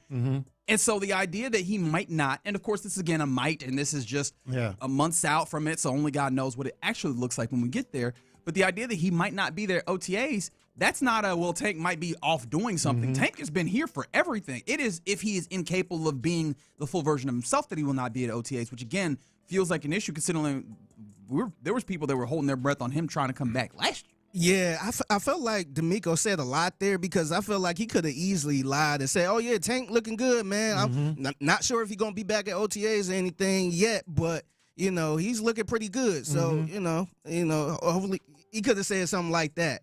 I felt like that wasn't there. Does this then change your outlook on how the wide receiver room is built? I just put it down. I just wrote a little note to myself. I like wide that receiver 2, baby. We're now both writing notes because wide receiver 2. I was gonna say, is this the reason why they did go wide receiver heavy last year? Like, could well be part of it. I mean, and again, this is not to say I don't think Higgins or Noel or anything aren't going to be it, but you need another wide receiver because. And I'm not trying to oh my God, the sky is falling. Tank Dell, he did say, as much as he said, I don't know if he'll be there at OTAs. He also said he'll be back with us at some point this year. So there is that. And then it didn't help that he went at some point. He might even be thinking at some point being during training camp or whatever. Well, at some point could mean way too many things for me to be comfortable right now. Again, you get scarred in this business. That's right. And I've been in this business a long, long time. What were they saying about Joe Mixon last year? Why would you do this to me? What were they saying? They would let us know, basically? Yeah. And that he might be back this year. See, I'm not there at this point with that because at least you can see Tank Dell. At least he's around the facility. This is true. I think the Texans had no idea where the hell Joe Mixon was at. That's true. I still don't think they know his injury. For they may real. not have ever known. I think we might. Even. I think the streets might have knew more than the Texans did.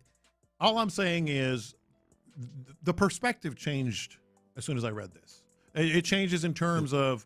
First of all, we thought, again, I kept saying, be careful with those videos, man. They don't say the whole story. Oh, I mean. Yeah. And we all said it. I think we all know that. I'm joking, right? I'm just trying to have the fun with it. I mean, just to make the point. We were both, we were all, I think, in the circumstance. And I think most people who are handling this responsibly go, you cannot depend on Tank Dell. Yeah. But even then, that felt like a protection of yourself and less like this is a likelihood to happen that you're not going to have him, right? Or that he's not going to be ready. This also feels like a different thing because the idea in my mind was you can't depend on Tank Dell saying you don't know exactly what he is yet. Yeah. This feels like he might not be ready yet, which is a little bit different, I think. Yeah, so number one for me is that, don't put a lot of stock into those videos. Number two is we've heard he'll be back for us at some point this year, recently. And that's not just, say they truly may not know. I'm not casting any aspersions or anything like that. I'm saying they truly may not know. So, but we've heard it before. Number three, and this is an important one for me, Tank Dell is not a big dude, and he had a complete blowout on that knee. All the CLs. All the Ls. All the Ls were repaired multiple times, multiple surgeries. So number four ultimately leads me to this was number one, my big worry that this might happen. And that's why I was very cautious with it all because we've seen that. Again, you get some scars in this business, when you do it for 40 whatever years. And you see... Damn, I already got scars and I've only done it for... That's crazy. So immediately my mind went to wide receiver 2. Wide receiver 2, man.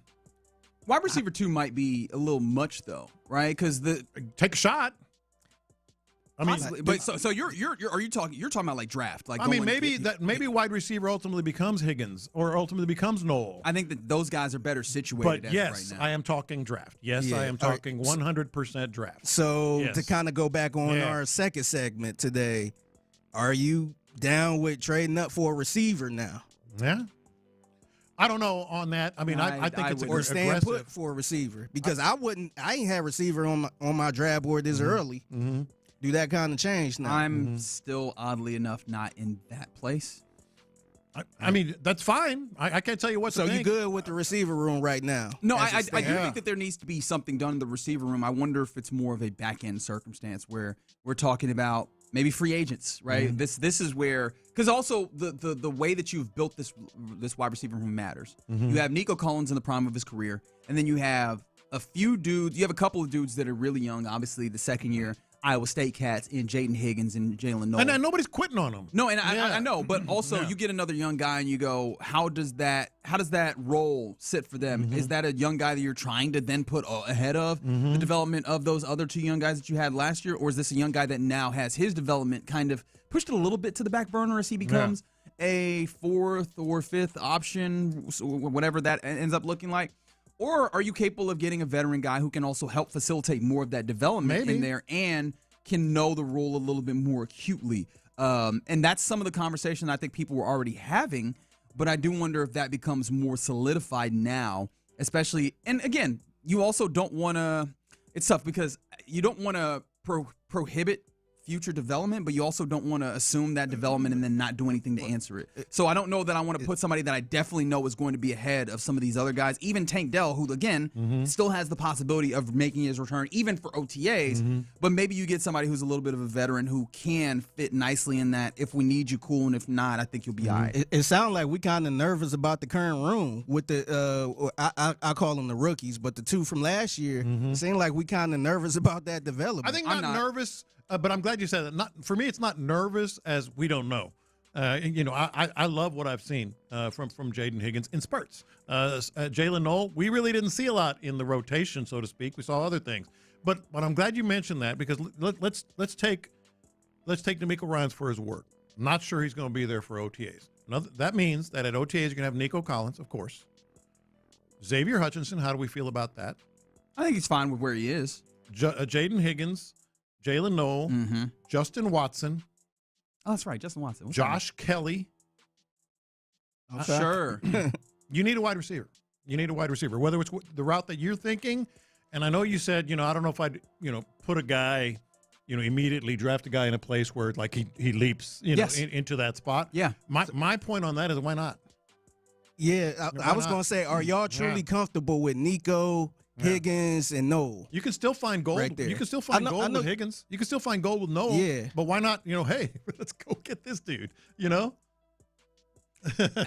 just feels like I think you can end up with too much youth where there's not the right a balance in the room. But then on top of that, I have liked what I've seen out of Higgins. He does feel like a wide receiver too, that kind of steps in. And maybe we're not even looking at this at the right place where we're talking about those spaces. Maybe we need to be looking at in the way of Tank Dell, if he's not available, and also coming back off an injury, maybe doesn't provide you the one thing that you were hoping to get from him, which is that speed. So maybe it's where can you find somebody who applies a level of speed to your wide receiver room, regardless, on top of a Jalen Noel who, again, while he is one of your options, I think that there's a particular type of speed that feels like it's a little different, and he did not get enough time last year, and I still wonder what went into that. I'm inclined to believe that was more of a Christian Kirk pushing him out of the way, erroneously from the offensive decision makers. But maybe there is something there where there's a little bit of hesitation on exactly what Jalen Noel is. Now, that's not anything that they've said, but based off of what they did, there's still a possibility that that's the case. So maybe there's just add another speed type guy or a guy that has a particular speed to what you're doing here to have another option. Maybe that's the way that we need to look at it. And whether that's the draft, which feels a little bit less likely in my mind for some reason, or it's free agency, that's how you go about it. Texters 832 just said tank freak out. And that's what I'm trying not to do, because again, the possibility that maybe he won't be there, that's only one side of it. If you want to be an optimistic, there's still the maybe he will be, right? And he is, again, coming off of this injury that was really drastic, and maybe just another extra month is what is necessary till he's all the way back. And, of course, D'Amico couches that in. It's not just about getting him back. It's about getting him back as close to 100% as possible. Right. And so that is effective. That is a logical perspective to take. It's just an interesting one when you start thinking about having, or maybe not having to, but the possibility of maybe depending on a Tank Dell. Yeah. You maybe want to put yourself in a circumstance where you don't have to do that. Somebody said, I think Will Fuller is still available. Don't you put that even on me, Bobby. I wonder how he's doing, man. Just in general, I just kind of want a wellness check. He's hanging out with Joe Mixon at this point. All right. I mean, you haven't seen or heard anything, you know? I mean, at least people saw Joe Mixon at the damn game in the suite. Yeah. We haven't seen anything from Will Fuller. I wonder, like, really mentally, how is he doing? Because seriously, he just disappeared. Yes. I mean, I feel you. Like I don't care about the game and all that stuff at this point. I'm just wondering how is he doing? You're all right? Yeah. Figgy after this segment is going to get on Instagram and just go and see if he can find Will Fuller. And send him a I'm message. dead serious. Like, you good, bro? All right, you're in the loop here on Sports Radio 610. Yeah, okay, interesting. And there's a lot more that D'Amico Ryan's talked about, but that really jumped off the page to one John Lopez here. All right, coming up next, let's get our lunchtime confessions as we usually do at this time. Next. Payne and Pendergast. The biggest one that we're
is live on Sports Radio 610. Join us following every weeknight baseball and basketball game with Area 45. Instant reaction, analysis, and your thoughts on the action immediately after the final buzzer or final out. It's H-Town Postgame, energized by base power on Houston Sports Leader, Sports Radio 610. In the Loop is powered by Mokaram Injury Lawyers. Heard in an accident? Call Mokaram Injury Lawyers at 281-222-2222. Sometimes it's sports, sometimes it's not. Whatever it is, Reggie and John are keeping it real. It's In the Loop's Lunchtime Confessions, presented by the Men's Clinic on Sports Radio 610. Watch this. These are my confessions. So you guys know I normally don't like to go to lowest common denominator, crude type, references and attempts at humor. Is that so? And all. I really don't. I'm not the afternoon show. But wow, whoa, whoa! What? Just why? Why would you do that? Because it illustrates my point. We all know what they do. And that's what their they thing, and that's cool. What they do? That's messed up. Man. You ain't had to do For the that. people in the back, what they do? You ain't had to do that. I mean, they talk about bodily functions and things like that. Yeah. But I have two-part confession. First part of my confession is I am going to go to lowest common denominator and be a little crude here, and that is this is going to go over like a turd in a punch bowl. Okay. And this that earned it. That got him, huh? Did you see who ESPN is going to make an on-course broadcaster for the par 3 at the Masters? No, I did not. I have no clue. Jason Kelce, who we all love. We all love Jason Kelce. But keep in mind, the Masters fired an absolutely, it's been 30 years now, but an absolutely amazing announcer in Gary McCord back in the day, because he's had the audacity to say on the air, these guys don't mow the greens, they bikini wax them. And he got fired. Never announced another round of golf at Augusta, because Augusta, and I was giving you a hard time about this the other day, they're all about the patrons. Yes. And when they, what was it when they all of a sudden started, they aired the Masters with no commercials because they was, what was that controversy back in the day? Like, they are so prim and proper. Oh yeah, this is a PR event basically for these rich folks, and just seeing how nice everything is. Yeah. Right? Like that's why they kill all the squirrels. I'm not sure if that's legally the way that I should say that, but they don't never have no vermin running around. They're so buttoned up and aloof. And, think of, for us normal people, like the club in Caddyshack, how they were all, we do it this way. And that's times 100. That's how Augusta is. And ESPN sending Jason Kelce? Is this just a one-time thing? Yeah, it's just the par 3, which is, I think it's Tuesday and Wednesday, or maybe just Wednesday. Yeah, I think it's Wednesday. Is the par 3. Who knows what he's going to wear? Who knows what he's going to say? Oh, he's I mean, you say who knows he's going to wear? We know what he's going to wear. You've seen him on Monday Night Football. He be out there looking like a newspaper boy from the Victorian era. You know what I mean? Like he'll be dressed up properly. He might actually be out there looking like Bagger Vance. Yeah. At one point, will he be shirtless? No. It might be sleeveless. No. He might be sleeveless. No, he's not doing all that. He's not. He knows how to bring some cool. Would you bet your money on it? Yes. You would? Okay. Yes.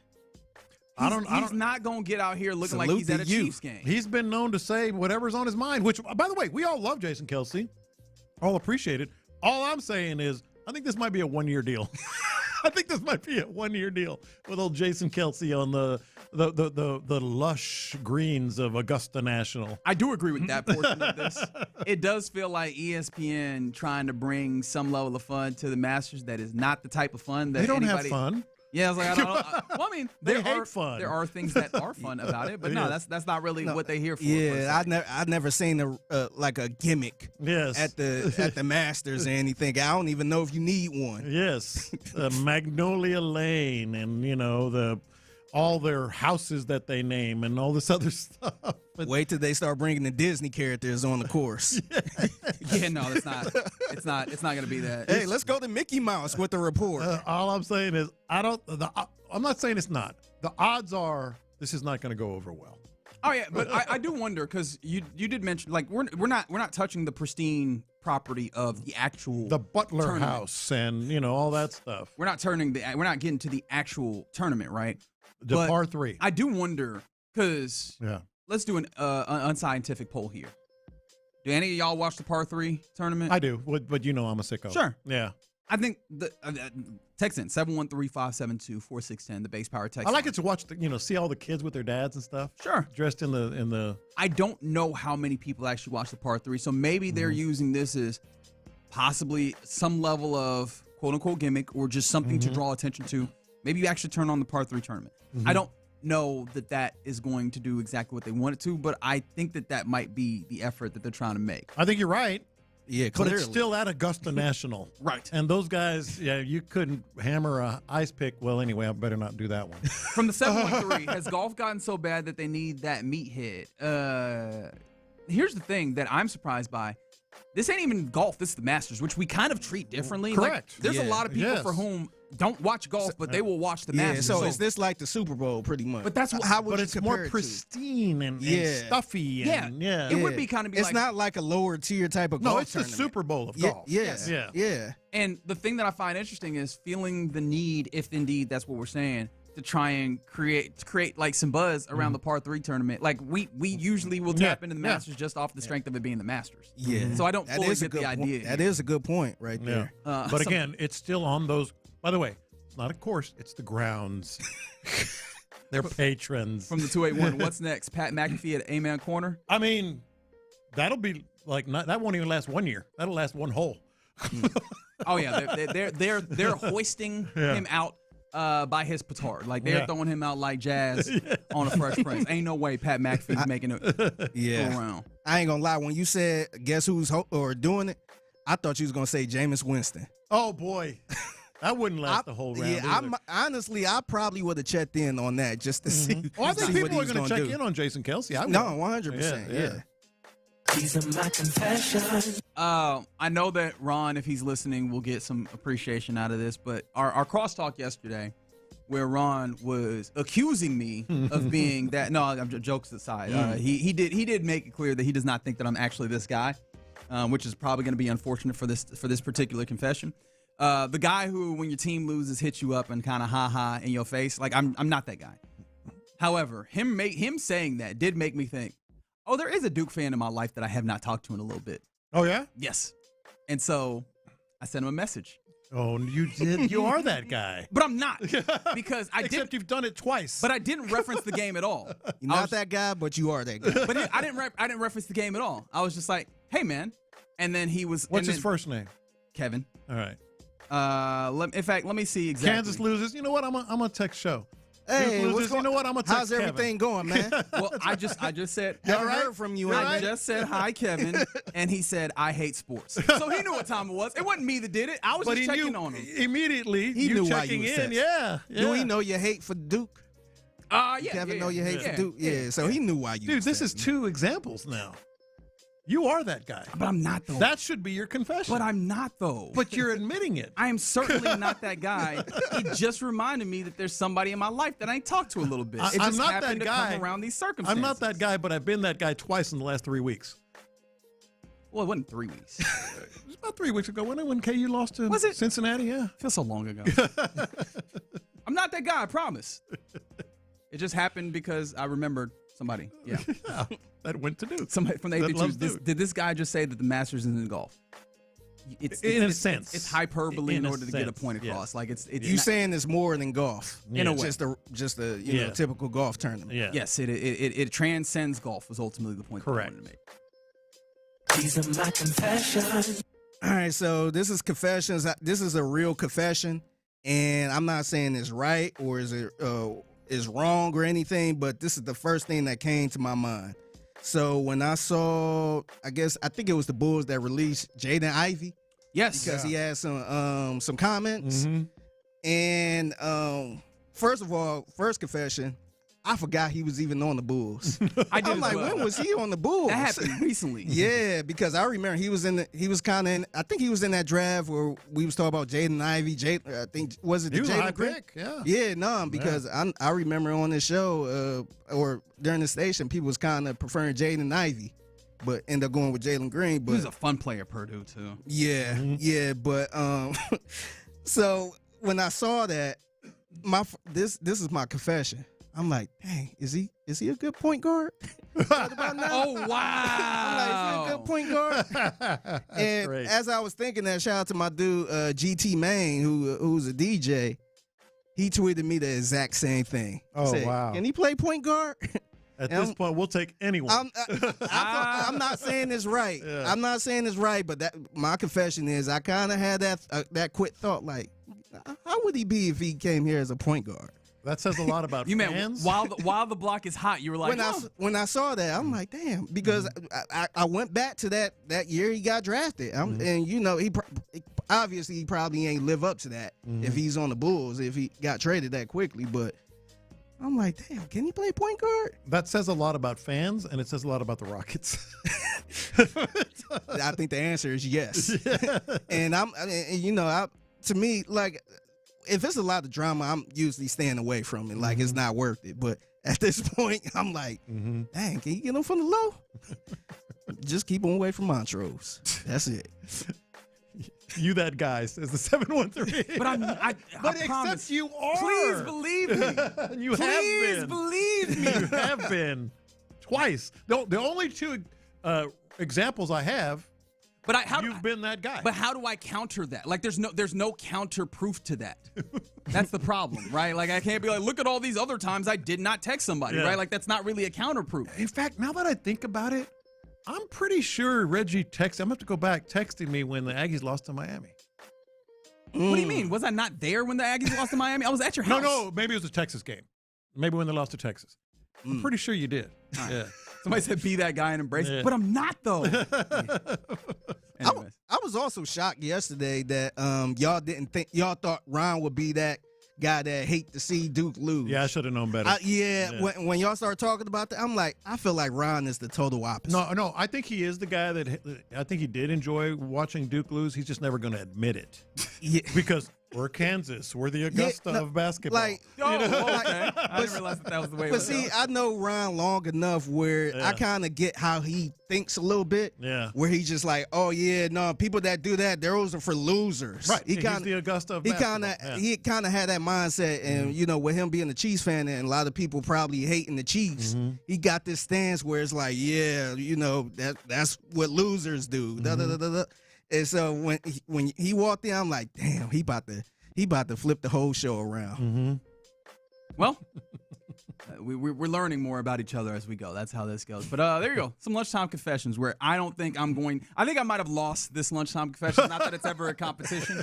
However, I feel Not like that we're keeping score, but no. But I feel like 38 to nothing. Yeah. People are on my ass about this right now. Lopez, what you got to do is you got to text him. Be like, hey, how you doing? Yeah, but the problem is I'm not that guy. He is. That's true. He is. See, look. Unbelievable. All right, you're in the loop here on Sports Radio 610. Coming up next, speaking of that Duke loss, let's do a little March Madness on a Tuesday because Lopez has a few questions, and we're going to try and answer them. 713-572-4610. We do it next. The Drive with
SportsRadio.com/610. Sports Radio 610 presents live from the West Point Lincoln and West Point Lincoln of Sugar Land Studios. Here's In the Loop with John Lopez and Reggie Atatula. I love y'all. Hey, Reggie, how about them confessions, huh? Hey, Reggie, how's your day going? Pretty good. How about you? From the 979. Everybody listening, text all your recollections of Reggie being that guy. Y'all about to be on my ass about this, huh? Look, I was trying to be open and honest, but I'm not, though. I need you to understand that. You're in the loop here on Sports Radio 610.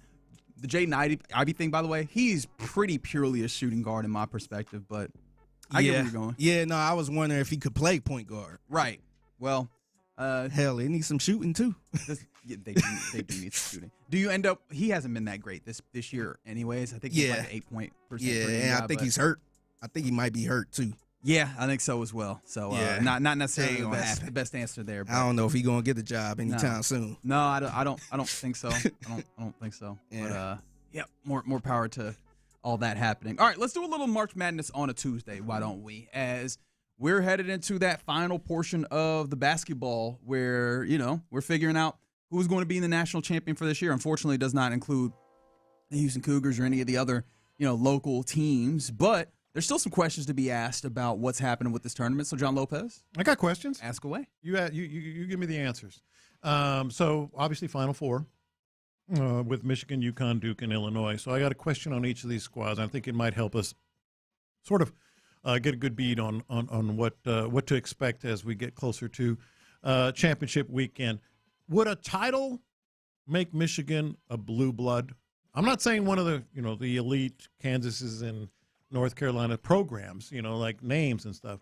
Would they be a blue blood in basketball? They've had 8 Sweet 16 appearances in 12 years. It's interesting that you say that because Michigan, you don't think of it immediately. Yeah, I don't think of it immediately, but they do feel like they have been on that periphery of like kind of being a team that is there to be contended with. It feels like it'd be tough. I feel like I might, if they win this championship, they're one more in the near future away from it. You think? Because I feel like you kind of need, that multiple. Because would you consider like someone like Gonzaga to be? By the way, I go back and forth on it. Right? No, I'm with you, and this is why I kind of want to talk it out. Would you consider someone like Gonzaga to be a blue? I think so. In this, yeah. Okay, if that's the case, then I think yes. But they also been doing it for 20 years now, which people don't realize. Gonzaga? Yeah. But they also don't frequently make the Final Four and really contend in the highest realms of this. Which again, I think Clint made the point yesterday, and he is right. If you're constantly around like Gonzaga is, making it to second weekend and stuff, that matters for something. It's just where do we put the line of blue blood? If that is the line of blue blood, Michigan does feel like they have that buy-in, that wherewithal, and the circumstances to be with under Dusty May like a continual team like this. I would probably say yes. I think either if not this year, next year for sure. Yeah, I know that hurts your soul. And I'm not a Michigan fan by any stretch, but I was just like, man, they just are always. I didn't realize how good. Always honestly, there. I wasn't tapped in on the Wolverines this season and nothing like that, but I didn't realize how good they were until this tournament. Yeah. No, and boy, this is a good squad, man. No, it is, man. They are really good. It is. So like, damn. It got me thinking about that. Let me ask you something about UConn. And this is, to me, by the way, I would land yes on the blue blood question with Michigan. I think 12 and 16 years in another championship. Well, I say another. It's been a while, but a championship. I think that puts them in the category of every year, year in, year out. That's right. They did win. They went to the national championship 2018. Was that Trey Burke? Don't know. With him, yeah, but they've been a little recently. Yeah, and they won it. Didn't they win it here? I think they did. Let me ask you this about UConn. The Louisville one. 2013. Oh, okay. Oh, no. Okay. Mm-hmm. Would UConn be a dynasty? If they win it? Are they a dynasty, being to another Final Four? They're definitely a blue blood. I think that's for sure. That's definitely that we knew. Yeah. Yeah. That's interesting. 3 out of 4? Yeah. I feel like you would have to. And then also you've had a switch of coaching and some of that as well, right? You get handover from Kevin Ollie and everything. Mm-hmm. It does feel like that would be the case, which is interesting because I don't know as much as, yes, they are indeed a blue blood. and maybe it's because they pale in comparison to the women's counterparts when it comes to women's college basketball. But yeah, I think that absolutely they'd be in that case. Figgy, is UConn a dynasty? I'm afraid so, man. I'm not the biggest UConn guy, but man, I would have to say so, man. I think they are. They're always there. You know what's funny though? Yeah. You know what made me kind of hesitate at the question is I don't typically think of dynasty in the language of college sports. Yeah. Because I think when we think of dynasty, you have to think of a core group, and college inherently takes you away from the capabilities of having a core group for a long period of time, especially now. Even in the past, your core group would kind of fade over a couple, 2-3 seasons because of graduation and so on and so forth. How much? It's more of a coaching dynasty. Yeah, and even then, it's just like just a blue blood and who is a constant factor in these ways. But yeah, if we're going to use that parlance in the college landscape, I think that they would fit. So this one is interesting to me, and I'm still trying to decide what my answer would be here. 5 number 1 or number 2 seeds in the past 10 years. Is Arizona, have they passed Duke? Keep in mind what Duke's been doing in the last few years. You say in the last 5 years? Forget the name on the jersey. Yeah, I'm saying in the last 5 years, have they passed Duke? Yeah, at least 5. But they've been the number 1 or number 2 seed in a region in 5 times in the last 10 years. I think. But they haven't won a title in a long time. Yeah, I think this is going to be hard because there's very different ways that you could talk about programs being really good. There's clearly top-tier players. Duke has a lot of those. It's one of the reasons, or one of the things that I used to laugh at them, even though, again, not everybody has to have that same perspective.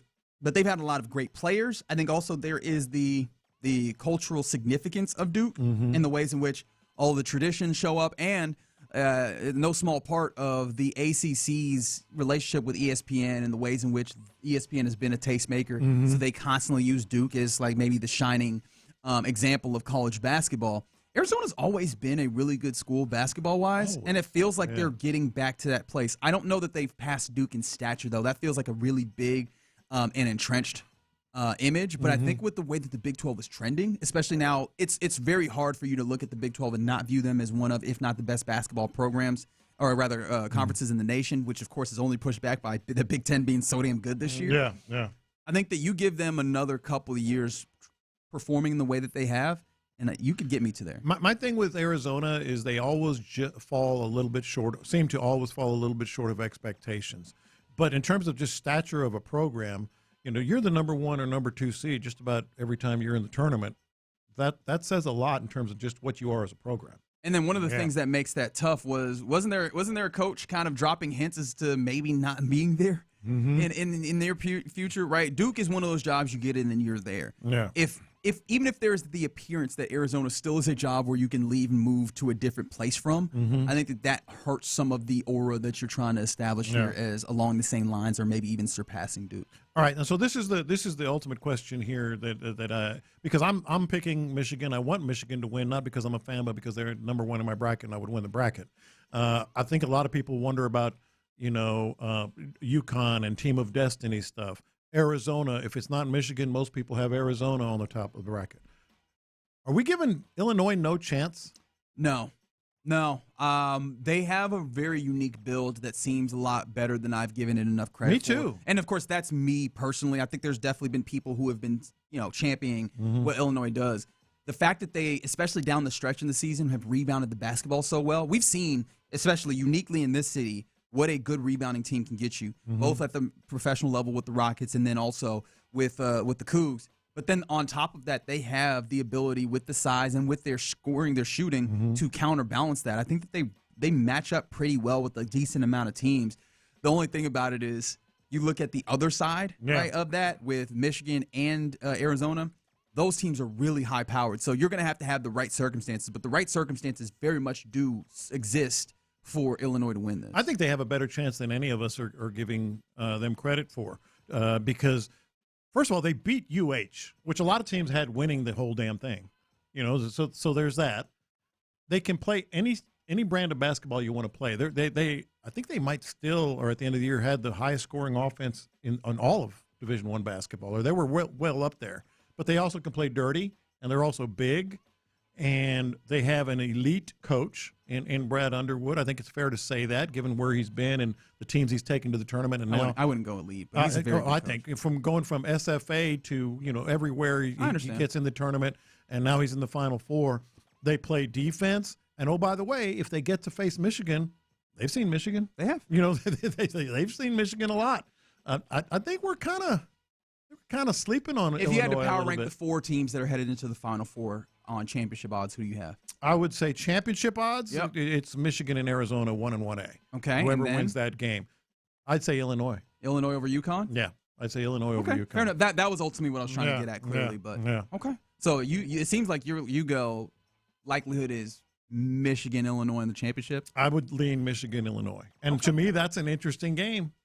Conference, not intimidated, not surprised. Thank God that it's the big. Well, I was going to say, is the Big Ten liable to do this? Maybe. Thank God it's the Big Ten versus the SEC, because I know the SEC absolutely would do this, where we would not be able to hear a single word outside of SEC. Yes, best conference in the world. I'm very intrigued as to whether the Big Ten will actually do that.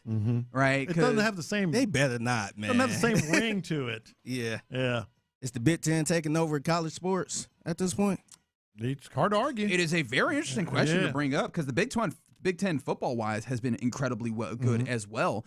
And then you add in their basketball acumen right now. Now, the only thing about it is you're not getting the baseball in the same exact way, and you're not getting the meaning, even though I don't want to lean too much in it just means more. The meaning that happens with all sports across the board in the SEC is different. But the Big Ten in the big ways, they are showing up, and you can't really knock them. Yeah, you can't scoff at it no more now. No. All right, so there you go. That's a little March Madness on a Tuesday. Of course, we'll get more into the madness once we get closer to Final Four setting up. But thank you for that. Appreciate you bringing that to the table. All right, you're in the loop here on Sports Radio 610. Coming up next, yesterday I happened to mention Joey Bosa and the possibility of him still being out there. And how does that maybe fit with the Texans? Let's take a look at some other top remaining free agents and see how we feel about them. Or maybe we even dig into some of the things that D'Amico Ryans also said at the league meetings. We'll do it next. In the Loop.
Sports Radio 610. The Texans play here. An Odyssey sports station.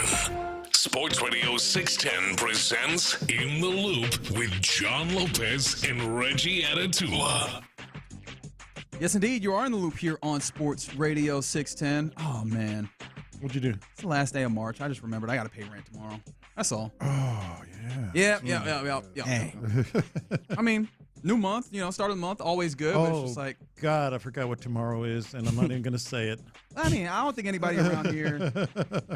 I don't think it's one person at 610 that April Fool's Day. Yeah, type person? yeah. I don't think we have any other April Fools. Good. When was the last good April Fool's joke that you saw or experienced? Sid Finch. Oh yeah, okay. Sid Finch, and that was probably in the 80s. Yeah, it was decades ago. Yeah, it's very rare. Because have you watched the show New Girl? I used to. Yeah, but it's not on. Is it still on?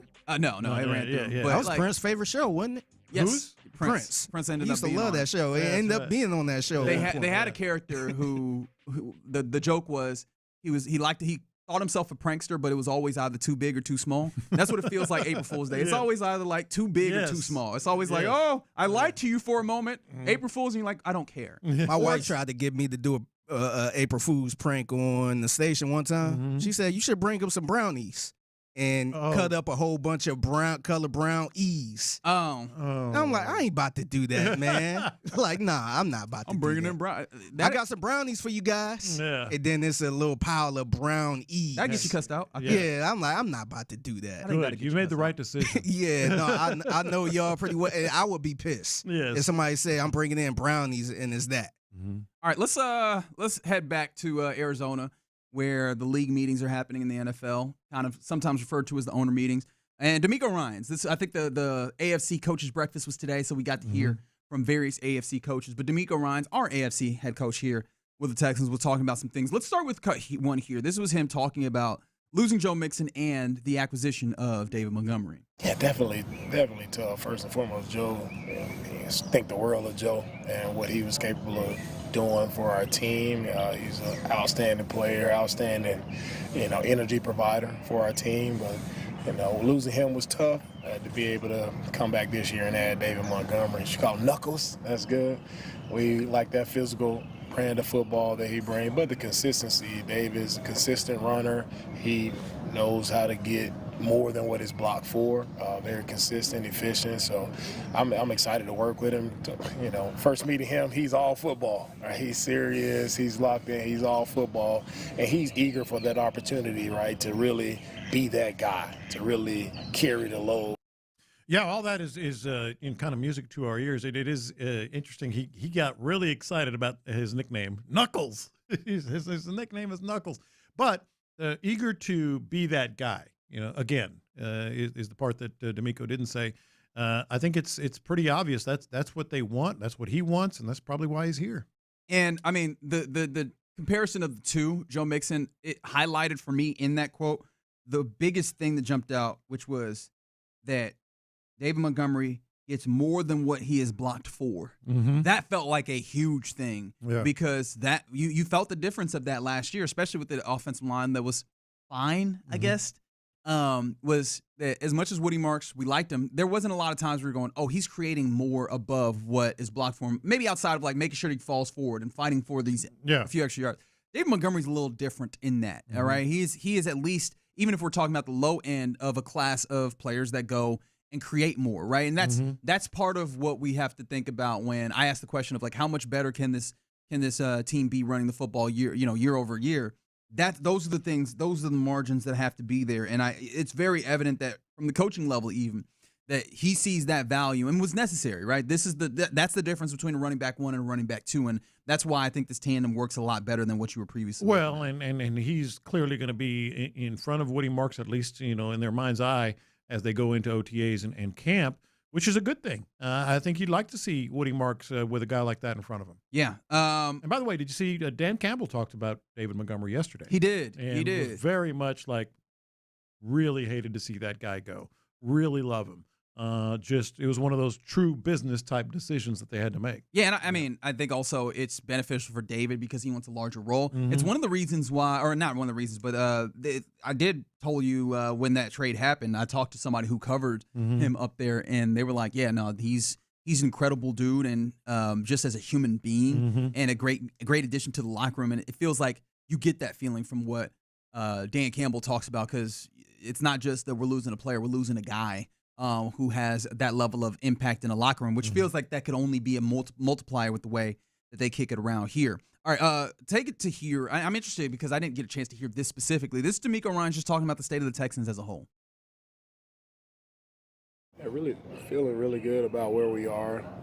Free agency, I always want to do a great job of just setting the team. We try to fill some of the needs and voids that we have in our team, and I feel like we've done that. The main thing for me, in this offseason cycle is really trying to enhance and improve our offensive line. We've added, a couple guys there. Getting Ed Ingram back was really good for us. Thought Ed had a really great year. Shows he really improved. Coach Popovich did a great job of helping him with that. Adding Evan Brown, Wyatt Teller, Brady Smith, 3 tough guys, experienced guys, been in the league for a while, who can come in and we can go play right now. We're also going to add more guys that enhances the competition, but really like where we're sitting right now.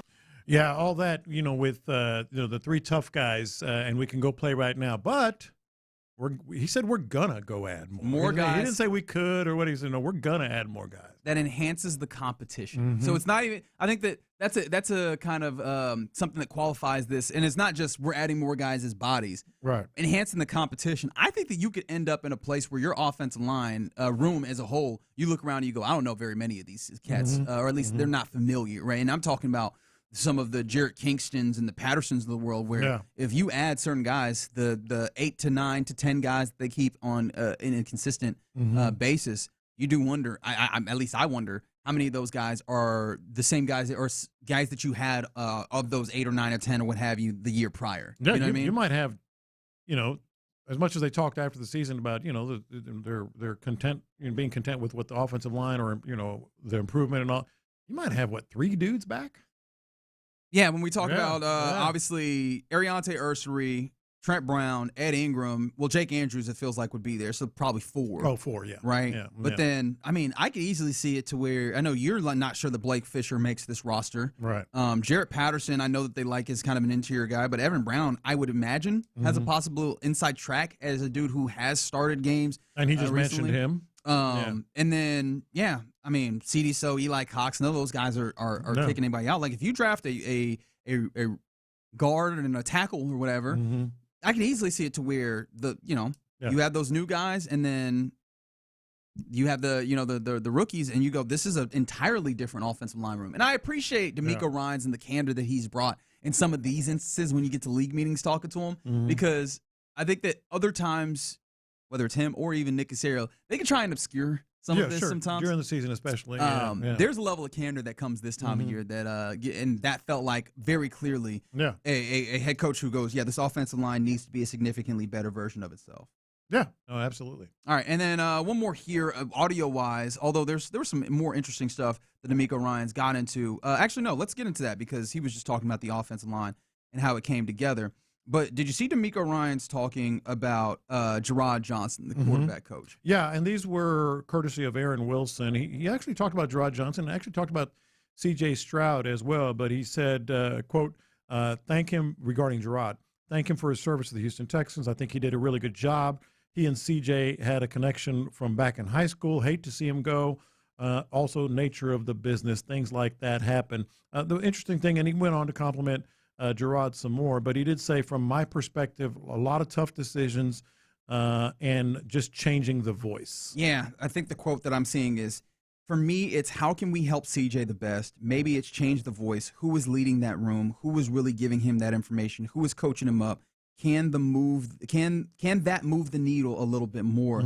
So everything that we do, from my perspective as a coach, a lot of tough decisions have to happen, and a lot of people don't always agree with it, and that's okay. And clearly, I had a lot of good things to say about C.J. Stroud. About Gerard Johnson.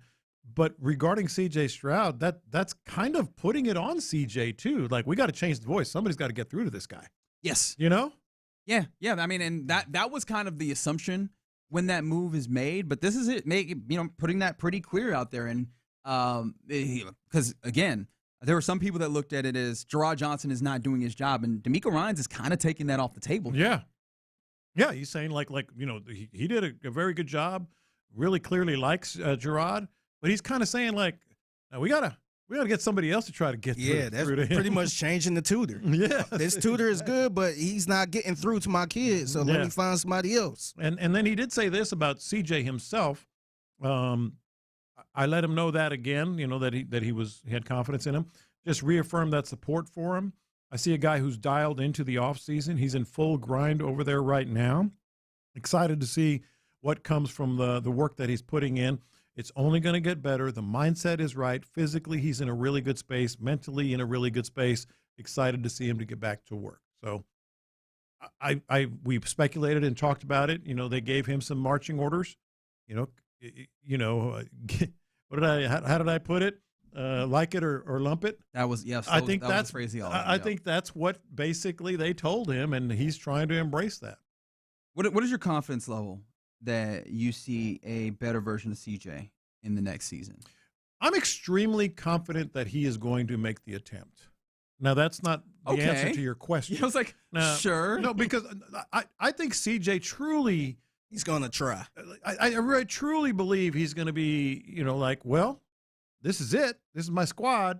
I want to get a contract, and I'm here for a while. I truly think he's going to make the effort to kind of, especially now that there is another voice in Jerry Shaplinski. Mm-hmm. There is, more of a commitment to the offensive line. They're doing things, and we've talked about this as well. They're doing everything they can to help C.J. Stroud. I think he's going to buy in. The only reason I put it like that is the old Mike Tyson thing. Everybody has a plan until you get punched in the mouth. And, as we get into the season, if these things start to struggle, if he shows some frustration, I think it could change. But I do think he's going to try to buy in. That's interesting because when you started with, I think he's going to try, I go, okay, so it's going to work out because it felt like for a lot of us, at least the thing that I can start with is we've seen C.J. Stroud we've seen the good version of C.J. Stroud. Yeah. It's more than good enough, yeah. right? We've seen the good portions of this. And so the question I think that we've had mostly on the show is, all right, between the ears, is it going to fall in line with the way that you want to? Whether you talk about, I know some people will talk about toughness. I'm not very much in that line. But some people will also talk about, buy-in, things of that nature, which I think we've landed a little bit more on. Either way, or whatever that ultimately lands on, you need him to have the fullness of the mental portion of this game behind what is a physical capability that we know he has. And when you come in and you say, I think he's going to be able to try and, get that together, I go, all right, well, then it should come together. But it's a fair point to say it is the adversity that has knocked this off kilter when we get to that sometimes. When he gets hit, when he gets bumped up, bumped around, when he struggles, when he tries to do too much because he's frustrated with not being able to let it rip, so to speak, that's the ultimate test. But I do think he's coming in with, okay, let's give this a good, honest shot, 713. Thing is, for the last 2 years, they've been trying to get CJ to buy into a certain style of quarterback play, and he just doesn't seem to want to try to do that. He's not a game manager, at least in my mind, whatever, or in his mind, whatever. What they want, they want somebody to change the game, manage the game. CJ's basically not. I think that's right. But yeah, I mean, there's something to be said for that is what's in front of him to accommodate to, and it's. I think that we've had that conversation, so it's fair to note that.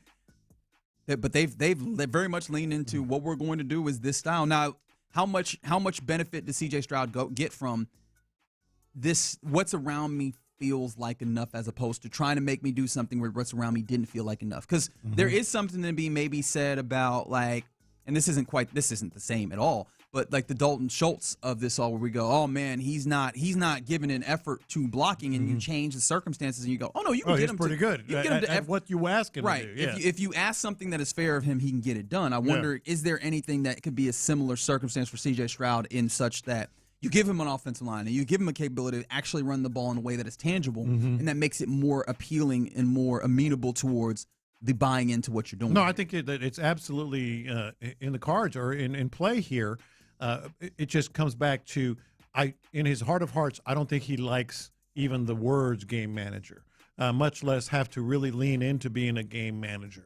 I think what he really needs is to have some games in this system, doing things the way they want it, with the plays that they call, where he still has a lot of success passing the ball, because you can. I mean, it's one of those things. It depends on what the defense is doing. It depends on how you get your matchups.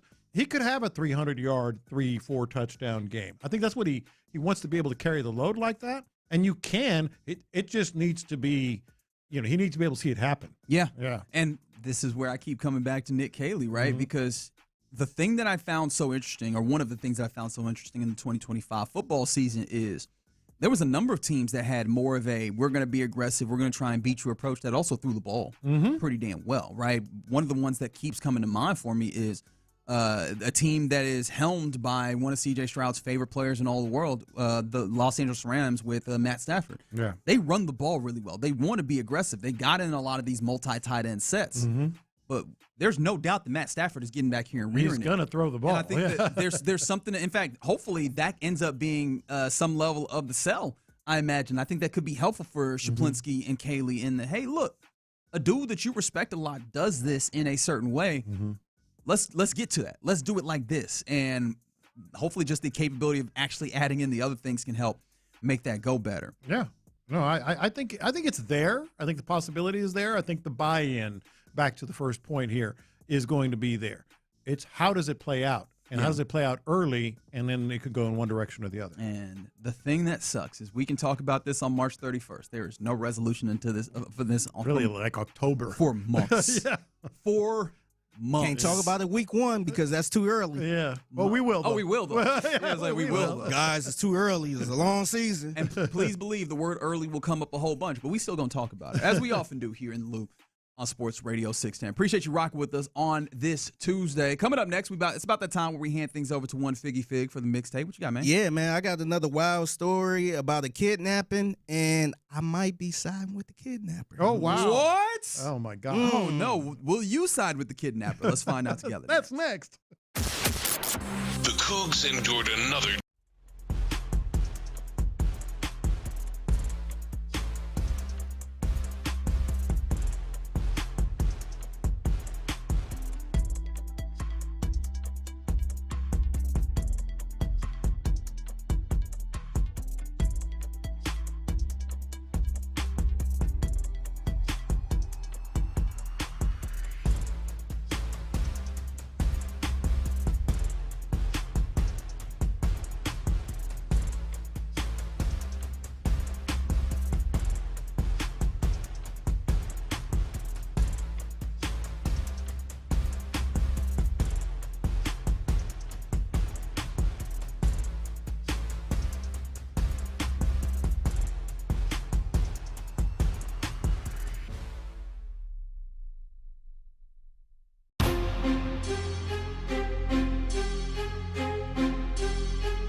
yours. Make sure to enter by April 12th.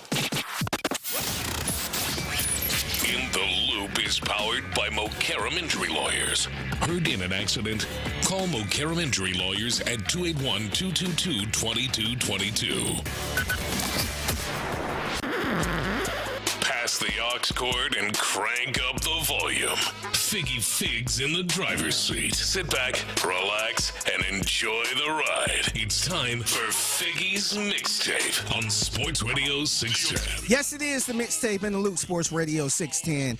It's your man Fig holding it down on a Tuesday. Happy Tuesday to everyone out there. I might be siding with the kidnapper in this wild kidnapping case, man. All right, man. That you do you. That is definitely a place to start. Have you heard with comedians that sometimes they like digging themselves a hole and then trying to climb out of it, right? So you start with like a premise that makes people go, what? And then you try and see if you can win them on your side. That's what you're doing right now. Yeah. So more power to you. Yeah, I'm gonna see how you feel in this one, and I'm guessing you probably not gonna feel how you feel right now. Okay. Yeah. So remember yesterday? By the way, yesterday I had that story from Inside Edition? Yes. Inside Edition got me again on this one, man. You might need to stop watching this. It's the algorithm, man. Like once you watch something, then they keep showing you stuff. They keep on, man. So they got me with another story, another wild story here. This is a story about a kidnapping, and this is how it went. A mom whose 12-year-old son was allegedly kidnapped by another mom. Now, Amberly Collazo is speaking out. He says to me, Mom, I was just kidnapped, like as he's crying. Police say the suspect was this woman, Shannon Tafuga, who is accused of driving around looking for Amberly Collazo's son, Christopher, wanting to confront him about bullying her child. She found Christopher riding his bike and stopped her vehicle in front of his bike. I was going to say sorry that I got in your way, but when I was about to say that, she was like, no, F you, get in my car, I'm taking you. I'm like, no. Cops say the mom made Christopher get into her vehicle and drove him to her home in Provo, Utah, and told him to apologize to her child for bullying her at school. Then the kidnapper drove Christopher home, according to authorities. The boy's mom tells CBS News' Matt Gutman that she questioned her son when he told her what happened. I want to know your part. Did you bully her? He says, Mom, I called her a rude name, and I didn't mean to, but I didn't know what else to do. She won't leave me alone. This story is setting social media on fire, and many are expressing support for the accused kidnapper. Mama Bear was protecting her cub, goes one comment. This is not kidnapping, goes another. Are you surprised that it's you and Christopher who many people believe are the villains in this story? Oh, absolutely. Amberly says she can't believe a dispute among students at the school escalated this far. A simple conversation could have fixed this problem. The mom is charged with kidnapping and aggravated child abuse. She denies all the allegations.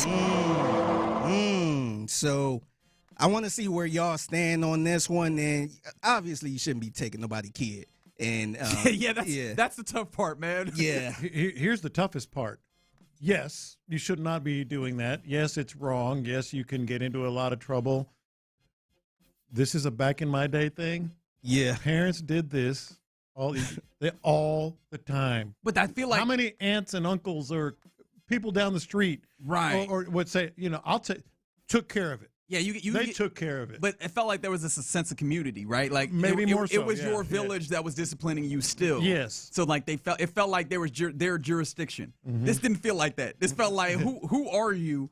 Yeah, you getting into my car was a little much. Also, when we started talking about the bullying aspect of this, I don't know that we got enough details here for me to be able to because apparently she did something too. Right. Well, that's what the little boy said. Yeah, the little boy said the baby girl did something. Hey, that's a whole rabbit hole you could go down, man. Right, but I would like to at least know what is he claiming that she did to him that made it so that he had to say something mean to her. Yeah. Because if he's claiming that she did something, there's some things that feel within the realm of possibility and some things feel like lying. Yeah. I just would like to know if I ultimately need to cast some level of judgment here. I'll say this. I've been in that point where my little niece came running home, said, oh, so-and-so, da-da-da-da.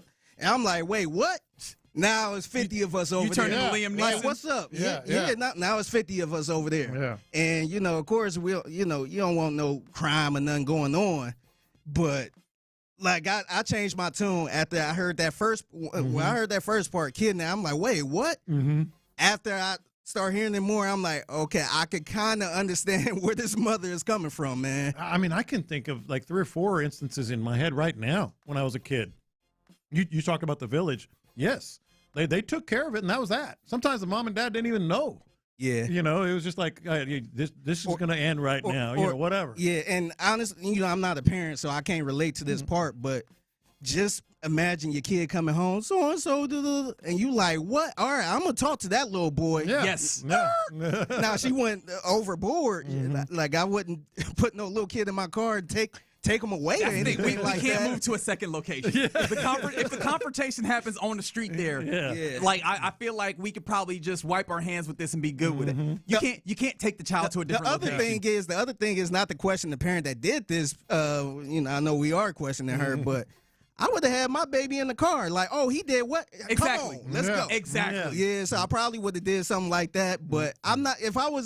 If this was a case, I wonder if this is going to go pretty far. I don't know how y'all feel. She should really be charged with kidnapping and all that stuff. But if I was a juror on this case, man, I would probably be like, man, nah, we can't just take this lady to trial and charge her with this. You're not making that jury, my boy. I'm just letting you know. If I was on there, man, like if it go far, it's going to be a jury on this. The sad thing is, I don't know if it even sees the light of day in a criminal court. There will be civil charges.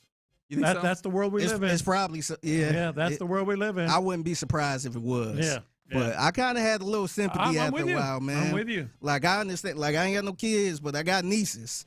And we've been in situations where she came crying, and we wasn't sitting there like, what did you do? We said, we just kind of black out and be like, all right, let's get to the root of the problem. Yeah.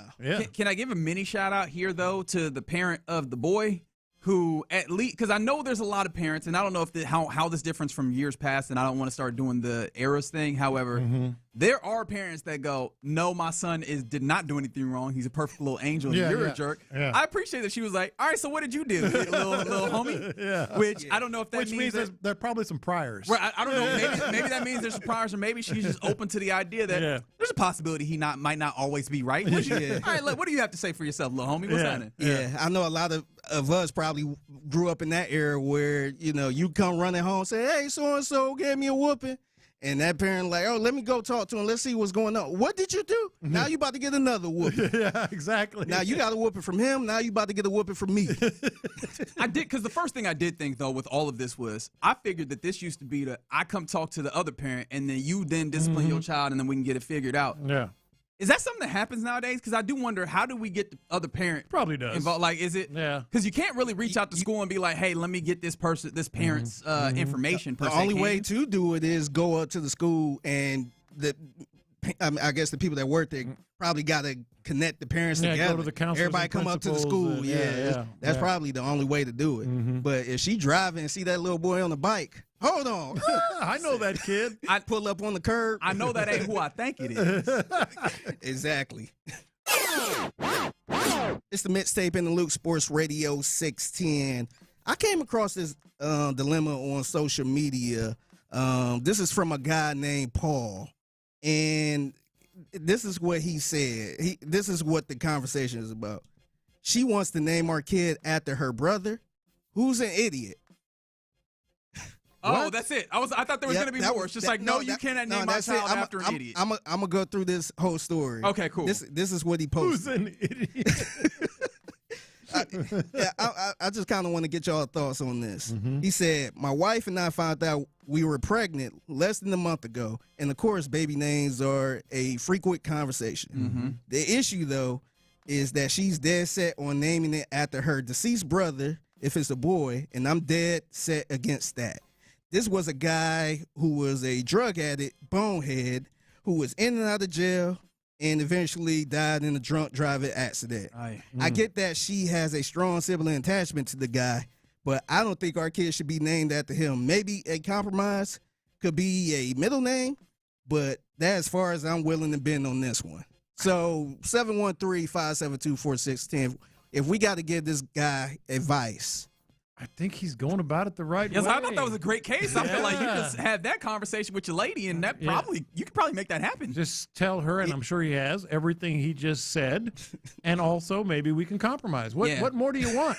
What you got to do also, though, is you got to find a replacement. Like, this is, in my mind, this is like when you're dealing with a baby that don't want to give something up. You better put something else in that hand, right, to make it a little easier. Maybe. And I feel like come with another name, right? We just got to find a better name, right? And be like, well, why not this one? And what we can also do to make you feel good is that we can keep that one as the middle name, right? I think that I'm with him. Yeah. By the way, what's up with her? She knows what her brother was. Hey, sometimes you're blinded by that love.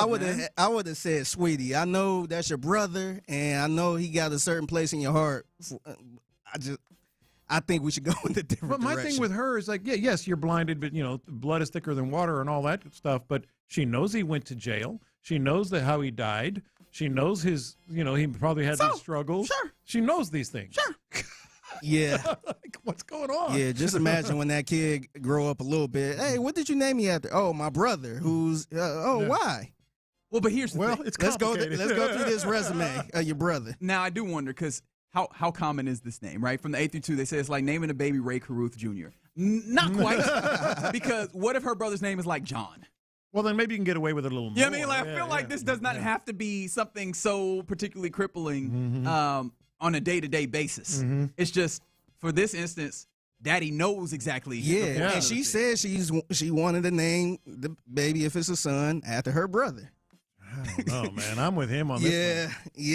I would, if I had to give him advice, I would probably tell him to just, this what you just wrote on Facebook, say this to her. Yeah. And have an alternative. Like, make sure you have that, because maybe that helps. Oh, but I could easily see this, though. If she's dead set on this, I don't know how you get through. Like, Lopez, you've been married for a good long time. Figgy, you've been married a decent while yourself. What happens when you find these impasses where you go, my lady refuses to budge on this?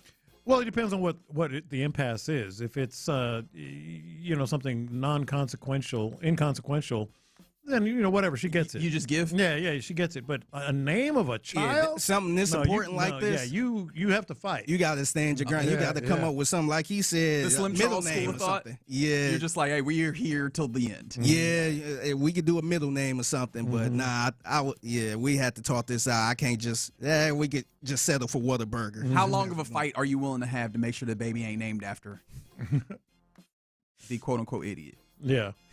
How long of a fight? Yeah, because this is I'd go to the carpet. Oh, so you're like, we're taking this. I'd go to the carpet. I'm sleeping on the couch, all that. Especially if he feel this way, like your brother was an idiot. Like I can't just let this one pass, man. I gotta fight to the end. But I think Reggie is right. You do need a good, strong alternative. I'm just saying to give yourself an opportunity to win. That's all I'm saying is make it as peaceful as possible. Hey, first name that comes into mind. Neither one of you two have a kid. What would you name your son? Let's say first name that comes into mind, or have you thought about it? Kenneth. Kenneth. I feel like we don't got enough Kennys anymore. I feel like we run out of Kennys in the world. Kenny's pretty strong. Edward the Fourth. Oh, that makes sense too. Yeah. See, you guys have thought about this. Yeah. From the 713, if you can't agree on a name, your marriage is dead anyway. I feel like you might be setting a little bit too high of a bar here, or maybe a low bar. I don't know which way that goes, but yes, I feel like that's well within the realm of things that people can distree on. But yeah. All right.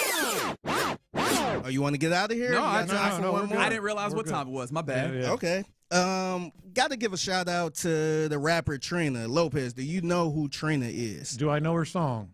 Yes. Okay. Well, then I do, but I just don't know the song. Of course. Of course. Yeah. So if you didn't know, I'm sure you probably heard this song right here. I'm the baddest chick. Yes. You ain't heard this song, yes, man. Stop have. lying, man. Hey, Reggie was in my truck before. I got everything on there, man. I gotta admit, Lopez is a lot more varied than you would give him credit for. Yeah. He was listening to some Lil Yachty when we were coming from rodeo one of those days, and I was like, oh, word? Nah, I believe it. I was just giving you a hard time. But shout out to Trina. She was honored with her own street in Miami in Liberty City called what? What do you think this city is called? Or the name of their street? The name of her street? Yep. It's not Trina? Nope. This street is called Still the Baddest Street. God, I love that. I don't know if I love I kind of love that. Yeah, still the baddest street. 3278, still the baddest street. Yes. That's exactly. Although, like that's for what, deliveries and stuff. Yeah, I don't know, man. Yeah, that's what everybody was saying. Yeah. They said, couldn't imagine putting 219 still the baddest street, Miami, Florida, on the job application. Yeah, I don't know about that one, man. Okay, I stand corrected on that one. Okay, we're planning on getting married and we're sending out save the dates. What's your address again? 8507, still the baddest street. to Mr. Reginald Atatula on still the baddest lane. You know what I mean? I don't know if that one works the way that you want it to. Yeah. Also, another shout out to Todd Monken, the Browns head coach. Yes. Mm-hmm. And we was talking about the whole owners meetings and all that stuff and how they took the whole group picture. Well, he was kind of missing from this picture. Oh, I didn't even notice. Yeah, I was kind of looking. I kind of wanted to see what he was dressed like because right now I think he's the worst dressed head coach in the league. And a lot of people was wondering where he was at too. Apparently, he was missing because he was getting a haircut for the actual group picture. No. Oh. God. Okay, do you blame the barber? Was this a late arrival? That's possible. Yeah. I feel like we've all had an instance where our barber where they ain't this on is time. what happened. He said he thought he had it timed up perfectly because then it's on him. Because the photo was scheduled for noon Pacific time. Yeah, it's on him. Even though I guess it said it was even written in the agenda that day. So I think he kind of that's on him. He kind of dropped the ball on that one. That should be a fun season. Yikes. Browns. Yeah, I What bet. time's kickoff again? It's always at 1. Nah, he gonna get there around 3. I thought it was 3 o'clock kickoff. So Todd's supposed to be running the whole operation. Yes, huh? he is. Yes, he is. Yeah. You're supposed to be in charge of everything, huh? Yes. Big dog? Yeah, Yes. he's getting a nice old haircut for the picture that he missed. And what's funny is there's a likelihood that this has no actual bearing on his capability of doing his job, except it don't make me feel no better about it. Yeah. There's a likelihood it's not, but there's a possibility it is. Like, oh, I'm supposed to have my whole opening script. My bad, y'all. We just gonna run play 15. I don't know. Just imagine everybody. Where's Todd? Where's Todd? I don't know where Todd. We gotta take this picture. Come on, y'all. This brother's getting a haircut for the picture. All right, that's the mixtape here in the Loop on Sports Radio 610, 1:20 p.m. every weekday. At the Figgy Fig on social media if you see something that you believe to be mixtape worthy. All right, coming up next, we get ready to hand things off to the fellas of the drive. A big game for the Rockets if you believe that there's anything that they can show you to give you a better feel. Also, I feel like there is one thing that is changing that you have not seen in a long stretch from when the Rockets were kind of having some down play. I'll tell you what it is, and I'll see if Lopez has any level of belief in it. We'll do it next. All right, let's talk about D&M Auto Leasing. Look.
Sports Radio 610 presents live from the West Point Lincoln and West Point Lincoln of Sugar Land Studios. Here's In the Loop with John Lopez and Reggie Atatula. Been a fun show here on this Tuesday in the Loop on Sports Radio 610. Getting ready to hand things off to the fellas of the drive here in a moment. Man, what a day it was yesterday seeing Lance McCullers dial it back up. Chandler Rome of The Athletic covering the Astros did a little bit of legwork. That was Lance McCullers' 141st Major League start.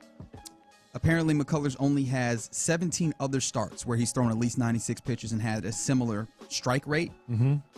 That is awesome. He's had 18 total of those types of games in his career, and we just saw one here. Mm-hmm. And that's why we started the show that way. We're just kind of awestruck, to be honest. And we talked yesterday about this time. I mean, the pressure that he had to be feeling, and it was real, man. And he answered it. It was terrific. And on top of that, it wasn't like he was there alone and he was in a pitcher's duel. Yeah. Offense was offensing, which I would love to happen again, because can we get Hunter Brown some run support? Like, I feel like we should just show Hunter Brown we appreciate him as a staff. I hope he doesn't become that guy, man. Buddy, that would suck. It's already kind of started. I know. So yeah, it'd be nice to see the Astros battle back against that, as they have the Red Sox once again, game 2 of the 3-game set tonight, 7-10, with Hunter Brown on the mound facing off against Brian Bayo. Excited for that one. And also, apparently tonight is Autism Awareness Night at Dyken Park, which is really cool. That's very cool as well. So appreciate those portions of our great city of Houston. Also tonight, Rockets are welcoming the New York Knicks, which is one of the last few really good games that I think they have in this portion of the schedule, and which means it's one of the last few really good games or opportunities that they have to show us a little something headed into the postseason. I am. I'll be at Toyota Center just to get a better look at what's happening there, and again with a moment like this. And so, there is one thing that is shifting a little bit, and we saw this over the weekend. Of course, admittedly against some not as good teams. But Tari Eason is looking more like the Tari Eason that we glow about, as opposed to the Tari Eason that we groan about at times. And he was actually talking, him and Alperen Sengun were actually talking to the media. This is Tari Eason talking about the import of bringing his energy, especially now that he is, knocking down his shots a little bit and being a little bit more like the better version of himself. We had a team meeting, and we kind of got everything out and kind of understood what expectations are, and guys just told me, we need you, and kind of attack him. Yeah, they said we need you, and that's all it was. I appreciate everybody. I appreciate Alpi through this stretch. I mean, he's sent me stuff. He's just spoke confidence into me. A lot of these guys have really tried to help me keep my head up. So I appreciate Alpi for sure, and the rest of these guys. That's just good to hear. We'll see, how sustainable it is, because it has been a very small sample size, but nevertheless, finally out of the funk. Yeah, and the interesting thing is, you kind of track this back to when Tari Eason started he started this season knocking down shots really well, and that was the point in time where I'm looking. You remember, I would come in and during some of our shows and be like, the numbers don't feel like they fit, but some of it is because Tari Eason was playing the way that he was early on. And then as that tracked down, not to say there's a direct correlation, but at least, not causation necessarily, but there's maybe a little bit of correlation happening there. As that tracked down and you saw him feeling like he maybe was pressing to some degree and stopping the ball at times, I think that then you it's not like it all falls on him by any means, but you definitely saw the Rockets kind of move away from things that seemed to work nearly as well. I do wonder. Yeah, but he was flat missing, too. Yes. Like just everything.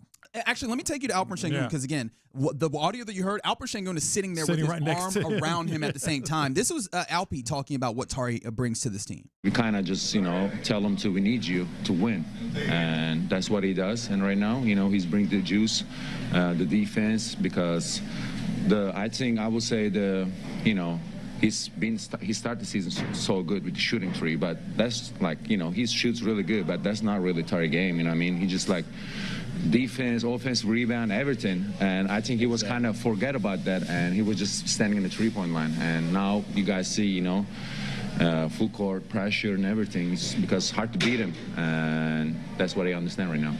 For one, I would like to start with Alpi going, but that's, the three-point shooting, he can do that, but that's not really his game. As that happens, Tari Eason looks at him like, the hell are you doing right now, man?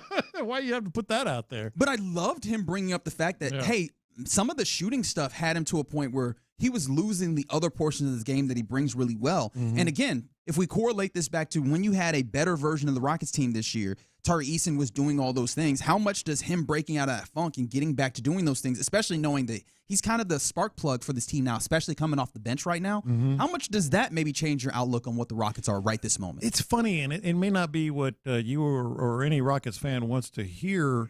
I kind of hope it remains like an afterthought. Like he's still about, and Şengün said it. You know, that's not his game. I mean, he's being honest. You know, let it happen. When you do get a shot, make the most of it.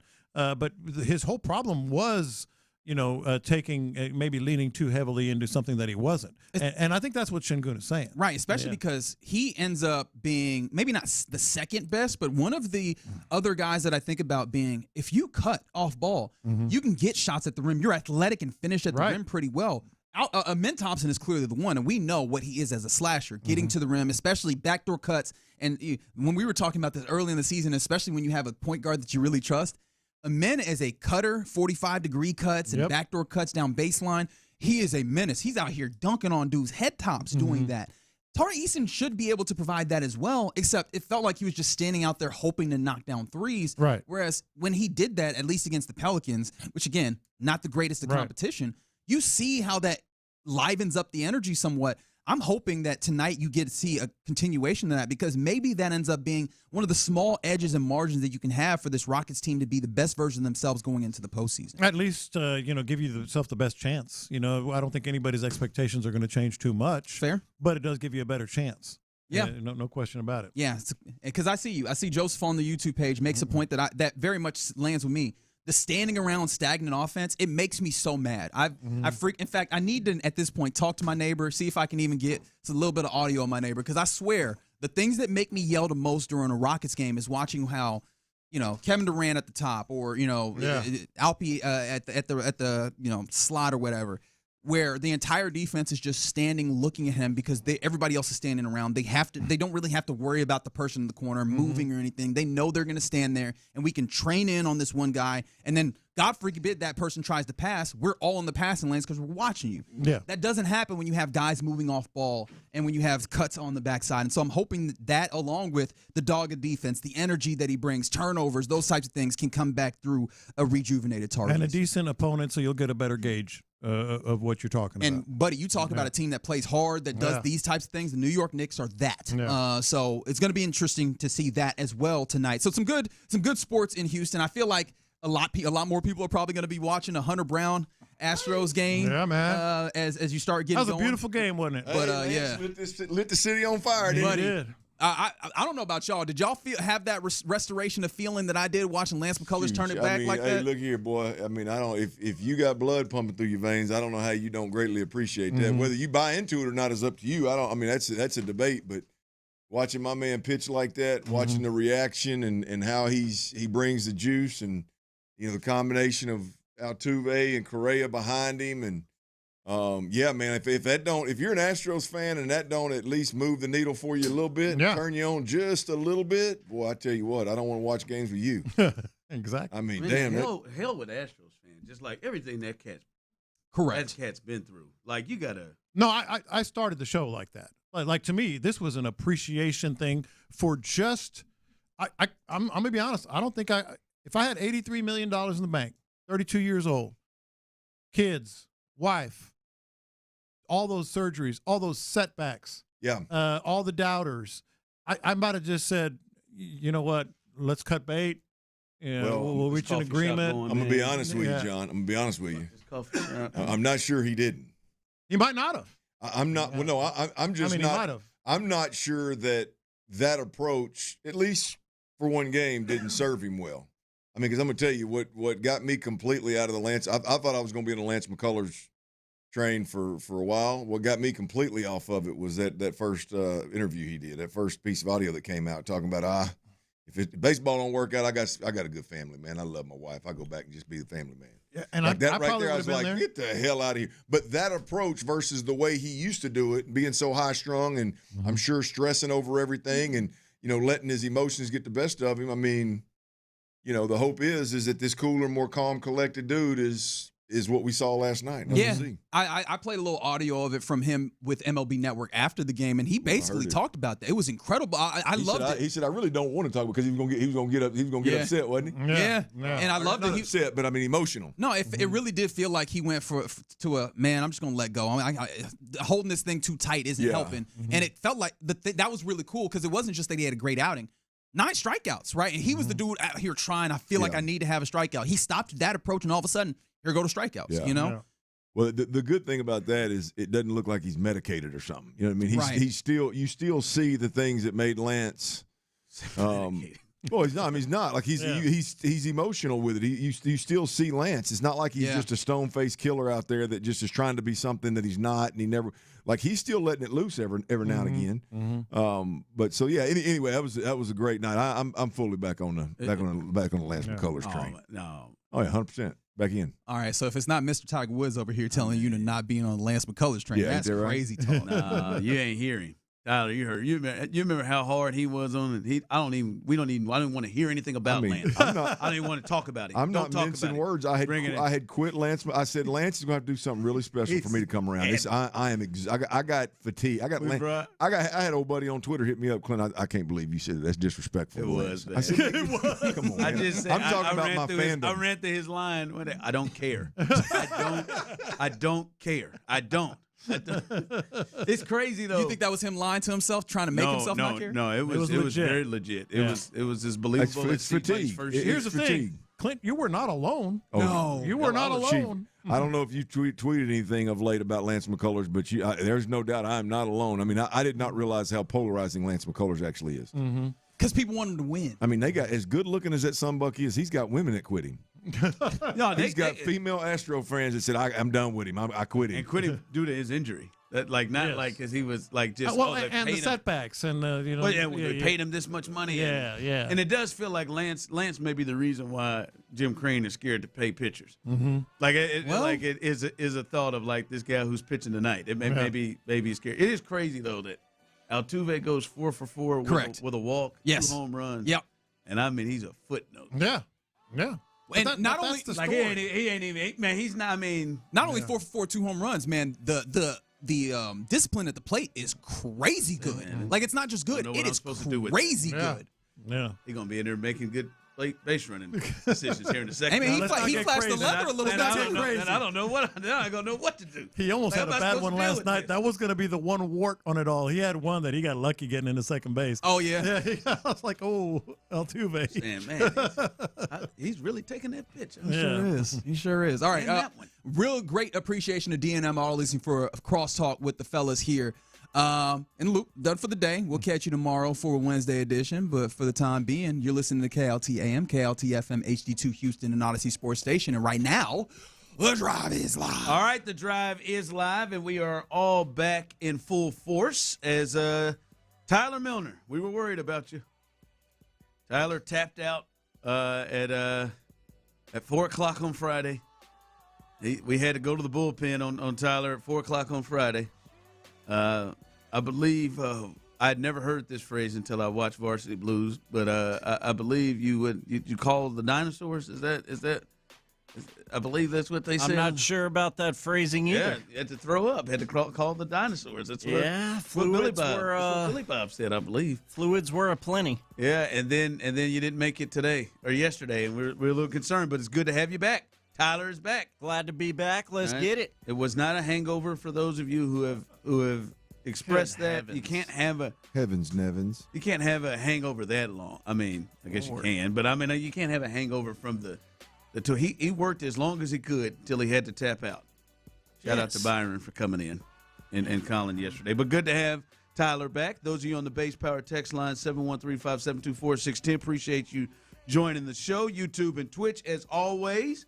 And we're gonna have some fun today on a Tuesday. And Lance, come on, man. As we were just talking about that in the crosstalk, Lance McCullers last night, 7 innings, 4 hits, 1 earned, 9 Ks against 1 walk in 96 pitches. Right, Bury me in the H. First pitcher for the Astros to go 6th. First pitcher for the Astros to step into 7th.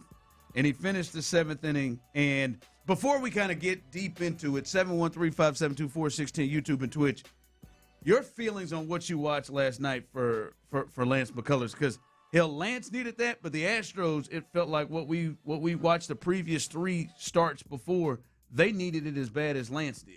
Well, I mean, I needed it more than all of them did. I'll be honest with you. I don't think you needed it more than Lance. That's fair. That's fair. I needed it. I needed it desperately. No, look, the reality of it is it was, just as an Astros fan, in itself, it was good to see Lance McCullers in an Astros uniform doing what Lance McCullers once was doing. And now we'll see how long this thing lasts, but it was an absolute joy to watch. It's been a long time since I've sat down to watch an Astros game and enjoyed to that level. I'll be completely honest with you. Really? I was absolutely, because it was right off the bat, baby. It was strikeout right off the bat. Well, when I sat down, it may have been the second. I think it was 1-0 in the second inning. I think maybe.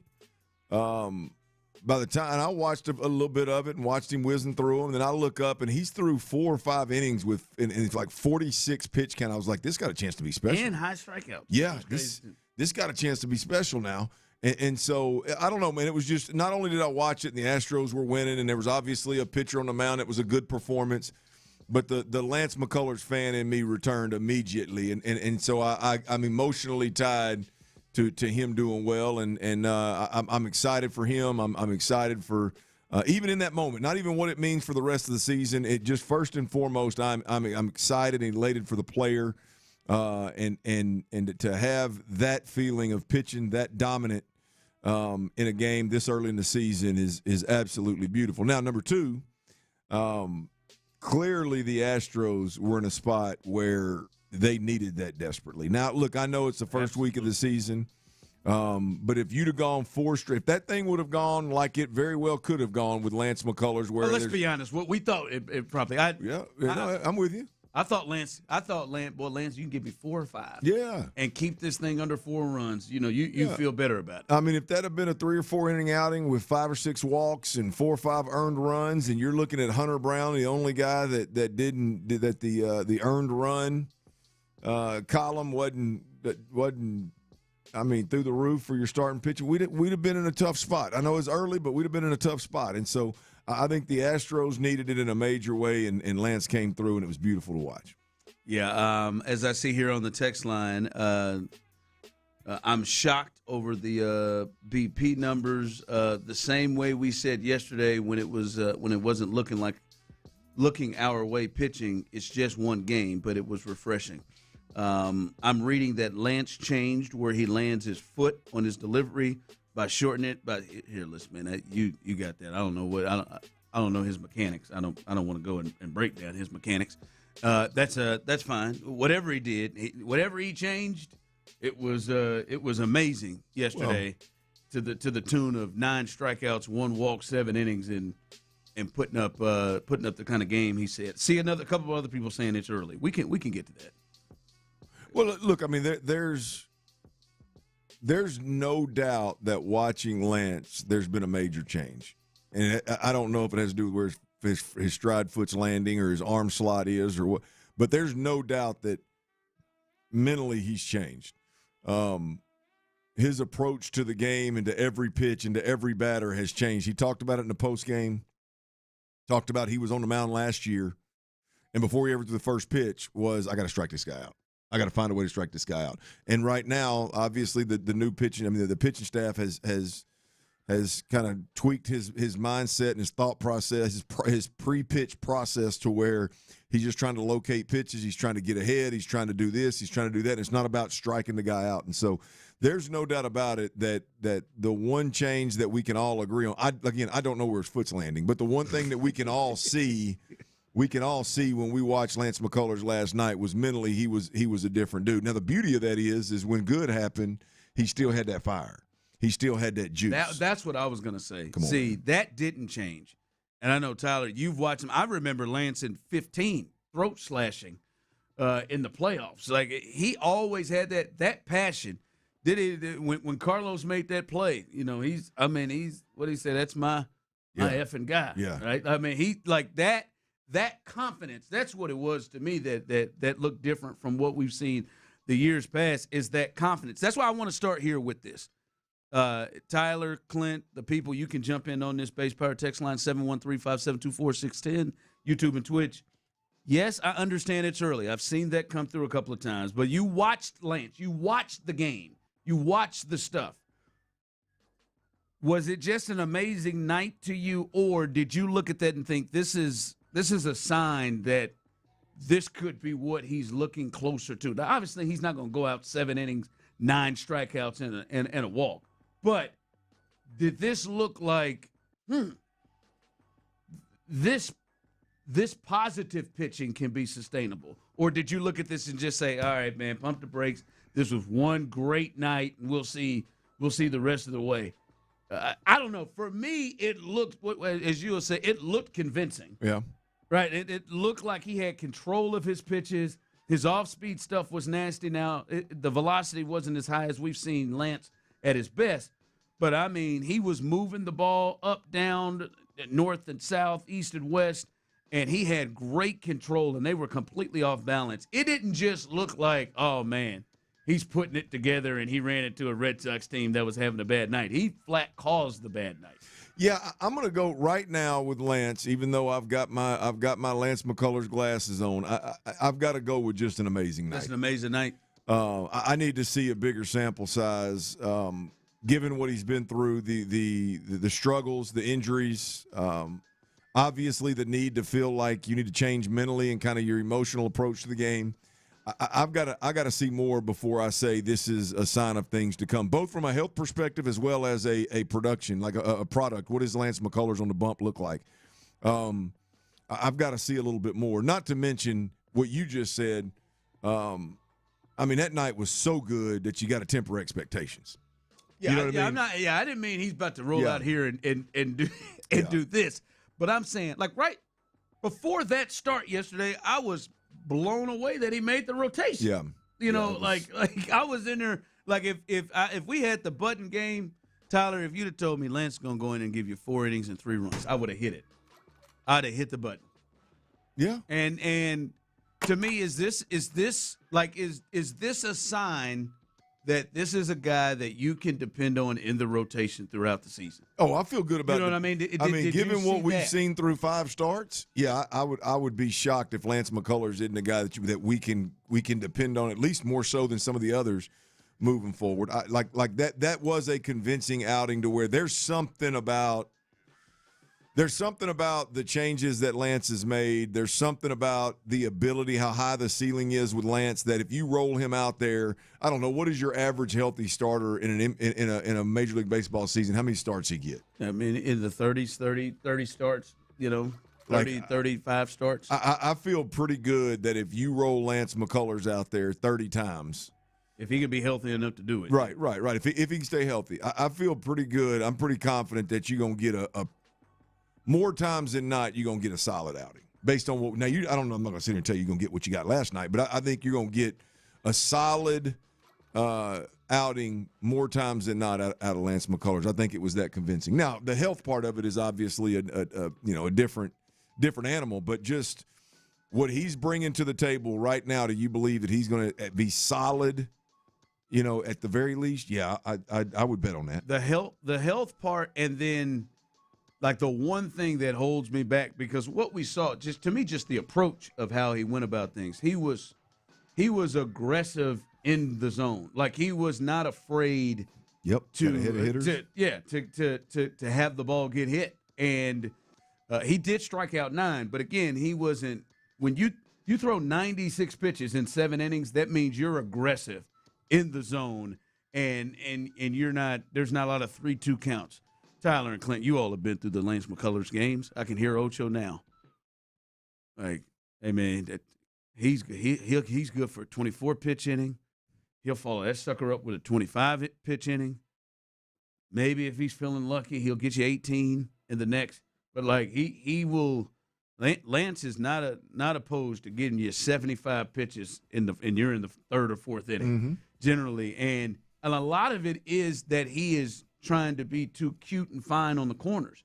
Yesterday, when he threw the ball out of the zone, it was them chasing because they were behind in the count, and he was using it as a strikeout pitch.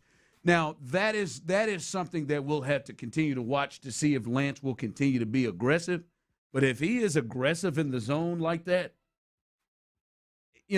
it may not always be 7 innings, 9 strikeouts, but he's going to give himself a chance, and he'll throw innings. Yeah, he'll probably keep the runs down because his stuff is plenty good enough. I think that's the thing with Lance, right? And that'll be the test. I don't know. Hopefully, we don't see it until later. Hopefully, he gets 3 or 4 of these dominant starts under his belt, and the confidence is sky high, and it happens. But at some point in time, he's going to be on the bump, and he's going to be a little off. Yeah. And the pitch count, as you said, is going to climb. He's going to walk a few batters, and that's when I think we see what Lance McCullers we have. I think I would bet on him being 1 of 5 with the Astros the rest of the season. Obviously, after that, now the question is do you get a guy that all of a sudden can have a rough first and second inning, and then buckle down and give you 6, and keep it in reach. That's the deal. Framber Valdez was great at it. Framber Valdez would have you good and pissed off by 1 out into the second inning, and you're ready to pull him. All of a sudden, you look up and he's done gone 6, and it's a quality start, right? Yeah. I mean, so does he have that ability to pull it together? Yes. I think that's the thing, Ron. I think that's the next test for him. And again, like I said, hopefully we don't find out for another month and a half. But whenever that happens is and again, also going into it, hopefully the thought is he doesn't need to be. He could just be a bottom of the rotation guy. But we'll see with the rest of the guys. I mean, he's thrown together the best start. Someone texted in, Lance had one really good start last year, and we were projecting what it would be. None of it carried over. That's why I stated you watched it. That looked different than anything we saw last year. I think the start you're talking about, I think it was against the Nationals. I remember that looked different than anything else. I agree. That he saw. Like we saw the confidence. He's turning around on some of them pitches like Steph Curry before the thing hits the glove. Like walking back. You saw the fire and the confidence, and you could just see the confidence grabbing the ball and just throwing it. And just pitch it instead of thinking and all that stuff. That, to me, was different than what we've seen, not just last year, for years with Lance. So I get what you're saying. He did have a good start. Yeah, I'm not penciling in saying, whoop, Lance is the guy. But if you watched how he pitched and what he did and the mindset and how they were going after hitters, that was more convincing than – all right, man, dude just was throwing and striking out guys, looking and had guys' numbers. It was everything that you would want to see from a guy like Lance. I do want to throw this out there as a shout out to the manager, Joe Espada. Joe Espada, and I think this will help Lance, and he instilled a level of confidence in Lance. And I'll be honest with you, I thought Joe was maybe pushing his luck a little bit with how long he went with Lance in that 7th inning. I don't know about you, Clint Tyler. I thought maybe it's time to get him out here. Let's not ruin this thing by having him give up 3-4 runs or something when he got a little trouble. But he let him get out of it. And I think right there, that is going to be a huge confidence boost. And as a manager, this is the kind of stuff that you get paid for. And, you saw Lance come off the mound. He was amped, and the team was amped behind him to finish 7 innings and finish with that strikeout.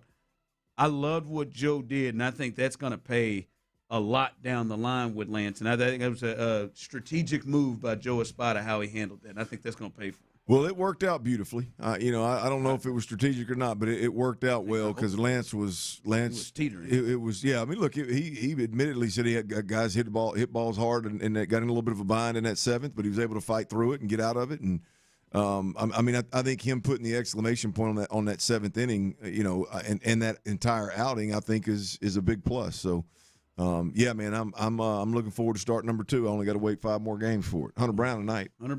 Yeah. Hey. That's what we should start. We should start seeing what Lance did. That's what we should be seeing from Hunter. Got 9 strikeouts and 96 pitches. All right, coming up as we continue on a Tuesday, Clint loves when he is vindicated, loves when he is right. And he has been saying this in hopes that this doesn't come back to bite the Texans. But he's been saying this for years, and one team completely 100% agrees with him. We'll discuss that coming up next. The Drive with Stoerner and Hughley.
fingertips 24/7 on the Odyssey app, iHeartRadio app, tune in, and wherever you get your podcasts. Houston's sports leader, Sports Radio 610.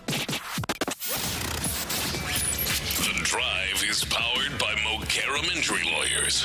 Heard in an accident? Call Mokaram Injury Lawyers at 281-222-2222. Sports Radio 610 presents The Drive with Stoerner and Hughley.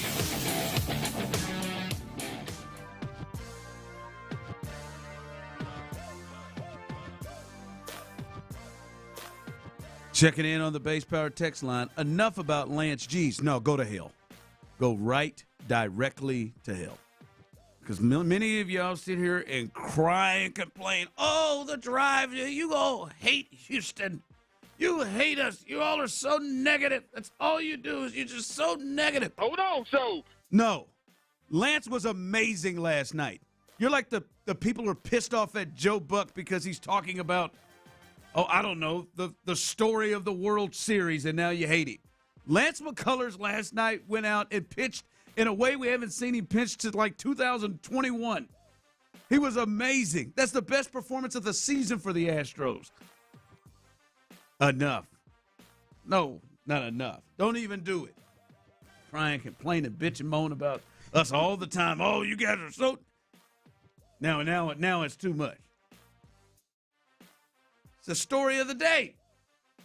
It was lights out. I know. I had me a great evening watching it. Man. I know that much. It's a crying ass shame if you're sitting at home and you're watching that,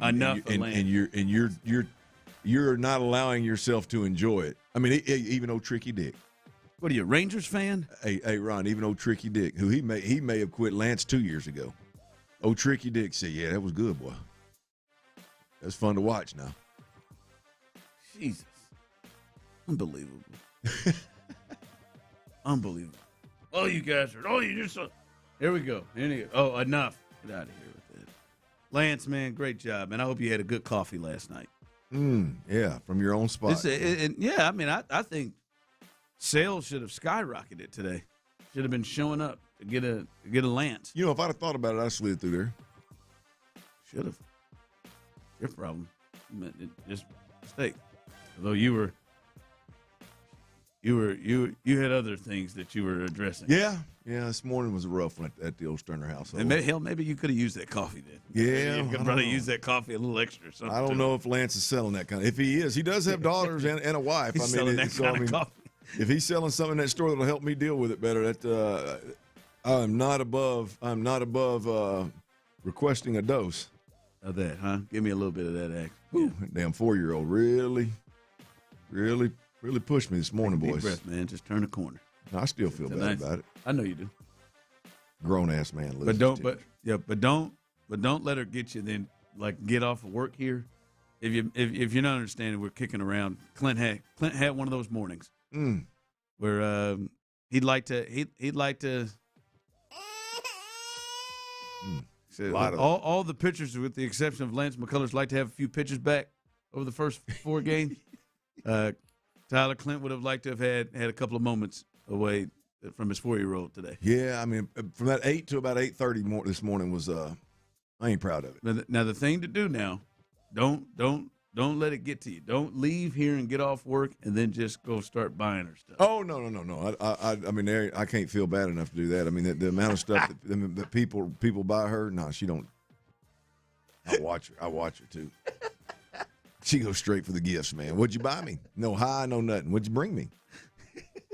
Yeah, you ain't gonna worry about that. I ain't gonna do that. Now I'll feel bad. I'll go in and tell her 11, 15 times.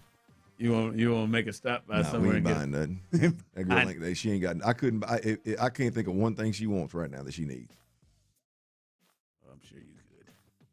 I'm sure you could. All right, Clinton. Listen, you may have been rough this morning, but this is something you have been preaching really hard.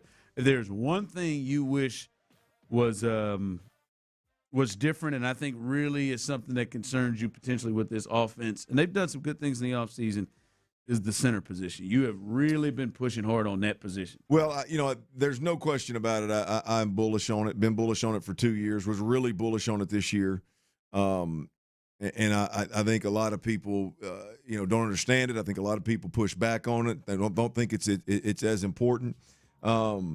And now I'm not in any way, shape, or form suggesting that the Texans should have gone out and doubled the market for centers. I'm not in any way, shape, or form saying that. However, in my playing career, I was blessed to when I started, I had some pretty good centers, man.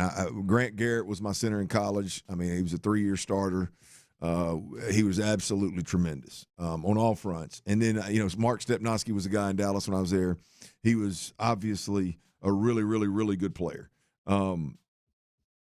The comments that are coming out of Las Vegas on Tyler Lindenbaum, which, again, 3-year, $81 million contract, set the market by 50%. So Tyler Lindenbaum is the best that the league has to offer right now.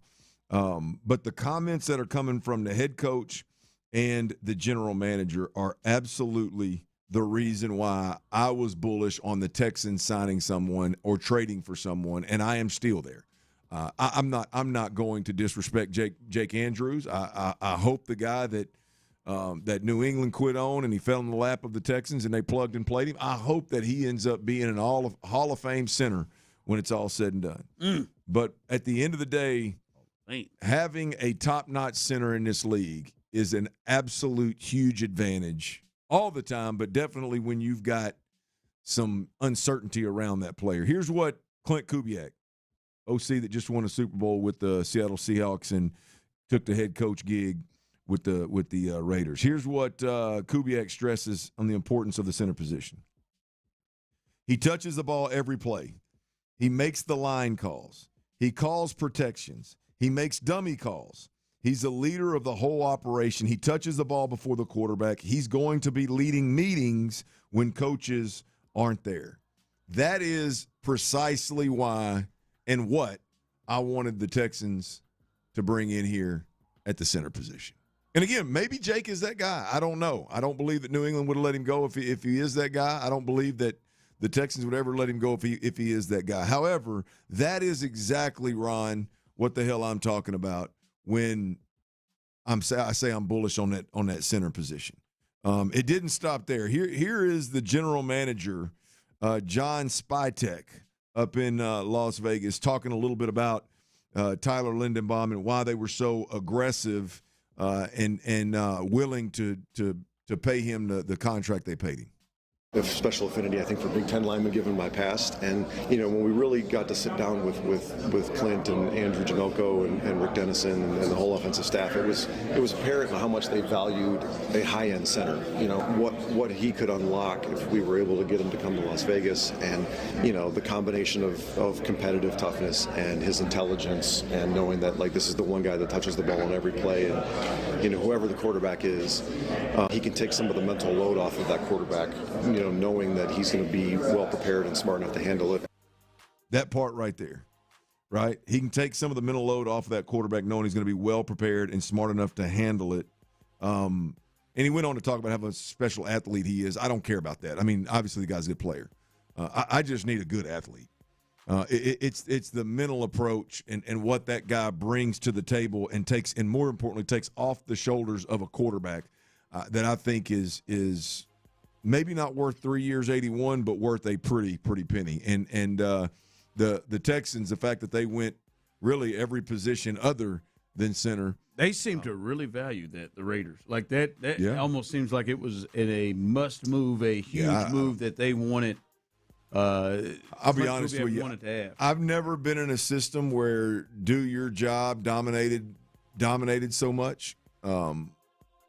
So I don't know exactly what the belief is over here in Houston, but I've never been around an offensive coach that didn't completely, fully understand the importance of the center and what he brings to the table.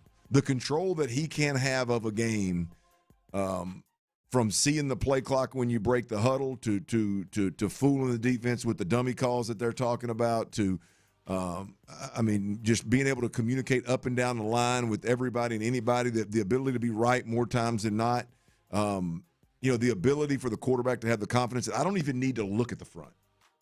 There's times where I don't even need to look at the front. I hear the call that the center's giving me, so I know, hey man, I'm hot off of anything coming off my right side, or I'm hot off anything more than 5 rushers. I'm hot. You know what I mean? Like I don't even look. I just trust. I blindly trust. That value to any starting quarterback is unbelievable. To a young quarterback that may or may not struggle with communication issues, that we know hasn't seen everything under the sun, is unbelievably valuable. So. Clearly, they got a little different priority set here. It's more about do your job individually than it is the guy that can make everybody around him significantly better. But it's that value is clearly is front and center in Vegas. Yep. All right, coming up, one of the big things that happened on Friday was the Tiger Woods situation. Well, there is the latest on Tiger, and Tiger has spoken, and we have heard his comments following the wreck that ended up with his Range Rover on the side. We'll discuss that and give you the latest on that Tiger Woods situation coming up next. In the Loop. How are we feeling about the Astros after one series? Okay, so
Daddy. Did you know you can donate real estate too?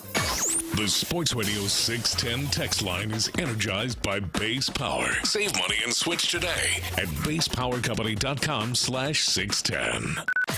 Sports Radio 610 presents The Drive with Stoerner and Hughley.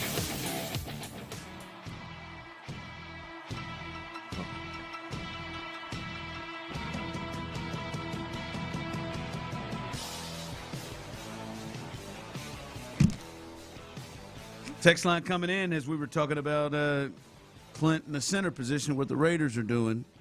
Talk is cheap. OTAs aren't here yet. Preseason isn't here yet. They haven't played it down yet. Just shut the hell up. And then also followed by, I think, a better one. I think they see Andrews as that guy, a guy that can help take things off the quarterback's plate. Yeah, look, I hope. I mean, I do think they see him as that. Here's the deal: I think like CJ, he's got to take a huge step. I think, does he know the offense in a year last year where it was new to everybody else? Did he know the offense, and was he able to communicate better because he had literally learned the playbook and the verbiage before, and knew that, or is he literally just mentally quicker at processing things? Does he have a higher ceiling where he can use dummy calls? Does he legitimately take pressure off the quarterback in the normal run-of-the-mill season, or is it, hey, man, we've seen it before. A new coach gets a job. He brings in a bunch of guys that are familiar with his system and everything to get this thing turned. He boots them the hell out and gets the better players in there, right? I mean, it wouldn't be the first time. I mean, he was signed here and he was gifted the starting position, not because he was physically better than any center on the field, but because he knew the offense. He was an extension of the coaching staff in meeting rooms and on the field. Now that everybody else has been in the system for a year, is there still a huge advantage for Jake Andrews, or has everybody caught up? That advantage is gone, and now you've got to do extra. I don't think that the Raiders went out there and paid $83 million or $81 million, whatever it is, to Tyler Lindenbaum because every center out there, the likes of Jake Andrews, bring the same mental game to the table. I don't know. I hope he is, but I do wonder whether the Texans are playing with that advantage or not. I do agree. Tyler was saying this during the break. I do agree. It is his strength. I think the mental part of the game is his strength. I just know we watched last year, and maybe it's year one in the offense, and CJ maybe didn't trust or whatever. It didn't. I don't think it came to fruition the way that maybe they were hoping it would.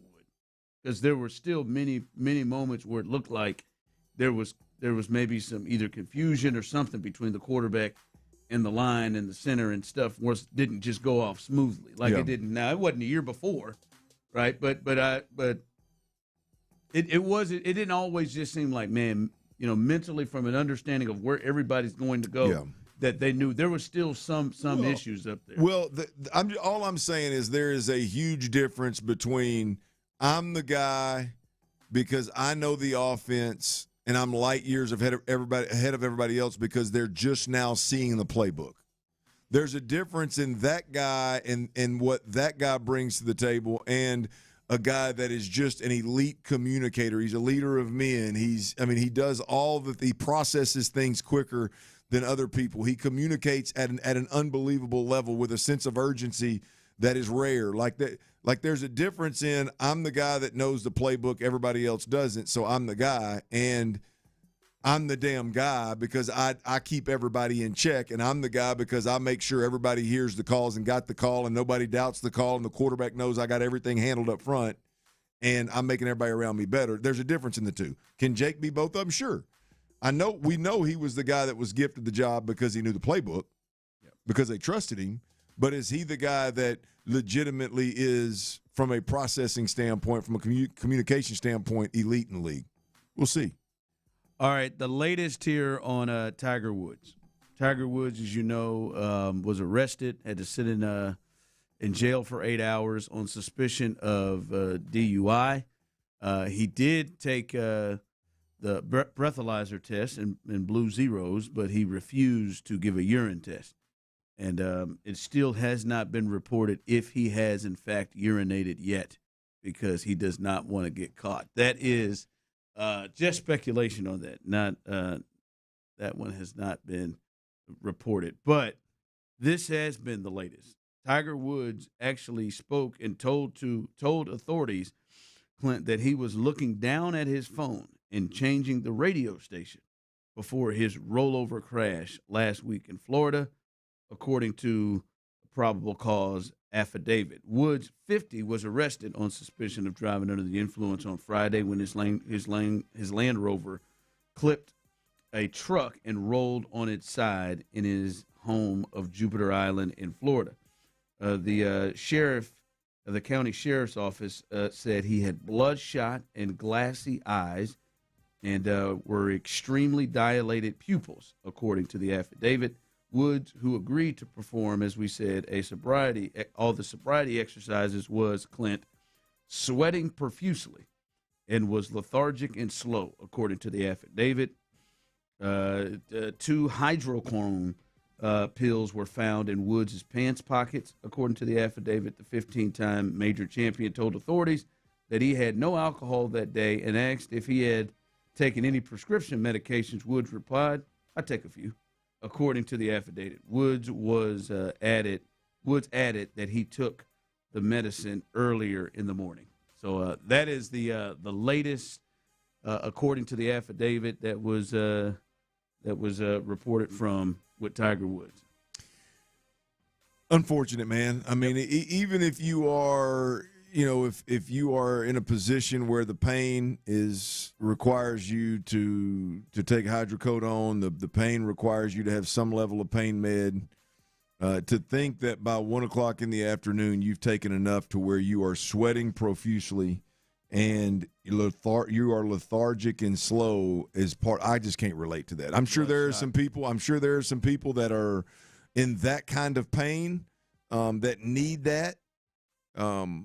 And could end up in that state by 1 o'clock. I don't know that a guy that's legitimately playing golf the night before is a guy that should be in that kind of shape. And so, not to mention having 2 of them ready to go in your pocket.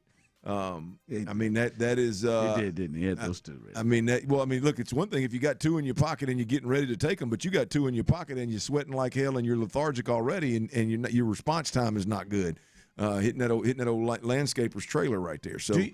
Hey, real quick. Yeah, it's rough, man. Do you guys think this is hurting his legacy as an athlete? Absolutely. You think so? Absolutely. Like, not just like him as, because this is obviously separate from his career, but all of this stuff is hurting his legacy. There's no way for it not. There's no way for it not to, especially in the game of golf.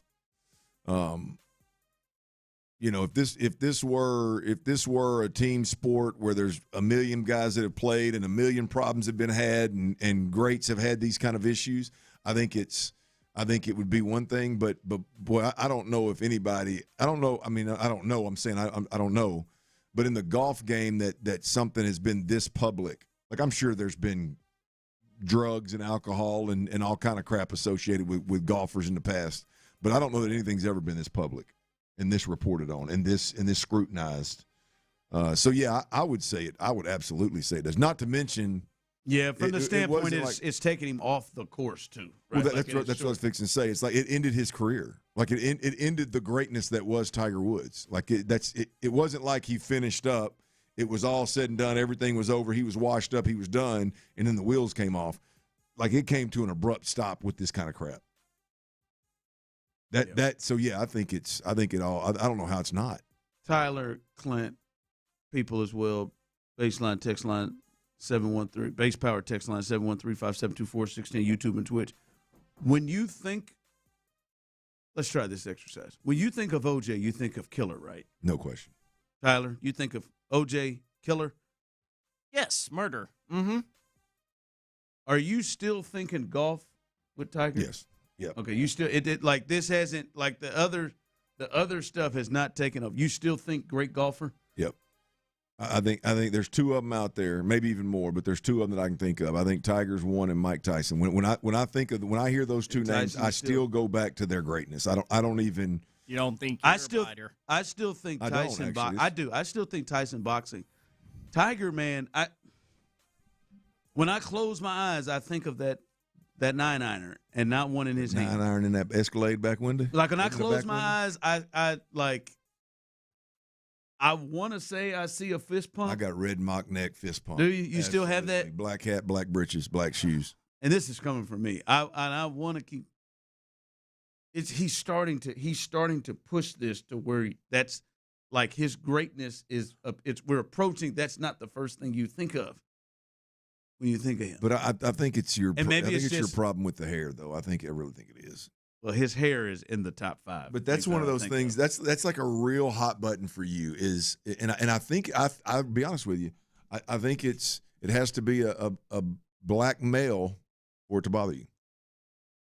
No, that's not. And he's got to be. I think it is. I think it's specific to one gender, and he has to be a black guy. I think, and you add if he's a superstar, because I don't know if you know the Joe Blow walking down the street. I think you do. I think you walk down the street and I think you see a guy and you judge him. I think you say, "Bro, it's time." Oh, I think everyone. Yeah. I think LeBron and now Tiger. He was just. I think you're scarred. I mean, it's two of them. Like they're both just. I think you can't get beyond the hair.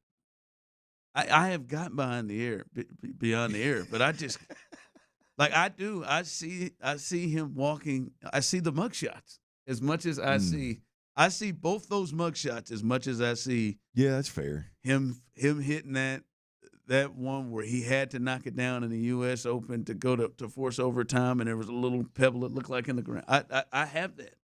Someone texted in. I think Tyson. I think ear. That's at least still in the boxing ring. I think the best I've ever seen. I don't think that's what Robin Givens is thinking. No, she probably has a little different perception. Probably has a little different view of things, boys.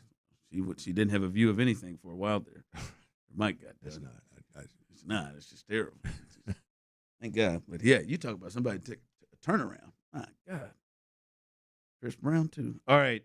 D'Amico made some comments about a move on the coaching staff, a change of the coaching staff, and how it affects C.J. Stroud. I think we got to listen to that and discuss that on the other side coming up next. Hey, y'all, look, we got lucky this year, man. The truth is power outages, they're going to happen, right? Extreme heat, extreme cold, hurricanes.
Sports Radio 610 presents The Drive with Stoerner and Hughley.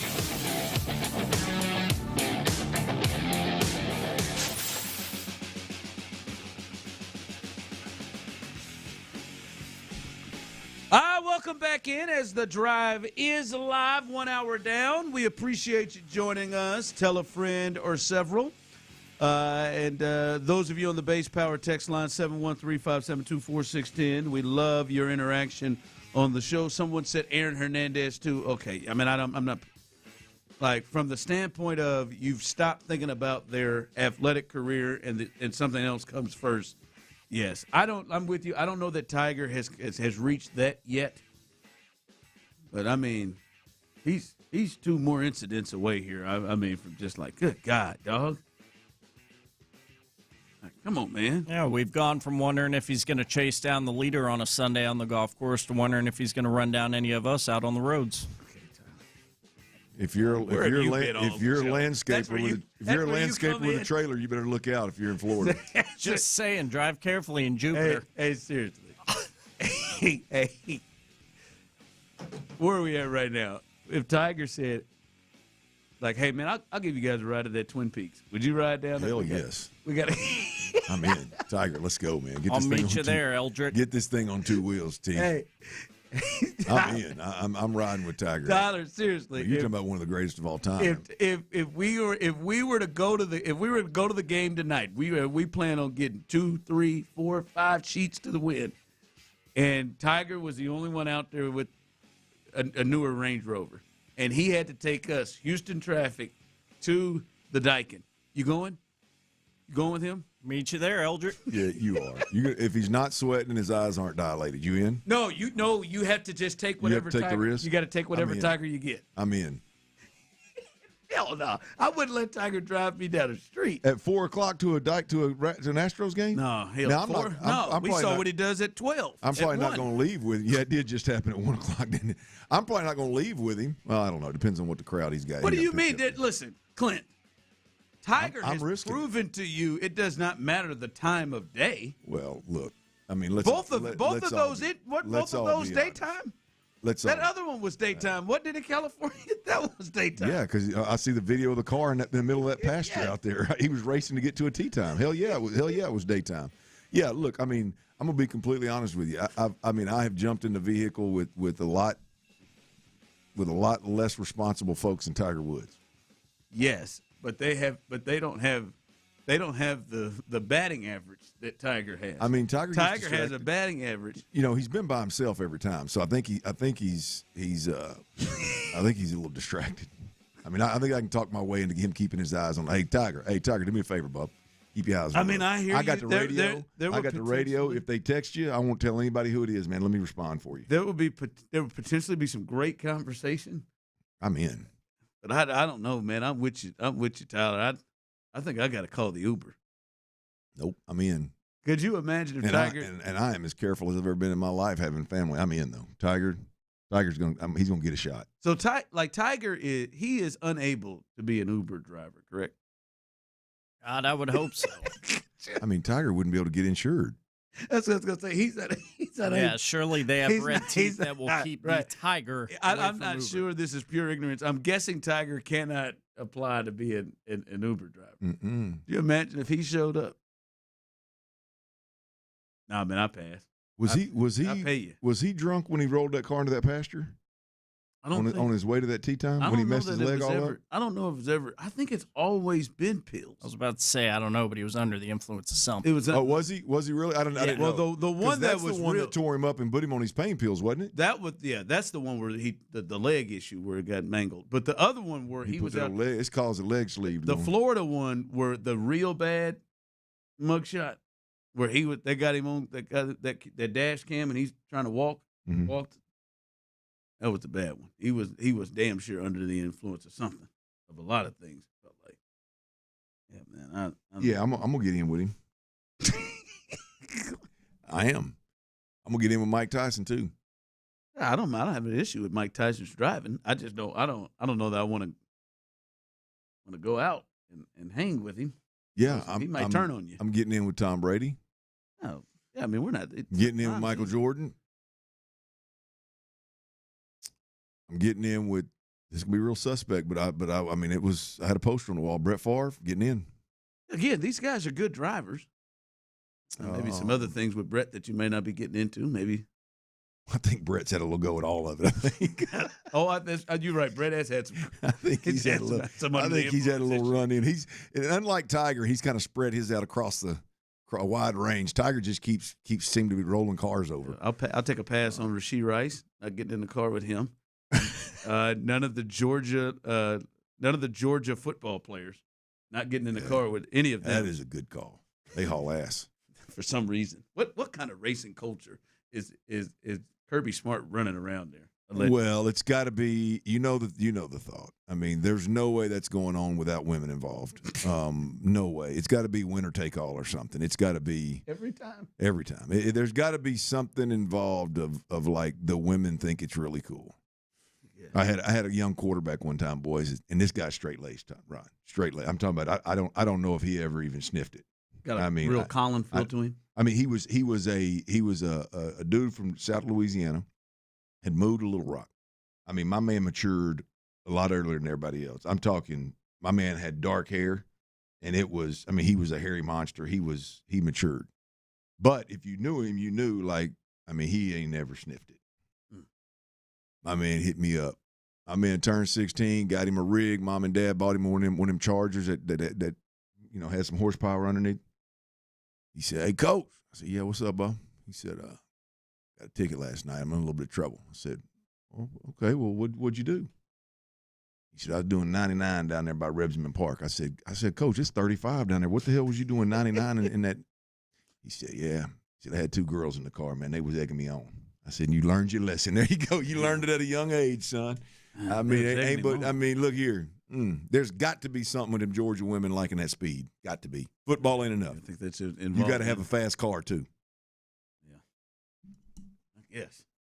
Boy, they just keep doing it. They're passing it down. What they're doing, they keep doing it. Don't matter how much everybody talks good about players, bad players. I mean, they've had very serious deaths. incidents. Death doesn't matter. They just keep passing that thing on. I think that something happened in the offseason. Again, all right. Speaking of young quarterbacks, D'Amico had some comments. I want to read these comments. This is according to Aaron Wilson, who is down where they're having the general managers meetings and those meetings here where a lot of the football world is.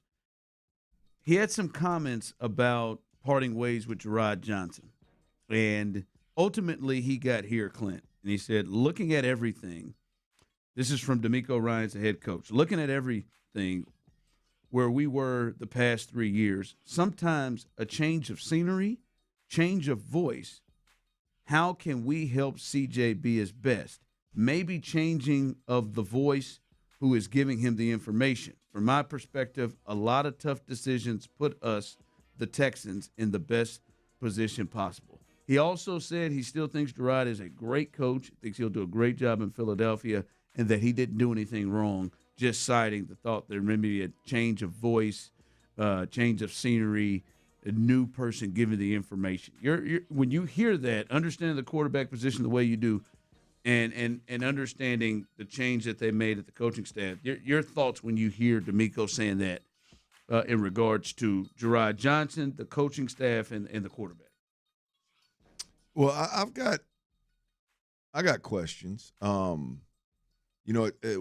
some point we've got to point back at CJ. It's been Bobby Slowick who they didn't talk to for 3 weeks, and now it's Gerard Johnson, who it's just time for a new voice. At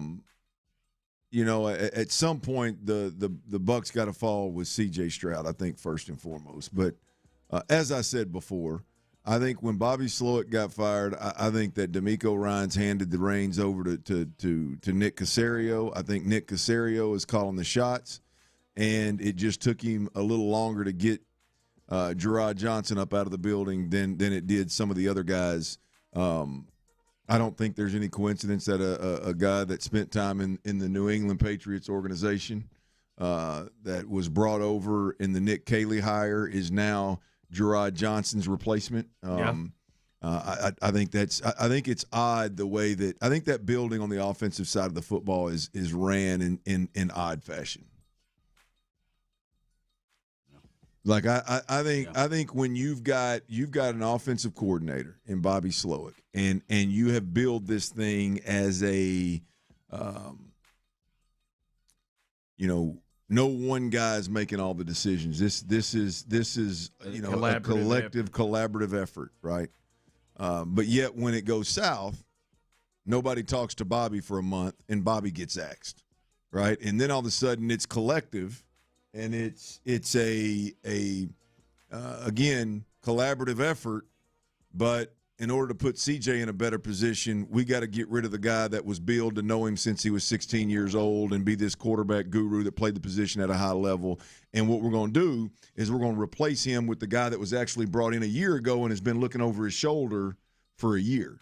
Like, I find it very interesting how they handle business on the offensive side of the football. But it doesn't shock me one bit because I think Nick Caserio is running the ship.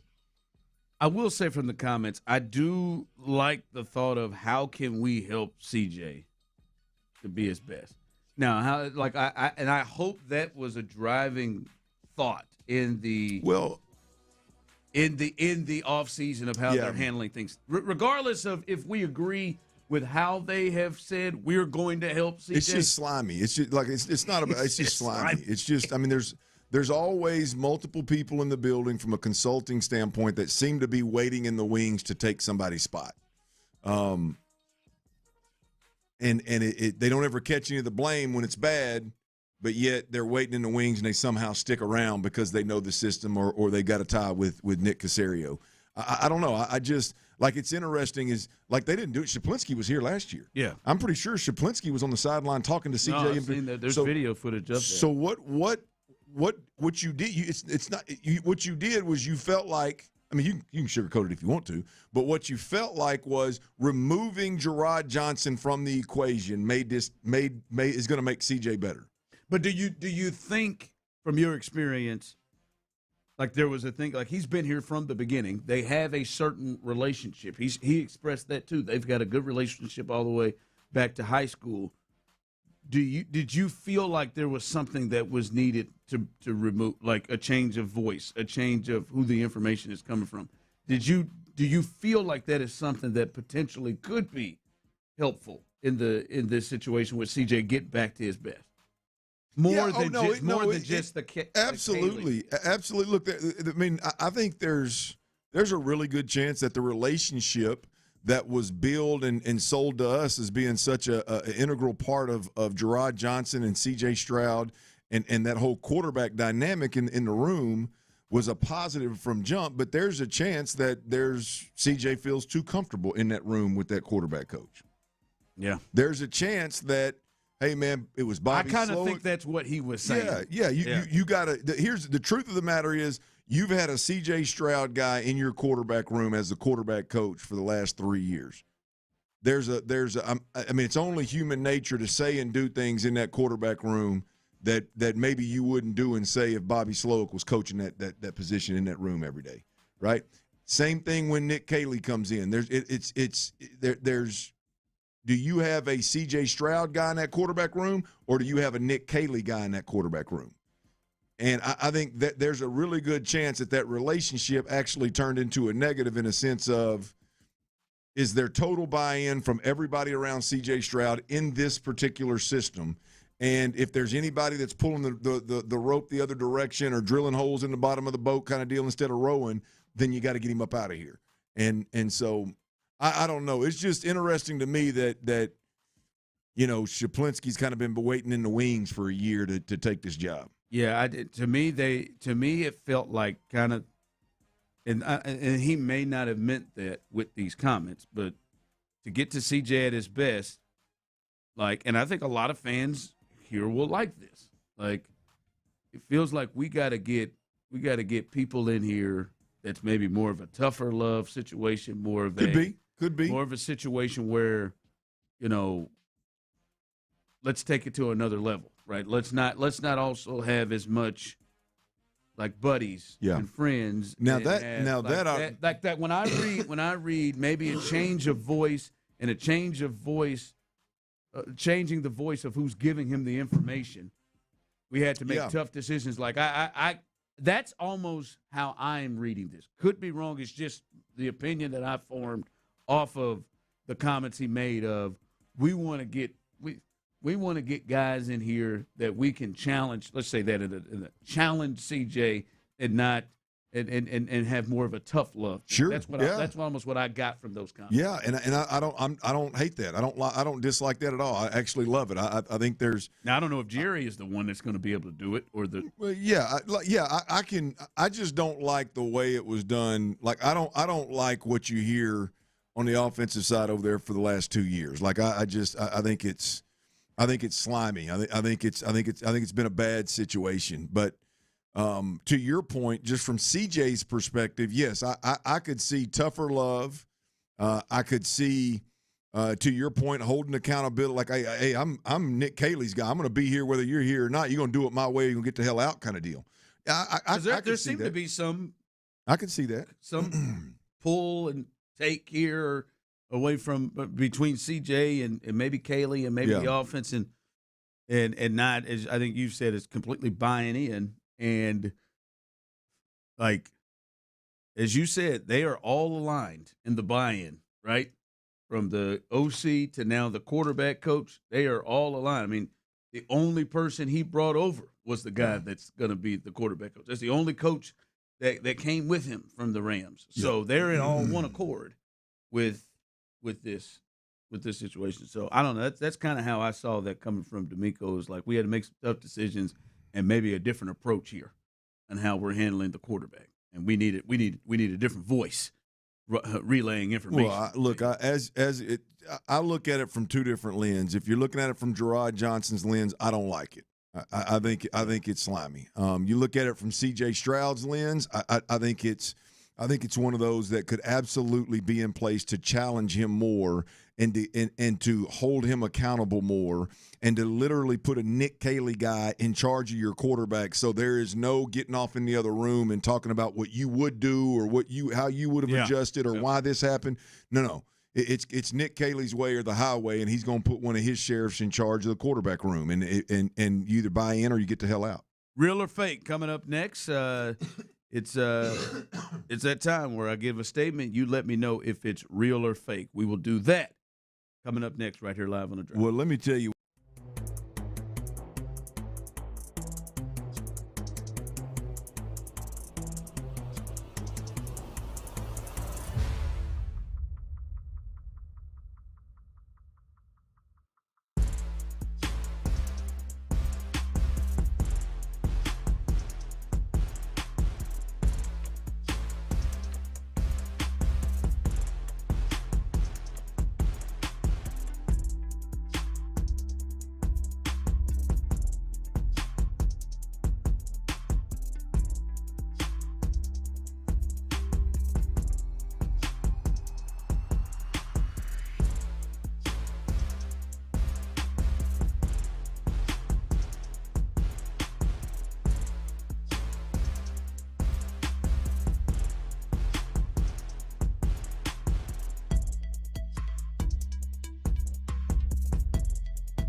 Energized by base power on Houston Sports Leader, Sports Radio 610.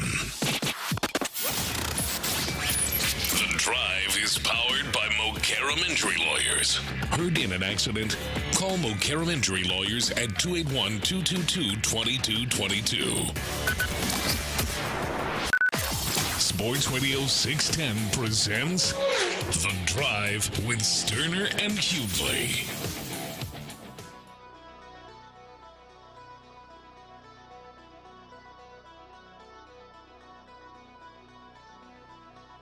All right, welcome back into The Drive. It is a Tuesday, and I'm here to do a little real or fake, baby.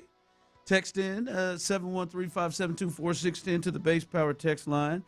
I'll say a statement. You let me know if it's real or fake, and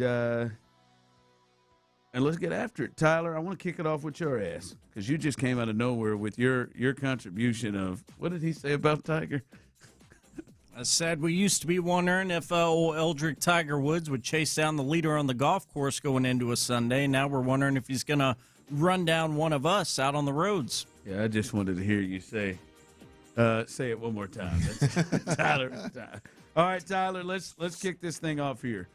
Real or fake, the Houston Texans will actually use their pick at number 28. Real or fake? You never know with Nick Caserio, but I'm going to go real here. I think I'd like to think that if there was going to be something done in the means of not using that pick, that maybe Nick would have already been active and shuffling some stuff around, making some deals, but still very possible. But I'll go real there. All right, there it is. Real, huh? Real on that. You think he's going to stay at 28. Real or fake for you, Clint, that the Houston Texans are actually going to use their pick at 28? I think it's fake. I think they're going to use the pick all right, but they're going to package it with another pick, and I think they're going to move up and get a game changer. Oh, you got them going up. I got them going up. I just don't know. I don't know how anybody looks at this team, particularly on the offensive side of the football, and says, yeah, we need more depth. Yeah, we need more draft picks. I just don't see how you look at it that way. Hell, I don't even need to add the caveat of offense. I mean, look, if you want to move up, package it up, move up, and take the best defensive lineman that fits this system, that way you can pay Will Anderson and you got the 1-2 punch from the inside out, whether you keep Daniil Hunter around longer term than you already have him booked or not. If you want to do that, I'm fine with that. So I don't even need to put the caveat of offense on it. Any way you slice it, I think the Texans, I think they get aggressive. I think they're in a position where, it's kick the door down on an AFC championship or people are going to be disappointed. And I think they make a climb. Not quite what they did to get CJ and Will, but I do think they make a move up the board. I am torn on this because I don't think they're going to move up because it's hard for me to think. I know you have a player in mind, at least. I think Sadiq is probably the player that'll work in mind. I think you have a player in mind. By the way, I saw him going in the latest mock from Matt Miller. He's climbing, ain't he? 13 to the Rams. Yeah. I saw him 13 to the Rams and another 14 to the Ravens. That may be a little rich. I think he's going to fall below 20 for the Texans to be able to move and get him. But that's kind of athlete I'm talking about. I think there are so many. Maybe good is not the word, but at least like ranged type players that are like that, similar grades from like 25 to like 40, and they have 2 picks in that. I could see them dropping back and adding another pick in the 3rd round, add more picks. So I'm going to say fake, although I could see where Tyler is coming at with there are so many players right there, just stay right there and get the group of 4 or 5 you have. But I think they have a close grade on a lot of them. And I could see them dropping back very similar to what they did last year and get multiple picks in that 2nd round to piss off the draft party. But I could completely see that happening right there. Just because I think where they are at 28, I think they probably have a lot of players that fit in that range to 38 where their other pick is. So I think they move back in the draft. So They'll use it to package it, but not themselves. All right, real or fake, Clint? This coming from the Cleveland Browns owner, Jimmy Haslam. He told a group of local media reporters at the NFL League meetings that Deshaun Watson has a, quote, great chance and a, quote, fresh start with first-year coach Todd Monken. He could start in this thing, according to the owner, Jimmy Haslam. Real or fake, do you believe Deshaun Watson has a great chance to become the starter for the Cleveland Browns? Yeah, I do. I think he's got a great chance to become the starter. I don't think that I think we're another year removed from the embarrassment that was. I would like to think that Deshaun has repaired himself to some degree. But even if that's not the case, you're a year removed. There's players that are removed. I don't think – I do like Shedeur. I don't think that you have this dominant alpha that's just going to go in and take over a locker room type deal. So I don't think he's competing with that presence in the locker room there. I'll give you an example. I think a Cam Ward type guy would really be difficult for Deshaun Watson to overcome in the locker room. Yeah. But I think there's a real opportunity there. Now, can he play? Can he still play? I think that's the question. I don't know if he's talented enough to do it, but I think he's got a real shot here. Yeah, because it's Shedeur, Gabriel, him. We'll see what they do in the draft if they bring somebody else to come in there. But yeah, I'll say real too, which is I'll say real because I think it's a legit quarterback competition. I don't know that I believe Shedeur has the upper hand just because he finished the end of the season. Now, I think Dylan Gabriel's a real long shot. I don't know that he's got a fair shot to win the thing as much as the other two. Yeah.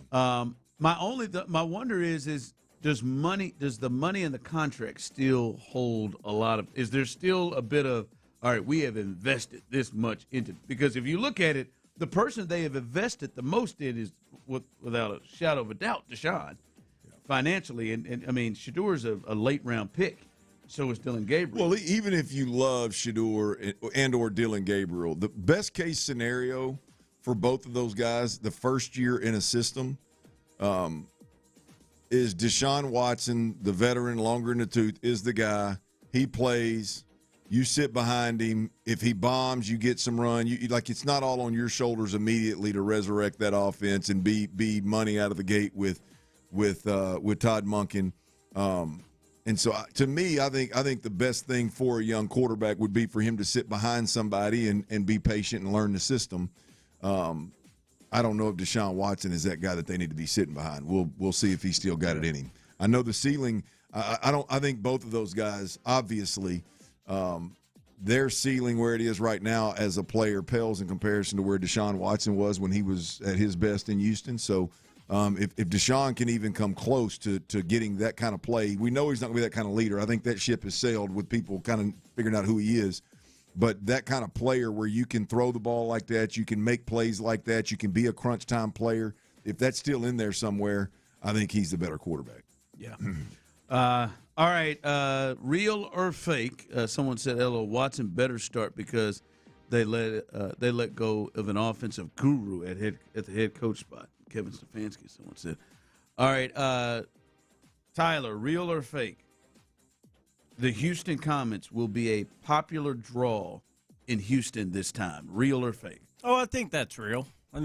Given the already existing history that Cheryl Swoops and others put together as the Comets way back in the day. A lot of love in this city for that team, and maybe it gets rekindled now with the return of the WNBA to Houston. I go real. I'm proud of you, man. I know you don't watch women's basketball. Yeah, it won't be too real for me. I'm proud of you. I'm proud that you can step out there and you got the history. Real or fake, Clint?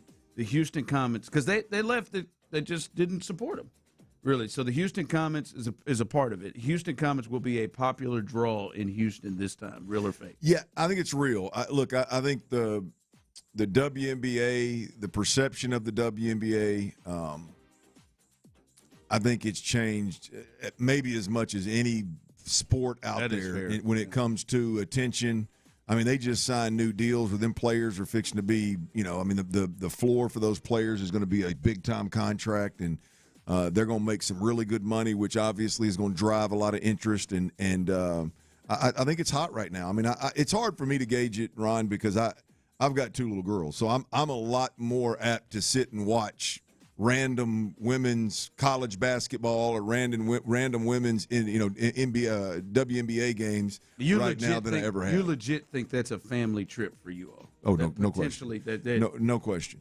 No question. I think as a father and a parent, I think you got one of several duties is to expose them to all the different sports and all the different facets of life that are sports. And I don't think there's any better way to do it than flip a game on the couch or load them up and take them to a game and let them see, women, that are 15 years older than them or 20 years older than them out there making a living playing basketball and give them something to shoot for. Yeah, absolutely it would. Yeah, it's real. I don't think Lainey would last, but I think right now. But I think Liv's got a shot. Maybe in a couple of years she will. I think it's real. This is the best time to get into the WNBA business, and they've got a situation a little bit like the NBA where they've got some marquee players that get people to want to come out. And I think, if they have a start the way they did the first time, like 4 titles.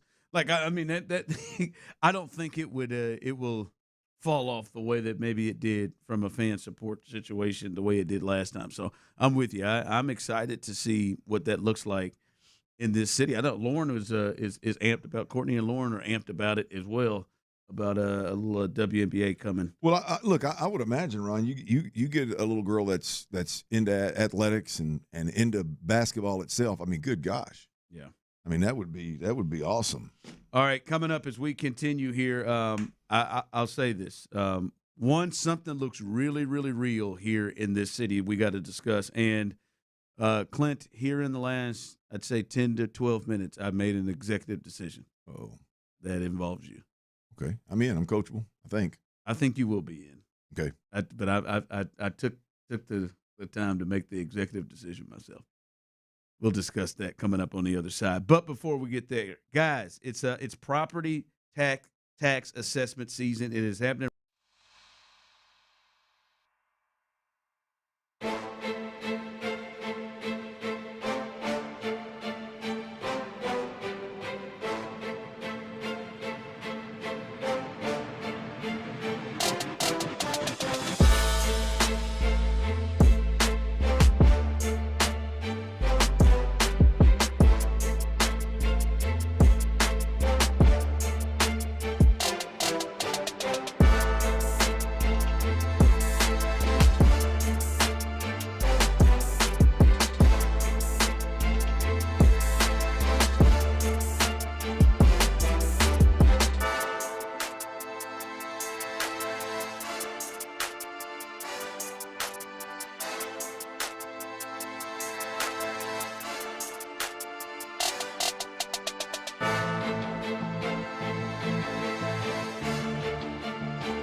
The Sports Radio 610 text line is energized by Base Power. Save money and switch today at basepowercompany.com/610. Sports Radio 610 presents The Drive with Stoerner and Hughley.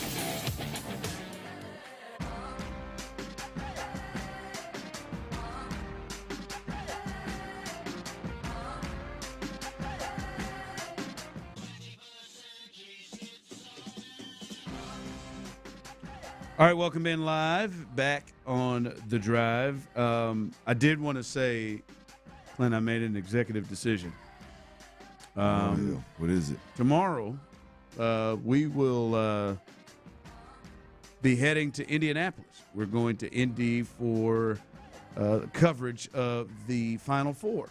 And so we'll be live on Radio Row on Thursday and Friday covering the game. And I got in there as early as I could, but I made us a reservation at that steakhouse. Oh, at the Big Dog, the big one, the St. Elmo's Steakhouse. Yeah. What popular? When are we going? Tomorrow. Hell, what time we land? We landed like 2-something, but tomorrow night got us 8:45 is the only thing we had Eastern. I ain't got no problem with it. It's going to be 7:45 for us on our clock, but 8:45 Eastern. I got zero problem with it. Knocked it out for you. There it is, right there, baby. There it is. 8:45. Party at 2. 8:45. Party at 2. St. Elmo's. Is that what it's called? That's right, baby. Yeah. Should be right there. St. Elmo's. I'm in. I appreciate that because I totally forgot once I left here. Yeah, I figured you did. And I typically have to push the envelope, and then I wonder if everybody else is interested. One thing you do not have to wonder if I'm interested in is that right there. I am in. I can't wait. Apparently, they have shrimp not cocktail. Just the shrimp cocktails. It's not the famous steaks, but the shrimp cocktails apparently are just what they're famous for. That's a big move for you, man. I appreciate you doing that. I'm looking great decision by you. By the way, I didn't have to put any money down on it, or else we would have had to talk about that. But yeah, hey, I appreciate the effort, man. I'm jonesing for it. I like the Wednesday night. I like the Wednesday night. You know why? Why? Because if it's really good, we may have to slide back by there on Thursday. Well, I don't know about that. Well, I'm just saying. If we're in a foreign place, we don't really know it real well. We don't know what other options are. I'm just guessing. I'm on guess. This is a famous steakhouse that everybody goes to. Like they didn't have any reservations between 6 and 8:30. Well, that's a big city. Big city with probably limited options. What is the attire? Do you have to put a suit on or something? Oh God, I don't know. You have to wear a sport coat or something? I'm not wearing a sports coat. You can't throw a sport coat on in the city Final Four I could. I'm just not. Come on, man. Somebody said you got to get the thick bacon steak app. Someone texted in and said they've been there. Appetizer. I'm talking about the app on your phone. Yeah. Thick bacon. What is that? Okay, I'm in. I need to check these prices. These prices. There it is, right there, right off the bat. They got that shrimp cocktails. First thing you see as soon as it comes on. Hey, do me a favor. Don't go checking price. Let's just go in there. Let's just roll in there with an empty stomach, starving, and just hammer down. I'm just saying, I'm going to just check these prices real quick to let you. Yeah, I'm going to let you. Hey, Tyler, what do you think his facial expression is going to be when I tell that old waiter, hey, man, just bring us your 3 most popular appetizers out here and put them on the table? Listen, I'm just telling you, I'm looking at this, and right off the bat, that shrimp cocktail is $21.95. That is a one-time visit. The shrimp cocktail's what? $21.95. That's a one. That's not. We're not doubling that restaurant up on the trip. If it's good, I'll pay $21 for some shrimp. Oh, one time. Yeah, I'll do it twice. I'm not doing it 2 times in 3 days. Yeah, man, that's a big move. That's a big move for you. I appreciate that, man. Looking out, man. That's good looking out right there. Not bad. What time's our flight leave tomorrow? 11. I checked us both in. Don't worry. I told my wife we leave tomorrow evening. 11 o'clock. Make sure you get on the plane there. Checked us both in. I saw you hadn't checked in. Well, I appreciate it. That's all right. I got you. My dog. Hold you down. Hey, I'll be honest with you, because a lot of people have questioned this, and we looked at this and we talked about some of the stories that were written about the Astros before the season. Clint, this offense looks real, right? Not maybe 11 runs or 8 runs like they had, this yesterday, but you can just kind of see the approach. You could see the hitters. Like, obviously, Altuve hasn't fallen off a map yet, which I think some people seem to feel like he has or may do. Yordan is as locked in as we can see him, and he's in that locked in where he's scary for everybody else because that he has MVP like qualities to him the way when he can get going. And like I said, Altuve, patient, 6 walks on the season, doing what he's doing. Walker looks like he's starting to pick it up a bit and looks a lot better than he did, especially with his start last year. This Astros offense, which I do think they're going to need because I think we've seen it this first week, they don't have the best pitching staff in the American League, right? Seattle specifically, you look at them in the division, they have a much better complete pitching staff than the Astros do. So they're going to have to score some runs. But this does look like it's a real thing when you look at the guys that are swinging the bat well so far. Yes, it is. I think, look, I mean, with Christian, I think the biggest surprise of the year, not surprise, but for me, the biggest, that's good to see, is Christian Walker and how he's swinging it. Ooh, yeah. That double, I thought that was going to get out. I mean, that to me is, that's a big part of this. But when you look, you're 6 deep. You're 6 deep with Cam Smith, Yainer Diaz, and whoever your center fielder is, who that's turned into a turn. Didn't take long for that to turn into a turnstile in center field. But Bryce Matthews has got some real pop, bro. He's got some real pop, and I'll be honest with you, the likability for me is pretty high for Bryce as well. I feel good about his staying power here. So, that lineup is, again, I've said it from jump. Like would I have been okay had they traded?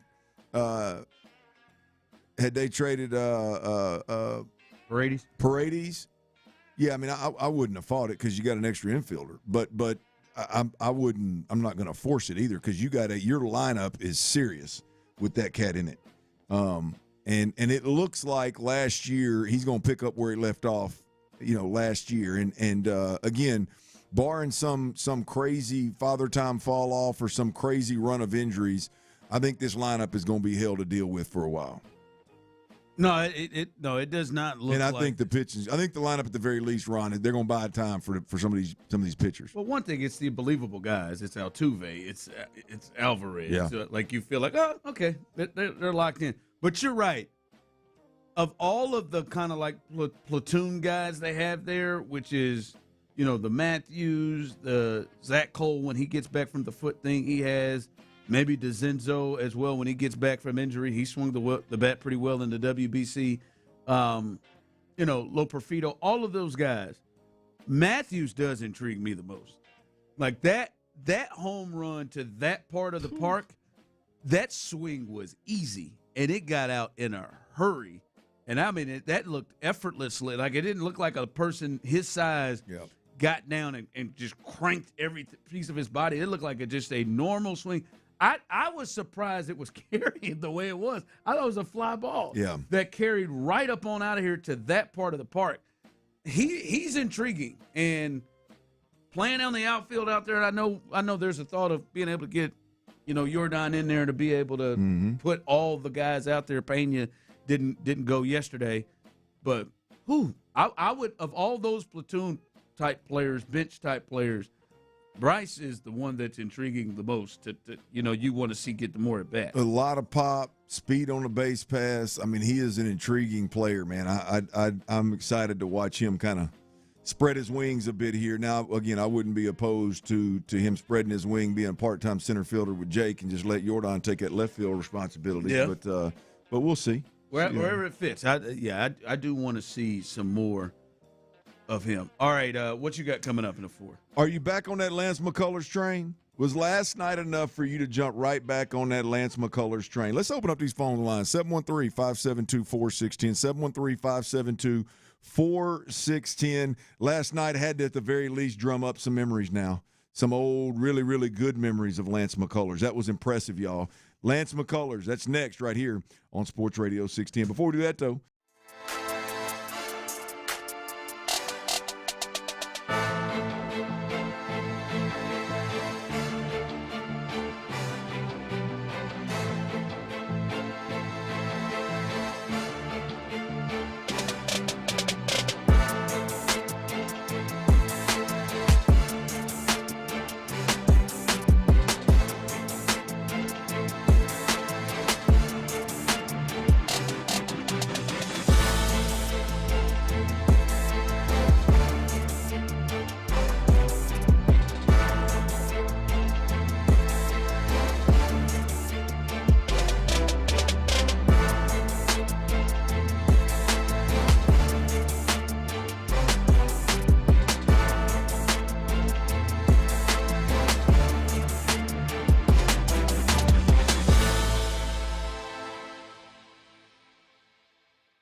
Lincoln at West Point Liggett of Sugar Land Studios. KILT FM HD2 Houston.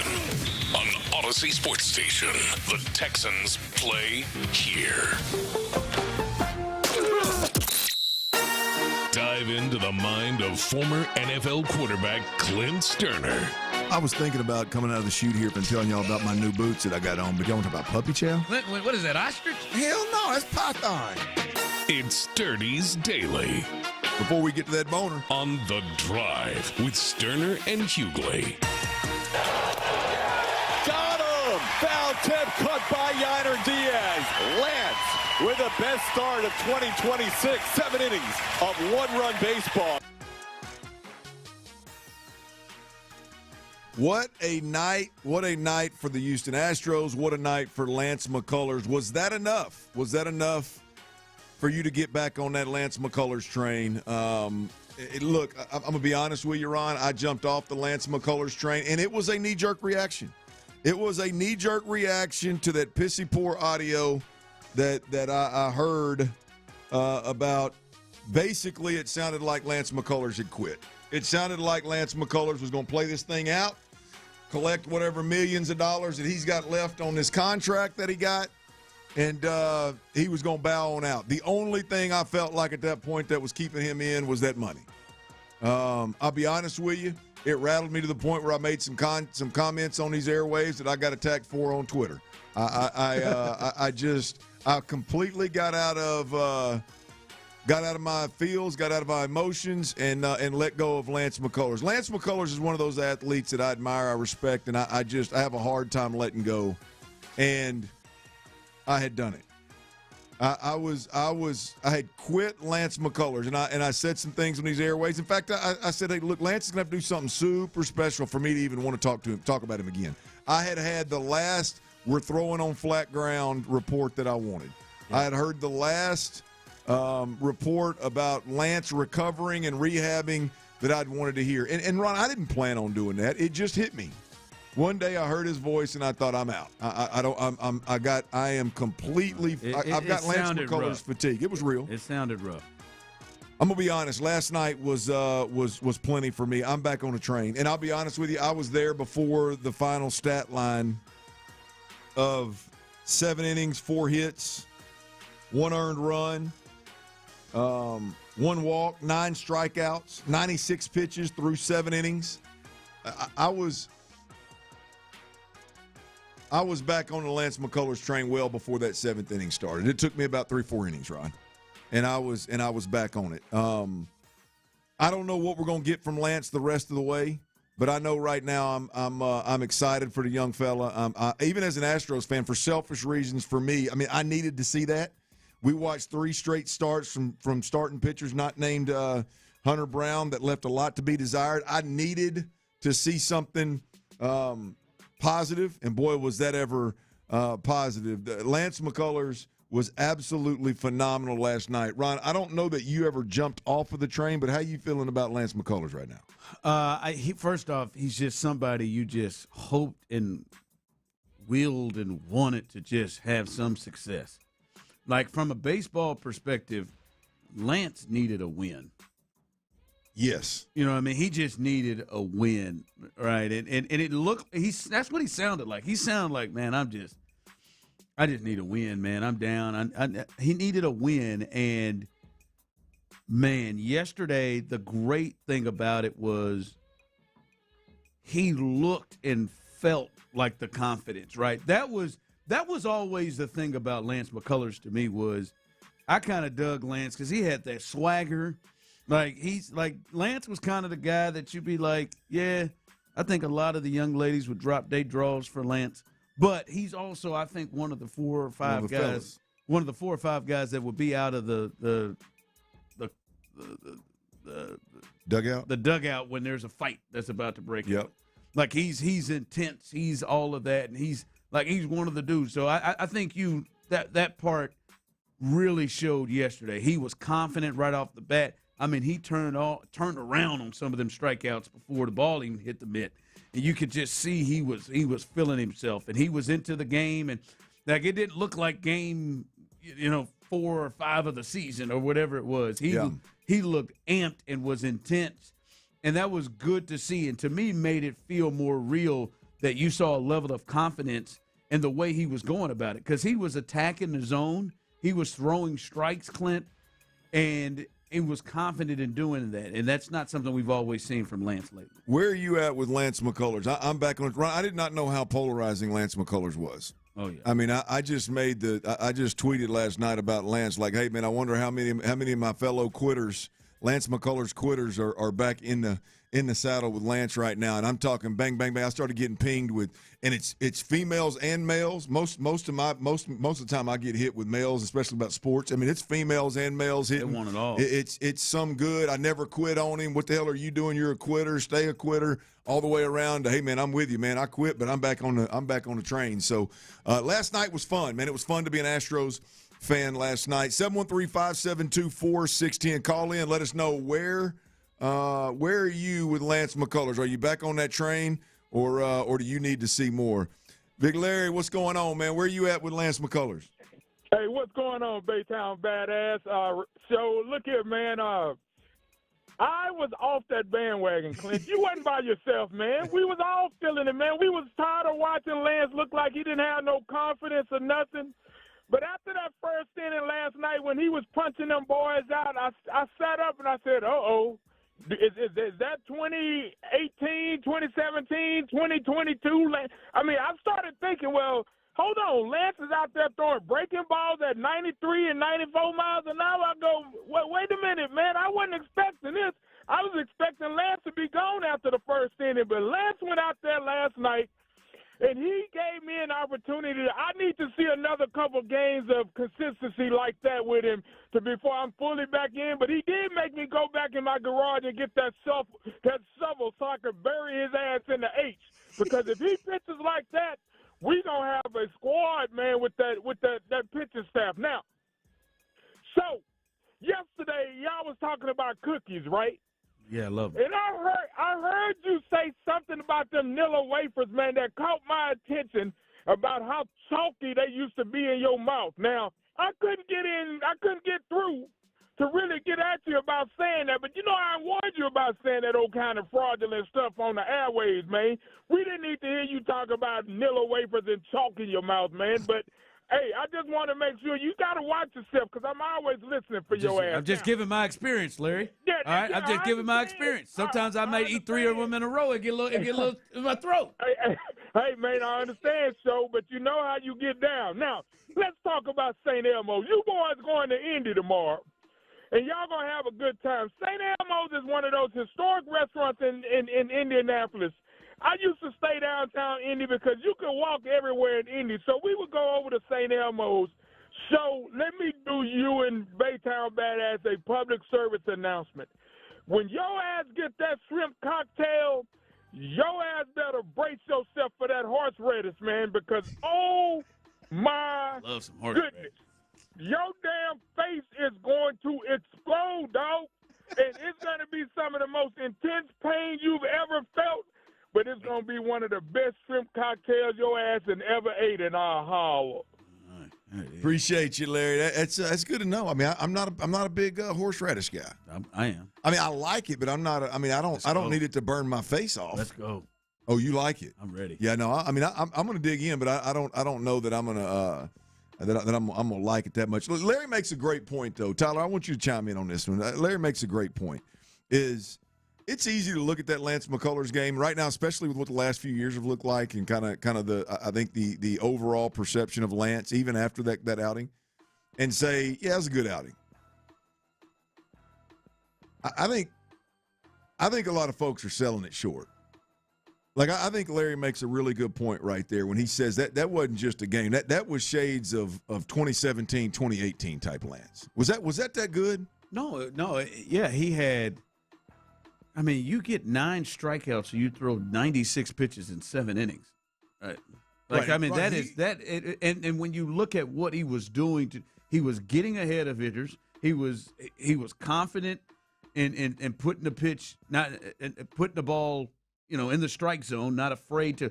Lance would seem like he was trying to to be too cute and hit the corners and try to and then he's sitting there in 3-1 counts all the time. No, he attacked hitters, attacked the zone, and wasn't afraid to get contact. And then when he threw the ball out of the zone to chase was when he got ahead of batters, and his off-speed stuff was nasty.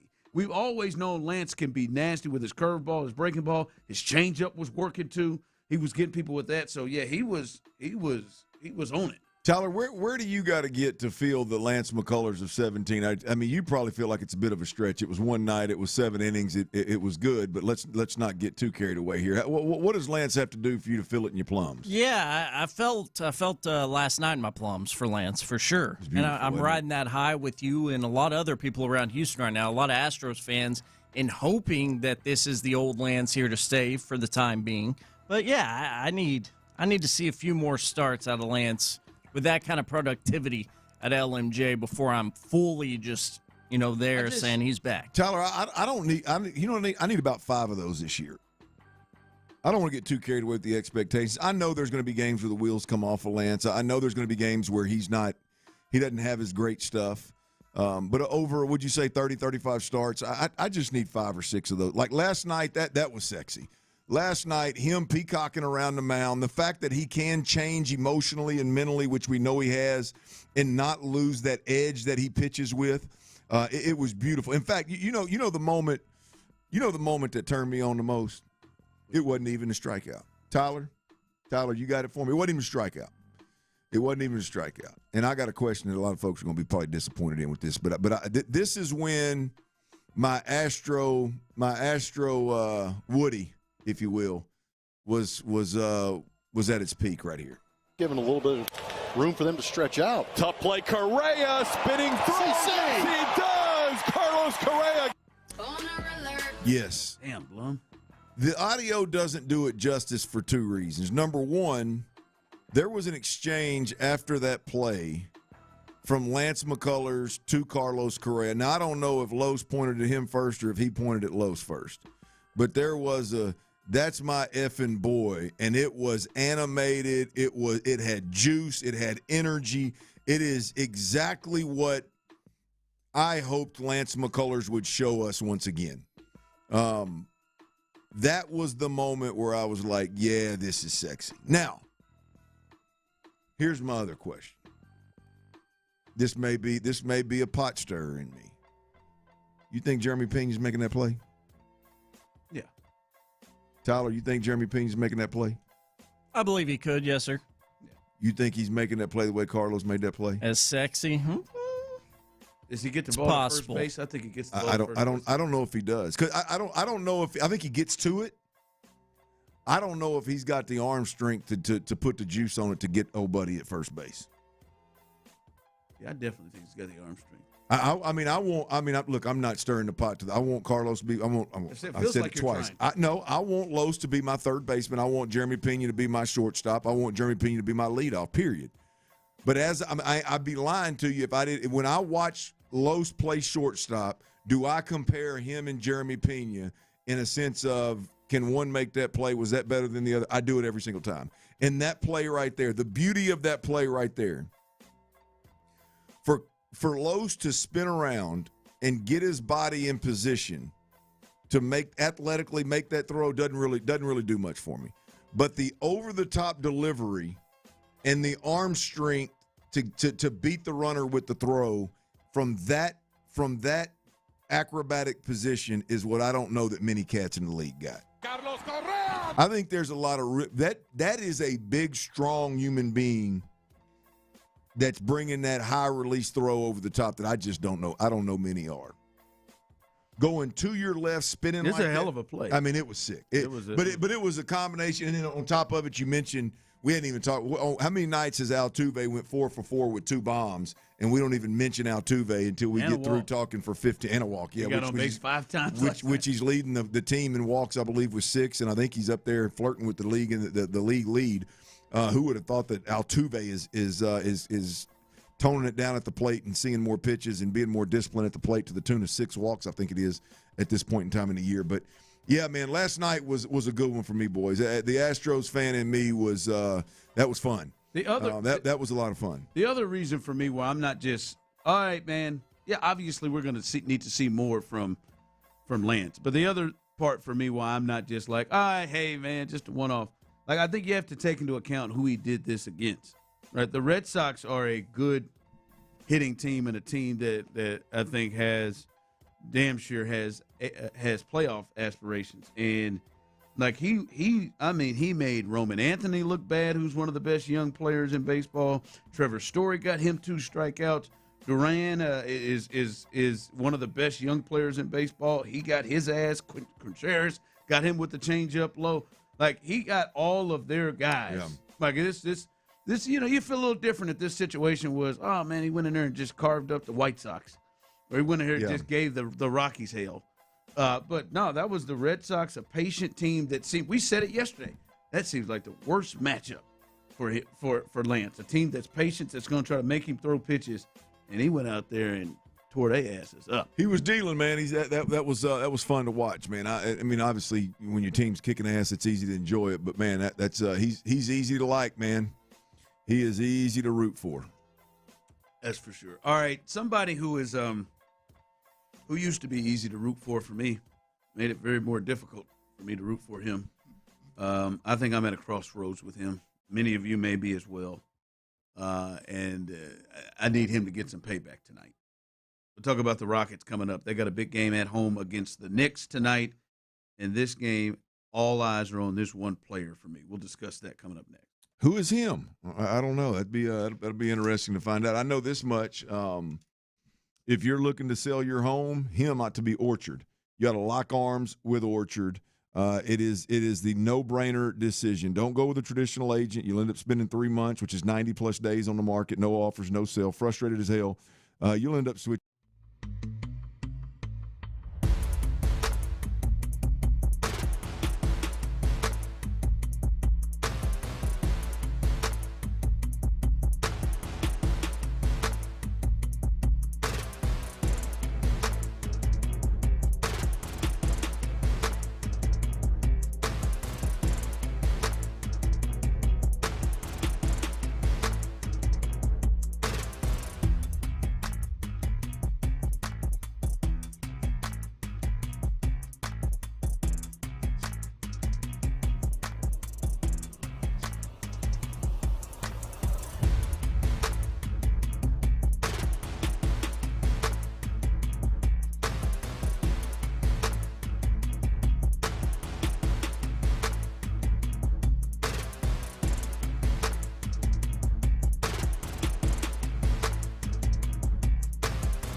John Morgan and Shane Profit. An unforgettable invite-only celebration leading into the unofficial start to the football season in Pittsburgh. And you can be there thanks to Sports Radio 610. Just visit Odyssey.com/the night before to enter now for your chance to win this national contest. Airfare, lodging, and 2 tickets to the exclusive show could be yours. Make sure to enter by April 12th. The Drive is powered by Mokaram Injury Lawyers. Heard in an accident? Call Mokaram Injury Lawyers at 281-222-2222. Hey, Houston fans, I am so happy. Sports Radio 610 presents The Drive with Stoerner and Hughley.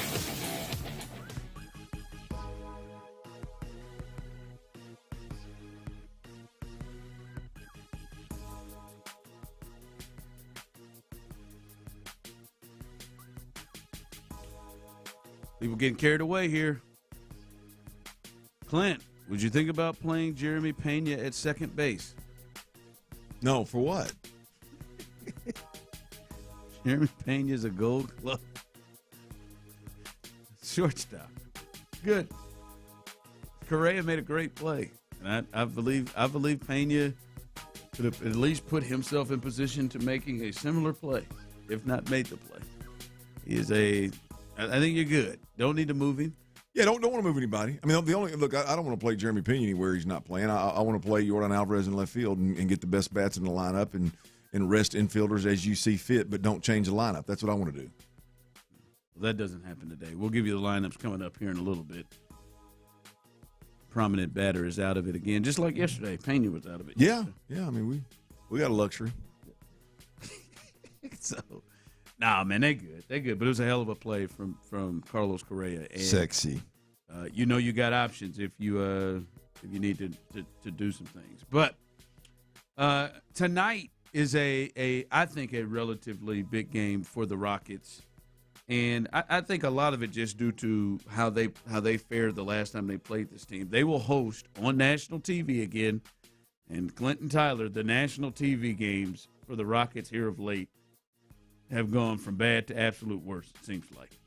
I mean, they've got just memorable just games, just either the ass kicking, the 13-point choke job in overtime against Minnesota that was on national TV. Those damn Laker games, it's been a tough road. They have the Knicks who started this. They were a national TV game on a Saturday night where they had a 17-point lead going into the fourth quarter, and they blew. And, Clint, I really have my eyes on Alperen Şengün. Now, you all are watching the Rockets however you watch them, right? Some people, I think a lot of people have thrown in the towel, if not all of you, have thrown in the towel when it comes to thinking this team can win a championship, but you now are watching it for different reasons. And for me, I'm in particular watching this game, Clint, to see what Şengün does tonight, because he got embarrassed the last time he played against Karl Anthony Towns, who just locked his ass up. Clint, he had 3 points in the third and fourth quarters. In the entire second half, he had 3. Cat had 25 and 7 in the game and just locked him up. So I want to see him get aggressive, and he has been playing well of late. We said this yesterday. All right, he's over 28 a game, 10 rebounds, almost 7 assists in his last 4 games, and he played against a Minnesota team that is a far better defensive team when it comes to the interior than what the Knicks are bringing to the table. So I am really looking at Şengün to see if he can continue this trend. I want to see the guy who played against the Timberwolves jump into this game. This isn't a bully ball game. Cat's a good player, but somebody he can go and play. And I want to see that coming from Şengün. Yeah, I mean, I believe one of the top teams in the East. Yeah, third seed in the East right now. And so, I mean, you're talking about a big-time challenge, not just for the Rockets, but specifically for Şengün. If he's looking in the rearview mirror and he remembers what happened last time individually, then, yes, there ought to be some motivation here. And for me, I'm with you, man. I think the only hope I have left for this team, and I'm not even – again, it's not about a championship for me. It's just about getting in the playoffs and giving yourself a chance night in, night out to win a series. And if you do go out, you go out in 7 or you go out in 6, and you at least put a fight up, right? Versus just getting embarrassed. One, I think it's going to require that Şengün obviously be the Şengün that we've seen of late. And so I'm interested to watch to see, did Şengün, quote unquote, flip that switch, if you will, and all of a sudden it's late season playoff time, and he's one of those guys that has the ability to switch gears and really go get it when it matters, or did he just play bully ball for a little while, have a good outing against the Timberwolves, and that's that, right? I mean, tonight is a night, I think, for him to really solidify that, hey, the switch is flipped. It's late season. We saw him do it last year, to be fair. I mean, he was one of the bright spots in the playoffs. He really was. And that series against the Warriors. Yeah, man, he really turned it on. And so it's not like we've never seen it.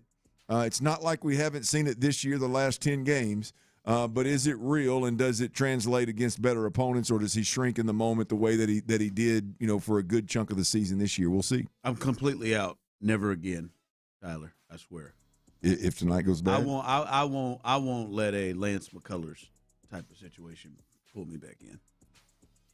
No, you were out on Lance. Yeah, you will. Next year you will. Nope. I will never believe in him, ever. So what's he got to do to keep you? I just give me something. Just 20 plus. I'm not even putting it. It can be a watching how he plays type of thing. Like he needs to be aggressive. He needs to be taking it to him and not just getting locked up. Like he wasn't even taking shots. Yeah. The last time. No, it was bad. Listen. Carl is a good player. He shouldn't lock you up. No, but Şengün, before whatever has happened over the last 2 months, Şengün was on that level of play. He was on the Karl Anthony Towns, two-time All-Star. He was in that range, especially when it comes to big men. I need to see. Like this is a game he should want to come back. And then to the point that you're making is, I do not believe this is the championship level team that I think we thought they could be when they made the offseason moves, in particular trading for Kevin Durant.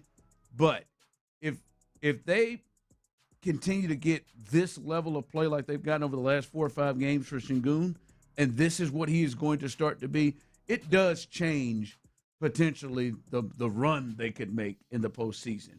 If he's playing to this level, if he's playing to the level of the number 1, 2 that you thought. He's been 16-6 for like 2 months. This is different. I mean, look, I don't know that if Şengün shows up tonight, and hell, if he shows up the rest of the way, and he is the Şengün that we all expected, the all-star version, I don't know that over a 7-game series that they're competing with the Spurs or the Oklahoma City Thunder. Yeah. But I think they're competing with everybody else in the West. Nuggets, yeah. I mean, I think they can compete and give themselves a chance to win night in, night out for 7 games in a series against anybody else. With a Şengün that's the all-star version of Şengün, with Durant, with some of the tweaks, with Tari Eason playing better. I think they can compete and have a legit shot and feel good about going into series against everybody who's at them top 2. I think you're right. Denver, maybe Denver's in that group. I don't know. But you feel like you've got a real shot that if the cards fall right for you, you're going to put yourself in position to maybe upset a series in the second round or something. I think that's still out there for the Rockets. Now it's a long shot, but I think it's still out there. We've seen him be ultra aggressive. Like before this year, anytime he played against Wemby, it was like he was dead set, and he would win a lot of those matchups, if not compete in a lot of those matchups. He's got to be in his mind thinking about, I cannot believe I let Karl Anthony Towns do that to me. And can we limit it to, I want to do an over-under on this. I'd like do an over-under on official complaints from Şengün. Where would you set that at? The amount of times, is it at 3.5? What, complaints? Like the 3.5 where he outwardly gives us the hand. In a quarter. It's double digit. You would set the over under double digits on him, bro. I've been watching it close side. This is getting out of hand for you, like a Ben Thompson dribbling the ball. 9.5. I said it at 9.5. I'll take the over. I'll take if you're that convinced, take the under and let's bet on it. Let's bet a shrimp cocktail. I was gonna say it. Yes. Bet a shrimp cocktail on it. I bet 9.5. I'll take the under. All right, you got the under. And what? And what like it's got like it can't be just regular. It's got to be his where we get 2 hands extended. It can't just be elbows tucked. It's got to be extended. Okay. Yeah, I'll go extended. Well, that's a lot though. I was thinking a little wing too. We can. I'll let the little wing in. Like if it's. Then I feel really comfortable about 9. I'll be over. No question. I mean, it pisses me off multiple times a game. I mean, I'll be sitting there. 10 times. I'll be enjoying the Rockets game. We'll be winning, and I'm like, God, just stop, man. I'm gonna Doris Burke his ass. You're too good. You're too good. You're too good a player, man. Is he doing on the sidelines too? I may need to. Think about that. I mean, the cheering when Nas got ejected the night was a real. That was a low point for me. Oh man, that was a real. I felt it. I mean, I want to like the guy, but good God. I'm trying as well. All right, coming up. This is something that maybe the Texans are playing with a little fire with. And we're seeing other teams taking it a lot more serious than the Texans are. We'll discuss that coming up next. Well, let me tell you what you shouldn't play with fire with, and that is your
Twitch today at basepowercompany.com/610. Sports Radio 610 presents The Drive with Stoerner and Hughley.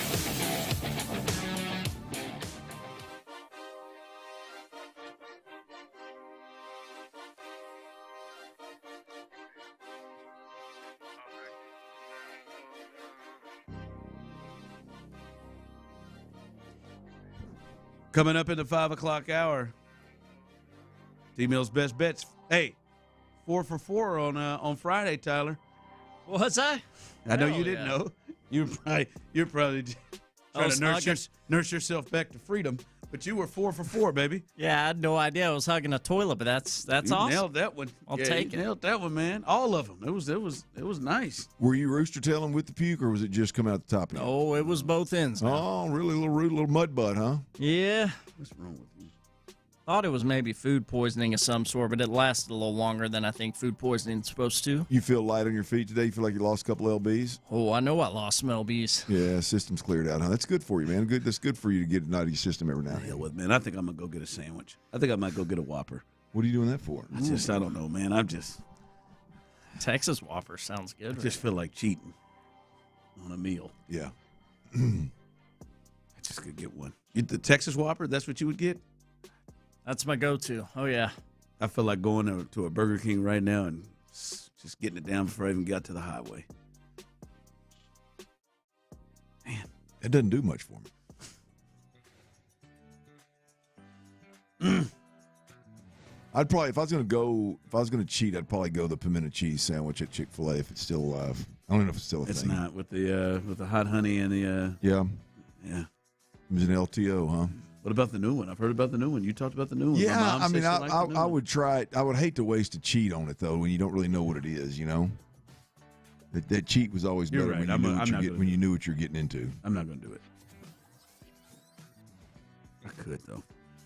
I could really do it. We all could. I could just bang out that Whopper right now. Really could. All right. Sorry about that. Just a moment of weakness there for a second there.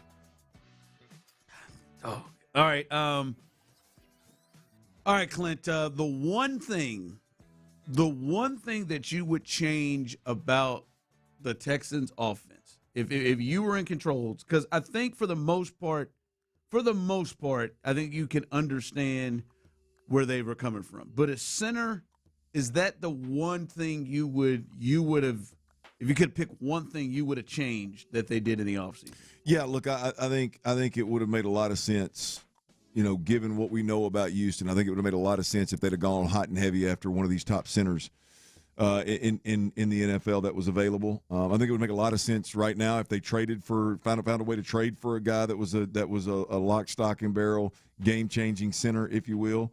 Now, look, if they don't and they believe Jake Andrews is that guy, then so be it. We'll see when rubber meets the road how good he is, and if communication is a problem this season with the Texans. But there's a reason why I've been extremely bullish for really 2 years, but definitely got pretty vocal about it this year, that the Texans went and got one of the top centers. Ron, I couldn't help but I felt pretty good about the opinion, the take, and then I hear Vegas, the new head coach in Vegas, Clint Kubiak, who just won a Super Bowl in Seattle as an offensive coordinator. I hear him talking about their new center, Tyler Linderbaum. And look, I hope they feel this good about Tyler Linderbaum, because 3 years, $81 million, he reset the center market by 50%. I mean, they broke Tyler Linderbaum off. Now he was their main priority in the offense. Right. So I mean, if you could build a center in the lab, I think this is the center that you would want to build. And I'm not foolish enough to think that there are a lot of Tyler Linderbaum, guys physically walking around that play the game the same way he does. But what I want to really focus in on here is really what Clint Kubiak says about the center and about how important the center is and about how he changes the game. Because a lot of folks out there are like, Clint, why in the hell are you beating the dead horse of the center again? Well, this is why. It's really easy for people to kind of dismiss the importance of the center position. The center is absolutely critical. Here's Clint Kubiak talking about the importance of a center and essentially explaining and justifying why they just paid 3 years, $81 million for a center when they're ultimately, I mean, they're rebuilding. I mean, I think to a certain degree they're rebuilding that Raiders team. Definitely a reset, but more than likely a rebuild type situation. Right, here's Clint Kubiak on the importance of a center. He touches the ball every play. He makes the line calls. He calls protections. He makes dummy calls. In other words, so that you don't give away your offensive calls so that the defensive line doesn't know which direction you're going. He keeps the defensive line on their toes. He's a leader of the whole operation. He touches the ball before the quarterback. He's going to be leading meetings when coaches aren't there. Right? I mean, that is exactly what you want your center. It's perfect. Best case scenario, right? Your offensive line is led by a center that can do those things. I mean, I can only speak from my experience as a quarterback, Ron. I was blessed in college. Grant Garrett was a tremendous, tremendous center for me. I mean, when it comes to communicating, watching the play clock to make sure I didn't get careless, delay of games. I mean, he was a dog. He did it all right. And then when I was in the league, I most of the time I spent with the Cowboys was Mark Stepnoski. And so, I mean, I played with some pretty good centers. That value appears to be minimized in this organization. That value appears to be we're going to rotate centers. We're going to plug and play guys that just get cut by other teams that aren't as gifted as some. It's an interesting approach. I hope it works out. I hope Jake Andrews ends up being a damn Hall of Famer. But if it doesn't, I think you're leaving a serious advantage on the table. It is because I think the Texans view the mental part for the center of the game as much as they view the physical part, if not more. Right? I think they want a center who knows the calls I think they want that more than maybe the physical guy.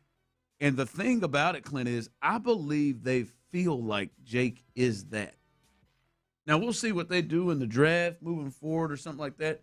But I believe they like Jake, and we talked about it last year because of his knowledge of the offense. But I think they also like him as a good communicator and a guy up front that is going to have the offensive line and help the quarterback to be in the protections and the things that they need to be in. I think that's what they believe they have. Well, look, we'll see. I mean, clearly they think they have it because they didn't go get somebody else. So clearly they like Jake Andrews and they're comfortable with Jake Andrews. But we're going to see. There's a difference. There's a difference in the center being gifted the starting position because he was in an organization the previous year that's using the same terminology that we have, that we're trying to install in year one of Nick Caley install. And the guy that's going to do the majority of the communication other than the quarterback knows the language already. Like, that is an advantage. That's definitely a way to fast-track the installation of the offense, to have one of your main communicators already well-versed in the offense, right? That's a positive. That's why I believe he was handed the job. That's why I believe Jake Andrews was picked up and plugged and played at the center position and really never challenged, to be completely honest with you, right? There's a difference in that and what Clint Kubiak is talking about with Tyler Linderbaum.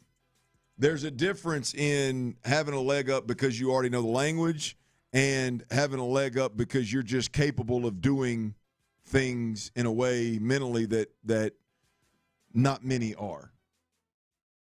Like that taking, like, I think Jake Andrews is a good center. I don't know. I'm not convinced that Jake Andrews is a guy that can take pressure off the quarterback. I'm not convinced that Jake Andrews is a guy that you go into a season and you go, hey, Jake's got the line of scrimmage. CJ. Yeah.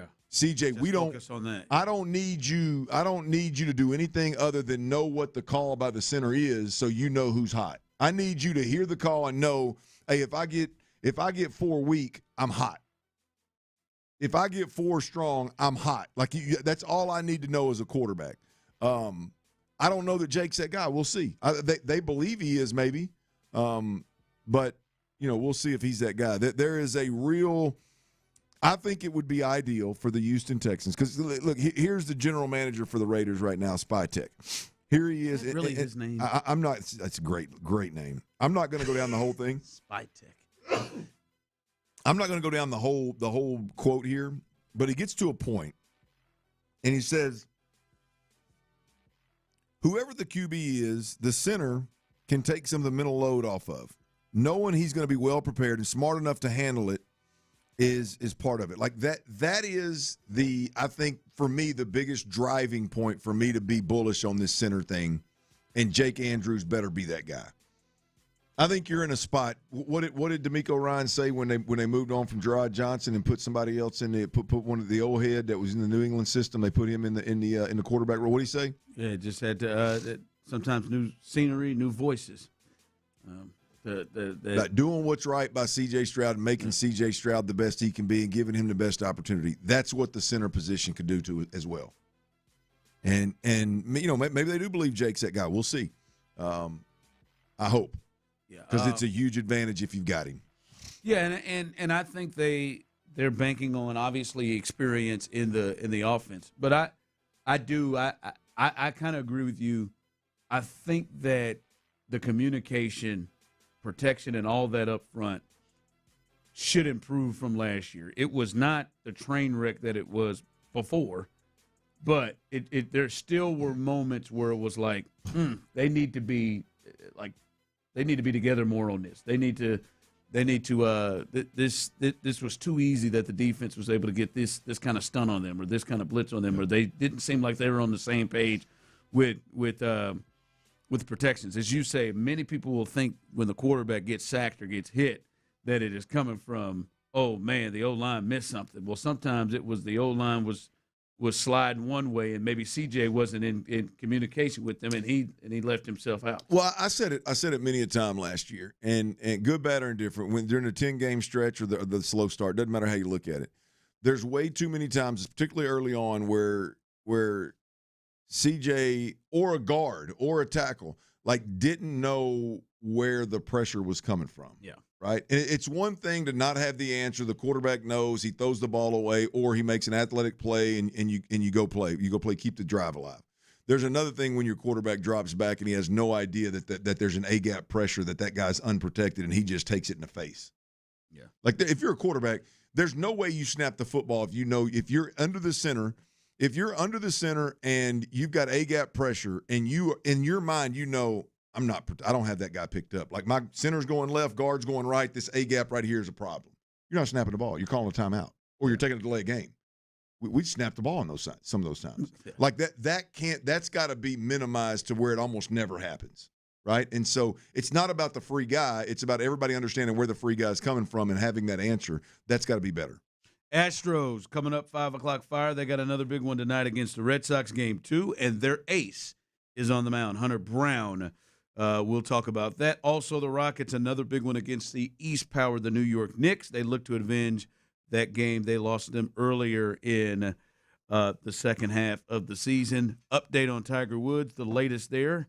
He spoke to authorities. We will let you know what he had to say. All of that as we continue right here live on The Drive. I said, oh, Lord Jesus, it's a fire. The Drive with Stoerner and Hughley. If they had a guy on this offense that had the effort mentality, that hated opponents, that had the ability to push the envelope with your own organization, they can be a guy that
The Puff.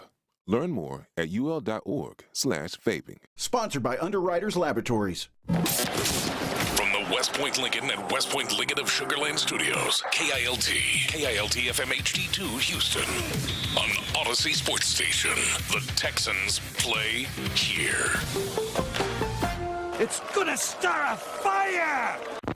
Sports Radio 610 presents The Drive with Stoerner and Hughley. It's the 5 o'clock fire. Towards second, why not? Jose Altuve did everything else tonight. He'll make the play for the final out. Ryan Weiss out of the pen with 2 shutout innings, and the Astros win it 8-1. There it is. It was a big win last night for the Astros. They look to win the series tonight against the Red Sox. And luckily for you, old dirty show, T-Mill, a.k.a. Psycho T, have the latest. And Tyler is back in the building, folks. I still don't think he's 100%. He's still fighting through it. He's still experiencing some symptoms, and he's trying to gut it out. I can admit, I definitely do not feel 100%. But we're on the come up. We'll be all right. We can see it. Thanks. Clint said, not just we can see it, but Clint said, taking it in the face, and you didn't move. What was I talking about? I can't remember. Oh, the quarterback dropping back with A-gap pressure, taking it in the face. Just taking it right in the face. If I didn't react to that at all, then that's a telltale sign. Yeah, when I'm not hungry. You know what? When I don't eat, somebody knows something's wrong with me. You might need to get down to Low T Center, man. It's moody. It's low libido, man. I don't think that's a problem. Okay, just wondering. I think he's just feeling ginger. Your perverted gene leaves you better. You better get down there. I think it's just the fact that I was, having the liquids inside of my body come outside of it. So you're not feeling steak night? Not feeling steak night tonight? We'll see how how we feel tomorrow. Yeah, we'll see how it feels. All right. As you heard there, they're looking to get another dub tonight, and Hunter Brown gets the ball, and this will be his second start. And, hey, when you see what Lance does in front of you, there is a thought of like, hey, man, all right, let's pick this thing up here. All right, you're the ace. Lance came out there and had the best pitching performance of anybody this season, and then now your ace is up. And here is the lineup that he will have behind him. Jeremy Pena, he's back in the lineup at shortstop. Yordan Alvarez, who was hot, hitting .500. He is in the lineup as or closer, hitting. He was hitting .500. He is in the lineup as the DH tonight, Clint. Jose Altuve, fresh off that 4 for 4 and a walk 5 times on base last night, is hitting third and playing second. Correa moving back over to third base is hitting fourth. Christian Walker had a big double yesterday. He is hitting fifth. Joey Loperfido back in the lineup in left field. Cam Smith in right field. Yainer Diaz. Then Jake Myers is in center field. So that is the lineup behind Hunter Brown. But Hunter Brown in the first his first start wasn't bad, wasn't terrible, especially when you look at everybody else not named Lance McCullers. He went 4 2/3 innings, 9 strikeouts, 4 walks, and didn't give up any runs. So hopefully he got kind of that one out of his system, and we start to see closer to the Hunter Brown we expect to see. We've talked about it. We think he needs to be Cy Young worthy, and hopefully we start to see that tomorrow or tonight against the Red Sox. Yeah, look, I thought it was a good start, first rattle out of the box, and we'll see if he can go from there. I mean, he was again bumping high 90s, great movement. To your point, I think the next step, for what it's worth, for for Hunter Brown is to be able to go a little deeper in games and keep the pitch count down in some way, shape, or form. Whether you're pitching that good or you have an inning where you just rebound with a 4 or 5 pitch inning kind of deal. Like you got to find a way to go deeper into games. I don't know how conscious these guys are of that. I mean, I know in hindsight you look at it and go, well, I should have gone deeper here or there, yada yada yada. But I don't know how conscious these guys are of that. But for the most part, I thought he got off to a good start. It was a hell of a first start. And see if he can't build on it. I mean, the Hunter Brown is one of the top 10 starters in baseball, and he's must see TV every time he hits the bump, and I'll take that for the Stros. Yeah, but yeah, they need him, and that's going to be a thing anyway throughout the season. They need him to step up in his starts just because of the just unknown to bank on what you have behind him. Even with Lance yesterday. You're still not saying, all right, man, whew, we got Lance and we know we're going to get there. It's still going to be a little bit there. I know Joe and whoever helps him makes decisions on a day-to-day basis. And I know the thing that bothers you is, like, Paredes is sitting out of this lineup, and Pena said it out yesterday. Yeah. And I get it, and I think it's fair. The other part to me is I just feel like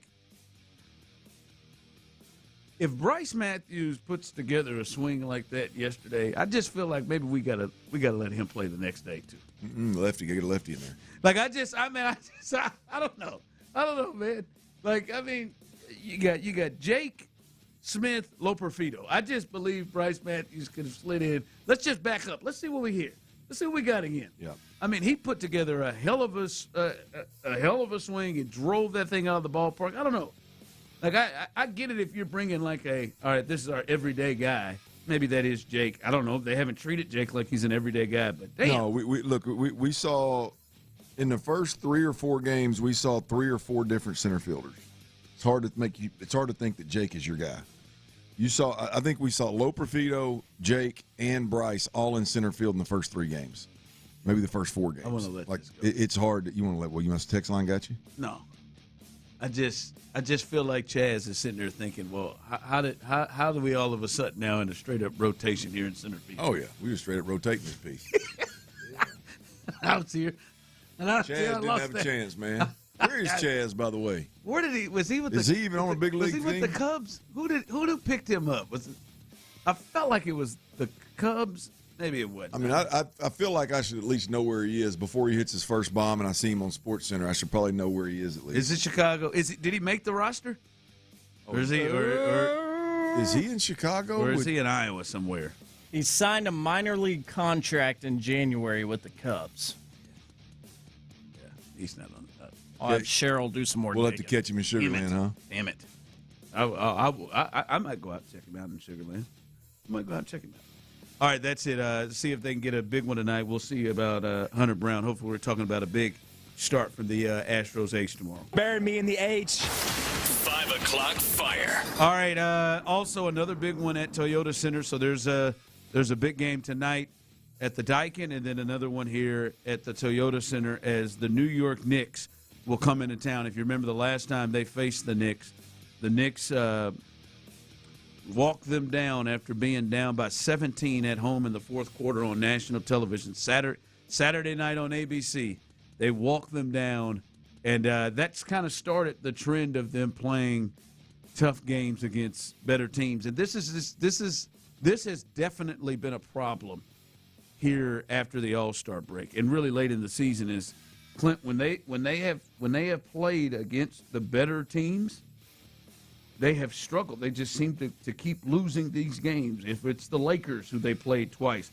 Hell, they beat the Timberwolves one time, and I think Anthony Edwards is out. Then, hell, they lost to the Timberwolves without Anthony Edwards, and, hell, everybody else that fouled out of the game. The Denver, they've gotten just drilled by. The Spurs have taken care of them. So they've had some issues. OKC, they've had some issues beating some of the better teams. This will be another opportunity. This is the 3rd seed in the East right now, the New York Knicks. Can they get a win against a good team? Can they have a good performance against a good team? That's that's something they need to start doing heading into the postseason. Well, I mean, look, if you're a Rockets fan that's leaned into any way, shape, or form, like, hey, man, the regular season's long and the late season and playoffs is when guys play their best ball, the Rockets have been better of late. They've shifted gears and from the head coach all the way down. They're doing different things. They've had some players come out of a funk, which starts with Şengün and obviously Tari Eason. Again, the head coach playing the guards a little bit more. And, we'll see if it bears fruit. I mean, it's definitely Şengün has flipped a switch in the last 10 games, and we'll see if – 4 or 5, yeah. I mean, I think it'll go a long way for the mindset of, well, late season, guys, turn it on. It'll go a long way that is what's going on in Houston if they were to put a good performance on the TV tonight. We'll see.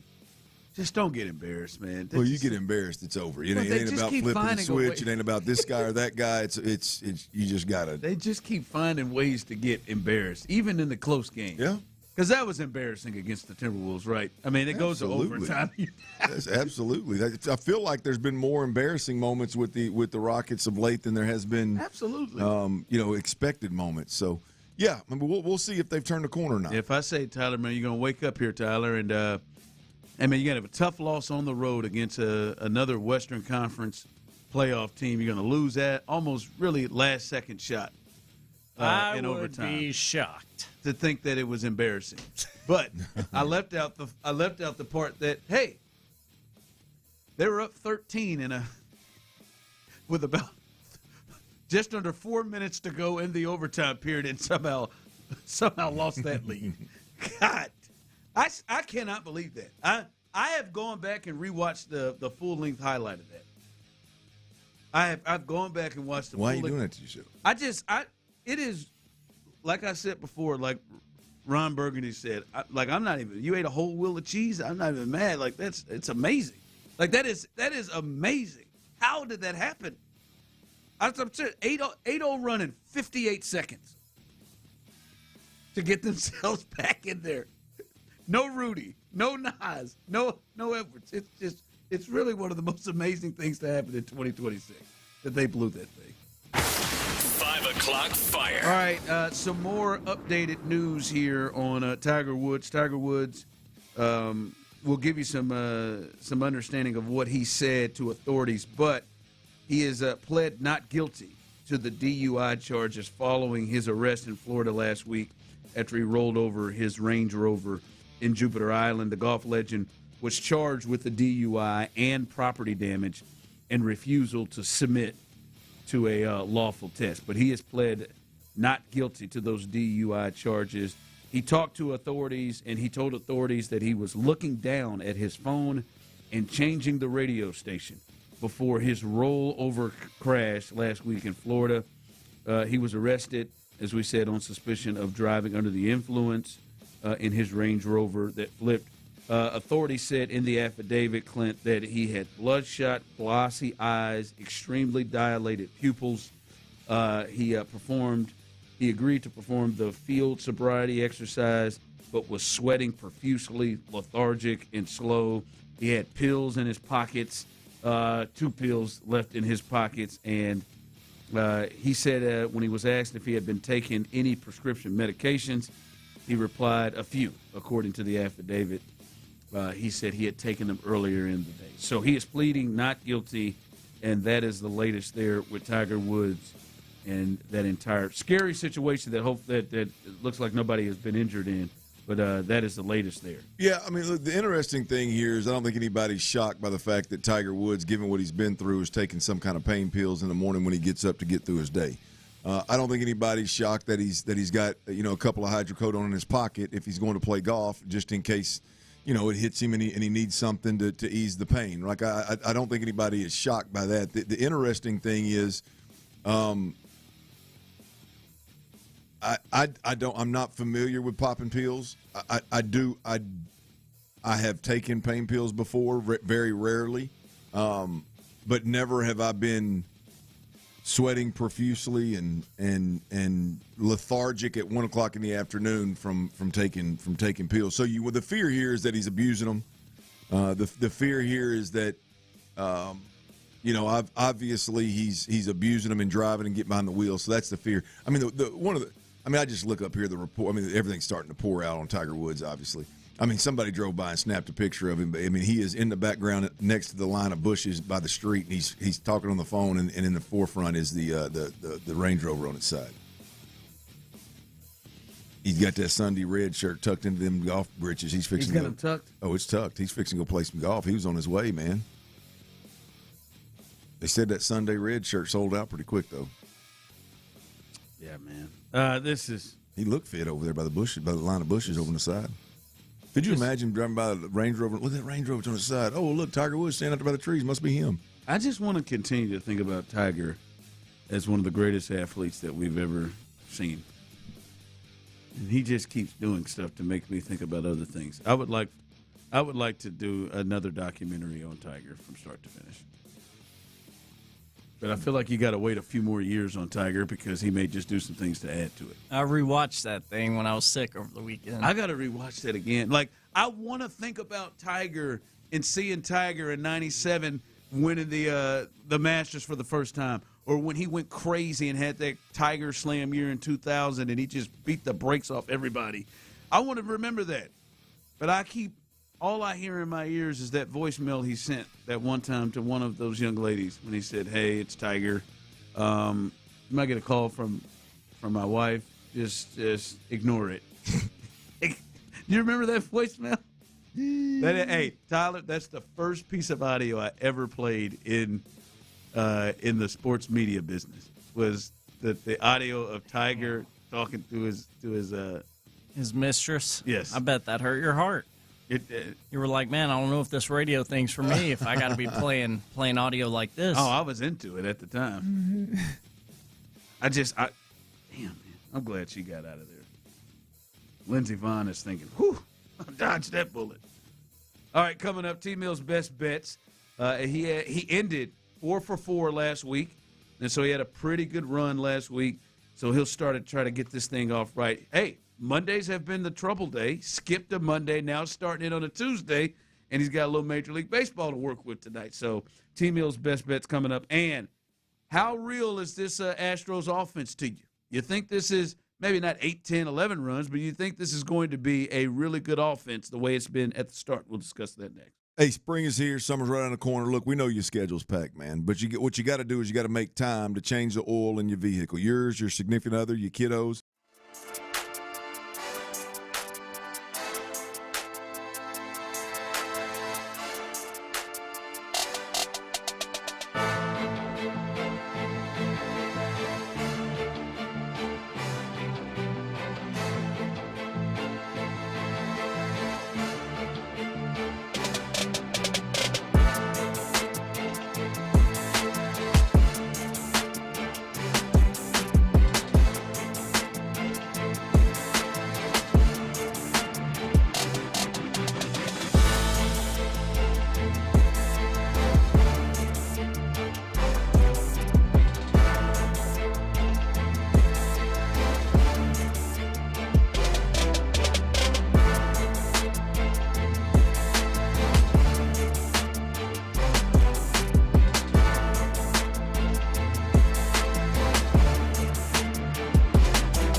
is powered by Mokaram Injury Lawyers. Heard in an accident? Call Mokaram Injury Lawyers at 281-222-2222. Sports Radio 610 presents The Drive with Stoerner and Hughley.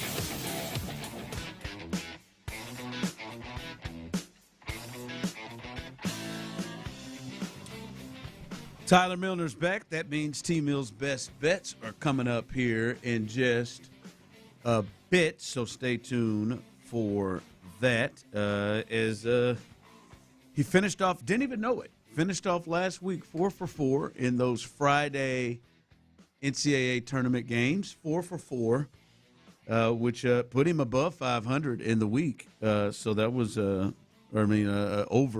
50% in the week, so that put him in the green, so that's good for him. We needed that on the parlay for the people. I mean, that was two pretty disgusting attempts at the parlay for the people. It was. I felt real good about the Iowa to kick off, and then everything else went to hell in a handbasket. That just, Duke just couldn't make them free throws. Yep. And that thing ended up settling to 4. Let's move on. Felt good about Michigan. That kick they had. And the Hogs. Missed the bed. Yeah, they took us right out early. At least get us early. Don't get me late. Don't make it the last game we got. I'm with you. We're there. Get me on out early. And don't give me that final leg, man. Go ahead and get me on that first or second. Yeah, give me the first or second. I feel better about this. So T-Mill's best bets coming up here in just a bit. All right, Astros, they're going at it again tonight against the Red Sox. And Clint, the one thing that we've seen early, except for the first game of the season, first couple of games of the season here lately, the bats have really woken up. And this offense, you start to look at it, and they haven't even really put out as much as I think we would want. I know definitely you would want that the lineup where all their guys are out there, where it's Pena has missed multiple games. They've set Paredes down. They've set some of these guys down. What do you think we've had? Two of the 5 games with the full lineup? Maybe. I mean, Pena's is Pena in tonight? Yeah, he's there tonight, but he didn't play Sunday or yesterday. So, and he didn't play the first game. So I know game 2 they had the full load. God, he's still really not feeling good, is he? They had the full lineup out there on game 2, but they're still, especially here of late, the last several games, they have really swung the bat well, put runs up on the board, which I think this team is going to need to, especially early with their pitching that's up and down. They're going to need some help to kind of push them along to keep them afloat from their offense. But I'm going to tell you what, Clint, because of who's doing it and the belief of the guys that are right smack dab in the middle of it, Clint, it feels like this is a real thing. Like this is a lineup that they can depend on. To be honest with you, the last several years, now obviously that depends on people being healthy. The last several years, the lineup kind of would go up and down, man, and runs would be something that they would struggle with. But they look to be the real deal right now with what they can run out there. Well, it's convincing. I mean, you've got Altuve is doing Altuve things. Obviously, Yordan Alvarez is doing Yordan Alvarez things. It looks like Isaac Paredes has picked up where he left off. The small sample size that we've seen with Jeremy Pena has been good. You look up and you go, okay, Carlos Correa. I think I heard Weatherman Andy talking the other day about how Carlos Correa left about 42 guys on base in that first 4-game set against the Angels, and so, but I mean, he's still, it's early, and I ain't lost any confidence there. You look at Christian Walker at first base, he's swinging it well and seeing it well.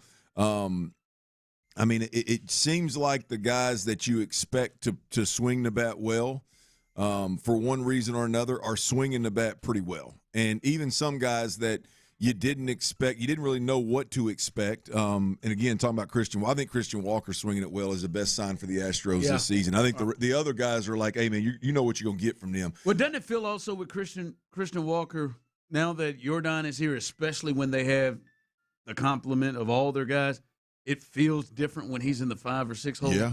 And especially the 6 hole, and there's not as much pressure as there was. I think there was a lot of pressure on him last year, coming in first year, especially – with the injuries and how that started early with Yordan, that he had to produce. Yeah.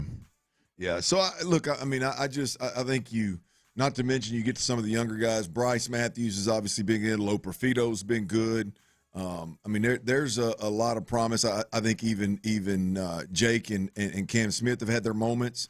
Yeah, man, I think it's convincing what they're doing offensively. I know the numbers are obviously inflated, but that it's convincing that of what they're putting together offensively. It's really convincing because Altuve's going to hit.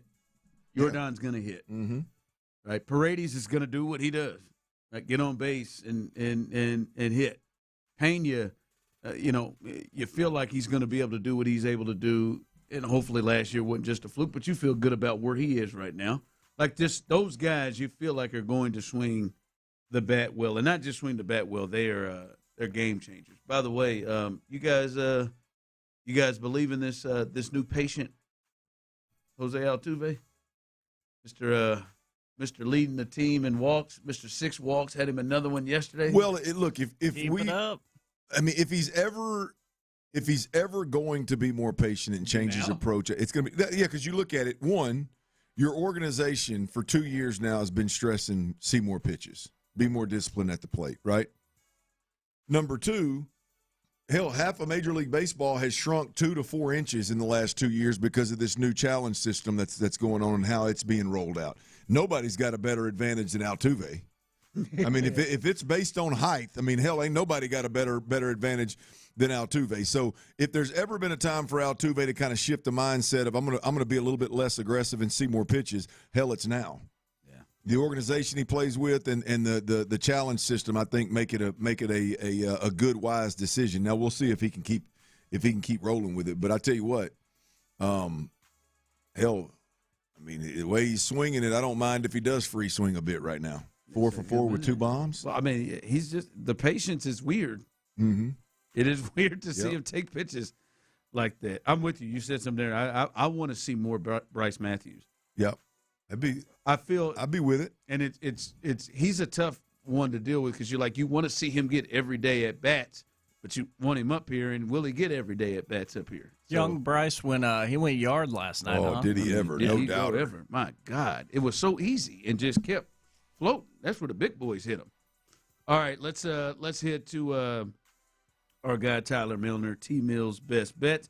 He was off yesterday. He's starting the week here on a Tuesday. Remember, if you need to get back and look at these, go check him out. He had them posted at T-Mill Real Deal is where you can find it. What's your best bet? Yeah, first slate of baseball picks, man. First slate of picks around Major League Baseball, and I have 4 of them for you for Tuesday night. If you are new to the program or new to Best Bets, this is money-making time. This is where we make a lot of our money is during baseball season for Best Bets because, well, I'm really good at it. But 4 picks for you. Hell yeah. Here we go. First, Braves money line. They are hosting the Athletics. Your second pick, I got the Cubs money line, where we discovered earlier old Chas McCormick has been up there in Chicago. Where we discovered. Cubs will win tonight as they host the Angels. Third pick tonight is your home team, the Astros money line. Hunter Brown on the bump. Feel really good about it. They are playing against the Red Sox, of course. Take the Astros money line at minus 140 odds is what I have. And then lastly here, your fourth and final Tuesday best bet is Toronto, the Blue Jays, minus a run and a half as they host the Colorado Rockies. Well, you got to put down $1 million to win any money in that one, don't you? No. Tyler, he ain't scared to put some down. Minus 150, minus 140, minus 130. Hey, I'm going to tell you, the Rockies have been bad my whole radio career. Have they? Bad. Tyler's in here making bets. He's damn near giving up 2 runs. Absolutely. I'm trying to. They had it. Your radio career is what, 7 years? Mm-hmm. Or are we talking Arkansas too? Or this year? 7 years. Ooh. Matt Holliday. Maybe that's beyond Matt Holliday. I feel like the Rockies had one of those years. By the way, research that. It's Scherzer on the mound for Toronto in that minus 1.5 against the Rockies tonight. All right, man. It's about time for you to hang this thing up too, Max. I thought he was fixing to put it up. I thought Scherzer was going to be on a bump for the Rockies. I was going to say, boy, that is a boy. Max couldn't find nowhere better. Who knows what color his eyes are going to be tonight? That dude's eyes just changes. It's all right. I do. I want to see the last time if the Rockies have been that. Now they've been pretty bad the last 4 or 5 years. They've gotten off to a 1-3 start, so that's better than maybe last year. All right, T-Mill's Best Bets. Check them out at T-Mill Real Deal to see the latest. All right, coming up, D'Amico made some comments about some changes happening with his quarterback, particular Gerard Johnson. Wait till you hear the comments, and we'll discuss what that means coming up next. But before we get there, guys, let me be honest with you.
Next line is energized by Base Power. Save money and switch today at basepowercompany.com/610.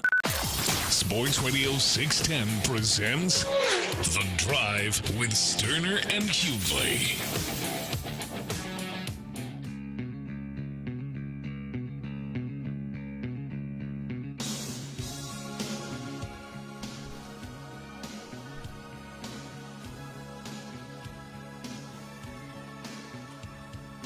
All right, welcome back in here on The Drive. As again, letting you know, we will. I think we will actually be out tomorrow, and as we are traveling to Indianapolis, and we will be live from Radio Row coming up on Thursday and Friday in Indy, getting everybody ready for the Final Four. Well, we're one of the biggest stations in the country, as they send us to the big-time events, baby. And we are heading out to Indy for the Final Four. So it should be fun over the rest of the week. Texans All Access coming up right behind us, starting at 6 o'clock. Mark Vandermeer, John Harris. Guess who will be there? Clinton Tyler. Texans head coach D'Amico Ryans will start live at 6 o'clock from the annual NFL meetings. So you want to hear the head coach, D'Amico Ryans. I've heard him speak a little bit. We'll talk about something he brought up about Gerard Johnson. You can hear the coach live coming up with Mark and John, Texans All Access. D'Amico Ryans coming up right after we get done. And I already saw Patrick Creighton in there working away. Area 45, they've got you tonight after the fellows on Texans All Access get done. Sean Bijani, Patrick Creighton. I think Colin was back there as well. So Area 45, they'll pick things up at 7 o'clock.